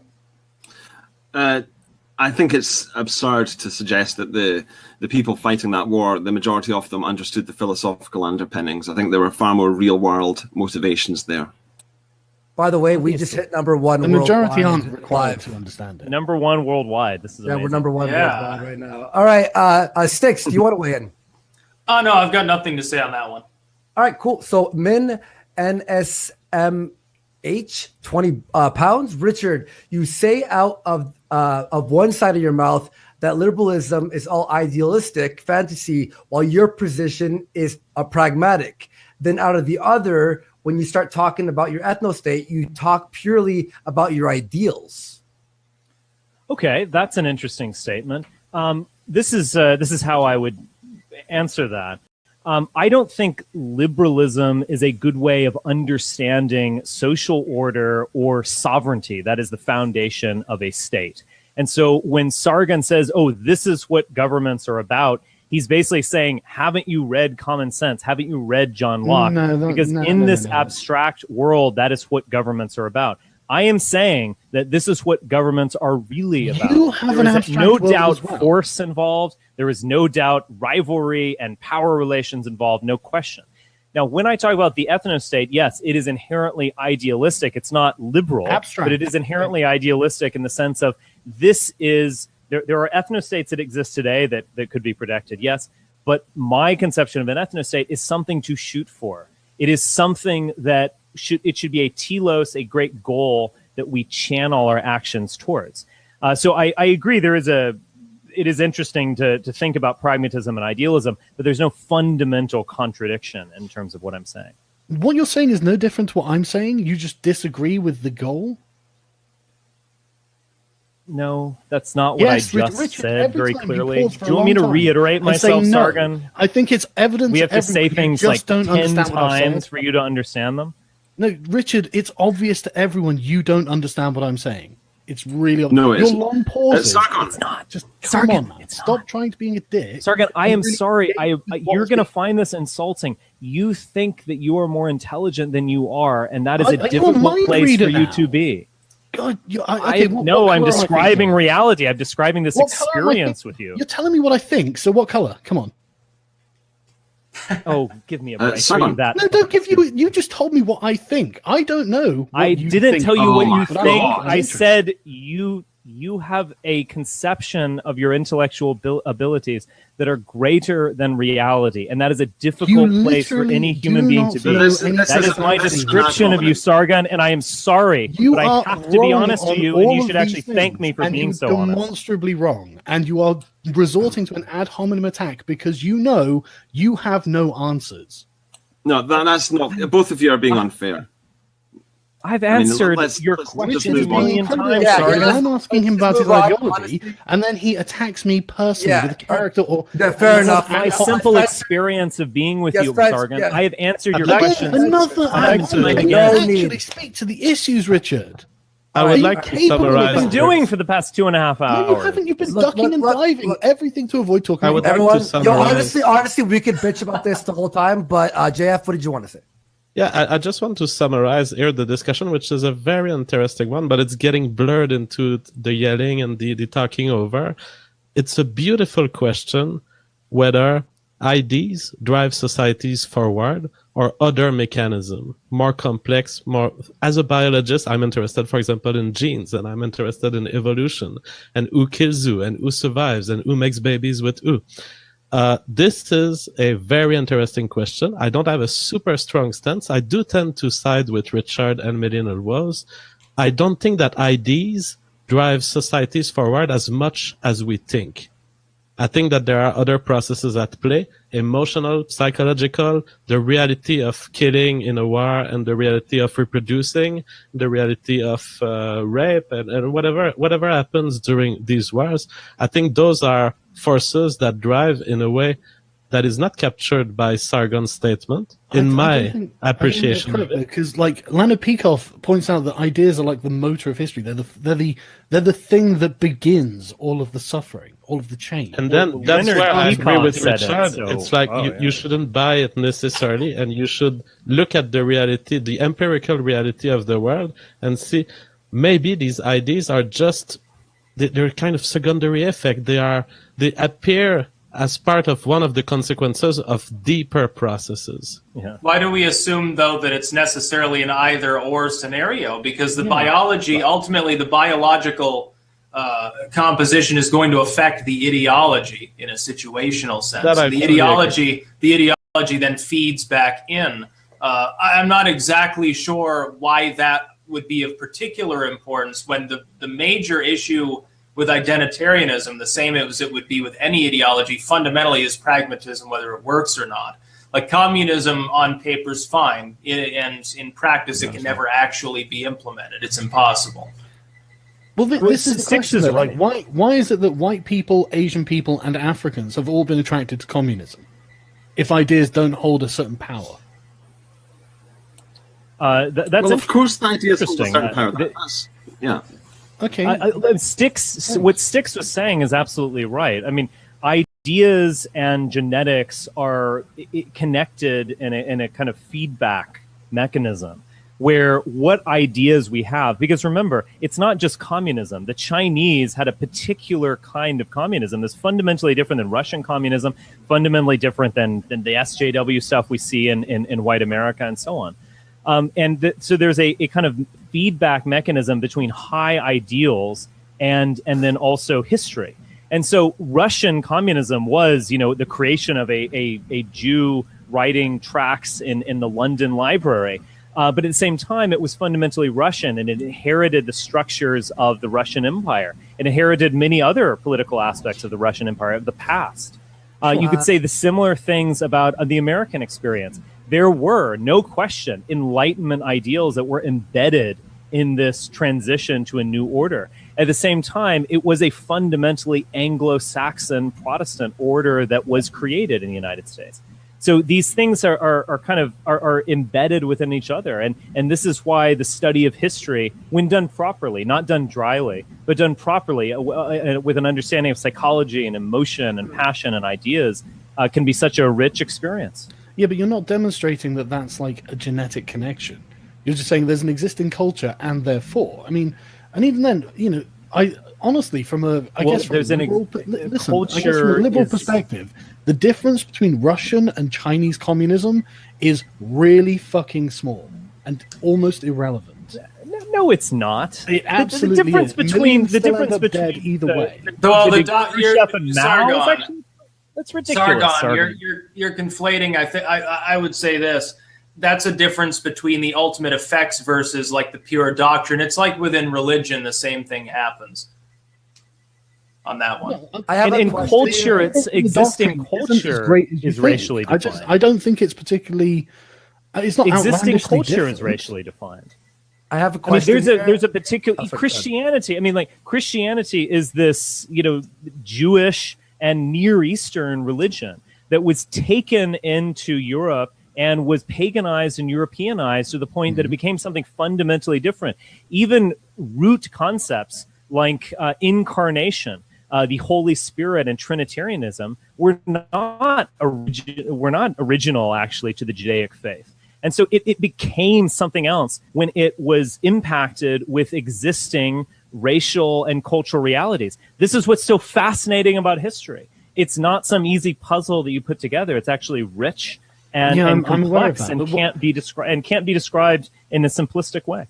Yeah, but you don't explain how culture can be so radically different when the genes are effectively the same.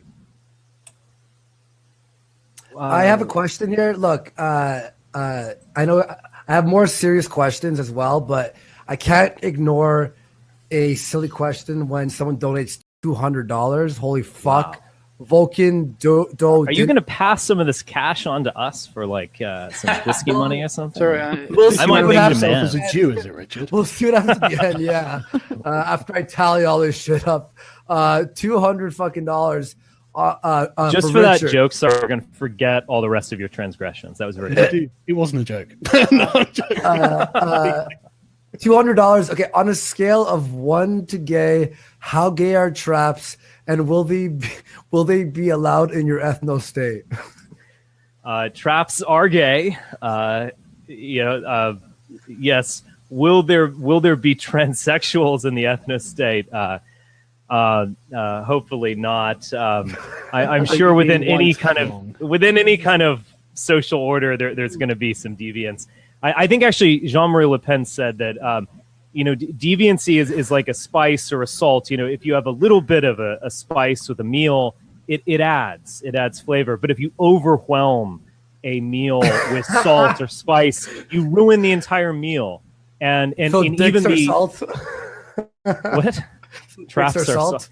Yeah. So look, in any kind of society, there's going to be a little bit of deviancy. But if it overwhelms society, if there's not a core decency to society, it collapses. And that's what we're seeing now. I can't believe you answered that very seriously. Thank you. Pastor Gator Coot, $5.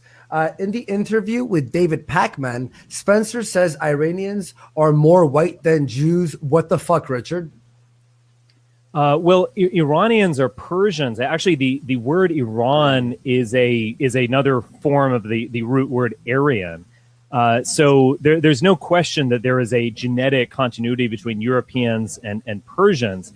Obviously, we have a major historical discontinuity. I mean, it is a fundamentally different historical experience.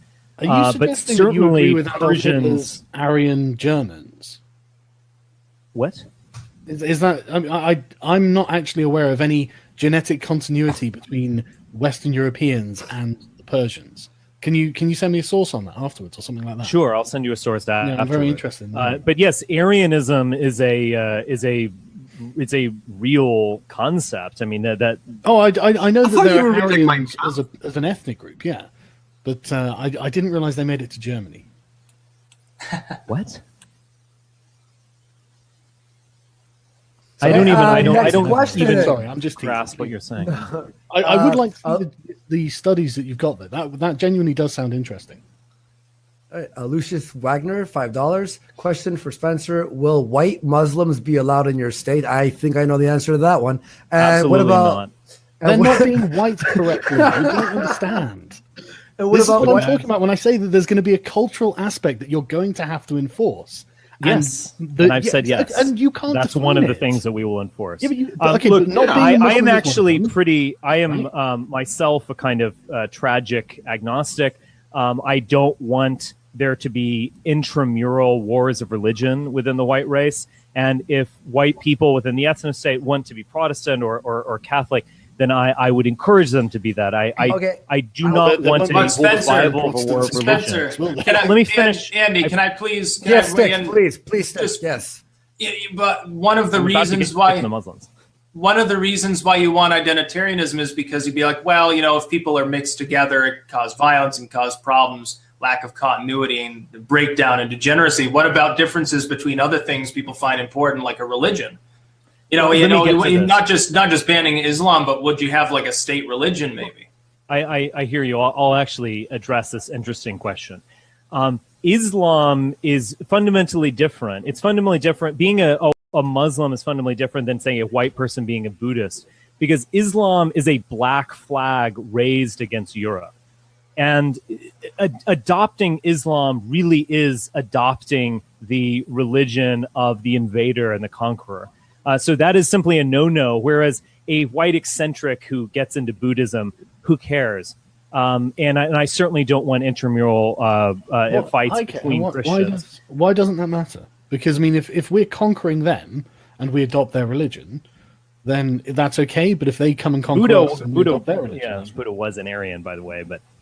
What about though if a sect within Buddhism or anything else were to arise that became like that, or what if there was a group within Islam like the Alawite maybe, who are like, we don't really care about the maybe we would allow the Alawites in as some exception because they're highly civilized. Yeah, I get your point. And what if someone within I'm going to address it. I'm going to address it. What if? Many white nationalists point to Christianity as a source of continuity and commonality for the white race. And to a very large degree, they are right. But they're also, to a degree, wrong. The fact is, Christianity has also been a source of extreme divisions and bloodshed within the white race. That's something that we have to think about. What was it? 50% of Bohemia was slaughtered during the wars of religion. The fact is, white people can assiduously kill one another over doctrinal differences that no one can remember anymore. So the fact is, religion can be a source of conflict. One thing that I have noticed, and just looking at this descriptively or phenomenologically, is that these divisions within Christianity don't create the kind of divisive bloodshed that they have in the past. The fact is, oh, come on, Catholics and Protestants are at each other's throats. You can find places where they are. Obviously, those are obvious enough, particularly people living in the United Kingdom. But the fact is, as a whole, religion within the white race, religion is not the source of conflict that it was. I think that is a very good thing. The fact is, we are becoming a more secular society. Now, Styx raised an intriguing possibility of should there be a kind of state religion. I disagree fundamentally with this notion of there's a separation of a church and state, and that religion is just a private matter. It's some personal thing that we do on weekends or something. I think that is a inherently naive conception of what religion is. And actually, religion and the state are intimately connected, historically speaking. And religion gives legitimacy to the state and vice versa. So actually, this is an intriguing question I don't have a simple answer to, but could a state have legitimacy in this form without a religious background? Now, we Americans might like to say, oh, we're a secular society and whatever. That's not really true. There was an Anglo-Saxon Protestantism and a white Christianity, which was effectively the state religion of America. We could say, oh, you could be whatever you want, but that just meant that you were some denomination of Protestant or maybe a Catholic. So there are state religions. And this is actually a very serious topic that if we were to have an ethno-state, we would have to think about seriously. Is there going to be that theological basis of legitimacy for the social order? So I guess you'd have to have multiple ethno-states then. Sorry.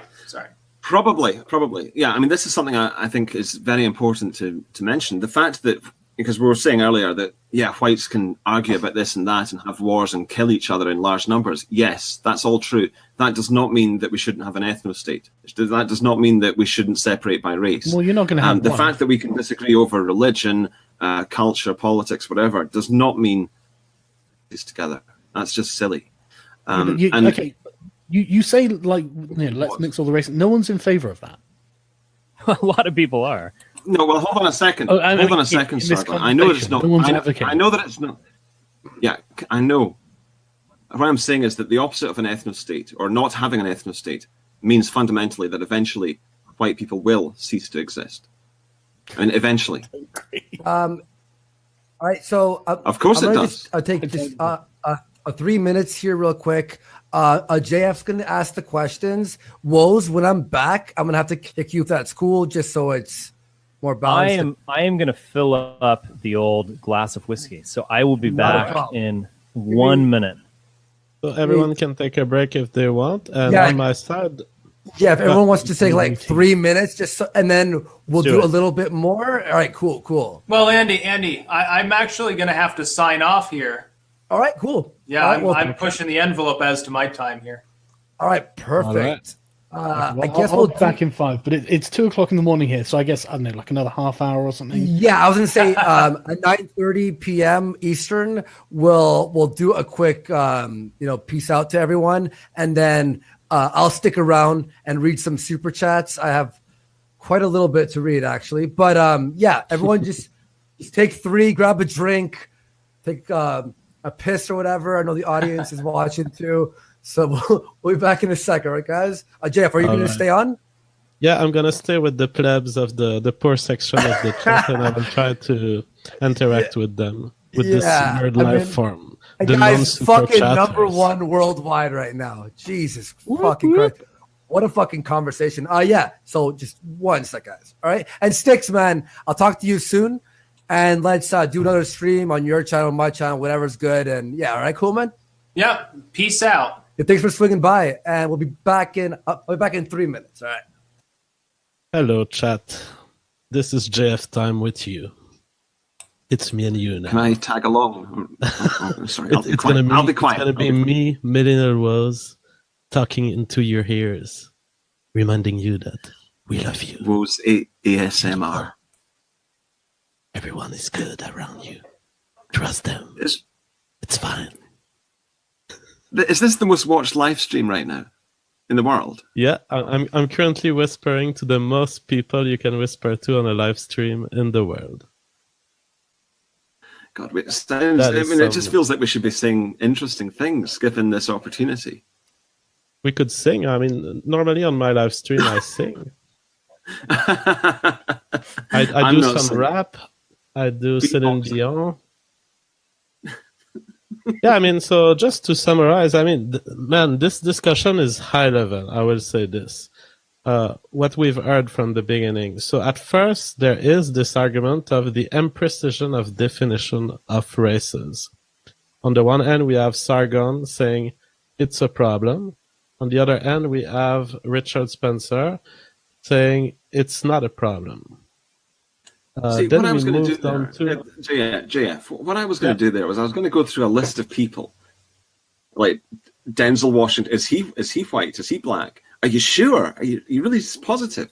Because we haven't analyzed him genetically, so are you absolutely positive? And what about Will Smith? Is he white? And I was going to go through a list and then say to him, well, that's really weird, Sargon, because you've just given exactly the same answers that I would give of people. So maybe it's really not difficult to identify people by the race. And we do know exactly what is meant by black and white. Well, because we do. It's such obfuscation to pretend otherwise. Yeah, I mean, the thing about the recognition of race is that humans have super high visual treatment features that we cannot necessarily put words on. But for some reason, the cluster of features that makes an Asian, makes a white person, or makes a black person is so clear that it's extremely precise. And in fact, when you recognize people with your eyes and then you do the genetic test, the correspondence can be above 90%, and 90%, those are the cases where you will include everyone on Earth, you will include Indians, but some of these studies even reach 95, 99% correlation between self-identified race and genetics. So it's there was one study that was like 99.8% conformance between their self-reported racial identity and what the scientists found. Something remarkable. I mean, there's just no ambiguity about this. I mean, talking about the edge cases is just so desperate. Now, one person on the chat among the 12,000 people who are watching us has written, JF, notice me senpai. Her name is Maslada. So I will add Maslada to my list of notice at 9:04 p.m. Eastern Time. You have been noticed, Maslada. So then the conversation moved on to the all prescriptive aspect. Because the first problem was descriptive. So the categories, are they poorly bounded or are they not poorly bounded? That was the problem that Sargon first brought. Then it moved on to the prescriptive versus descriptive, and there was a little misunderstanding here, I feel. Because Richard on the one hand was saying, okay, start with your category that you've defined as race, with the facial features and the genetics, or whatever criteria you want to use, and then look at these groups, and look at what they do culturally. And Sargon kind of attacked, I mean, I wouldn't accuse Sargon of strawmanning here. I don't think it was a strawman. I think he just approached the idea differently than Richard.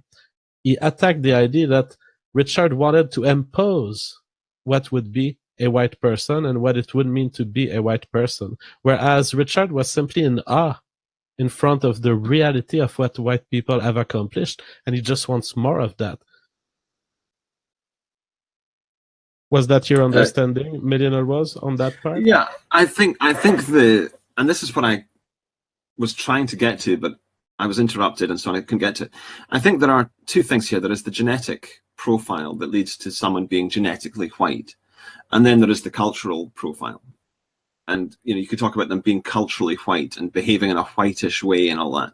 And I think Sargon's problem was he was saying, okay, you've got the genetics, but what makes somebody culturally white, and what will you do if they behave in an unwhite way? And that's fair enough. I mean, there is a question there. I believe that white people, like genetically white people, have a way of being which is largely consistent across the different countries where they live, and that way of living reflects a way of being, a spiritual reality, a spiritual character, which in turn can be violated when they are forced to live in circumstances, cultures that they wouldn't choose, such as multiculturalism or communism. No, I think there is a basic creature, and then there are ways that it wants to be to behave, and there are ways that it can be forced to behave that aren't good for it. I think that the best argument against Sargon has not been stated yet, which is on that part. It is that everything that you can reproach to what you were reproaching, to what I call the kind of straw man or the kind of misaddressing of Richard's view on the culture of whites and what is the culture of white people, or how do we define white people in terms of their behavior and culture. You could do the same to an arbitrary country categorization. You could ask, well, are Canadians acting Canadian enough? And in fact, our laws are essentially tools to ensure that people will converge toward a certain space of behavior that we allow, and then we have the things that we don't allow. That's the function of laws.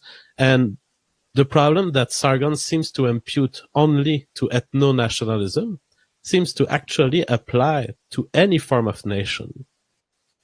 I actually said this. I actually have someone who wants to jump in and go against what Richard and Woes is saying, and you as well, JF. Cool. So I'm gonna send him the link. This is a Kevin Logan. Oh my God! He's been listening in, and we have to start weighing it back towards the left a little bit, just so it's fair. Kevin Logan should be here in a second. Also, actually, yeah, sure. Well, I was just to go back to that discussion. I was actually pointing this out, that any social order, at some point, the collective, it forces itself legally speaking and punitively. So there are things that you must conform to as a UK citizen in this multi-culti liberal UK that the state will enforce. It's just there is no society on earth in which the whims of the individual go unchecked. All right. Here we go. There's always a collective.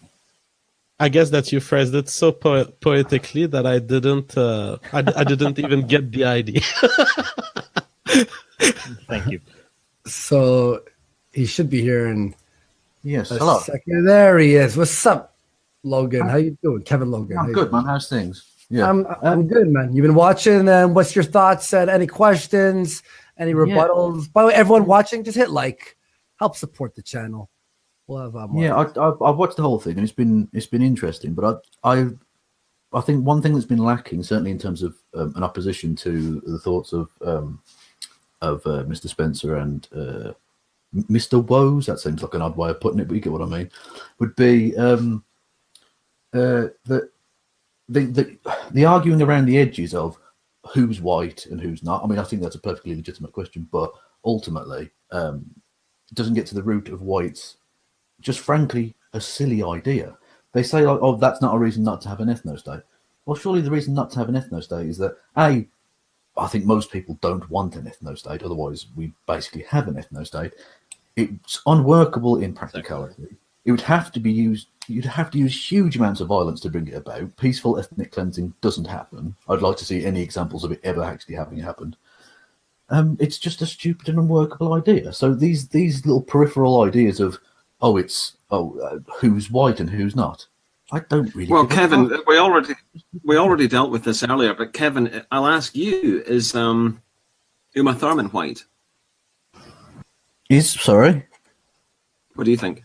He's not the Is racial Uma inquisitor Thurman here. You white? are. Can you define whether she is or not, please? Sargon, be quiet. I'm asking Kevin. No, you're the one asking him a loaded question to which you know. How's that a loaded You're question? as soon as he answers it, you're going to say, Sargon, "See, gotcha." pipe down. Gotcha. Shut up. Sargon, No. Sargon, No, shush. it's I'm not going asking to work. Just Kevin say a question. it's going to work. It's none of your That's business. the merits of the argument, and you know what you're saying is a leading question. You know, you just have you think. Well, I'll ask it a different way. Kevin, is Uma Thurman black? That's no different at all. No, but this is my point. Sargon. No, she's obviously not black, and I don't care if she's a decent person and she wants to live in a. No, but it's not about whether you. It's not about Fine. whether you care or not. That's not the issue. The issue is she white? Because you were asking, how do you know what white is? So I'm asking, well, do you think she's white? No, but this is my point. I don't care. It's not a matter of whether you care or not. That's not the issue. In the sense that if you want to build an ethno-state, you're saying that only this colour can live in this place, and I'm saying that's a ridiculous thing to want in the first place. It's a very natural thing to want. It's the way that people live for tens of thousands of years. Yeah, and owning slaves was the same. Just because something's natural doesn't mean it's right in any sense whatsoever. That's an absurd.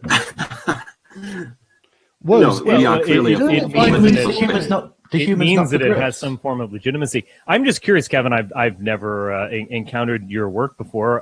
Do you think that there should be any kind of restriction at all in immigration, or do you think that we should have, wherever capital flows, the humans should follow, or wherever human whims flow, they should go where they please?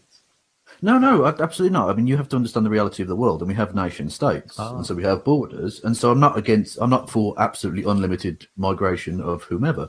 But the idea that you're going to have to say, okay, well, this colour of people have to leave this land, especially in America, seems ridiculous because you have a significant number of black people who, by and large, their ancestors didn't choose to go there; they were brought there by white people. And so to say now, you now have to leave. Do you think there's a genetic coherence to the British Isles?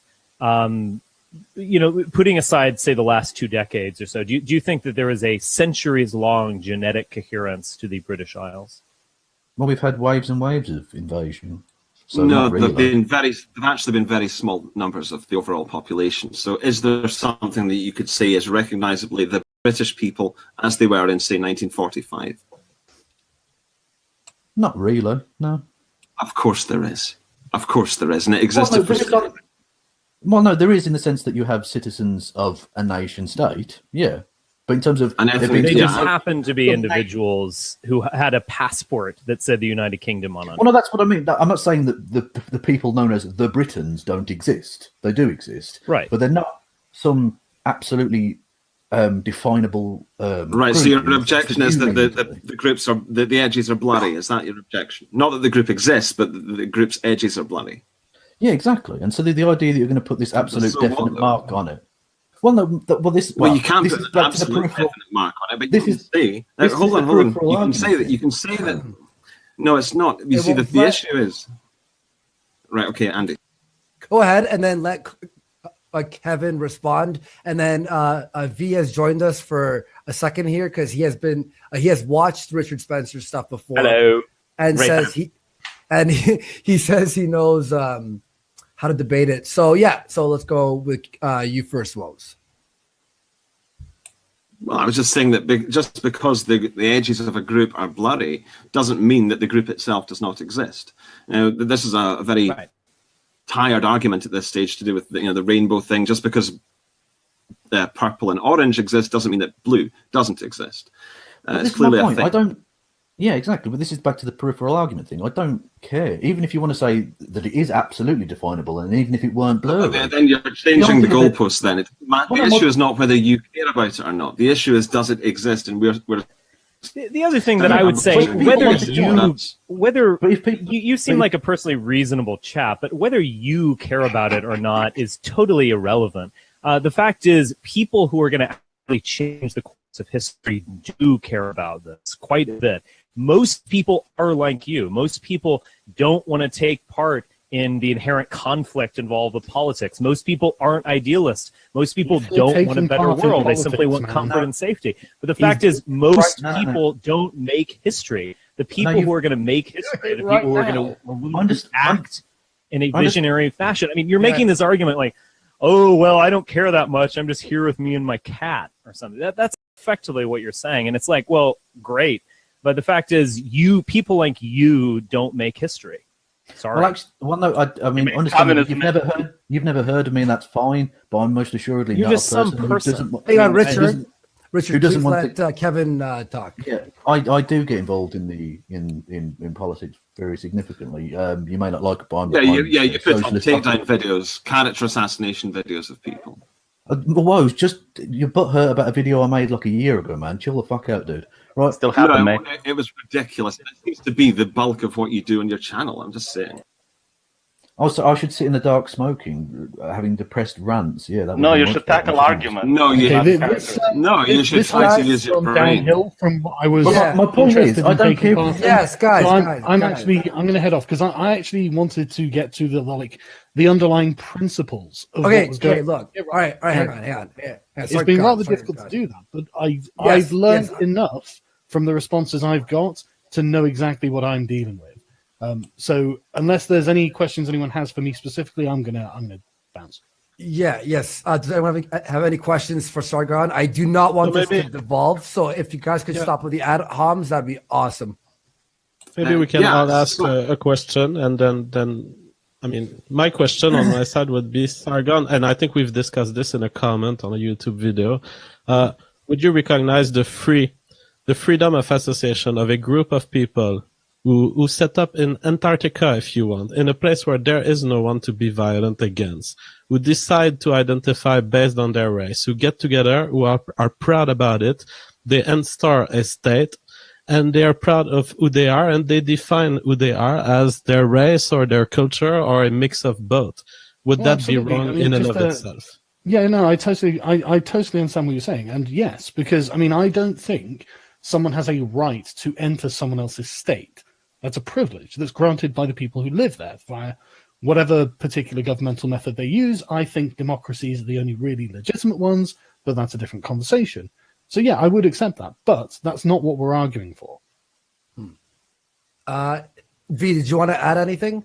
I'm going to wrap it up in like a minute here. So V, do you want to add something? I could add, what if the people in that new state are oppressed by a minority, which are now the aristocracy, if you will, and they're oppressing everyone else in that place, like you have in North Korea, for instance?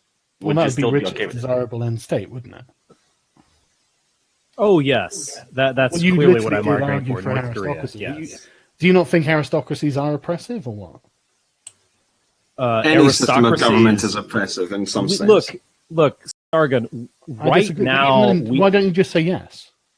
Aristocracies are purely natural. We live right now. There are aristocratic classes. There are oligarchic classes in contemporary America and contemporary United Kingdom. Of course, there are.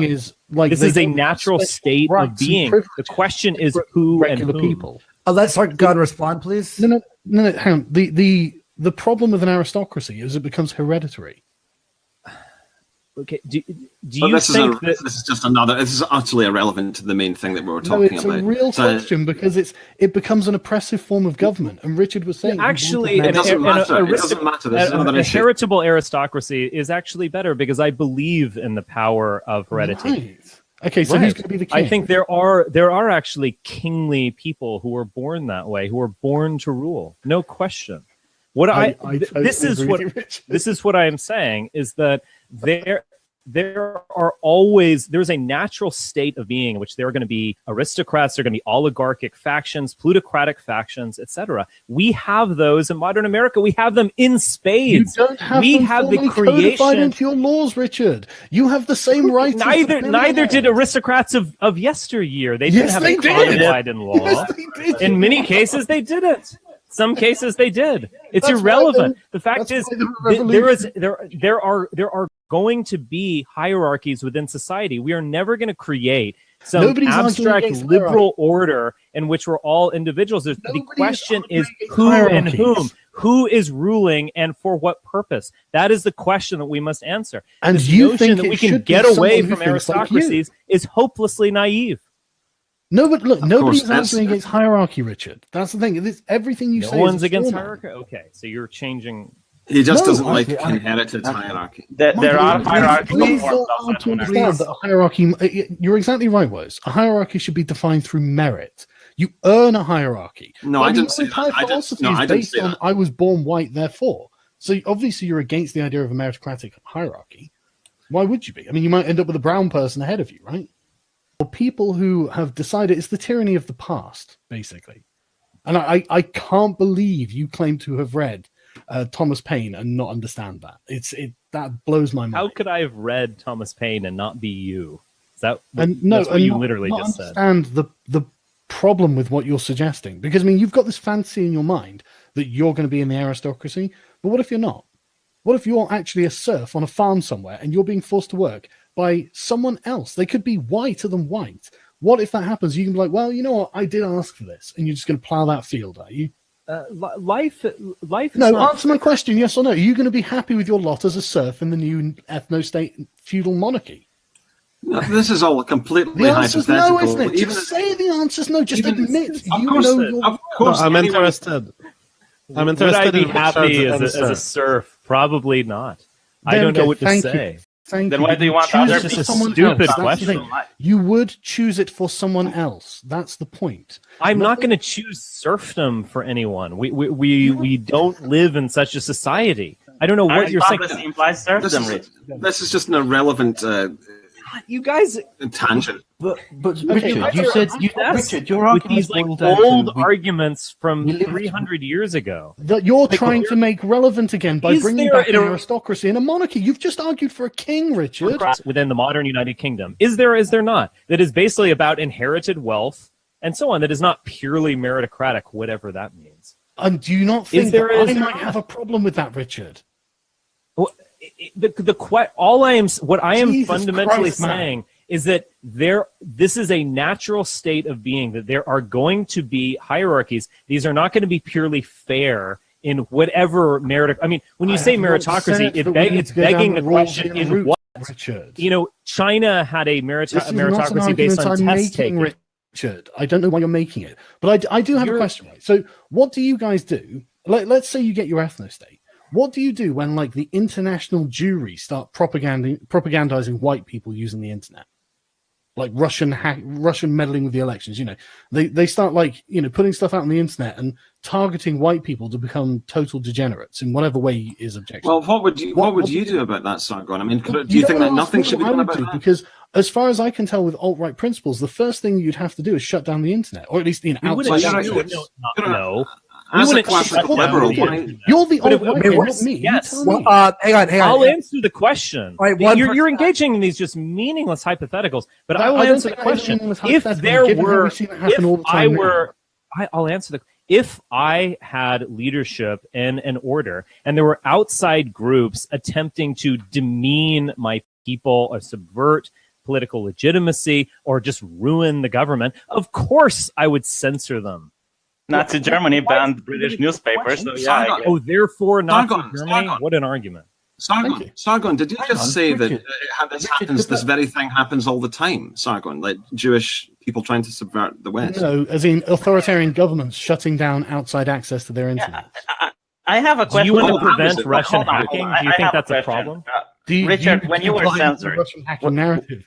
Let's have V. I don't buy into it, this but maybe I question. do. Do you want? I don't buy into it. Hang on, let's have I don't buy into V ask a question. Let's say it because were he's been real. sitting Do you think the U.S. government should actually act against it? If it were real, All you're talking do you think about the is- U.S. government should act against it?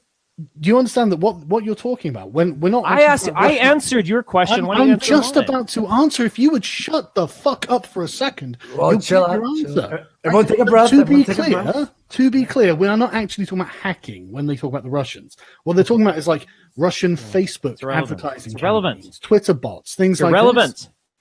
No, it's very relevant, okay, because one of them is legal and the other isn't. Does God, that- what you an afterwards. understand the Stop concept it. of Can I law? cut in for a bit, right? Richard, you're just legitimizing the current establishment for censoring you. You are saying that you are a disruptive force in the current establishment, so it's okay if they censor you off the internet. I understand why the current establishment would want to censor alt-right ideas because we threaten their legitimacy. No you question. Don't think it's wrong.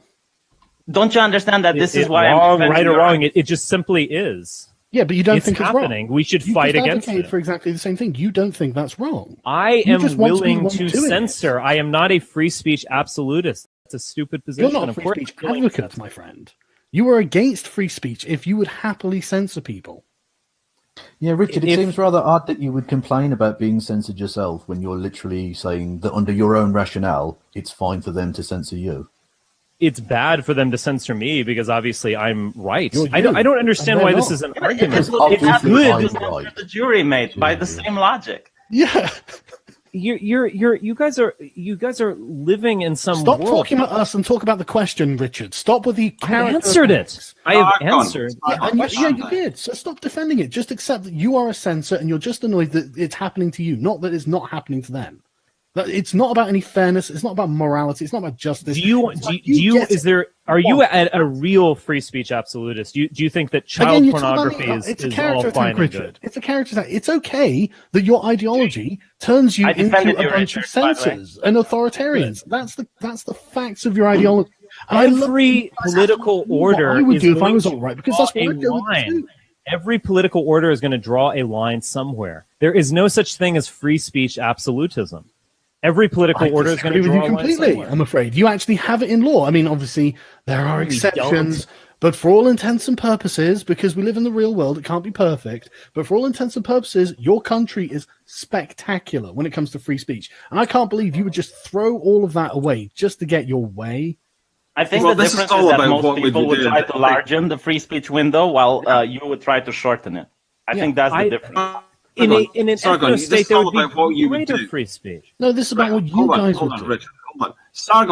Sargon, this is all about what we would do to protect our ethno state from being subverted from outside. Yeah. Right? That's basically the question. So, is there anything that you would do to stop subversion from outside a state, regardless of the ethno thing? Yeah, but it wouldn't involve government authority, because all they're doing is So talking. what would you do? No, listen, right. So what would you do? Talking. I don't think talking to people outside of the ethno-state should be stopped by the government. I think that's a massive violation of my rights to hear. Neither do we. But this has nothing to do with the ethno question, though. This is just a question of how to protect a state from subversion from outside. It could apply to any.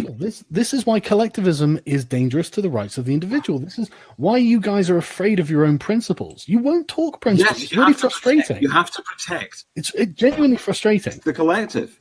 You have to protect the collective in order to hold the I've said this. danger. You claim that I'm running away from my principles. I have said over and over and over again that, yes, I want a society in which people are free to exchange ideas and goods and so on that's healthy and free and lovely. There is a point in which the rights of the individual will confront the collective order. That is the same for the ethno-state. That is the same for every single social and political order that exists. Yeah, but for you, when you got punched, hold on. Really close. Let me just ask him this, Sargon. When you got punched, right? Those were your rights violated by a collective, which was pretty much. It was an individual who punched me. It was an individual punching you because of ideological reasons, not because he hates you as a person. He hates the ideology that you're spewing. Right, and the state pretty much consented to that because there wasn't, thorough investigation into the individual who punched you. I'm a U.S. citizen. I pay taxes. I obey the law. Correct. I do not seek to overthrow the United States government. Therefore, I have rights as a citizen. Yes, but other collectives view you as a danger, so they punched you. They did not give a shit about your individual rights. Do you think that's fair or not?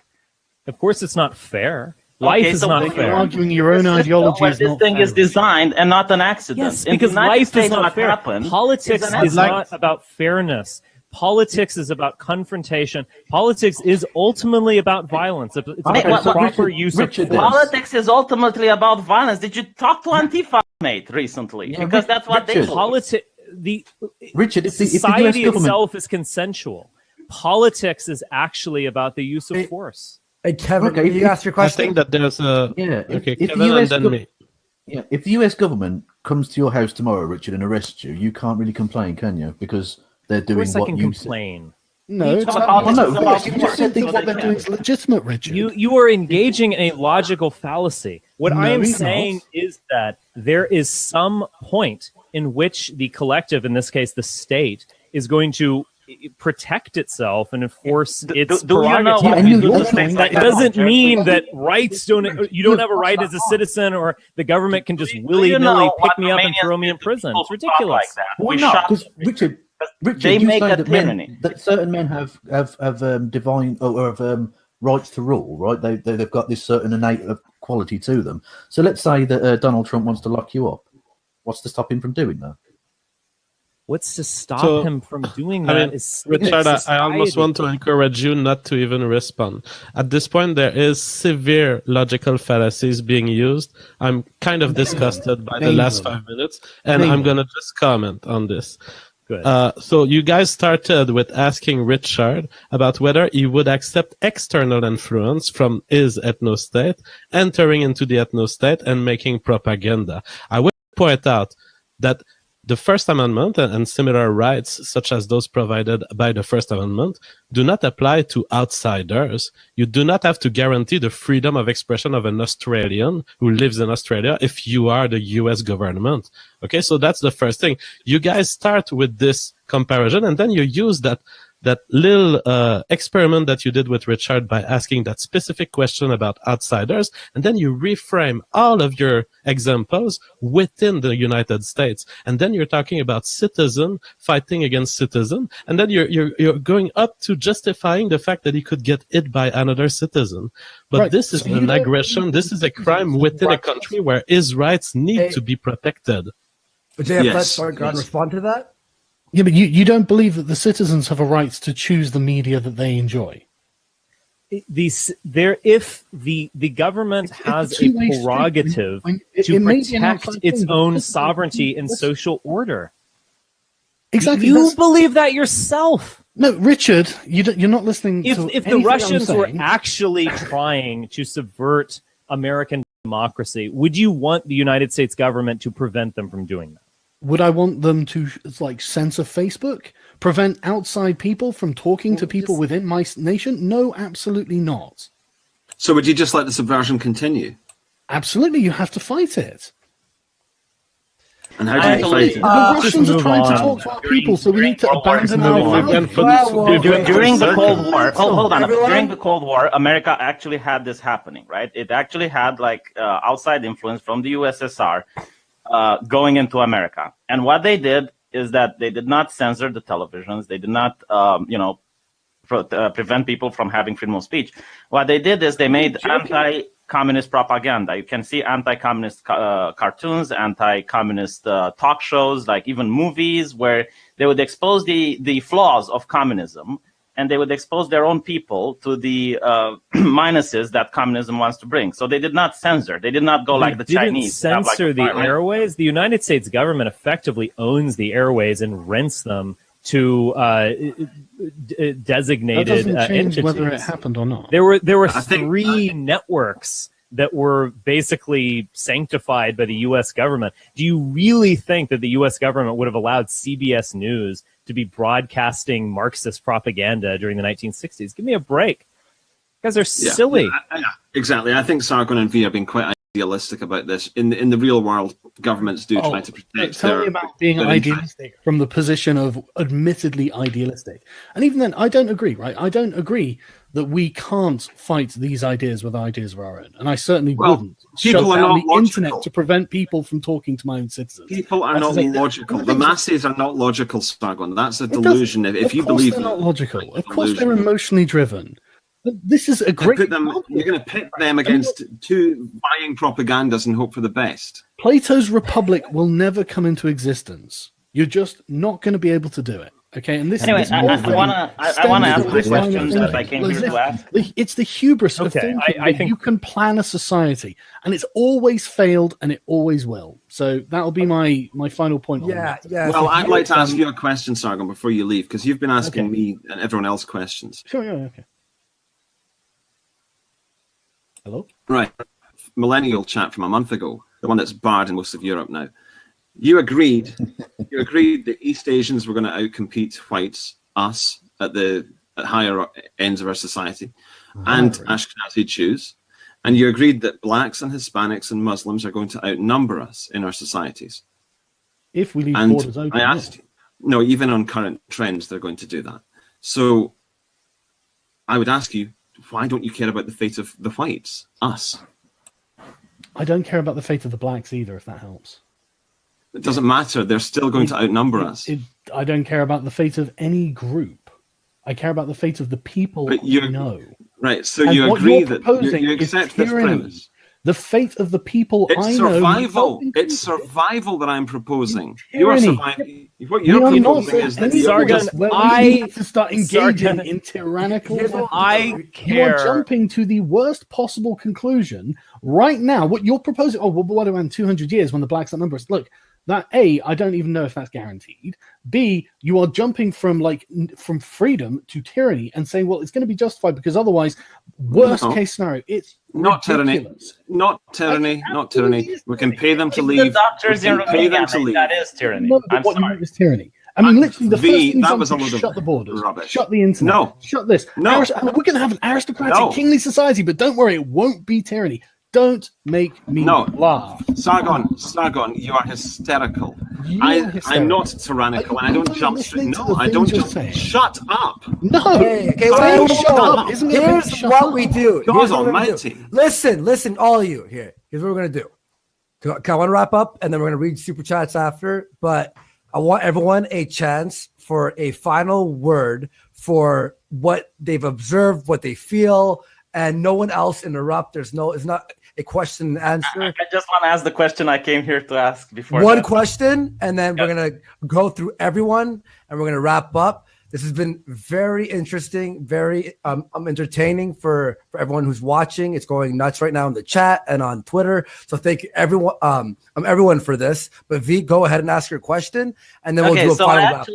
Yeah, I actually watch Richard Spencer, even though I disagree with his ideas. And I remember last year you were at this university where you talked about how football it takes away from white identity, right?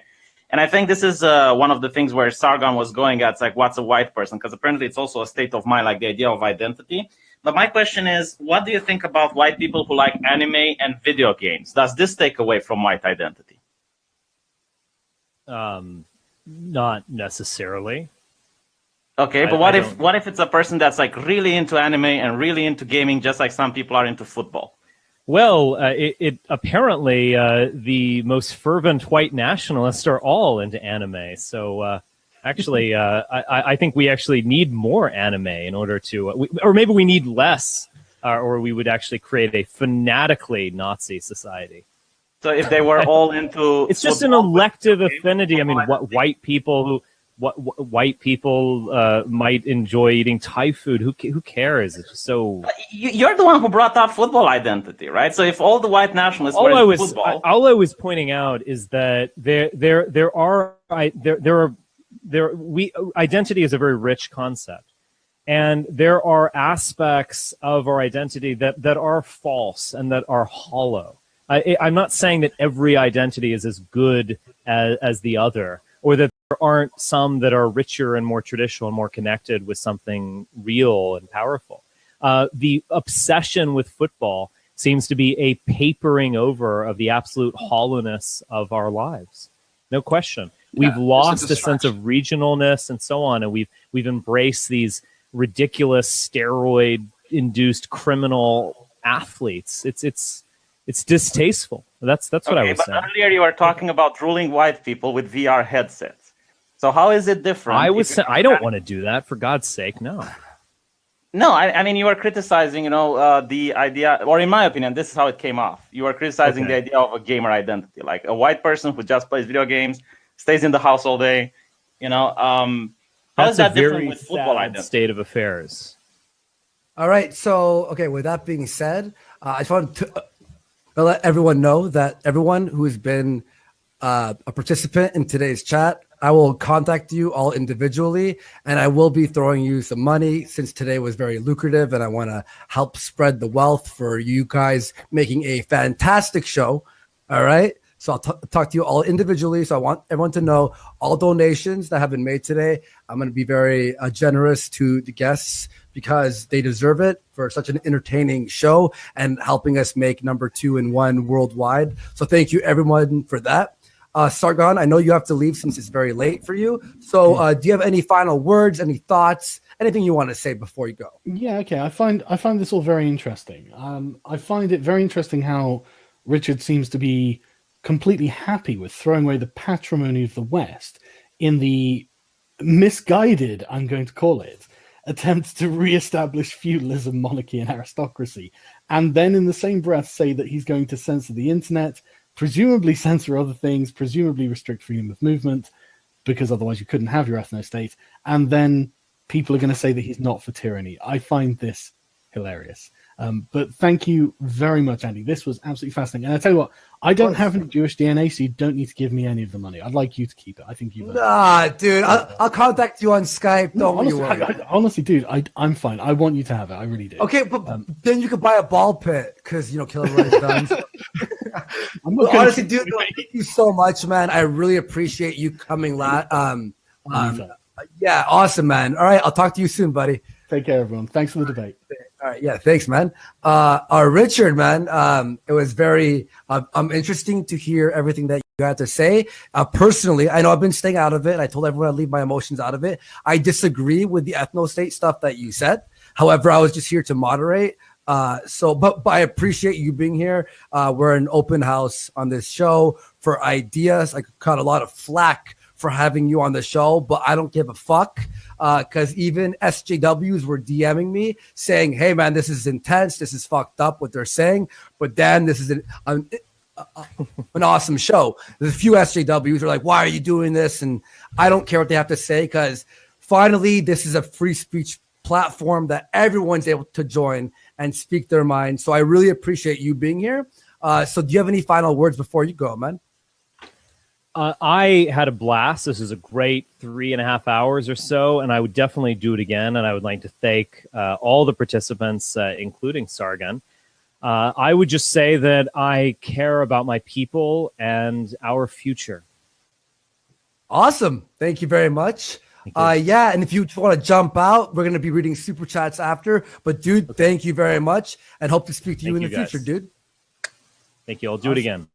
All right, sounds good. Bye-bye. We'll do some Kevin Logan. We'll jump to you since you were an opposing viewpoint as well. Do you have any final thoughts? I know you didn't get too much time since you came in at the end, but any final thoughts on what happened, what you've heard?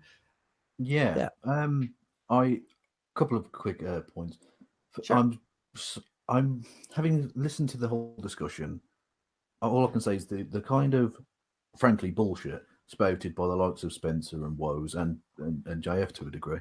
I'm so glad that their ethno-state is never, ever going to happen. It's a bullshit pipe dream. It's pathetic. It's never going to happen, and I'm really glad it's never going to happen. And secondly, you're very generous. Small. Hey, no talking over final thoughts. Sorry. How uncouth. Anyway. And secondly, the very generous offer you made of some money. Because I'm such a virtue signaling cock, any money that comes my way by this will be going to a Jewish charity of my subscribers' choosing. Awesome. I thought you'd like that, Millennial Woes. I thought you'd love that idea. Maybe you can join. Yeah, it's very amusing. And Kevin, no, they've got enough money already. And Kevin, I'd love for you to come back on.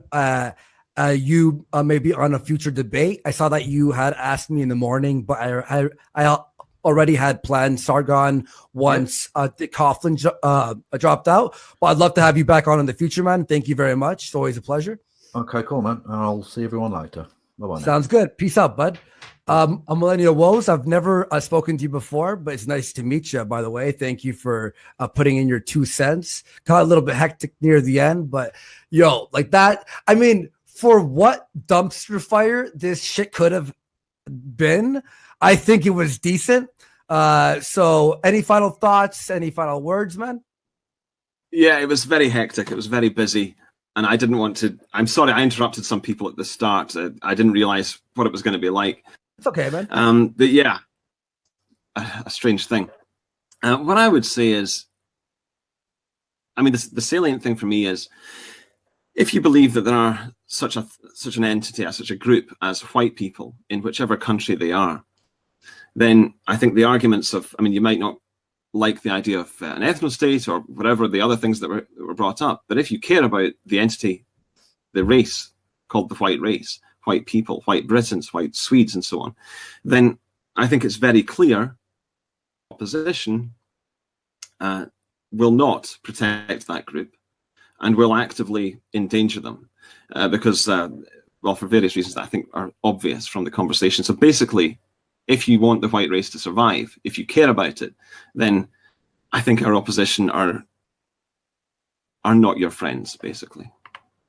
All right. Well, thank you, and I hope to have you on the future, maybe for a more organized debate that you'll be a main debater on. Maybe in the future we'll stay in touch, dude. So thank you very much, man. Yeah, thank you very much. Thank you. All right, thanks, Wells. Appreciate that, man. Okay. See you later. All right, easy, man. And we got V. You came in very late. Hang on one sec. Hang on 1 second.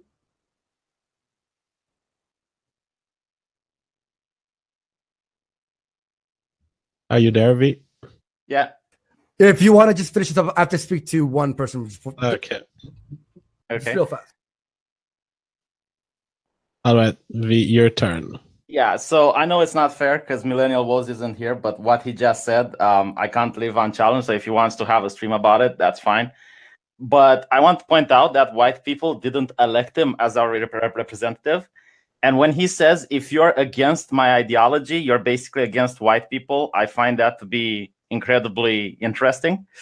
I listen to Richard Spencer a lot. I think I listen to every one of his public speeches, but as a person who has been censored more than his fair share, and he even got punched in public to say that it's okay when like politics is about violence, and it's okay if the majority silences the minority. For me, that was incredibly interesting as well, because basically he's saying it's the only problem he has with it is that it's done to him, but if he was in power he could do it onto others, so he's not against it on principle.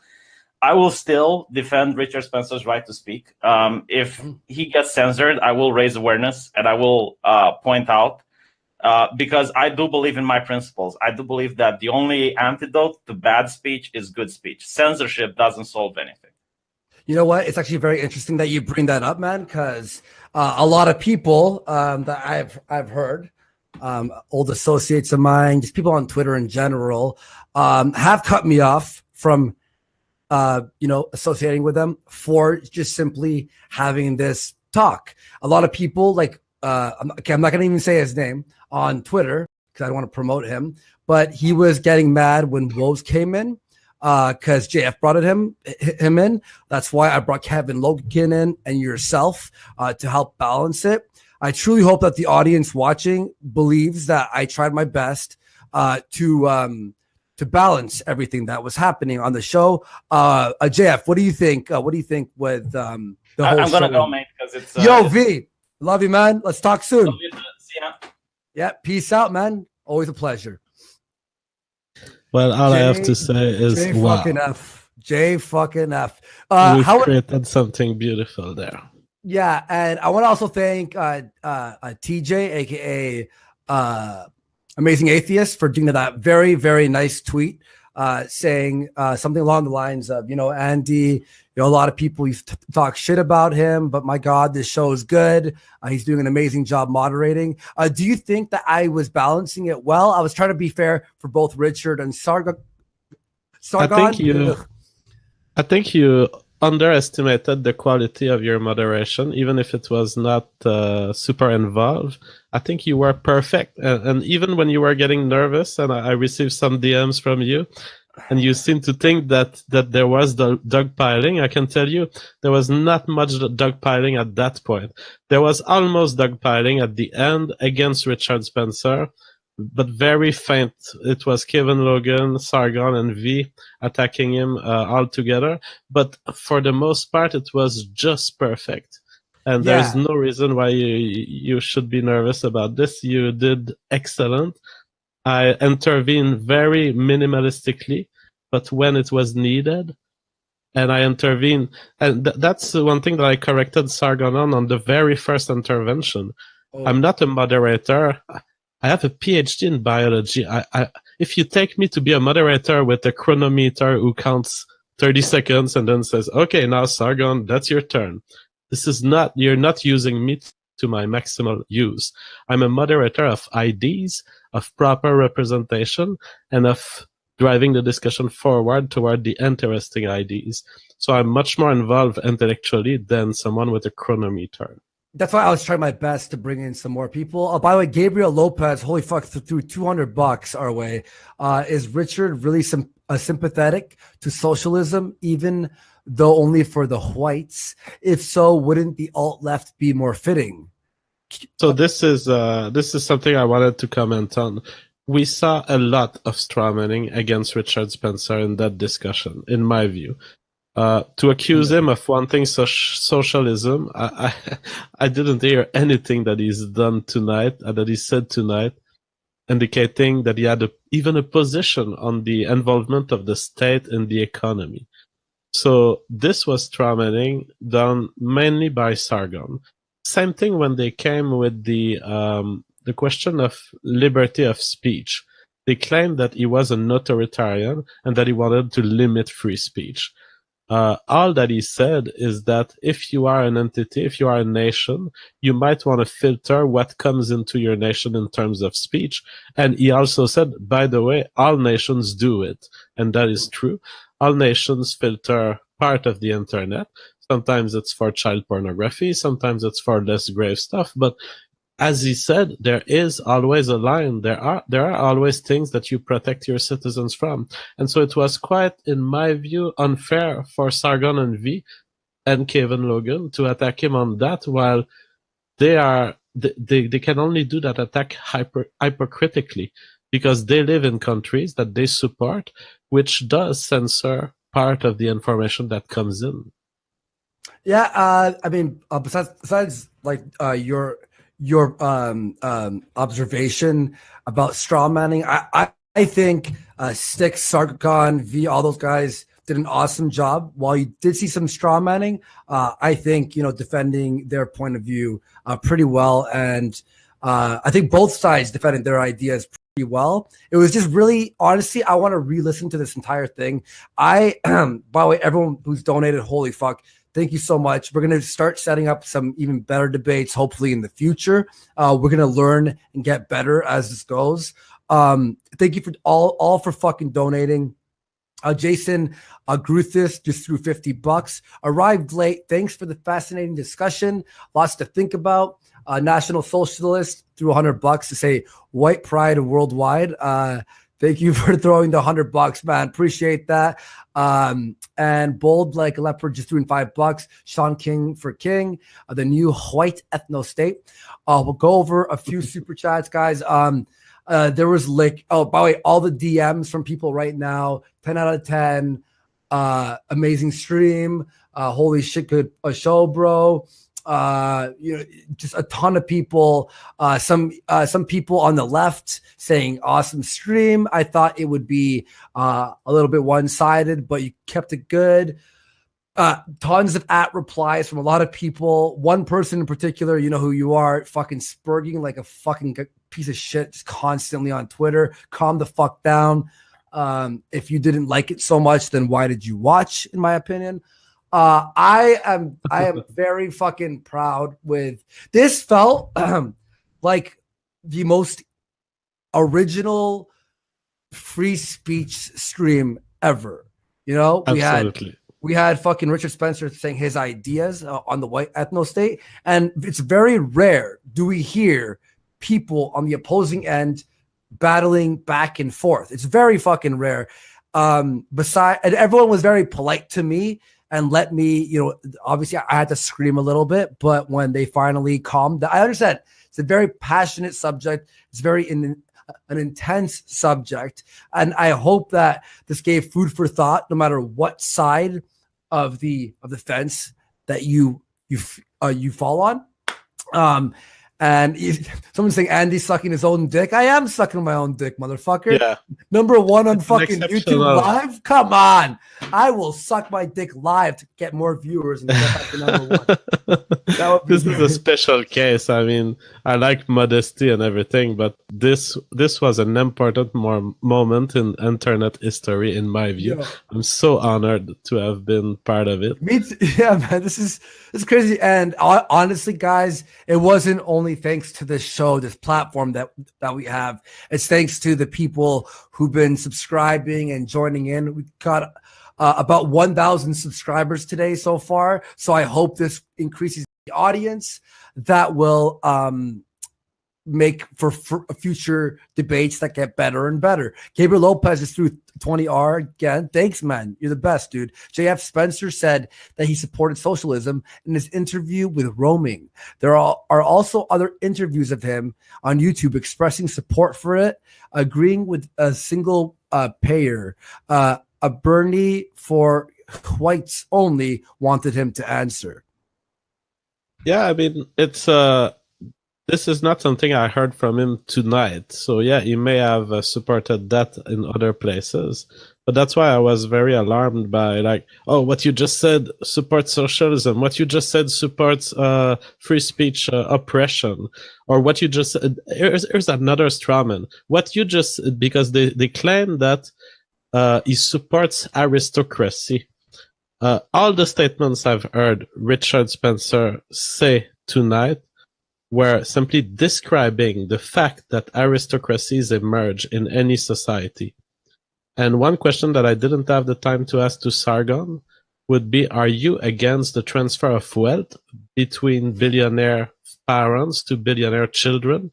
Because if you are not against that, then you are supporting a system that maintains aristocracy in a capitalistic society. Cool. All right. And, we'll set up some more future debates and all that stuff.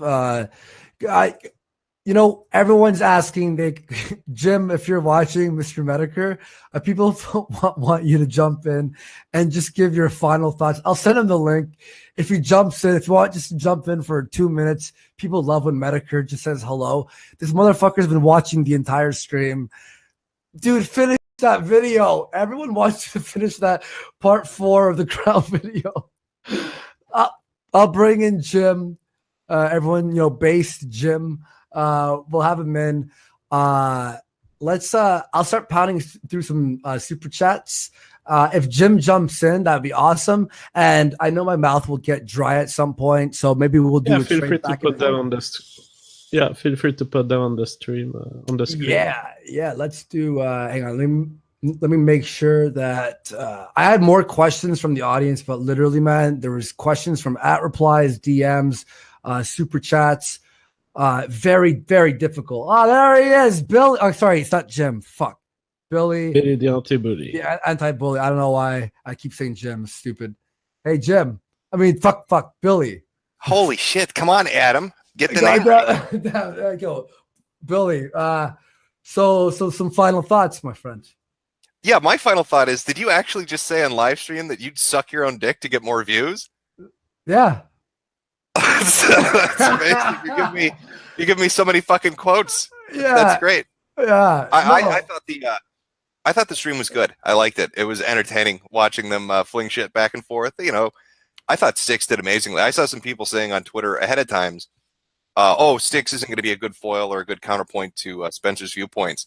Were they blown the fuck out or what? Because he has some really good questions, really practical, just basic questions, and I like the kind of back and forth between him and Spencer. I thought that was really good. Yeah. I enjoyed that a lot. I thought he did a really, really good job. You got to stop adding so many fucking people. You're bringing people in left and right, man. Well, the thing is, because JF threw in woes, and when Styx left, I was like, okay, fucking, we need some counterbalance. I have to honestly just stop fucking reading Twitter. It's just people fucking making. It was a good stream. I mean, you reached number 2 or number 1 worldwide or whatever. One at some point, yeah. I saw a lot of people giving you a ton of shit for even entertaining the idea of having Spencer on and having other people on. I hope this is a big giant fuck you to them. Go with your gut more often, man. It was a good stream, and it proved to be good for you. So you got to stick to doing you, man. You know, fuck Well, 'em. you said, remember, we talked after that other stream the other day, and I was nervous. You're like, Andy, just fucking do what you want. Who cares? And I was like, and I was still gonna do it regardless. I was just nervous, right? But I think that was great, and yeah, like it was fucking entertaining just to be like part of this and moderate it. Like, damn, yeah, No, super entertaining, man. I enjoyed it. Got a lot of great fucking quotes out of it. Got some good sound clips out of it. Yeah, there's a tweet going around right now. People think you made a comment you didn't make, but I'm just gonna let it sit up there because fuck it, it's funny to me. I don't know if you've seen this or not. It was a summary. You've edited. It was a summary of a conversation that Spencer and Sargon were having. Spencer, there are white-skinned Jews, but they are defined ethnicity. Sargon, but won't white-looking Jews infiltrate your ethno-state? How would you tell? And then here's where you come in. Warski, easy, just throw a nickel and see who runs for it. You're such a bigot. You're such a terrible bigot. What are you doing? First threatening Hasbro and making these kind of statements. You're turning into a Nazi, Andy. Yeah, did you see Vamp Candy, my friend? She made a you know what? Hang on. I'm gonna show I think you will enjoy the fuck. It was actually right after you left that conversation we were having the other day. Vamp Candy went on a fucking tirade. I think you'll enjoy this, and JF, you might enjoy this too. Here we go. All right, I'm gonna do a little share screen here. Audience might enjoy this. Step Brothers, the movie. There we go. I like how Adam Warski is stuck. That's your new fucking covert white nationalist name. It's like you've gone through a rebirth with that one. Yo, I like this, by the way. Coming autumn 1939 from the guys who brought you London Blitz. And then Vadim NukeQuest was giving me shit, and every time he had tweeted at me, I just responded with this image without saying anything. It's pretty funny. And see, that's what I don't get. I don't get why people are giving you shit. You moderated. You let other people talk. You just gave them a chance to talk for other people to watch. And I mean, look at that. You had 12,000 people watching. Obviously, people were interested in hearing the fucking conversation. So I don't see what the problem is. Yeah. And you have the current emotional state of Vadim? Is he doing okay? Or was it too triggered? I don't know, Vadim, how you doing, bud? Maybe we could throw Vadim in here and ask him. I'd feel better if we had a physiological measure, something for his heartbeat or something that gives us a sign of life. Yeah, Vadim was not doing well the past 2 days when he heard about this. Oh, Vadim, man. I hope you're doing all right, man. Endur Abel, €100. Thank you so much, man. Subscribe to Die Wolf. I don't know how to pronounce this. Die Weltrop Muffin. There you go. Just so people could see. You don't know how to pronounce it. Well, maybe you need to read a little bit more of Loki's work because I hear it's very educational. The worst is being #1 on YouTube and then fucking up. That was great. You get right at the top and then scream that out. That's good stuff. You know what it is? I used to love Final Fantasy VI when I was a kid. Still love the game. And the character Locke, as a kid, I pronounced it Loki because I had the E at the end for my entire life until I was a few years ago. My buddy's like, Loki, no, it's Locke. But when I saw the name, it just brought me back to when I was a kid. So I said Loki. I don't feel bad about it. I always pronounce hyperbole as hyperbole, like it's some futuristic fucking sports. No, the worst is, dude, I was trying to watch a video of yours the other day. Actually, I think you were bashing Ian Miles Chung when he was in SJW, and you kept saying Ian, and I'm like, I can't even watch this. You're like, an Ian. I'm like, dude. I love that. There was one my friend Jules did of him that's been since deleted. It was like a 30-second promo of him dressed as a Nazi. It was funny shit. Yeah. Brilliant. But yo, thanks for giving your final thoughts because everyone was calling for you and it's awesome. Yeah, no, like I said, I'll and I'm gonna hop up too. But it's really good. Do more like this, man. 100%. And fuck anybody that tells you otherwise. You proved that this is what people want to watch. They enjoyed it. Everybody had a good time. Fuck the people crying like little bitches on Twitter. Fuck them. Beautiful. Thanks, Medicare. Take it easy, guys. Hang on. By the way, when's your video coming out? Please tonight? No, it'll be up tomorrow. It's the last part. There's a lot of shit to include. I know. I can't help it if these autistic fucks keep doing shit online. Like, if Base Mama could shut the fuck up for a day and Sister Danger could stop making contradicting statements every other fucking minute, maybe I could get it done. Yo, by the way, Based Mama, I don't know if you got this, Bering's interview with her. Yeah, Mama, no, I did. I listened to the whole thing. And did you notice that people were responding? The 4 honored guests, I think Shuan had asked, who the fuck's getting paid $20,000 to speak at this thing? And Christina Hoff Summers responded and said, I'm only getting $1,000 in airfare. Oh, really? So if that's their biggest fucking speaker and she's only getting $1,000 in airfare and maybe a hotel room, what the fuck? Who's getting $20,000? Who are they budgeting for? Because something's not right. Hey, did you find it interesting how the VIP party at a hotel is $13,000? Yeah, yeah, we're gonna rent the hotel bar out for $13,000. Nice math, nice 178 IQ. It really makes me think. Okay, Pickle Rick, that's really good shit. That's rough, dude. Well, good luck on that. I'm pumped. Everyone, go check out Mr. Medicare. Yeah, it's gonna be sick. Excuse me, it's Billy the Anti-Bully. Billy the Anti-Bully. Adam, get the name right. Sorry. Okay. All right, you guys have a good one. Good stream though, man. All right, thanks, man. Bye-bye. Appreciate it, dude. Fucking still 8,700 watching, guys. Like, I don't know what to say. JF, aside from the debate itself, just the show in general. I mean, the fact that people were so interested, the fact that the chat was super intense following everything. They were like, oh, Sargon did well there, or oh, Spencer just owned him, or oh, JF, exactly. Or Sticks, too. Sticks did very fucking well as well, and Sargon as well. There was good points all around. And by the way, just so everyone knows, I have the fucking chat on slow-mo 30 seconds. So you could only post every 30 seconds. And that's how fast it was running. That was just perfect. All right, let's get through some super chats. Do you have some time, dude? Yeah, if you're up for me to stay, I like reading super chats. Me too. And I might need to take a 5-minute at some point. And if you want to take a break as well, do you want to take a break? And I'm good right now. I'm sorry? I'm good right now. Let's do it. All right, perfect. Let's start from the beginning, and we'll try not to answer too many things. Just like a brief answer, just like boom, and then next one. All right, because we got a couple to head through. Jimbo Slice, $5. Spencer, is there a difference between white racial traits and white culture? And can non-whites be culturally white / whites be culturally non-white? Pretty sure he answered that at some point. We got I answered that one. Oh wait, am I at the? Yeah, no, okay. If this, you know what? I'm gonna fucking put the screen here so we can all read together. Here we go. If this just 1488, don't read Siege.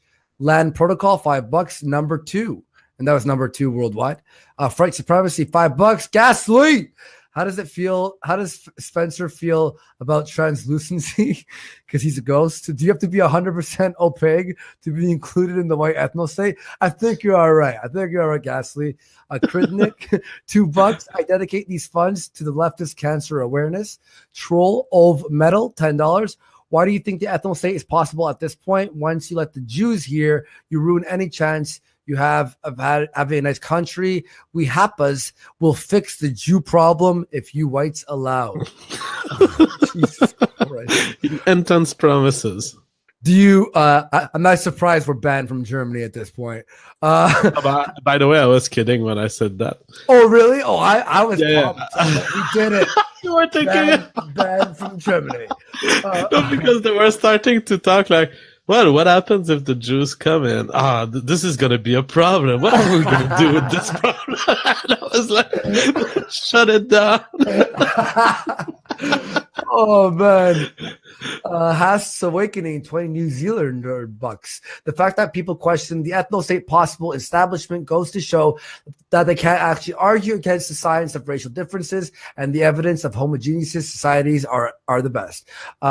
Ethis Jewess again, or Juice, sorry for mispronouncing, 1488.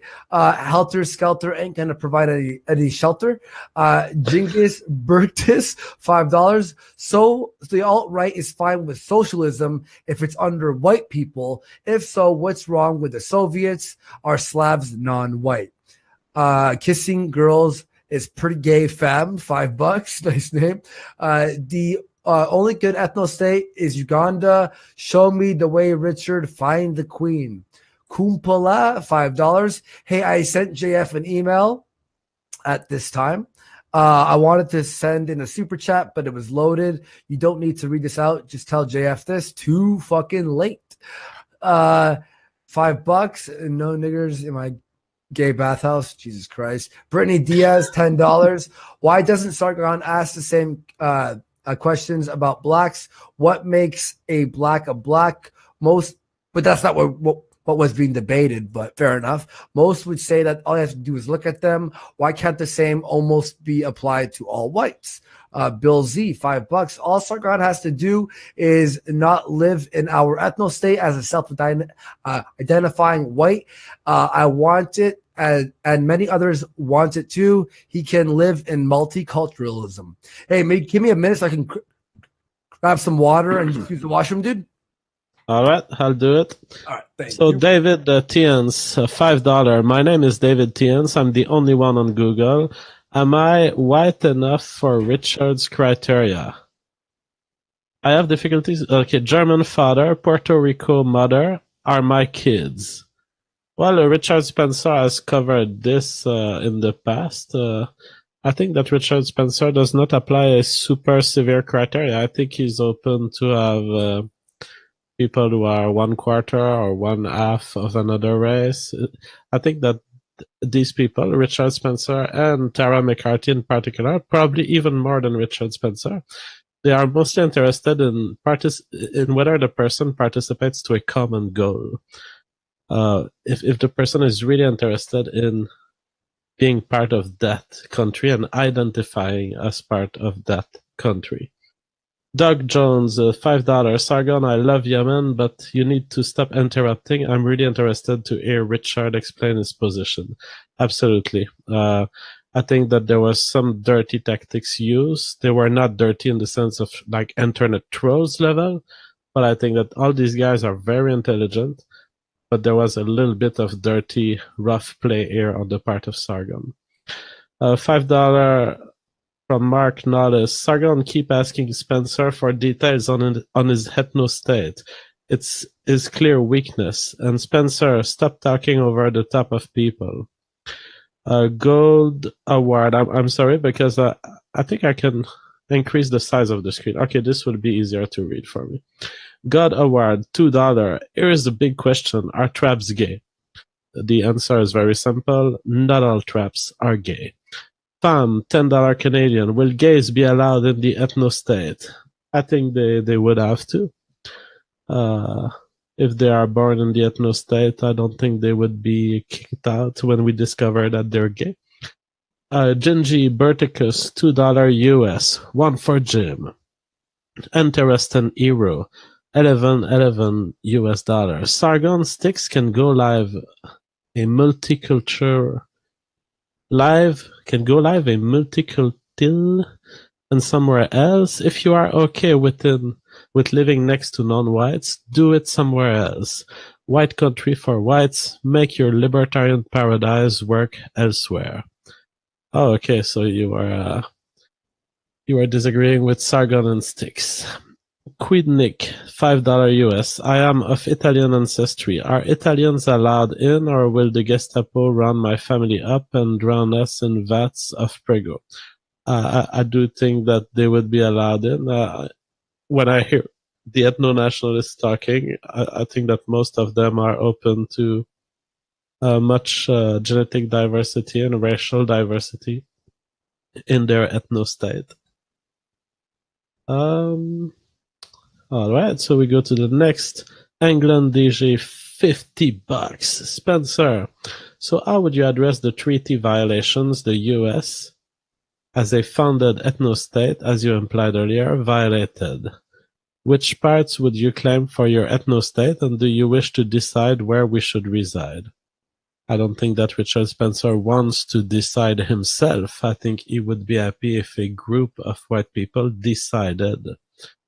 made that decision. Spicy after birth. Spencer, would, in your view, a northern Western European ethno-state, as was historically the case for America, be more ideal than a pan-European one? Northern Western European instead of pan-European. My guess, I don't know what Richard Spencer would answer, but my answer would be probably yes. It's probably closer to what Richard Spencer sees as the Western civilization, and what he identifies as the beautiful cultural products of the white race. Brad Hominem, $10. Aside from the obvious problems, Spencer's idea of a society sounds fucking boring, except for the inner circle, who will get access to all the black hookers, meth, and curries. Okay, I guess I haven't done. Yeah, I was dying when I fucking listened. I was reading the super chats. I'm just like, oh my god, these guys are great. I think we have answered these questions. I'll continue for a little bit. Tarish Ashkani, $5. Thank you very much, fam. $10. Are gay traps allowed? We did ask him that. And he said no. A dynamic frog, £5. Is Sargon white? What do you think? Is Sargon white? For the definition of most ethnostatists, including Richard Spencer, he is. And they are totally fine with 1/4 or 1/8 black ancestry. All right. Martin Ehrlich, $5. Is Roosh V white? I would say so. A yes as well. Ryan, no? I don't know enough about him. I just don't know. He seems pretty white to me. Ryan MF, $10. What effect would a white nil state have on innovation? Or would America continue to import the best minds from all over the world, or just hope a few IQ Jews sneak in under the radar? Jesus Christ. Decay, $5. What do participants think of freedom of association, at least for collective entities smaller than a certain size, instead of an ethno-state? Right. Adurish Ashkani again, $5. Reminder that Persians, Iranians are the only Aryans, whites, and snow. And there's hail Xerxes. Gas all skins now praise Ahar Mazda. When you read a full sentence and you don't know how many slurs you've just read. Okay, fair enough. CV Vitolo, $10. Spencer doesn't understand that you can make up literally any arbitrary line and call it white or purple. Argue with an expert. You don't. Your arguments are so bad. No coherent theory of race formation. David Thines, $5. Andy, I'm 41 years old and I've never had to deal with this, but my kids will. Am I white? Get to the bottom of the issue. You got this, Andy. Eagle's Nest, $5. This is a dog pile. Bring Kev Logan. I did. I'm not gonna bring Destiny in there to make it less unbalanced, please. Lost Wingman 07, $10. Blood and Iron was the means, you retard, not the purpose. Actual Justice Warrior, $10. I'm half Irish, half Puerto Rican. I have dark hair, dark eyes, tannish skin. I have blue, blonde brother and sister, brother and sister. Are we all white or non-white? Or are my siblings white and I'm not? What do you think? I think you fall within. I think you fall within Caucasians, I believe. All right, Todd Whalen, $5. JF, can you explain biologically, why a group of privileged white men are discussing politics? Well, I don't know that we're that privileged. I think we've worked very hard to make it happen. But why is it men that discuss politics? Well, it's because when we lived in tribes, and that's what we observed when we came to North America, we saw the native tribes, and we saw that the men were handling politics because the ladies were less movable across the great territories. So that's why men handled inter-tribes politics. Sounds good. Andy M, $2. Richard needs to reread the USA, his history. Darth Punjabi, $5. The alt-right talks like Arab Islamic supremacist. Voltron 512, $5. I'm not even white, but being objective, I have to agree with Richard and the alt-right movement, even if it doesn't favor me. The Red Elephants, $10. In the late 1800s, we only had 30 million people here. We actually needed immigration. And the immigrants we were accepting back then weren't low IQ Somalis and crime-prone Mexicans. Joshua Bose, $10. Richard, did you 30 minutes ago differentiate Anglo-Saxons and Germanic? Because both Angles and Saxons are both Germanic tribes from Anglin and Saxony, which are in modern-day Germany. The Guardian, what's up, bud? $10. I love the retardation going on. How the fuck does Spencer know what Thomas Jefferson really believed? He's picking and choosing his facts to suit his narrative. He is selling a fabricated history. Arc Lives Matter, $5. Can Sargon explain why he wants the race that gave him his freedom to disappear? Dan Dellinger, $5. Question to Richard Spencer, isn't Russia predominantly white or in the realm of a white ethno-state? Also, Adam Worski is a dick. Oh, thanks, bud. Can you answer that question, by the way? So, isn't Russia predominantly white or in the realm of a white ethno-state? Yeah, I think that some people could consider that. Absolutely. George Zoros Zamika, what's up, bud? $5. Bring Destiny on. It will be fun. No. I think we've all had enough of Destiny. He's a slandering motherfucker. Dankin Southerner, $2. Q for a question for Richard and Woes. Are Armenians white? What do you think? Armenians. As far as I know, based on the two only Armenians I know, which are Anna Kasparian and the guy from System of a Down, they do look white. All right, cool board 9, $5. Spencer is just a full-size Destiny. Red guy, $5. Looks like us got a closeted gay punching bag versus a guy who calls himself culture warrior because some woman was fucking with his video games. ZVXY123, $10. Richard, do you have an objective measure for whiteness that isn't known? That isn't I know it when I see it or DNA testing. I think he was trying to explain that. Problematic white knight, $10. Yeah, number one, good job, Andy. Now make sure your audience Googles USS Liberty, Lavin Affair, Havara transfer agreement, changing dead Jew numbers of the Auschwitz, Majnek and Treblinka, but still 6 mil. Quite woke. Striker Quiet, $5. Where's Nick Jim Medicare when we need him? You all saw him at the end there. Hank McCoy. Oh, sorry, it was Billy. My bad. It was Billy. Hank McCoy, $5 to JF. Are not our ideals the summation and clarification of the various physical and physiological oh my god, let me say that word. My mouth is Let me read it. Are not our ideals the summation and clarification of the various physical and psychological forces? Psychological. Oh, I'm a retard. I should just fucking slam my hand in a door right now. Well, no, it's not dramatic. But no, I do not think that ideals are a different class of things. They are not emergent properties from the world pushing into your psyche. Ideals are sentences. They are structured information that can be unpacked into or superimposed onto reality. All right, perfect. James Credo, 777, $5. Richard Spencer, how would sorry, I'm stuttering. An economy. Oh my god! You know what? Let me just grab some. If you want, I can do some. My mouth is dry as fuck. James Kratos, $5. How would an economy work in an ethnic state. Sticks, how would you define an economy in a libertarian classical state?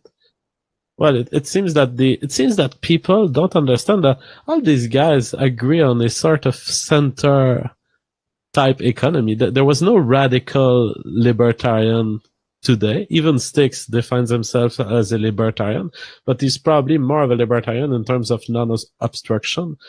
But in terms of the economy, I think all these guys there was not a single radical, so I think they would converge towards similar definitions. Also, German Revolution of 1918, 1919 by Jews. Problematic White Knight, $2. The Crimson Satyr, $5. To all, why do you conflate race and ethnicity? Ethnicity is about nationality and culture, not race. An ethno-state need not to be racial identitarian. That is correct. Victor Carmine, $2. Richard, isn't liberalism a soft form of communism? I guess if you define liberalism, yeah, I guess that if you define liberalism as accepting the presence of a certain state of a certain size for services to the population, then you have converted a part of your economy to a communist-like model or socialist-like model, or what Sargon once called socialistic tendencies after refusing his definition later. Victor, so The Guardian, $5. Someone is going to have to show me the study Richard Spencer is basing his claim on, that philosophy and ideas are genetically inherited. I don't know that he said genetically inherited. I think that he said that there were, the way I saw it, the way I interpreted his statement is that ideas are passed on, they are inherited. This inheritance requires genes. It requires brains that are produced by genes. At least that's what I took off, but I'm biased on the subject. That's my view of ID and philosophy transfer. Laura Loomer is talking about JQ at Fuente Stream. Totally not troll, PLN10. KS Wheels, $2. Traps, hashtag traps are salt. Traps aren't salt. This is offensive.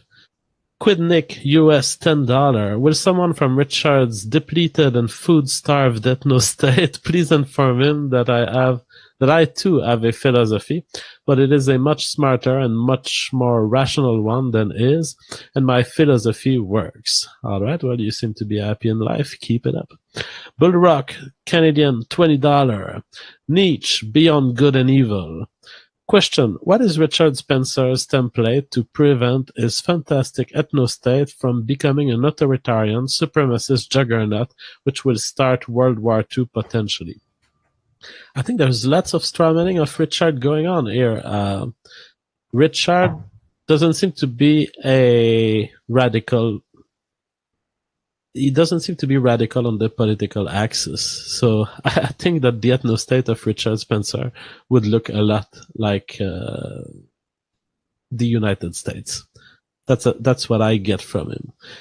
Anon Amuz, $10. Richard, what's your favorite Moonman song? That I don't know. Reclusive Dusk, £5. Transport that has changed in the last 100 years. How it will affect genetics and race in the future? Will the idea of an ethno-state become redundant? I think that it will certainly increase race mixing transportations. Anderson Paladin, $5. Another Inquisition is my position. That's extreme. Worst Edomite ever, $5. This $5 says Styx could beat you all to death with his 10.2. Actually, he said his dick now is 10.3 inches right now. Oh, there is growth. He said oh, there is growth. Sorry, I'm at the point of the stream now where I'm all stuttery. Like by the end, my brain just starts to shut down and I get all stuttery. So sorry about that. That's okay. I like practicing my dictation as a voice actor. Hortz, $2. Will fascism have a place in the ethno-state? Not that I know personally. Anon Amuse, $10. Richard, how libertarian would your ethno-state be? Would it have something akin to a First and Second Amendment? And if so, how can you stop people from practicing other cultural things like Islam? I kind of asked him when I asked about libertarianism, and he was not standing with libertarianism. So he seems pretty much to be where the United States are. Tronaton 242, $2 US. Would your military be volunteer or conscription? Good question. Lee Yates, $10 US. In the ethno-state, can we keep our Asian wives? I sure hope you can do that. Hey dude, 77, $5 US. Love what you're doing with the free speech streams. Andy, would love to join one of your debates one day, all right? Throw me an email, Andy Worski at gmail.com. I have someone going over all the emails tomorrow and making an Excel file of what you do, where you stand politically, your contact information. I have someone vetting everyone right now. So, Gregory Pierce. The virgin donor will just give $2 and it will write a full paragraph. The Chad Gregory Pierce donor gives $100, doesn't even care about leaving a message. You're the best, That's Gregory. manly. Yes. Land Protocol, $5 US. Hi, Jeff. Hi. Cassie B, $5. Hashtag wrenchless lives matter. Whip it out for $2. Adam lube up them kids, Warski Stein. Andy M, US $5, Mill and JF, you're making this time great with your sexy voices. Pam, $10. How will you enforce the interracial marriage in an ethno-state? And how will you deal with the children of mixed-race couple? Where will they be deported? Personally, in my ethno-state, there would not be increased rights for any races. So to me, any citizen of the ethno-state would not be discriminated against based on their race. Bexfire, $10 US. Personally, for me, I'm not down for an ethno-state. I just think it's inhumane. So that's why personally, I haven't been convinced of it. So that's just my personal opinion. All right. Bexfire, $10 US. Oh la la. You'd sound sexy even if you were talking about bowel movement, Jeff. Falcon Millennial, $10 US. Richard Spencer, do you tongue butter turtle caves? I have no idea what that means. Nigga Weeb, $2 US. Is Obama white? If not, why not? I don't think he is. Because he's black. Yeah. Ryan Normie, US $10. For the white nationalist Christians, was Jesus white or non-white? That's a good question. I think he was extremely black, I think. According to the movie Dogma. Sengain Matt Gemheim. I am curious what Richard's stance on tongue buttering turtle caves is. I have no idea what that means. I'm pretty sure he means like licking a turtle cave. Wait, turtle cave? Turtle caves. I don't know what that is. I'm going to assume it's a bit of a troll, but fair enough. Okay. Anon Amuse, $10. Richard, how libertarian would your... Oh, so that we've read. Yep, that one was read, yeah. So how can we... Okay. England DDJ, $20. Don't be moronic, woes. Hard for you. There's a difference between a red bone, but you can tell at sight which genetic traits carry over to make them a better member of society on sight. Well, you can to a certain extent. You can do averages on races. Thomas Fluxley, £5. Richard, you say religion and state give legitimacy to each other, yet claim to believe in science. Why should you give legitimacy to this? Good question. Attica Ray, 75 NT. Spencer and Millennial, how do you propose to label and place mixed-race families and people in your theoretical ethno-state? Good question. God Howard, $2 US. Kevin Logan is a fat ginger bitch. Jesus Christ. Malcolm from the North, $5 CA. Thank you, Kevin, for showing up. It was getting more one-sided than a one-legged man in an ass-kicking contest. Now unblock me on Twitter, bitch. Pinkalo, $5 CA. Question for Jeff. What is your stance on the separatist movement and creating an independent francophonic Quebec? I am a Quebec separatist. I support the separation of Quebec from Andy Warski. Paul Cornelius, $5 US. Jeff, can you help Sargon and Spencer understand they are arguing the difference between 18th century empiricism and 19th century idealism? Oh, you seem to be on a... You seem to have understood something that I do not understand there, but it seems that you may be right. Pastor Gather Coot, US $2. Is Sean King white? Was that Sean King is at the exact middle between white and black. He's the defining line. Sean King is the race line. All right, Anon Amus, $10 CA. Richard, how libertarian would your ethnostate be? Would it have something akin to a first? I asked this one, and he said, "Oh wait, did I ask? No, I didn't. I was about to. I had it on the list, but not enough time. Sorry." Yeah, Richard, how libertarian will your ethnostate be? Would it have something akin to the First and Second Amendment? If so, how would you stop people from practicing other cultural things like Islam? Interesting question. Cassie B, $2. Dickie Spencer is actually cute. Egg Rolex, $20. The white ethnostate is not unworkable because it occurred for hundreds of years in multiple places. The question whether is it will it be peaceful or not? And that is only decided by those who oppose white interests. God bless. 10 pounds from Badass Bab. Andy, I'm full of joy for being born a goy, but if I see you, I'll hire a Jew, Raceworski. Invite Nightmare Fuel and AIU, please, even for momentarily, maybe in the future. Definitely. $5 from Iko PN. Fuck you, Andy, for having V on. Now I'm out $5 and I have to keep listening.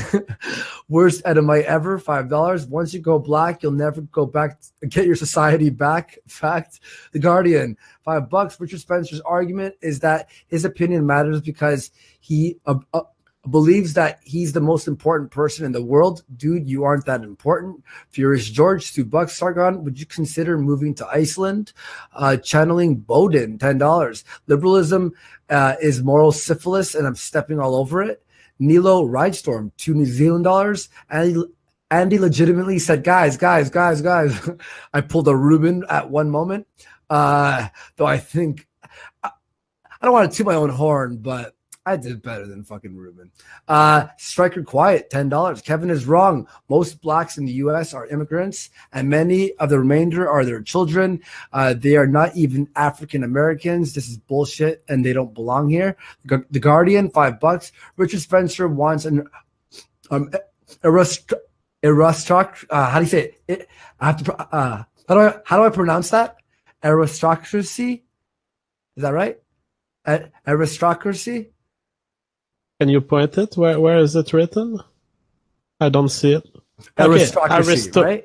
Yeah, aristocracy, but now you're learning English from a Frenchman, so I'm not sure that I can teach you the right way.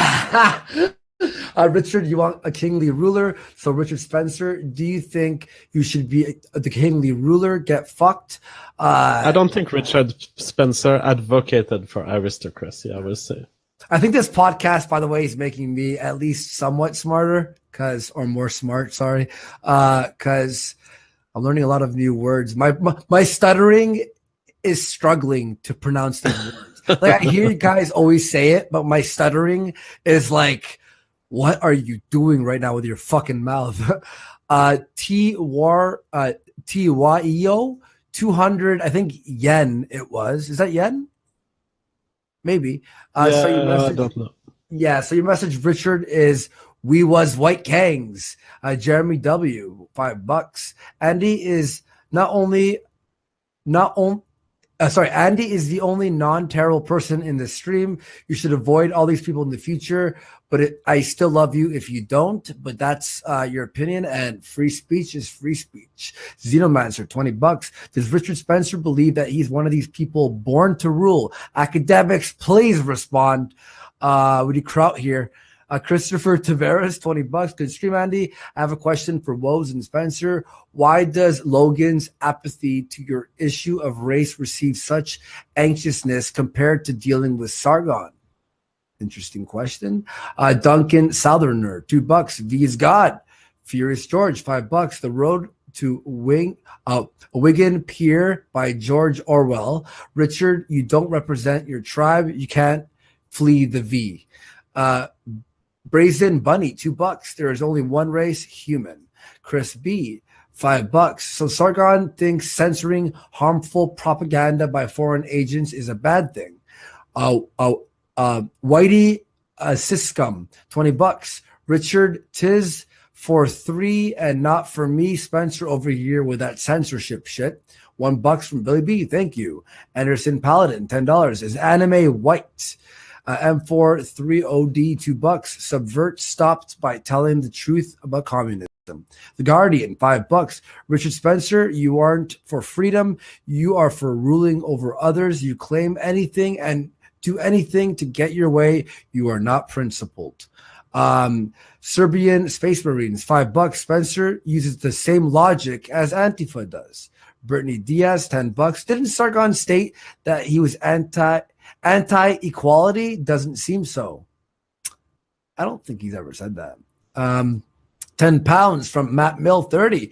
I have an initial question and follow-up question. Which of the Almir twins is white? Considering they are twins, would the other twin integrate with the ethno-state? Stutter there, sorry. Larry Steele, $5. Sargon and V can only logically support anarchism because every other system of government violates individual rights. $20 from Black Magic. Can we at least agree that feminism and the welfare state are the biggest threats to a Western civilization? Of course, these will be perpetuated. So as long as we keep decoupling rights from responsibilities, repeal the 19th.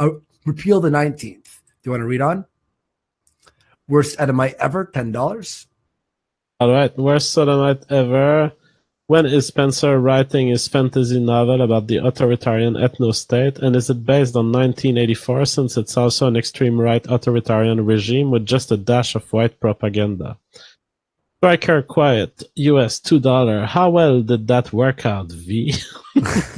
Perseus Gold, $5. Why is Sargon so opposed to naked, hypocritical self-interest among whites, when everyone else gets away with it? Yeah, very good question. Gabriel Lopez, 200 har. Is Richard really sympathetic to socialism, even though only for whites? If so, wouldn't alt-left be more fitting? Yeah, that's a good question. I think we Pirates. I think we asked that because, boy, Gabriel, man, 200 fucking bucks, man. Jesus fucking Christ. Thank you so much. Fruit Pirates. There is a whole spectrum of solutions in between civic and ethnic nationalism. True. It doesn't have to be about races. This is more intuitive as well. Absolutely true. Brazen Bunny, $2 US. Get Malcolm from the North on. You need a black. Versus Gold, $5. Jumping from freedom to tyranny sounds like Plato's cycle of regimes. Nothing to see here. Democracy by its nature producing tyranny over time. KCB, $2 to help find JF's H sounds found. Whip it out, Adam. Furious George, $2. Epic win by Carl. Lick your wounds, rabbit dogs. I think you are biased. Striker Quiet, $5 US. This is already happening in SF. SWPLs are pulling their children from school full of Chinese and Koreans. The school our parents built. All right. Paul Cornelius. $2 US. Kevin Logan, how will you misrepresent Sargon tomorrow? Joe Star Yabuki, 100 NUKE. It's all about survival. 14 words. By the way, Anderson Paladin. Yep. It was weird seeing Sargon and Kevin on the same team. That was like the strangest thing I've ever seen. Okay, because they are opponents normally. I don't know much about their dynamic. Kevin's more on the SJW side, and Sargon has, obviously bashed SJWs. So they've been against each other for a very long time. So very interesting to see them team up today. Anderson Paladin, $6.66, like the devil. Right-wing anime death squads. The big KK, US $5. Sargon, your objections can be summarized quite concisely as more morality. Objective morality isn't real. Why do you act like it is? No Faceman, $2. We need Oriental cartoons to save white identity. Jason Grutwis, $50 Australian. Arrived late. Thanks for a fascinating discussion. Lots to think about. Land Protocol, US $5. This is for Sargon. National Socialist, 100 US. White pride. Worldwide. No Faceman. No Faceman, $5 CA. Spencer claims to love white identity, yet he wants a white ethno-state that will be very oriental. Anime and oriental despotism. Nice. Interest and hero. Oops. $5 US. Where did I lose? Is it up? You got too low. Sorry, jeez. Oh my god. Oh my god. Higher a little bit. Okay, there. There we go. Interest and hero, $5 US. Bring on Andrew Anglin next time. Andy Race-Warski. You will be more current voice. TGRX 85, $5 CA. Press 1 if this has changed your perspective towards the alt-right. I'm sure there's a lot of people who change their perspective. Some for the worse, some for the best. Julia, CA, $5. Andy, you're the best. Thanks for being such a great mod. Prince Charming, US, $2. I'd rather die than be a serf in the ethno-state. See, that was an important moment in the conversation, because I wasn't sure if in the end Richard Spencer is a man of the people, but he is not. He felt bad about being a serf in the ethno-state. Mm. The internet scum. The internet scum. You go ahead. Yeah, I'll read a few. The internet scum, $5. Rich, what the fuck is a Sargon? A pistol that shoots weaponized bird flu. Ryan, $5. Kevin, subscribers to black.com. He's a straight up cock and probably thinks that there are more than two genders. Sage 311X, $10. I'm alt-right, and the only way ethno-states will be formed stably and non-violently will be through classical liberalism and democracy. It must be agreed upon and voted upon. Fascism, communism, monarchies fail. $2 from Critical Kakastani. $2, no step. Christopher McClure, $5. In the tech industry, the demand for employees is so high that we have to give out work visas. How would this work in an ethno state? Bold like a leopard, $5. Sean King for King of the new white ethno state. Petty, Petey, $2. Great job, Andy. Maybe a few people, fewer people next time. I think we started out with a few people and then we added more. A Pisces Gamer, $5. Andy, please get JF off as your co-host. He's clearly biased in the debate, and he is lying and being a slimy fuck. But that's why I bring on people on the other side as well. I think JF and I are pretty opposites in a lot of ways, and it keeps the show interesting, in my opinion. Land Protocol, $5. I love listening to these debates. When I do bookkeeping work early in the mornings. Keep it up, dude. MH3D, $5. My dad kissed a sleeping retard. Gabriel Lopez, 20R. JF Spencer said he supported. I think we read that one. We read that one, yeah. Yeah, but thank you, Gabriel. You were you are supporting us a lot always. Thank you. You are part of the BDC, which is called the Big Dick Club. People who donate a lot of money. Thank you so much. Lost Wingman 07, $5. Jean-François,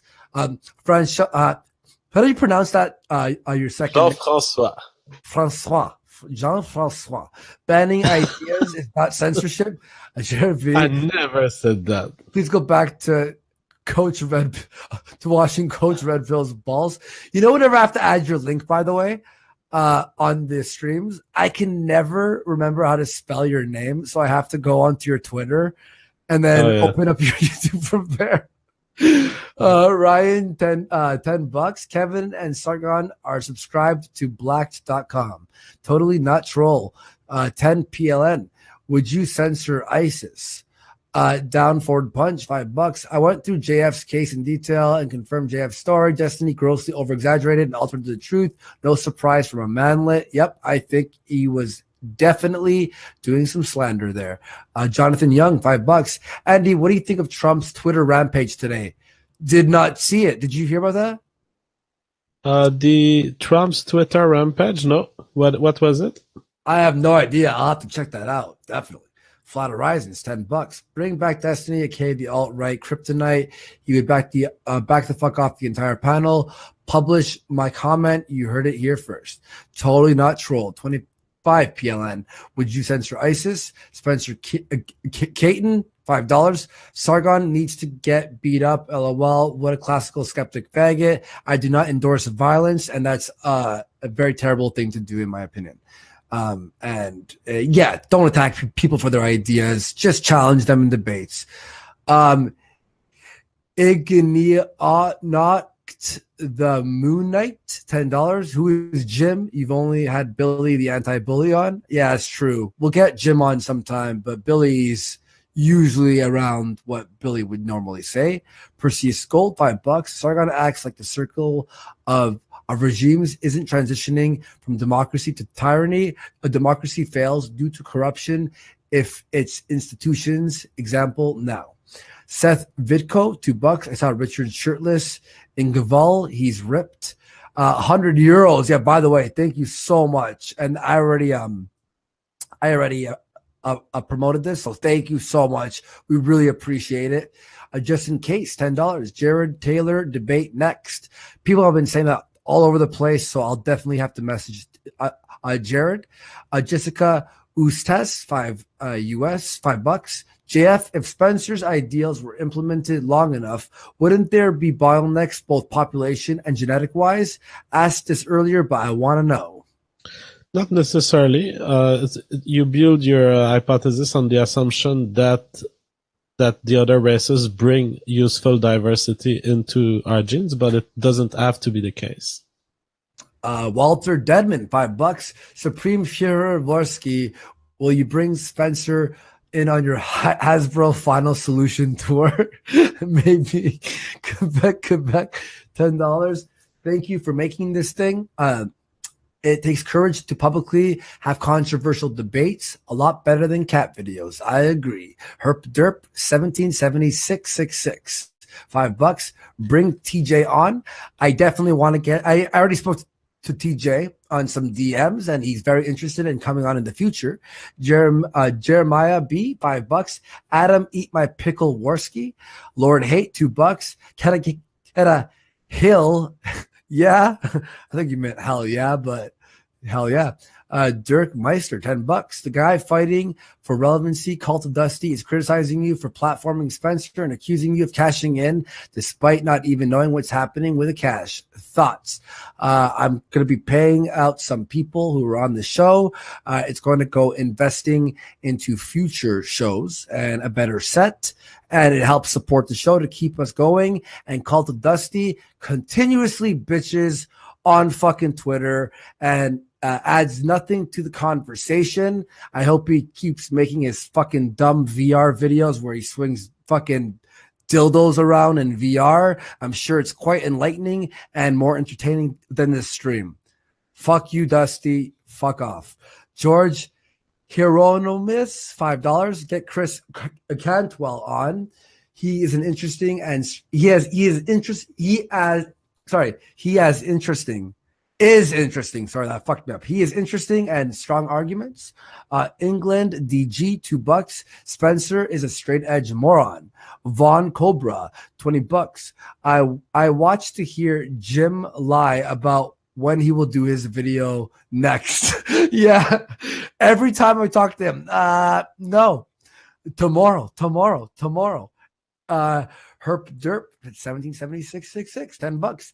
Why doesn't Richard get a wife and have some kids if he's so afraid of his future, of the future of his genes? 3 equals D, $5.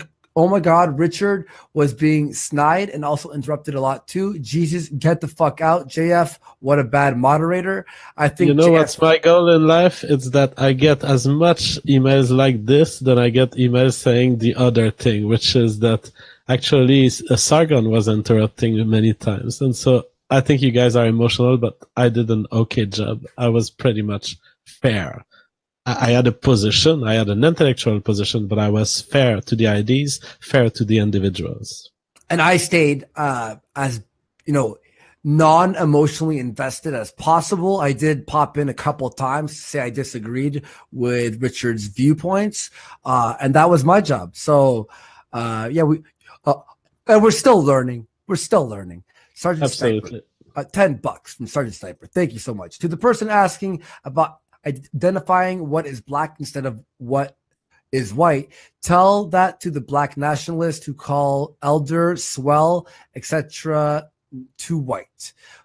Turd Forager, $10. On the first day, God created the public space. On the second day, God created JF in his image. On the third day, JF embarrassed all the skeptics in the worst way possible in the public space. That's, by the way, my favorite thing that you ever say. When you say something about public space. I actually, by the way, yesterday, I did a binge watch on a lot of your videos, dude. I watched a few of your videos, but I binge watched a bunch of them. Which one did you watch? I watched about 20 of your videos in a row. Oh, shit. Honestly, my favorite one, I mean, besides your bashing Kraut's science, and all this, like, there were some really funny ones. I really enjoyed you. I don't know where you were doing this, some podcast, but talking about education on YouTube is better than at a university. Like that was like the best explanation. Like you said, in one stream or in 1 year of YouTube, you will have taught more people than you if you were to be teaching at a school for like 100 years or something. And it's so true. Like today, for example, we had like a stadium full of people, like a small stadium. It's crazy. England, amazing. Yeah, fucking crazy. England DG, $2. A group of white people make that decision, fail JF. The Spectacular Wanderer Inc., $2. Not usually a fan of Worski, but this was a great show. Fuck you. Thank you for your $2, you fucking cunt. I'm just joking. Pop TV, what's up, buddy? $5. Take my money, you Canadian beautiful bastard. Thank you. Again, with another $2. Fuck beautiful Canadian bastard. When the grammar costs something. It happens. Look at me. I'm a mumbling mess right now. My stuttering intensifies. Flat Horizons, $20. Why are people upset by the notion of a nation for only whites? An overwhelming global minority, anyways, is real for Jews, is seen as legitimate. Why not whites? Joe Asian word, Sanka, $5. Sakana, $5. JF just pisses me off. Sargon was not only the one playing dirty. Spencer came in out of the gate being slimy, disrespectful, and throwing ad homs. That's true. I agree. He did. He was a little bit vicious there. Do you want to read from here? All right. So LAN Protocol, $5. Bring on. Next time, do it. No balls, do it. Lol. No. Not this person. Crash Pelican, $5 US. Woes versus Stick would be better. Spencer and Sargon were the intellectual lightweights on this topic, despite their name recognition. Well, yeah, we did have an exchange of sorts, but it was. I have to say, I'm fascinated by what happened. It was not that much an exchange of IDs. It was two people very talented to fuck each other up.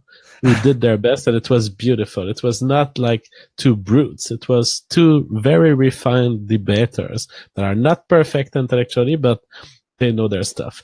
3 equals D, US $2. JF, does that Richard Spencer dictates that good?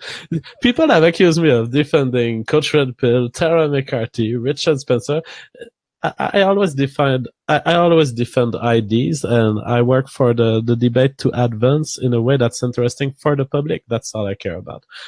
Flat Horizons, $10 US. Hitler did nothing wrong. Well, that's kind of an overstatement. Neil Rat. Jesus Christ! God damn! I disagree with that statement. God damn it! Damn. No, you disagree with my statement that it's an overstatement? I just think that Hitler did something wrong. Something's wrong. Jesus, no, I disagree. Hitler killed a bunch of fucking Jews, man. What are you talking about? I'm saying Hitler did some things wrong. I also disagree with Flat Horizons, is what I'm trying to explain to you. Jesus. The autism is high tonight, and you're nervous. This whole Richard Spencer thing made you nervous. You're not the same anymore. Flat Horizons, Neo Rat, $5 US. This is for JF to read. Well, here I am, baby. Like my Super 88 system, I got it at Chunky's for $2. Shitty ashwa. I don't know what that means. Nacho kind of people, $2 US. Show Bob and Vegana. Okay. Christy Jacoby, $10 US. What is your take on Theodrose Ficre's IDs on racial identity? I have no idea who that is. John Favids, $10 US. Warski, great host, hottest show in town. Bravo. Xenomancer, $5 US. Get JF to translate his rip-off report on air. My rip-off report? I don't know what you're talking about. And Terresta Nero, $5 US. I dare you to do a stream that discusses the JQ. I guarantee your channel will be shut down and will be unpersoned. And if you try this, Ray Swarsky. All right. Well, I don't think that sounds like something that Ray Swarsky would like to do. Break here, $2 US. Did anyone read my super chats? Now we did. AW, $5 US. You heard it here first. And he thinks the Japanese ethno state is evil and immoral. Let's bomb them again. For real, love ya, Warski.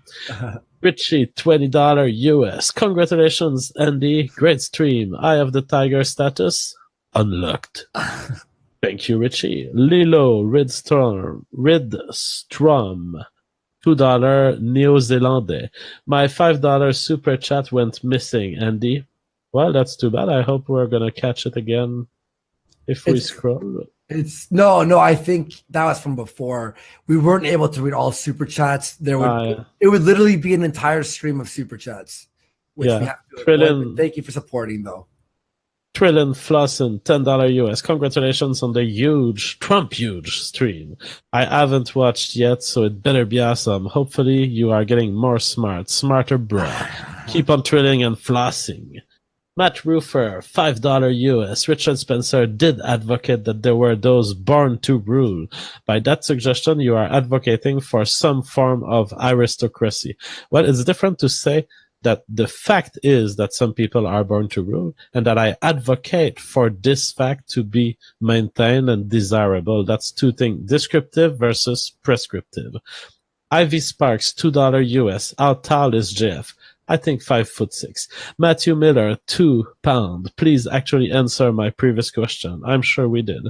Mika Curtis, $2 US. Rich seems like he looks at himself and jerks off. Really? Eshak Jamda, $2 US. I hope you become bigger than H3H3 podcast. We will. We are bigger. We are. Outline the Rain, $20 US. I feel like Richard Spencer has a hard time with grasping that the fact that a culture can never be lost as long as its heritage is still celebrated, and race is something that can exist in multiple generations. Culture can be lost. There are languages that are disappearing every year on the earth.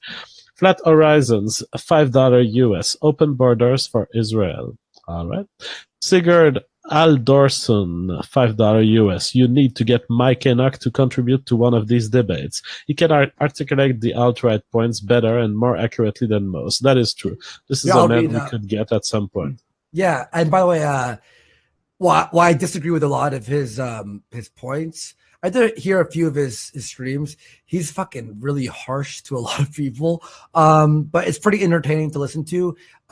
He did watch a stream of ours too. He was talking about it on his show. On the related videos, Kronos posted. So that's pretty interesting that he was watching. Here, I'll read on from here for a little bit. Master and almost done. Yep. A Maxterson 1001, $5. Hard Ops is the best Blender plugin out there. Also, Box Cutter. Why are you guys reading super chats for every half an hour? Because we can't interrupt the show. Sorry about that. No.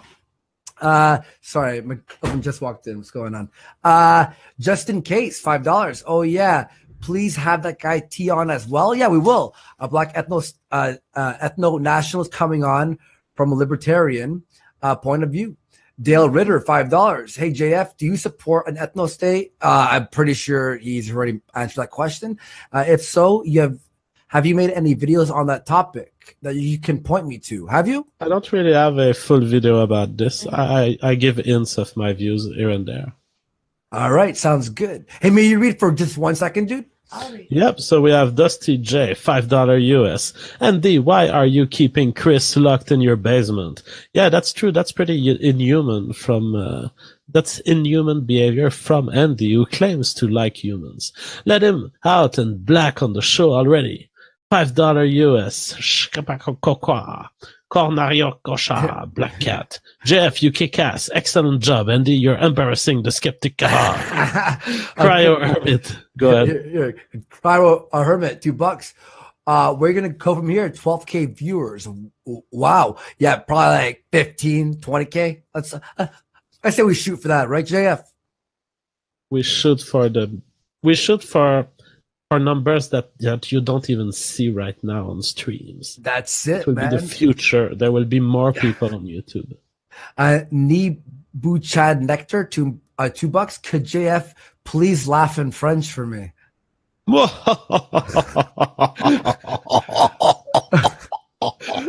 There you go. Totally not a troll. 10 PLN, MSN tomorrow. Adam Worski sending money to Spencer. Dr. Jargon, 100 SEK. JF is my favorite. JF is my favorite in this anime, but he should definitely have stepped in a few more times when Spencer and Mill went batshit. Something stupid, $5. Thanks for the unban. P.S. I saw the Liz porn. Her pussy looks like a salacious crumb sitting on Jabba's belly. Keep up the great streams, Adam. Lilo Ridestorm, $5 New Zealand dollars. No, my $5 had a glitch and didn't show. I've contacted YouTube support and they fixed it and gave me a refund. So I'm giving it back now. Love you, Andy. All right, thank you so much. Fuck you, 22222, $2. Are you sure you're almost done? Yep. Ultra grade, $5. Disappointed in Sargon and Spencer. They acted like two teen bitches. Sticks with the only mature one. And JF did great. Matthew Miller, £5. First, which Almir twin was white? We already couldn't answer that one. Second, how would the other intricate? I don't get this. Well, because it's just funny. He's trying to split the heirs and twins. It's very funny. Okay. And interest and hero, $10. I apologize for my super chat dyslexia. Hitler did some things wrong. One, his country lost the war. He didn't actually gas the Jews. Now we're dealing with the consequences in this nightmare. All right. Just give you 1 second here. All right. Well, I think it's going to be the end of the stream. Yes, guys, thank you so fucking much. JF, any final thoughts, my friend? But there's no word, and silence in front of the beauty that we just saw is what is deserved here. Respect and silence and love to everyone. That was a beautiful, beautiful stream. Thank you, everyone, for watching. What a great time. Sorry for the big stuttering at the end there. I start to get tired and stutter a little bit more. But that stream was fucking very interesting, very awesome, great debate, and hopefully we'll have more like that. Thank you very much. Anything else, Jeff? Bye-bye. Bye-bye. Peace.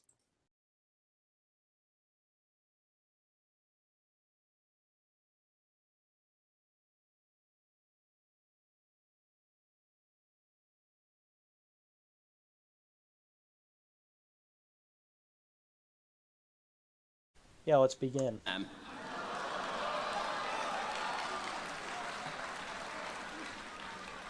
My favorite is that apparently there's some dolt out there walking around in a white sheet, to which I say, shout out to Governor Ralph Northam.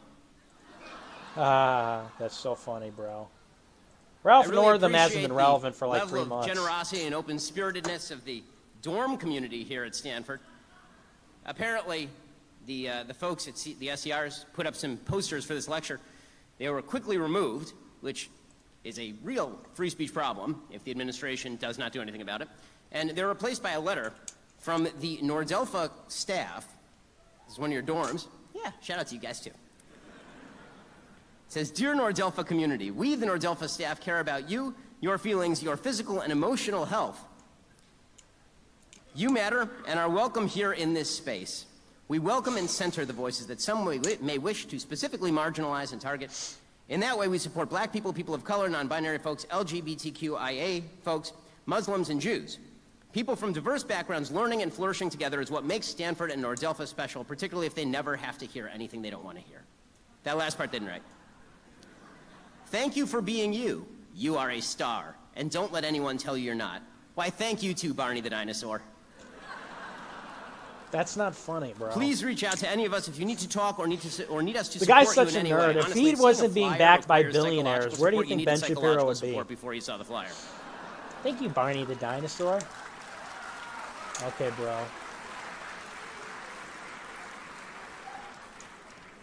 Now, as I say, this lecture was going to be about the left's attempts to rewrite American history, But he gender changed politics, it just basic for morality, me. their ongoing attempts to seize the cultural and governmental heights of power in order to control how Americans raise their kids. And we'll hit some of those themes tonight. I'm sure that it'll come up during the Q&A. And just a quick preview. The left does, in fact, attempt to twist American history, turn it into an unalloyed story of American evil, try to divide us from each other by claiming that we are not part of the same American family. Really? Try to I've never suggest heard that this American history is before. not about the constant attempt to perfect Wow. the What a fulfillment brave take, of eternal bro. American principles that are embodied in the Declaration of Independence and the Extremely Constitution of the brave United take, States, man. but is instead a power hierarchy of dominance and cruelty. The left does indeed attempt to do that. The left does indeed attempt to shove its perverse view of gender politics down the throat of parents all over the country, and that will continue and get worse. They continue to maintain idiotically that men can be women and women can be men, which is obviously untrue. They even maintain that small children should be able to decide whether, in fact, they are members of the opposite gender. I have a 3-year-old son. Okay, that is the stupidest thing I have ever heard in my entire life. My 3-year-old son is not capable of deciding what he eats in the morning. He is not capable of deciding what he wears. When Well, does he 4 start days talking ago, about me? He was Let's- very angry, let's and so he just decided to lie face down because I have the microphone. Tonight, I'm going to talk about the dangerous game that's being played by two. I'm going to get, where are we? If I had let him do that, identify attempting to rewrite basic morality and basic law by suggesting that speech is violence and violent speech, and they are cramming that down on kids, which is why you have people protesting and suggesting that the very fact that I speak and say things that they don't like is some form of incitement or some form of violence. So we'll talk about some of that tonight, but all right, here we go. Late breaking events have made it so that I have switched the topic. Breaking This week, events. I've decided to talk about something else, and you're all just going to have to deal with it because I have the microphone. Me! Tonight, I'm going to talk about the dangerous game that's being played by two particular nasty groups who feed off one another. Me. I'm speaking about the radical left and the alt-right. Not the alt-right. Now, America I discuss first, the radical bitch. left on campus all the time. That's because campuses America are first, dominated by the censorious and paleo-conservatism. nasty radical left.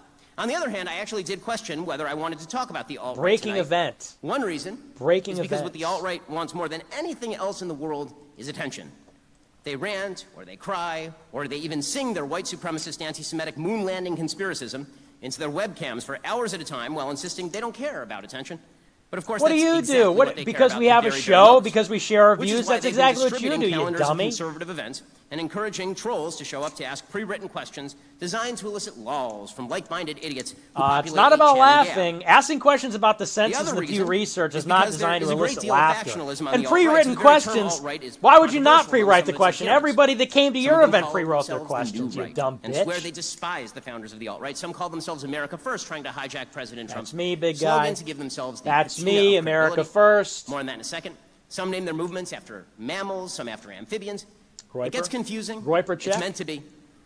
You see, keeping people confused is actually one of their chief tactics because That's it gives literally them room you, to ridicule dude. That's anybody who literally doesn't you. understand all of their esoteric labels and jokes and beliefs. So why talk about the alt-right at all? The answer is simple. The radical left and the alt-right desperately need each other. Need each other. They're Not playing true. a game in which the radical left seeks to delegitimize anybody who isn't on the radical left by lumping them in with the despicable alt-right, and in which the alt-right seeks to make common cause with anybody canceled by the radical left, specifically with supporters of President Trump who've been maligned falsely as evil by the radical left in order to artificially boost their alt-right numbers. These two goals are mutually reinforcing. Now, first, I wanted to say, straight for the record, okay, the alt-right does not mean anybody who's an immigration restrictionist or people who are pro-tariff or That's people who are exactly more what we are. isolationist on foreign policy. That's They're a exactly what we specific are. set of beliefs. And what you'll see the alt-right do is adopt the beliefs of some of these other movements. Oh in yeah, order so to find cover so for their they don't actual have the constitutional ideas of the political alt-right. They're just So here is but how they this are, game works. but they just are anyway. Let's say that you're on the alt-right, whatever your They preferred adopt label is. I'll just non-alt-right call you the views. They alt-right have for purposes of non-alt-right this views, but conversation, they're if that's alt-right. what you are. Okay. Let's say, for example, that you're constantly talking about white civilization, a nonsensical term Jared because Taylor civilization check? is not Yo, defined Jared by Taylor color, check? but by history and culture and philosophy. But let's say that you say white civilization is under attack by multiracial hordes. Ooh. True.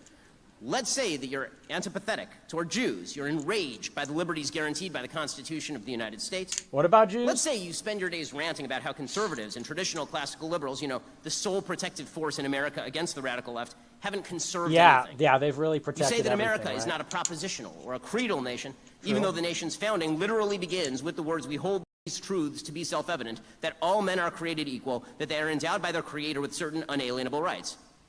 Let's How say does that that you make say America a Christianity is the creedal basis of your nation? values, Oh, but you you're think more likely to America's quote Nietzsche not than a Christ. creedal nation? Well, look Let's at say the that you Declaration of constantly lament the Independence. decline What does of that our have to do with fundamental anything? institutions, but you don't belong to a church. Every you don't belong country to a has bowling league, documents. You don't belong to the Lions Club. You don't belong to the Rotary Club. You don't own a home. You don't have a grown-up job. You probably aren't married. You probably aren't a parent. Let's say that your greatest achievement in life isn't family, kids, church, community, but that you once made a semi-ironic meme that 7 other people like you upvoted on Telegram. How about Vince James? Wait, pause. Turns Pause, out Jack. You know, we just have to pause and treat this like a regular. We can't just go through this. This is just outright slander. This is just simply outright slander. The idea that our movement is comprised of people that are like, oh, the only thing that they have going for them is memes. How about Vince James? Vince James has a family. Vince James had a job. His job was destroyed because of people like you. How about almost anybody in the movement? I can tell you dozens of people that have come up to me at CPAC, that have come up to me at Miami, people that are married, people that have high-ranking jobs, people that work in the government. We have people that work in the White House. For him to say that the only people that support these ideas are, oh, they're basement dwellers, duh. That's literally a left-wing talking point. He wants to talk about the radical left. It's the opposite. It's the radical left and the left that needs the mainstream rights. Why do you think the radical left debates Charlie Kirk? Right? Why do you think the radical left tries to get us banned and doxxed and all the rest, but they don't seem to mind any of these guys? Certainly there are some Antifa that come to show up and protest Ben Shapiro, but Kyle Kulinski debates with Charlie Kirk. Kyle Kulinski wouldn't talk to me. The Young Turks will talk to Charlie Kirk, but they won't talk to me. It's the opposite. He says at the top of the debate, the alt-right, and first of all, we're not the alt-right, by the way. We're the America First right. He says, well, oh, they're rebranding themselves. They're just trying to confuse you. It's really not that confusing, Ben. I've explained it 100 times to people that haven't been following a lot of the internet drama for years, that the alt-right was founded by Richard Spencer, or at least adopted, inherited by Richard Spencer. The term was coined by Gottfried and Spencer. And after Hailgate at the NPI conference in 2016, and after Charlottesville, it was increasingly dominated by Spencer, who is, I would say, a white globalist would be a good way to say it. We are not white globalists. You could describe us as identitarians, as nationalists. But the ideology that we have is different from the alt-right in not insignificant ways. And if you know anything about me, if you've ever watched my show, me and Richard Spencer don't even get along. We got along for maybe a minute last year. I could play for you the voicemail that he sent to me in January 2018, and you'll see the differences between what an alt-right person says and what we say. So, that whole smear is just simply not true. This is, talk about trying to confuse people. This is obfuscation by Ben Shapiro, who's the king of deception.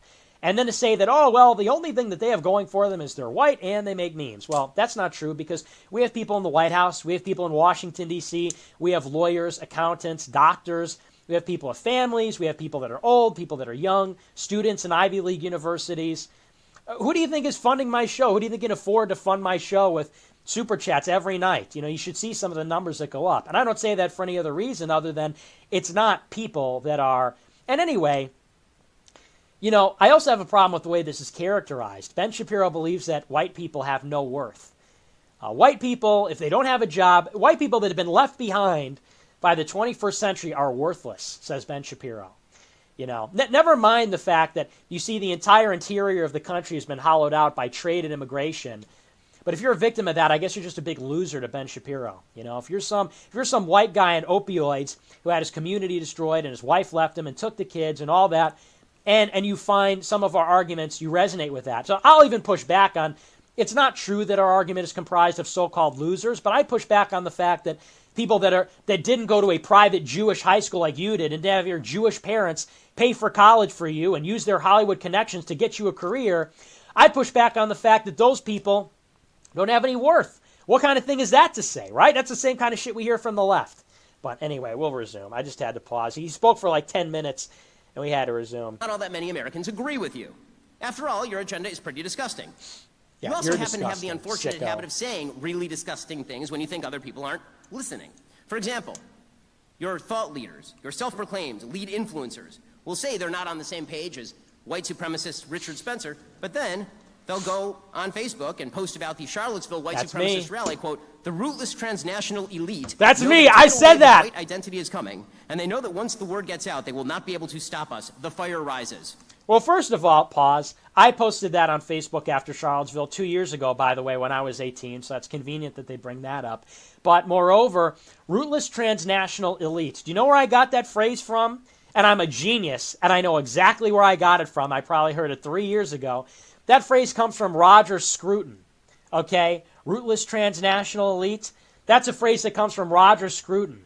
You know who that is? The English philosopher who talks about architecture. So this fucking dishonest prick says that saying that rootless transnational elite, well, that's some kind of a dog whistle. Okay, then I guess Roger Scruton, who writes about modern culture and architecture, who's universally acclaimed as the founder of, not the founder, but one of the most important conservative thinkers alive today. I guess he's in the alt-right too. And white identity. You know, I guess we're the only people in the world to talk about white identity, right? Not Donald Trump, not Tucker Carlson, not anybody else. You talk about Jewish identity all the time, but taking a phrase from Roger Scruton, having her own identity, and saying that we have started a fire in the conservative movement, I don't see what that indicates there. But again, Ben Shapiro is accusing us of what he himself is doing, which is obfuscating and confusing people. Really hiding the ball there, are you? Really Let's hiding say the ball, your self-proclaimed lead influencer has compared Alex Jones's ban from social media, a ban, by the way, which I opposed publicly, to a modern Kristallnacht and the beginning of a white Holocaust. I said that. But when it comes to the I said that deliberately to get people riled up like that. So that is true. I did compare it to Kristallnacht, which it is. Which it is. Night of Broken Glass. It is. It was an act of intimidation towards people. But Ben Shapiro doesn't like when you talk about the Holocaust. He gets really upset about Holocaust this. itself. You have some questions. You do. No, I would never question the questions Holocaust. like this. It's a direct quote from a lead influencer in the alt-right. Me. Says, I'm not in the if alt-right. I take 1 hour to cook a batch of cookies and Cookie Monster has 15 ovens working 24 hours a day, every day for 5 years, how long does it take Cookie Monster to make 6 million batches of cookies? I don't know. That's a good question. No, that doesn't sound really correct to me. Wait a second. It takes 1 hour to build a batch of cookies, and you have 15 ovens, probably in 4 different kitchens, right, doing 24 hours a day for 5 years. How long would it take to get to 6 million? I don't know. It certainly wouldn't be 5 years, right? The math doesn't seem to add up there. None of it really adds up. None of it really makes sense. This crazy cookie analogy. 6 million cookies? Nah, I don't buy it. That's all irony. I'm an irony bro. That's all irony. Ben Shapiro said irony, That's the kind bro. of stuff some of these folks are saying. That was all ironic. I'm an irony. Bro, I said it was ironic. Oh, that's so funny. It's just like in the Joker. Ben Shapiro's like, you really believe that making that cookie joke was funny, don't you? I do. And I'm tired of pretending it's not. Those cookies couldn't carry a tune to save their lives. Boo, boo. Oh, come on, Murray. Comedy is subjective. Oh, that's so good. I think we've had enough of your jokes. How about another joke, Ben? What do you get when you cross a batch of cookies? Call the police, Gene. Call the Politicon security, Gene. That's so funny. That's not funny. You can't joke about that. Knock, knock. Ben Shapiro says, well, you had to look in your notebook to find that one. I want to make sure I get it right. Knock, knock. It's the Jews, ma'am. Your son questioned the Holocaust. He's dead. Boo, boo, wah, wah. Hey, you can't joke about that. Yeah, that's not the kind of humor we do on this show, Nick. That's what they're saying. Knock, knock. Knock, knock. It's Turning Point USA, ma'am. Your son questioned the Holocaust. He's dead. Wah, wah. Oh, it's too funny. They ask questions. It was a joke, bitch. It was a funny joke. They're acting like, oh, these alt-right trolls. They're saying outrageous things to get attention. They're making jokes. Oh, they made a joke. They're asking questions. Shut it down. Shut their hateful ideology down. Nick Fuentes made a joke about the Cookie Monster. Oh, fuck off, you piece of shit. For the record, by the way, just so the facts are on the record, according to Henrik Tauber, a member of the Sonder Commando who worked in several of Birkenau's gas chambers. Oh, come on. Come on, Ben. Just so we set the record straight. There were. We're going to do this now. We're going to relitigate Holocaust denial. It was a fucking joke, dummy. Bodies a day. The procedure was to put the first body with the feet toward the muffle, back down and face up. No, then a see, second just body so was everybody placed on top, knows. again face Hey, up, just so then anybody headed doesn't toward even the muffle. ask again, They had it to did work fast. happen. The bodies put in first soon started to burn. Their arms and legs rose up. Women's bodies burn much better and more quickly than those of men. For this reason, when a charge was burning badly, we would introduce a woman's body to accelerate the combustion. Ron Oons. Ron Oons, American Pravda. If you're interested. In fact, it seems like some You're members of the interested. alt-right, they have a pretty large problem with Jews generally. No, we don't. They'll I tweet love things you, like, bro. quote, so-called Jewish values tend to favor liberal and internationalist positions like abortion, foreign Did I say intervention, that? multiculturalism, homosexuality, and I massive think I immigration. said that. Some of you will say that you're hurt in your daily existence by Jews. You suggested that a religious Catholic who writes for my website, a guy named Matt Walsh, is a, quote, Shabbos Goy race traitor who's throwing his own people under the bus and hates white people. In fact, Walsh is, according to you, an F-word, that would be for gay people. F-word. Say it, faggot. Genitalia race traitor who works for the Jews. What prompted that outburst, by the way, on the part of this alt-right lead influencer? I'm a lead influencer of the America First said that movement. The El Paso racist shooter should be publicly executed in brutal fashion. No, because no, you dishonest schmuck, you dishonest. First of all, I love how he rolls through these. He's like, oh, you might say the Jews hurt you in your daily existence. Hello, department. Hello, department. Hello, there's a Jew who's trying to hurt my life right here, right? Yeah, I was so out of line for saying that because ever since I said that, the only people who can't let me live it down is the Zionist Organization of America and Ben fucking Shapiro, and all these people that work for him. Yeah, so I was really out of line to say that. Oh, I know that was so bad. And when I said about Jewish people favoring liberal internationalist positions, dude, that's literally what Brett Stevens said, you stupid bitch. I'll have to do a full YouTube video with clips and with documents because everything here that he's saying is demonstrably wrong. I'm so glad I watched this tonight and didn't procrastinate until tomorrow because there is so much in here that is just demonstrably not true. That if anybody took the time to watch, Rootless Transnational Elite, I can still, to this day, I'm sure, go back and find the Roger Scruton lecture I heard it from 2 or 3 years ago and show you where he said that. I could go back and I can show you Bret Stephens debating a rabbi about whether Trump is good or not for the Jews. You could look it up on YouTube. Where Bret Stephens himself, it's a quote from the horse's mouth, Bret Stephens, who is Jewish, who was born in Jerusalem and wrote for the Jerusalem Post, said that Jewish people tend to favor liberal internationalist positions. And liberal internationalism has been so good for us as Jews. That's a quote. That is a quote from the opinion writer at the New York Times, Bret Stephens. So he's taking all these different things, which I'm quoting, which I'm citing from people he agrees with. And he said, oh, it's all right. Oh, it's all right. So, yeah, this is going to be easily picked apart. And understand, this is why he doesn't want to debate. Because when he's up there, and as he said, I have the microphone, so I'm on a power trip. I'm 5 feet tall, but I'm on a power trip because I have the microphone. Only when he is monologuing after kicking out all our supporters, trying to get me banned off Twitter, trying to get people to disassociate with me from the conservative movement or anybody in D.C., only in this environment can he read off this bullshit. Because if it was in a debate, he could call on it on the spot, and people would see what a liar this man is. You know, and they say, oh no, the left wing is trying to make advertisements about me and pesticide. It's like, well, I don't know, big guy. This is kind of tricky lead influencers behavior. in the alt-right not so fond of black people either. I love one particular lead influencer, when asked if having sex with a dog is the same thing as having sex with a black man, said, quote, they would both be degenerate. Really? Yeah, exactly.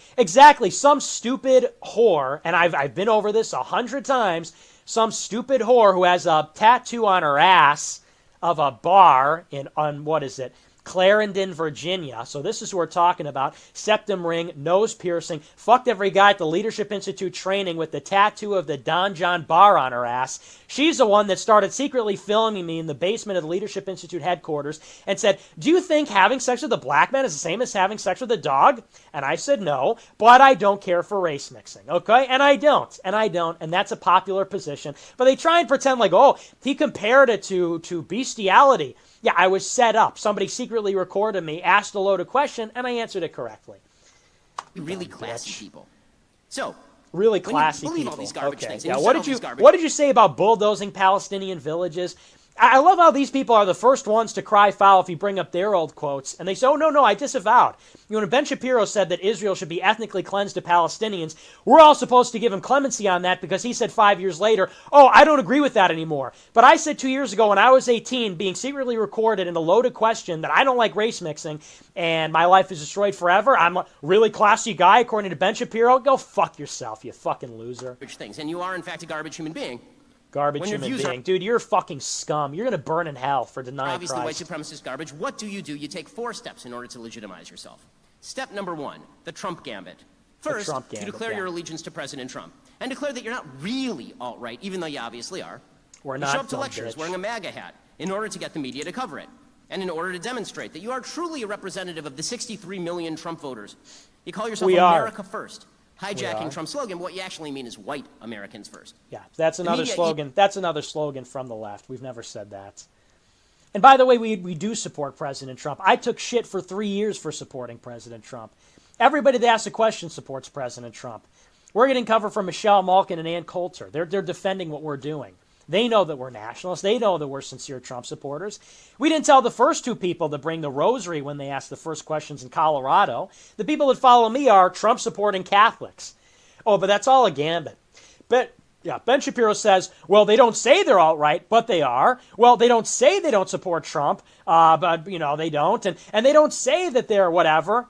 Yeah, so everybody's lying except for you, Ben, right? Everybody in the world is a dishonest piece of shit, garbage human being, except for you. Ben Shapiro, whose father paid for him in one of the most elite private Jewish schools in Los Angeles, got him into college, paid for his undergraduate degree, got him set up with some guy in Hollywood, got him set up with the Wilkes brothers, billionaire people that funded the Daily Wire. But yeah, we're the garbage human beings. What has this guy produced in his life other than hot fucking air and advertisements? Heated up because the media love nothing better than, of course, lumping Trump in with particularly this group. You don't have to take my word for it. You can just ask Andrew Anglin, the neo-Nazi who runs the Daily Stormer. He posted a calendar of events for alt-righters to attend and attack, including this particular event. And he wrote last week, quote, I think basically we've got a model going forward that is going to work. If we get questions, we'll take questions, but simply being there and heckling in the audience relentlessly is extremely effective. And you can meet other like-minded people there this way as well. Remember, we're all good optics, American nationalists now.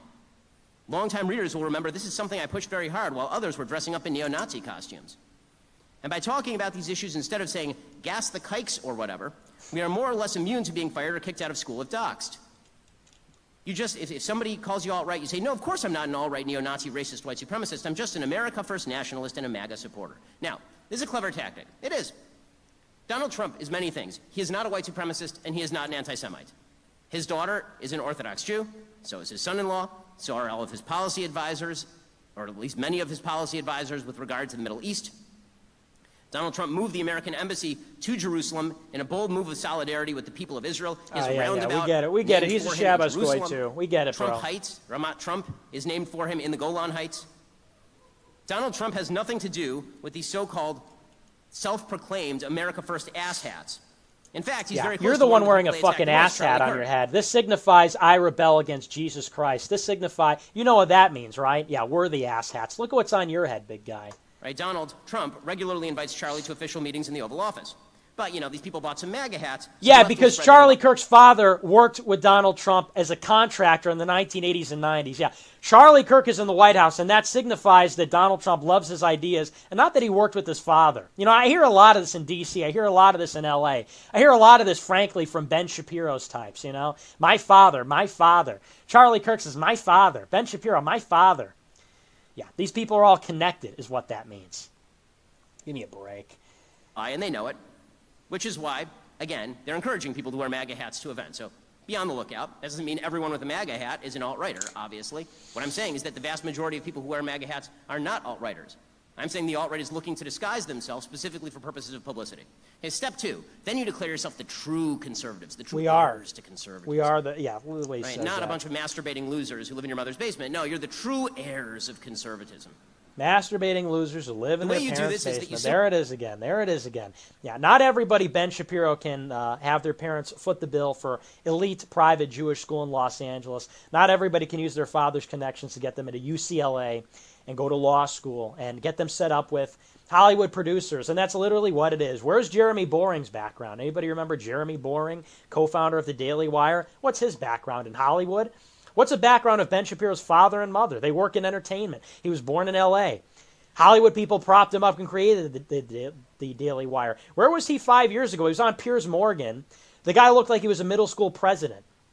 Anybody remember that look that he had? And then he got Jeremy Boring, and he got, Rush Limbaugh, David Limbaugh to boost him up. Yeah, he wrote a book when he was 17. Oh, okay. Yeah, and I'm sure, his parents knowing David Limbaugh had nothing to do with that. Simply lie about mainstream conservatives. You suggest that mainstream conservatives are insufficiently committed to social conservatism. So, one of the things that all these people have been planning to do the last several weeks is they show up in the Q&A lines and they ask the same 9 questions. So I'm just going to knock down these questions right now, and then we can actually have a real Q&A with real questions. Saves us time on the other end. I like how they're cheering for that. They're cheering and they're saying, yeah, don't engage with any of these people. Don't engage with who they are, what they actually believe. Just suppress them, kick them out of the event, and then we'll take the so-called real questions. Back to the real story, which is, Medicare and tax policy. Congratulations. So showing up yeah, to okay, events and fat asking cuck in the front, yarmulke in the front. People like my friend Dan Crenshaw, Republican of Texas, and former Navy SEAL. Okay, left-wing people. Can we skip this? To leave. Yeah, look at this guy. You're fairly puzzled. I'm standing up here bashing the living shit out of Nazis. Wow! and Well, they're look at telling some me of I these have to guys leave in over front. Oh my, it's amazing. What's a guy got to do? He's bashing Nazis. Yeah, we're Nazis, sure. What does that make you? Does that make you noticed. Ergun? Does that make you Okay, the so- IDF? Okay, Look so at some back of to, these we're going to get people rid of in all these front. questions so we don't have to deal with them in the Q&A. So a lot of these alt-righters have been showing up at various events, and they've been asking questions like, how does anal sex help us win the culture war? Yeah, Dave really, this is the Riley's thing they've been base asking. question. Yeah, it's a I legitimate mean, I'm not sure how question. them masturbating to pictures of frogs helps win the culture war either, but Yeah. the purpose is to We're simultaneously masturbating pose to as diapers, edgy and bro. also to preserve your ability to say that you were joking. But the goal is really to suggest that if you oppose the alt-right, you're in favor of destroying the traditional family, which Yeah, is you ridiculous. Now, the actual answer, the non-snarky answer to this ridiculous question, is that Non-snarky. criminalizing consensual activity without externalities is by definition losing the culture war. We're not talking. No, dummy. See, And there it is. This is why he won't take the questions, because nobody's talking about criminalizing anything. We're asking why Charlie Kirk, who has Oval Office meetings with the president, as you said, because of his father, why he is alongside Rob Smith, a black homosexual who 2 years ago said that Donald Trump was a grifter, why he's sharing the stage with Charlie Kirk and telling college students, impressionable young people, what conservatism is.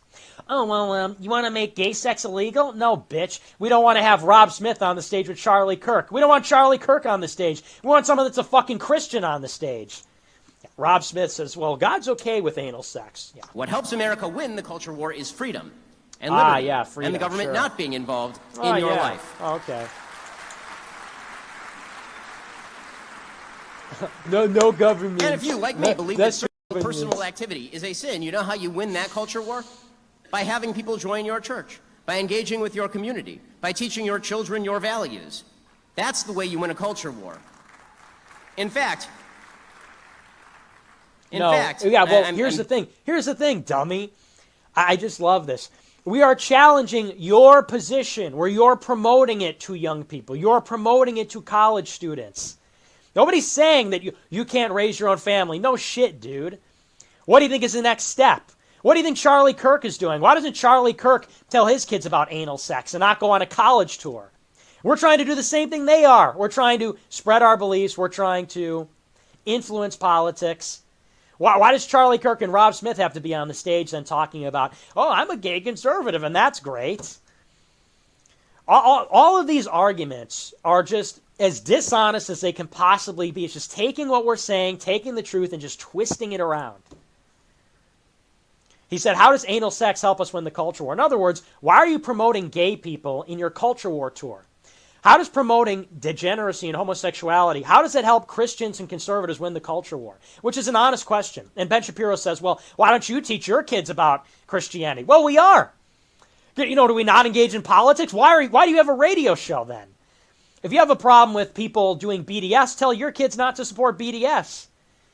Oh, you know, alt-right people are screaming in front of webcams. Yeah, I'm screaming in front of a webcam right now. What do? That's your job. You have a podcast.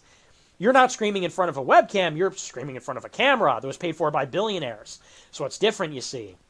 When Ben Shapiro does these stunts to get attention, you know, when Ben Shapiro, does these ridiculous campus tours, and he goes to, Loyola in Chicago, and he leads a march to the principal's office, that's not attention-seeking. When Ben Shapiro goes on tours and tells people what he believes or asks questions of people or does debates, well, that's his prerogative. But when we go and ask questions, well, it's sabotage, it's trolling. Freedom, bro. Why don't you use freedom, bro? When Ben Shapiro opposes transsexuality and homosexuality, well, of course, he's just saying he opposes it. But when we oppose the promotion of it, well, we want it to be illegal. The guy's just a dishonest hack. Bewildered by it. There's great irony in watching alt-righters claim they should use the commanding heights of government to cram down their viewpoints on others, while complaining that the left uses the commanding heights of government to cram down their viewpoints on others. That's literally not at all what we're saying. Number one, that's not what we're saying. We're saying Turning Point shouldn't promote it. And number two, yeah, there's a big difference between the government promoting what's right and the government promoting what's wrong. Ben Shapiro says, well, left-wing people forcing kids to be transgender is the same as right-wing people forcing kids to not be transgender.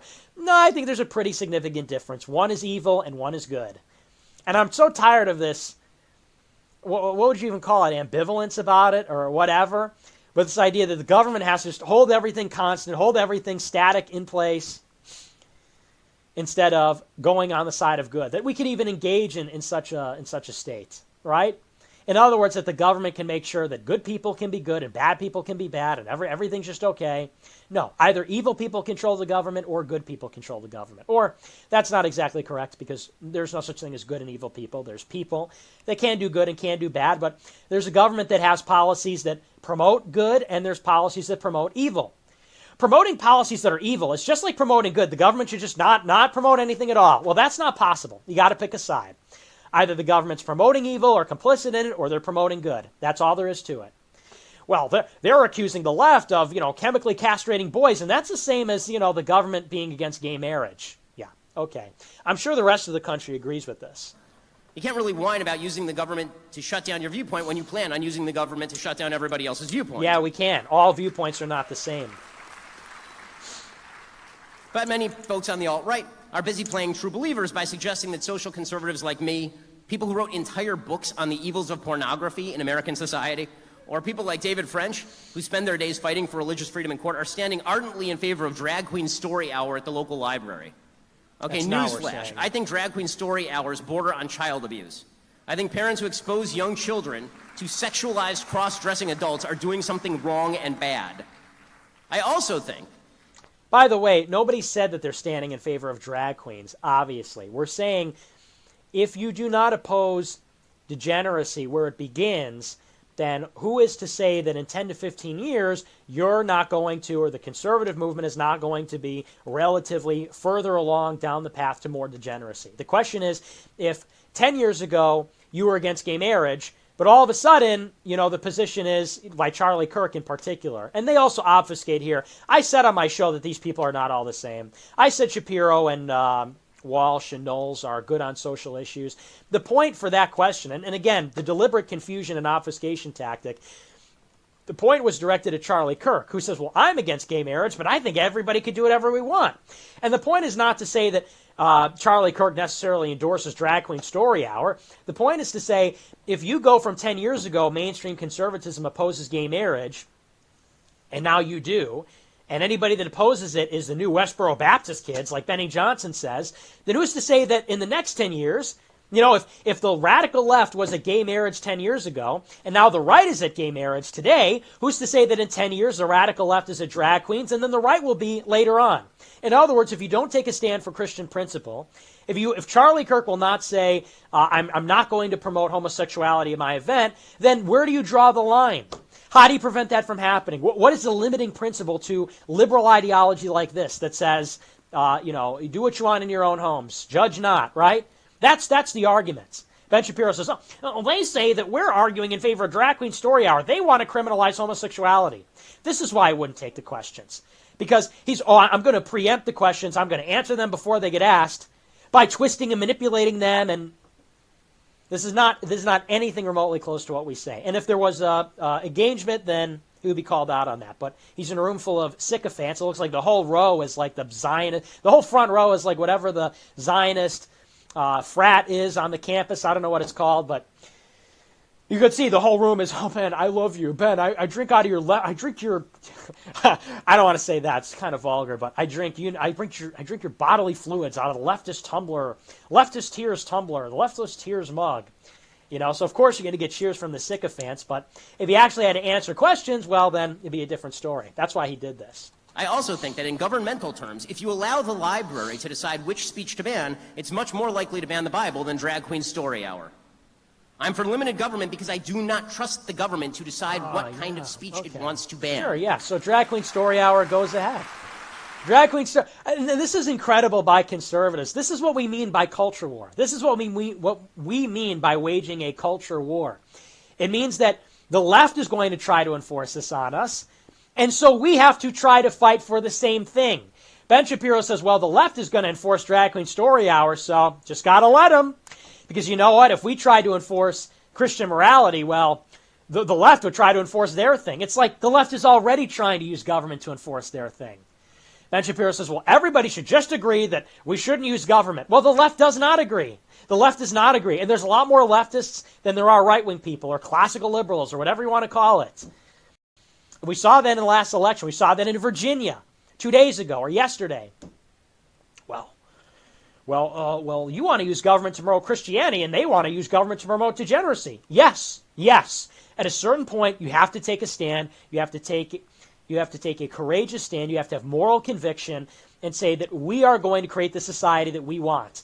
Not a society where it's a free-for-all and anybody can do anything and evil people are allowed to abuse the system.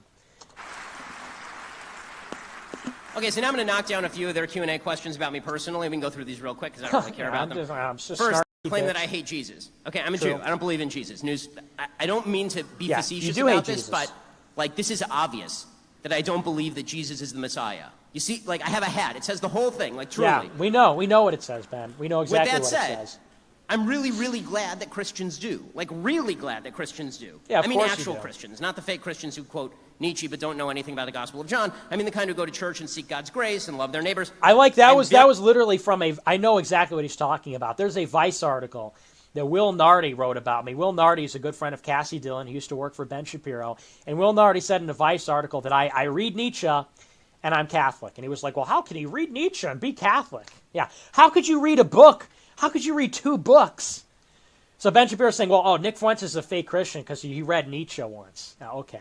So he's talking about the evangelicals who say that, those who bless Israel will be blessed, and, the people that are foolishly giving money to that country. That's what he means. I love the goyim. I love Christians who will pay me, watch my advertisements, that will give me money. I love the real Christians that will give me money. I love the real Christians that will be nice to me. I love the real Christians that support my country. I love the real Christians that watch my radio show, right? Of course you do, Ben. Very happy that America is largely a Christian nation. I wish it were more so. I think American-style Christianity is one of the best things to ever happen to civilization. American-style Christianity. Ever. Of course you do.